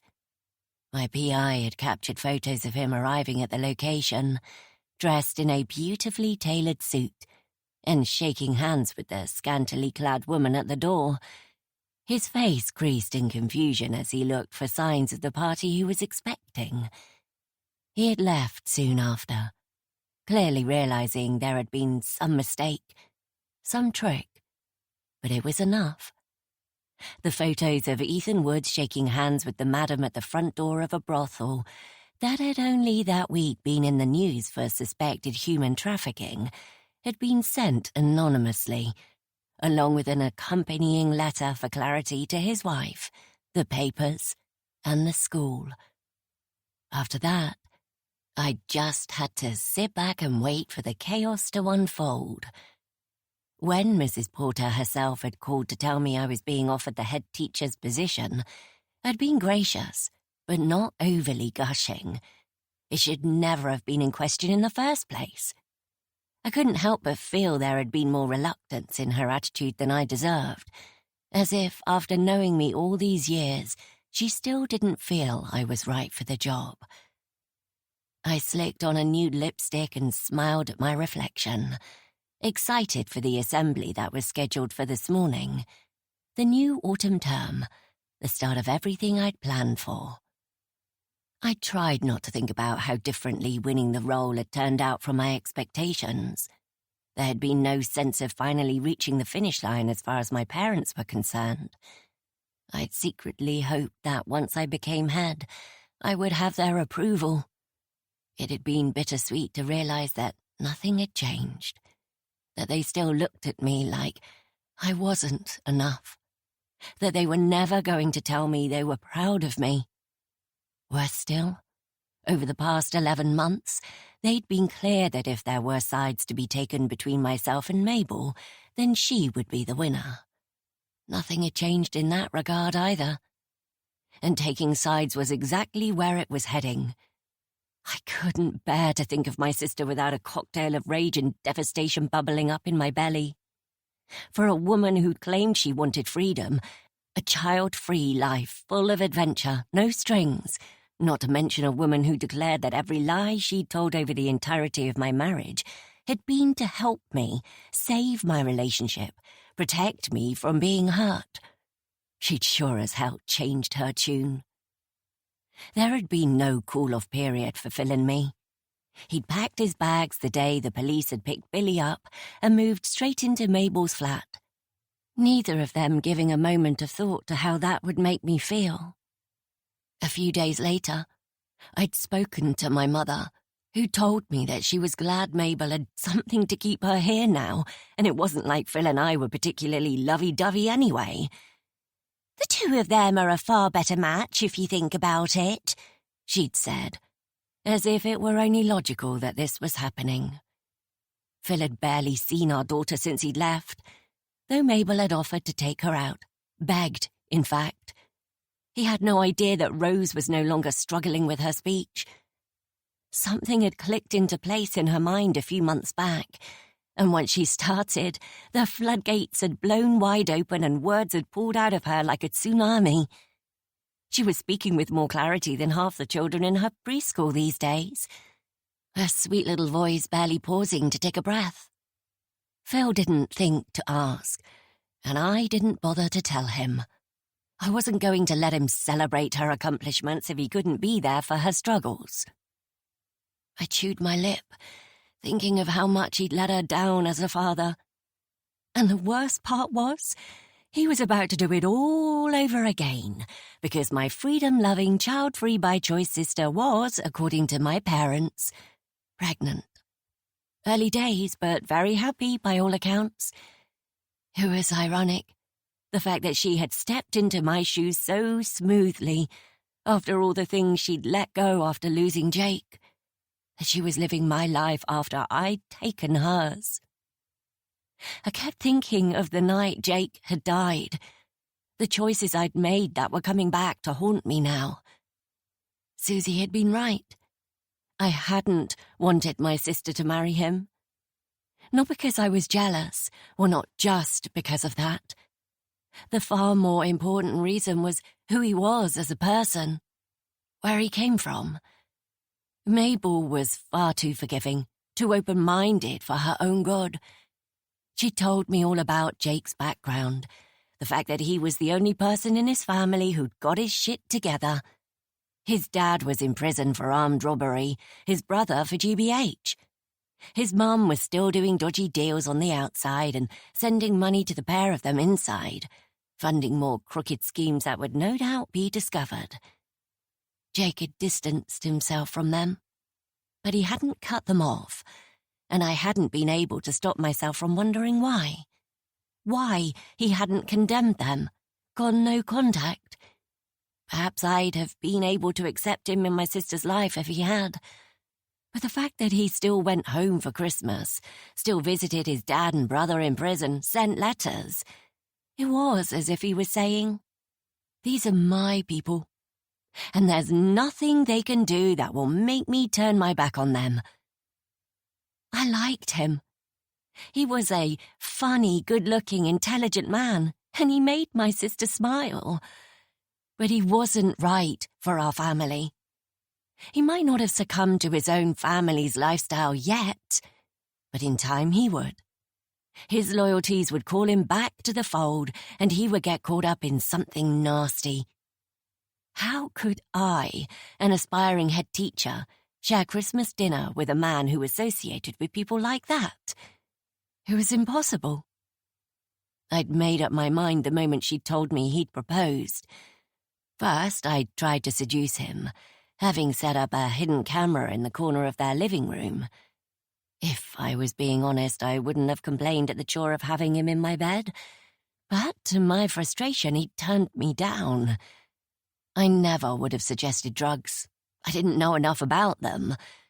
But when that night was presented like a gift landing in my lap, I'd made a choice on the spur of the moment. A choice that had delivered consequences for all of us. And now, I wondered if it had been the right one. 31. That night in May 2016. They're pretty small," Jake said, looking into the brown paper bag at the magic mushrooms as he leaned a hand heavily on my parents' old-fashioned dining table. The same table they'd had for as long as I could remember. "Shall we say 2 to start with? Don't want to go mad, do we?" Susie giggled, her cheeks flushed, her eyes glazed, betraying how drunk she was. "How the fuck would I know?" she said, grinning like she didn't have a care in the world. 2 then, Jake said decisively. I folded my arms, feeling like they were putting me in an awful position. "Guys, I'm really not sure," I started, but my words fell on deaf ears as he popped a couple in his mouth, chewing with an expression of unimpressed disgust. He placed a couple of tiny ones into Susie's outstretched palm, and she didn't hesitate. She was so easily influenced. Sometimes it was a good thing when I wanted to get my own way, but other times I wished she had more of a backbone, more of an eye on the future, the potential consequences. I didn't want to be around people on drugs, responsible for them, involved in this. Then again, I paused, a horrible thought occurring to me. Maybe it would solve another of my problems. How many of these things would it take to get them to do something silly, something they'd never otherwise do? I'd tried to get him to fall into a trap once before, tried the sexy underwear and inviting eyes, but he hadn't gone for it. And now the wedding was just weeks away. I had to do something. I'd been racking my brains trying to figure out a plan, but tonight Jake had presented me with the keys to his own demise. If I could get them wasted on the drugs they were so intent on shoving into their mouths, then maybe I could sway them into a game of strip poker. Get the two of them half naked, somehow take a picture or two of them wrapped around each other, bodies pressed close. Mabel would leave him the moment she saw them, and it was perfectly possible that neither Susie or Jake would remember what they had or hadn't done. Wasn't it the norm for people on these kinds of drugs to get overly affectionate? Or was that ecstasy? I couldn't remember. I wasn't the kind of person who knew much about street drugs, unlike Jake's family. I'd waited so long for a way to end this farce, tried and failed, but here was a golden opportunity, a chance being offered up on a plate. I shouldn't waste it. Making up my mind, I didn't let myself waver. "Oh, for goodness sake," I exclaimed, making my tone sound exasperated. If you're going to do it, at least do it properly. I picked up my phone, switching it on, ignoring the messages that popped up from Mabel. I'll look up the correct dose. Jake laughed. Okay, miss. Susie grinned. Ever the teacher. Love you, Ems. I typed in a search, reading quickly. Dried mushrooms are typically more potent than fresh ones. I glanced over, seeing that the ones Jake had procured were indeed dried. There were several warnings about bad trips and more intense side effects from mixing them with alcohol, which I chose not to voice right now. And from what I could tell, 2 grams was the recommended starting dose. As I thought, I tutted. You haven't got it anywhere near right. Wait a sec. I went and got my mother's scales out of the kitchen cupboard, plonking them on the table. Give it here, I demanded, holding out my hand for the brown paper bag. Jake grinned, topping up his wine again as he waited, like I was his mother and he was a good little boy. I tipped the bag, weighing out a portion. Whoa, that's a lot, he spluttered, eyeing the 6 grams on the scales. It's the beginner's dose, I lied. I don't think you'll get much impact from it, but you have to start small. Yuck, the things I do for greatness, he said with a dramatic sigh. He scooped them from the scale and shoved them into his mouth, swallowing them back with his wine. I folded the bag over, offering it back to him. Wait, me too? Susie cried plaintively. I want the proper dose or there's no point. I hesitated, not wanting to agree to overdose my friend, mess up her night, but not willing to admit what I'd done to Jake. She was already so drunk, and with the 2 she'd already had, she might play into my plan as it was. But if she was insisting, if it would make things simpler to set up, I couldn't deny it would make my intentions a hell of a lot easier if she was away with the fairies. I would just have to take care of her later. You sure? I asked. Hit me, she said. I weighed out another 6 grams, wincing as she followed Jake's lead, chewing them in one big lump, brown dribble trailing from the corner of her mouth. She swallowed, swishing her dark hair back over her shoulder, her eyes sparkling with innocent anticipation. Now let's wait for the magic to happen, she said, going to my dad's stereo and putting on one of his old records. I sat back down, hoping this wasn't going to end too badly, and then I waited. 32. Susie. September 2027. Are you sure you want to do this? Joe asked. His fingers knotted through mine as he perched on the edge of my hospital bed, his dark blue eyes full of concern. He rubbed his thumb over my knuckles, then over the wedding ring he'd put on my finger so many years ago, an unconscious gesture that made me feel warm and safe. He'd grown his beard back over the past few months, and I was glad. He looked like the man I knew, no longer as if he was trying to reinvent himself as a character he thought he should try on for size. I slipped my hand from beneath his, adjusting the tubing that ran into the PICC line on my arm, and pressing the button on the controller to raise the head of the bed a little higher. I'm sure, I said, smiling at him. I know it's petty of me, but I need to do this. It's closure for me. He stood up, seemingly appeased by my answer. Well, in that case, I'm going to head out for some fresh air and some breakfast. Give you some privacy.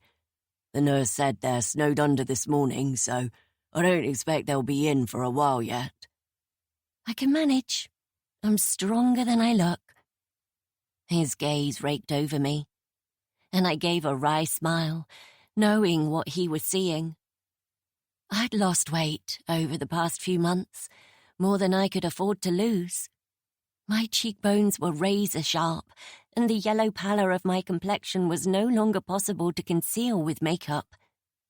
But I had found a pinky shade of lipstick that distracted from my sallow skin, and I'd had my hair cut and styled, so I no longer resembled a neglected scarecrow. My abdomen was painfully swollen now, and that was the most difficult part of this whole thing. To look down and see it round and full, not with a baby, but with distension, a result of my failing liver. To know that I had done this to myself. I sometimes found myself cradling my belly, as I had when I'd been carrying Jackson, remembering the hope of that time, my palm rubbing circles over the stretched skin. It was strangely comforting, despite how bittersweet the memories were. I'd pragmatically chosen to pull out the old bag of maternity clothes to wear now, rather than wasting money we didn't have to spare on a new wardrobe. And despite everything, dressed in a pretty flowing maxi dress, and with my hair washed, lipstick on, I felt better than I had in a long time. Even the hum and beep of the nearby monitors did nothing to dampen my mood. "Go," I said, reaching for my phone and batting him away with a smile. He blew me a kiss. "I'll pick up some more books for you while I'm out." "And a new pack of colouring pens from the art shop?" I asked hopefully. The ones he'd brought in with him last week were starting to dry out. He glanced at the low, wide windowsill, where half a dozen of my drawings were spread out. It hadn't been a conscious decision to stop creating images of Jackson, but I could feel his relief in the fact that after almost 4 years, I finally had. I'd filled my latest sketchpad with drawings and watercolour paintings of seascapes, ramshackle country cottages, animals, and, to his obvious pleasure, Joe himself. The nurses were always popping in to see what I'd been working on, and I'd done a handful of portraits of my favourite staff members at the hospital. The cleaner, who always arrived with a funny story from her commute. The kind nurses who made sure not to turn on the light when they came to do my nighttime checks, managing with a little torch instead. The healthcare assistants, who made the best cups of tea, or who spent time with me in the long, quiet afternoons that seemed like an endless torture. And the doctors, who were trying their very best to save my life. Joe smiled, his hand on the door handle. "Sure, I can pop in and get some for you. I don't need to be at work until 10 today." Only the stiffness in his shoulders betrayed the tension he was trying so hard to hide from me. Tension over his fear of losing me. I closed my eyes, thinking of how hard I was trying to make sure that didn't happen. Letting out a long, slow breath once he'd gone, I realized there was no anxious energy pulsing through me at what I was about to do. No fear of saying the wrong thing, of the conflict I was certain I was jumping into head first. I wasn't afraid of that anymore. I had changed beyond measure over the past 11 months, and I felt like a completely different person now. Stronger, braver, able to see the situation clearly for the first time in my life. I was more ready than I'd ever been.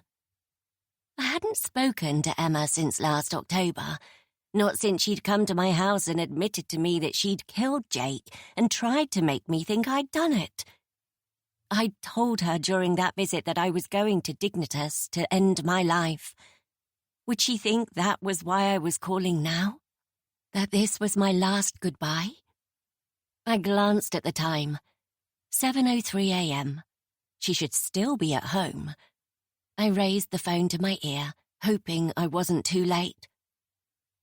"Hello?" Her voice sounded uncertain as she answered, and I leaned back against my pillow, relaxing. "It's me." "Susie?" she said breathlessly. Where are you? I'm in hospital. Southampton General. Joe's just stepped out for some breakfast. He's with you? He's been practically glued to my side for months. He knows about my illness now, I said, thinking of what a weight off my shoulders it had been to finally tell him the truth. I had held him at bay for so long, knowing he would stay and care for me, something I didn't feel I deserved. I'd rejected him so many times. I hadn't expected him to forgive me. But the second I shared what I'd been going through, the stark reality of my diagnosis, my prognosis, he'd looked at me like he finally understood. We're back together, I said, for however long I might have. Oh, good. She paused. That's good. I'm glad you have his support. So am I. There was a long beat of silence. So, she said, her tone hesitant, as if she didn't really want to continue the conversation but felt obligated. Are you doing okay? I am. I've stopped drinking, I said, a tinge of pride behind the words. It had been easy once I made up my mind. As if a switch had flicked. From the moment Emma had walked out of my house that day, I hadn't taken a single sip of alcohol. It was as if her confession had set me free, made me realize I didn't have to keep punishing myself, didn't deserve to die a slow, painful death in retribution for my actions. I wasn't entirely faultless.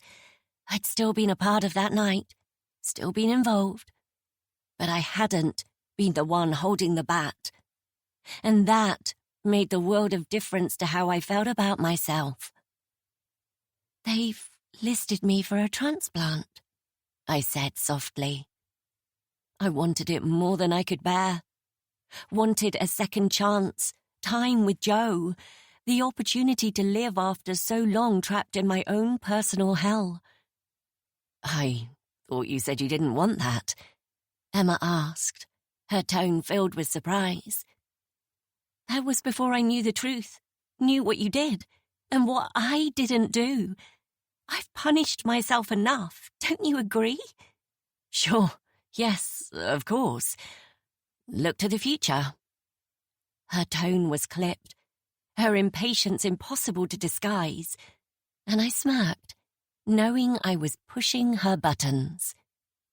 Look, Susie, she said, I can't really talk right now. I have to get to school. Oh, yes, I said, adjusting my blankets over my legs. Phil told me you got the head teacher job. Did he? Yes, he visits a lot. Mabel too. Well, I don't really think it's appropriate that you're all discussing my business. I suppose my mum told them and they decided to share it with you. Does that annoy you? I asked. Wouldn't it bother you? She snapped back. Maybe.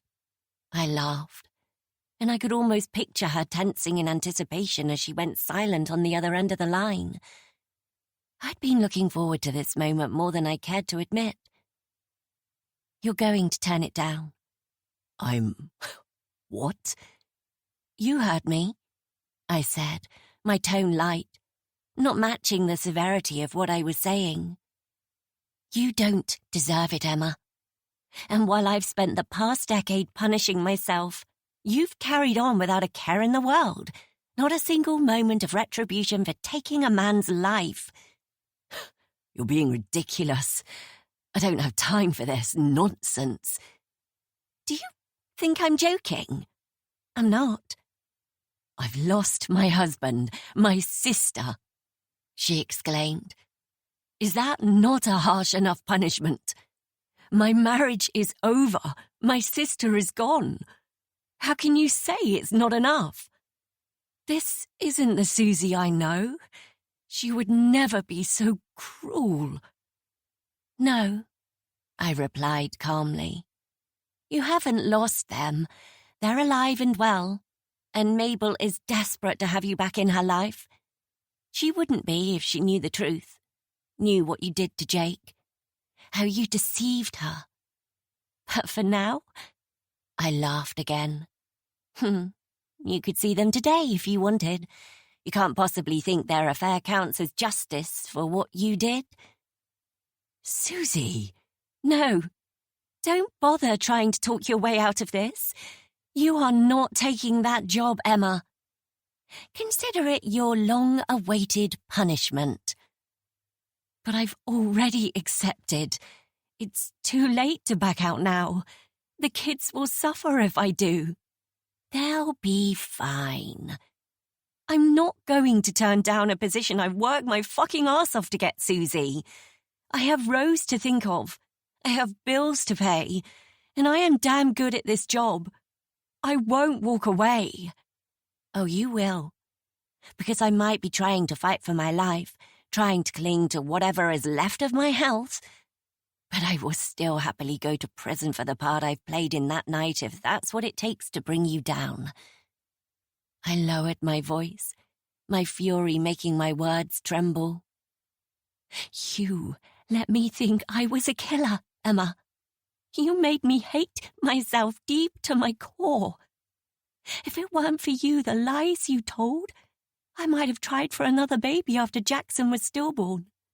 Understood it was just one of those awful things rather than a punishment from the universe. If I'd known the truth, I wouldn't have drunk myself into a stupor night after night until I wrecked my body, my marriage. You were the cause of that. You, Emma. And meanwhile, you surged forward, focused on your future, having stolen mine. Jake's. I paused. I can't get him out of my head, I admitted softly.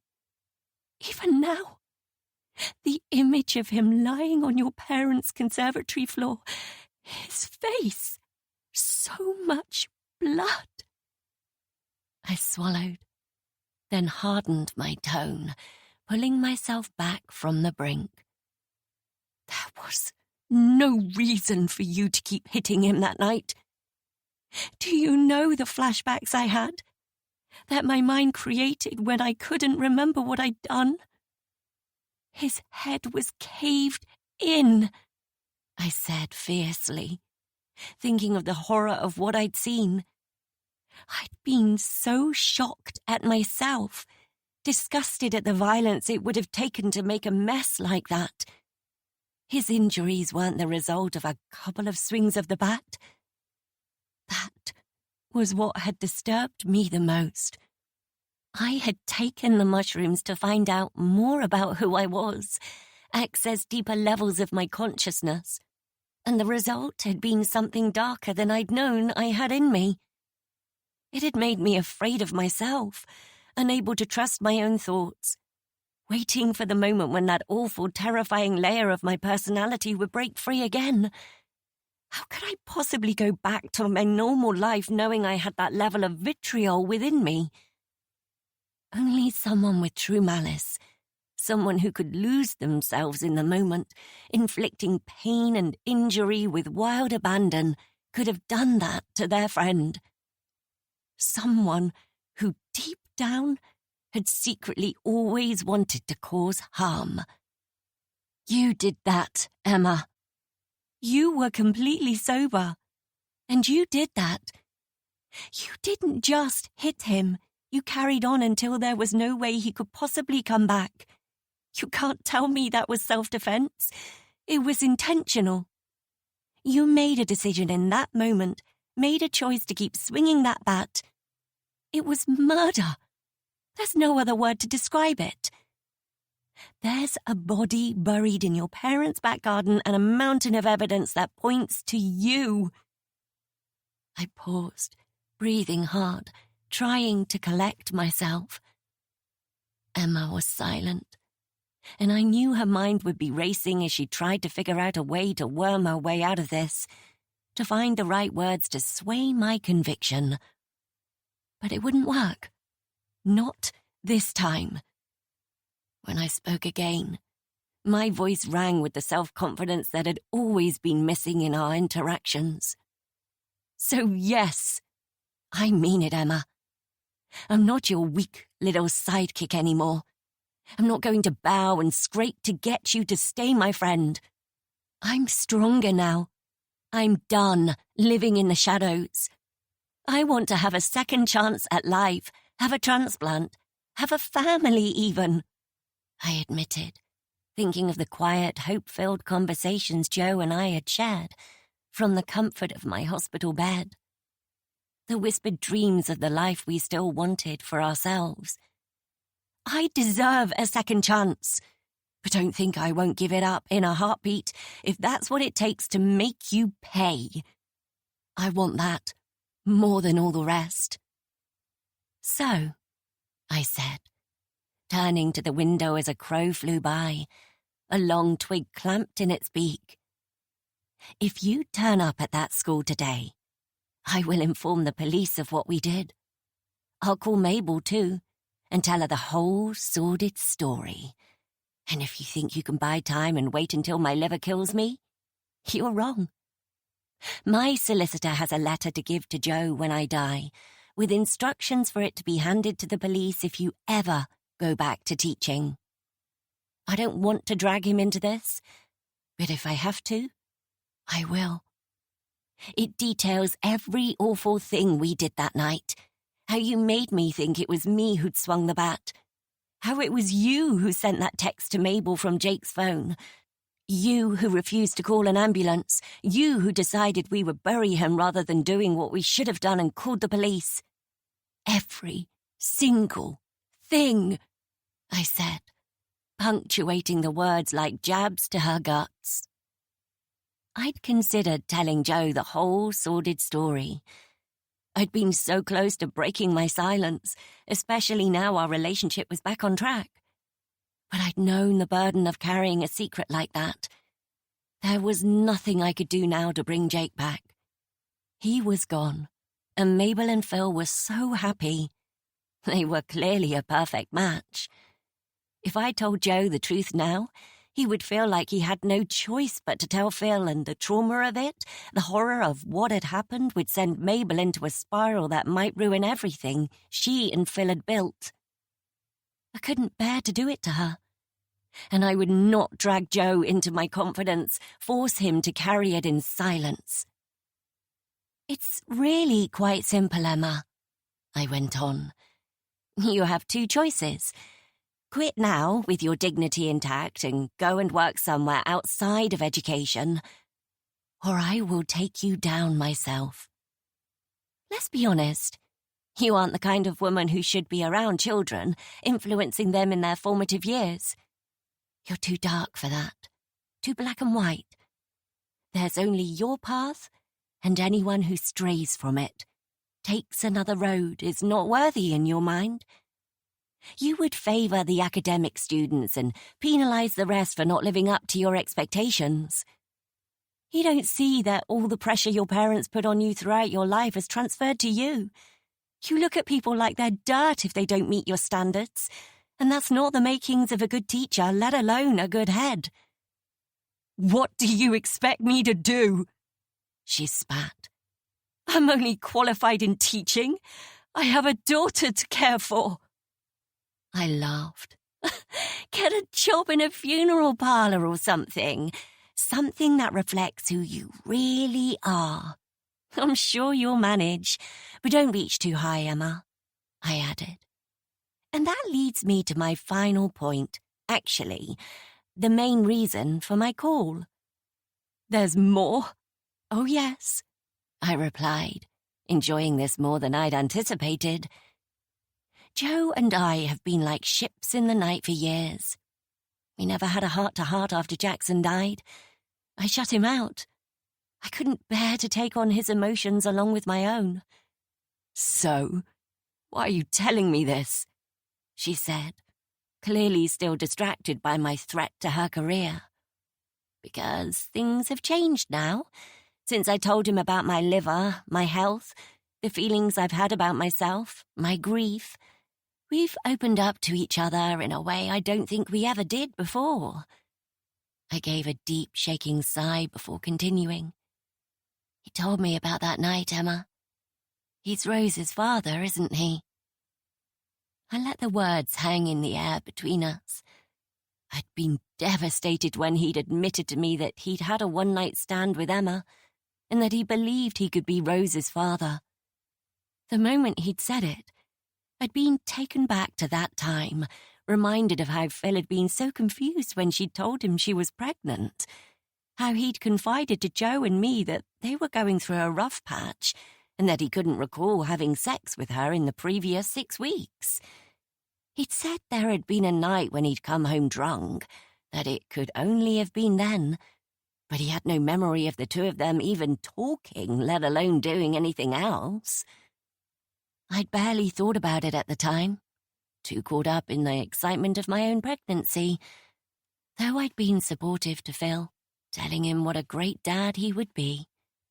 But a few months ago, when Joe had confessed that he'd got caught up in his fears and let himself do something he'd immediately regretted, I put 2 and 2 together. It hadn't hurt nearly as much as I would have expected to realize he had a child while I didn't. Emma spluttered. "What the hell are you talking about? Of course he isn't her father," she insisted. Her tone rushed, panicked. "I'm worried about you, Suze. You're not thinking straight. Tell me what ward you're in. I think I need to come and see you. We need to talk in person. I can't believe you would say something so outrageous. Phil is Rose's father. You know that." I expected you to say that," I replied, my words relaxed, refusing to meet her level of urgency, knowing it would make her all the more frustrated that I wasn't trying to convince her, that for once I was fully in the driver's seat. "Well, just to clear things up, a letter from our solicitor is in the post.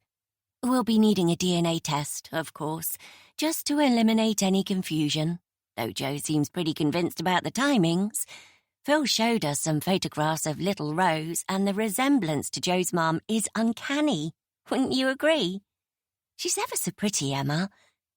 I didn't take it in when you brought her to my house that day, but if I hadn't been so shocked at you turning up with 2 kids, I would have noticed. 2 peas in a pod, aren't they? Grandma Pauline can't wait to meet her. Anyway, when the test results come back, just so you know, we'll be going for 50-50 on the custody arrangements." "You don't know what you're talking about," she hissed. "Don't you even think about going after my daughter." "You've stolen Joe's opportunity to bond with his daughter for nearly 4 years. Do you really think he's going to stand back and let you continue to have free rein with her without him being a part of her life? Maybe before he might have done. He told me he thought he was doing the right thing, letting you and Phil have your family. Said that he didn't want to rock the boat." I thought of how hard that had been for Joe, the silent heartbreak he'd carried over losing not only Jackson, but the daughter he was sure he'd fathered too. I understood so much more now about how difficult his life had been over the past few years. Hated that he'd had to work through his grief without my support. I swallowed, cleared my throat. "But things are different now," I went on. "I've shared enough with him that he knows you're not as perfect as you make out, that you have secrets that would change the way he looked at you. And if you fight this, I'll tell him everything. You and I can go and rot in a prison cell, and Joe will get full custody of Rose. I know you think I'm doing this as some sort of revenge, Em, but honestly, that's not what this is about.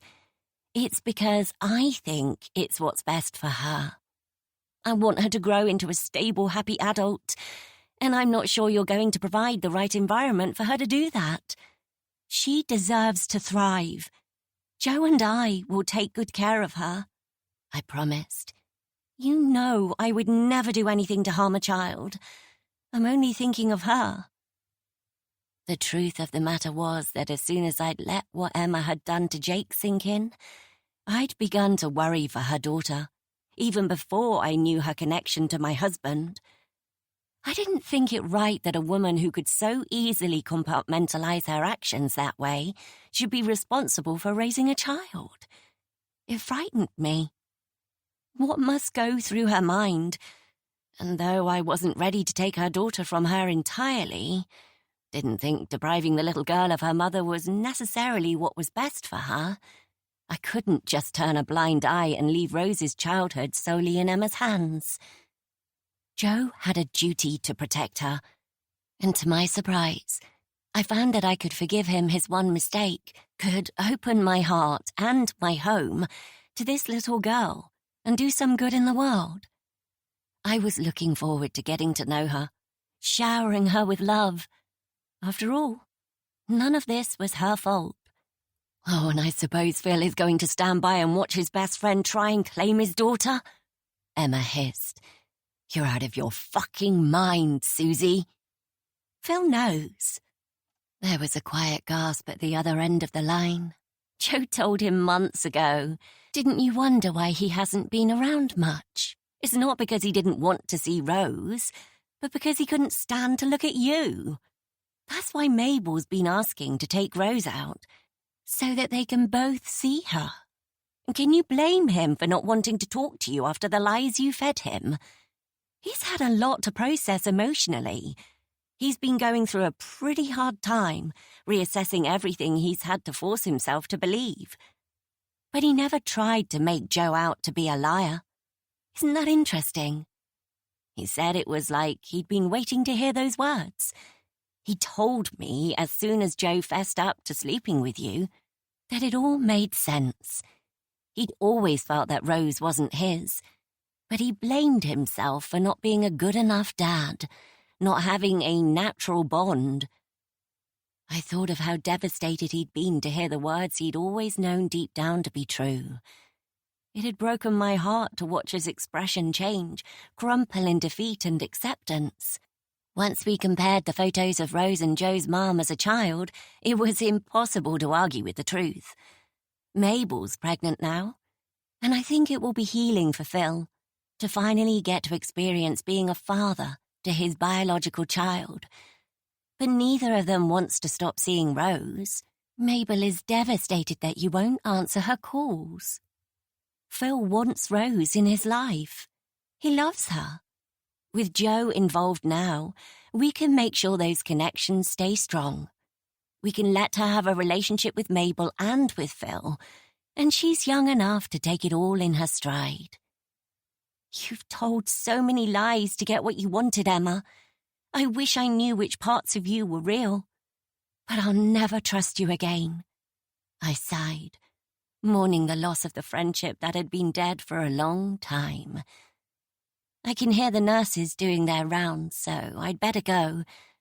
But I mean everything I've said today. It's time for you to start a new chapter, a far more humble one. Like I told you before, I'll be keeping an eye on you. You can't do this, Susie. I smiled. I already have. I pulled the phone away from my cheek as she broke into an ear-splitting scream of rage, goose pimples racing up my arms as I felt the impact of my words. Dropping it on the mattress, I let out a long breath. I felt light and free. Joe would bring Rose to stay with us, and we would help her in any way she needed. Emma would walk away from the career she'd gone to horrific lengths to get, and would hopefully reassess her life, become a better person for it.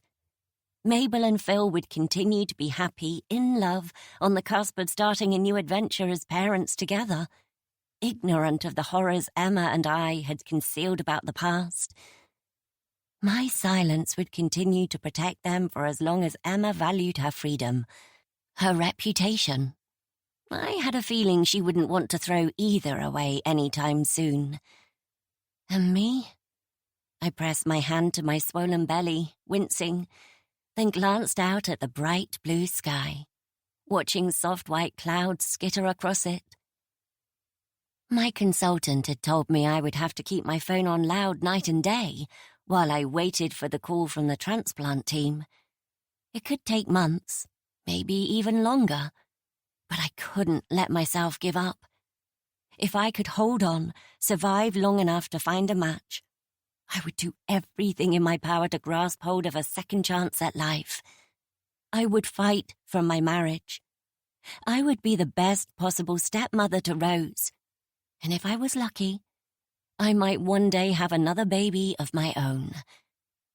I watched the door open, the nurse wheeling in the monitor to check my sats, and leaned back against the pillow, smiling. For the first time in as long as I could remember, I had hope, and I would hold on to that until the very end. We hope you have enjoyed this production of The Child at the Party by Sam Vickery, narrated by Charlie Olbers. Copyright 2026 by Sam Vickery. Sound recording copyright 2026 by Dreamscape Media LLC. Dreamscape is an RB Media audio brand. This recording is protected by copyright. Unauthorized copying, sharing, or distribution is prohibited. Thank you for listening. Discover audiobook giveaways, discounts, new releases, recommendations, and more from RB Media, the largest audiobook publisher in the world. Visit rbaudio.com.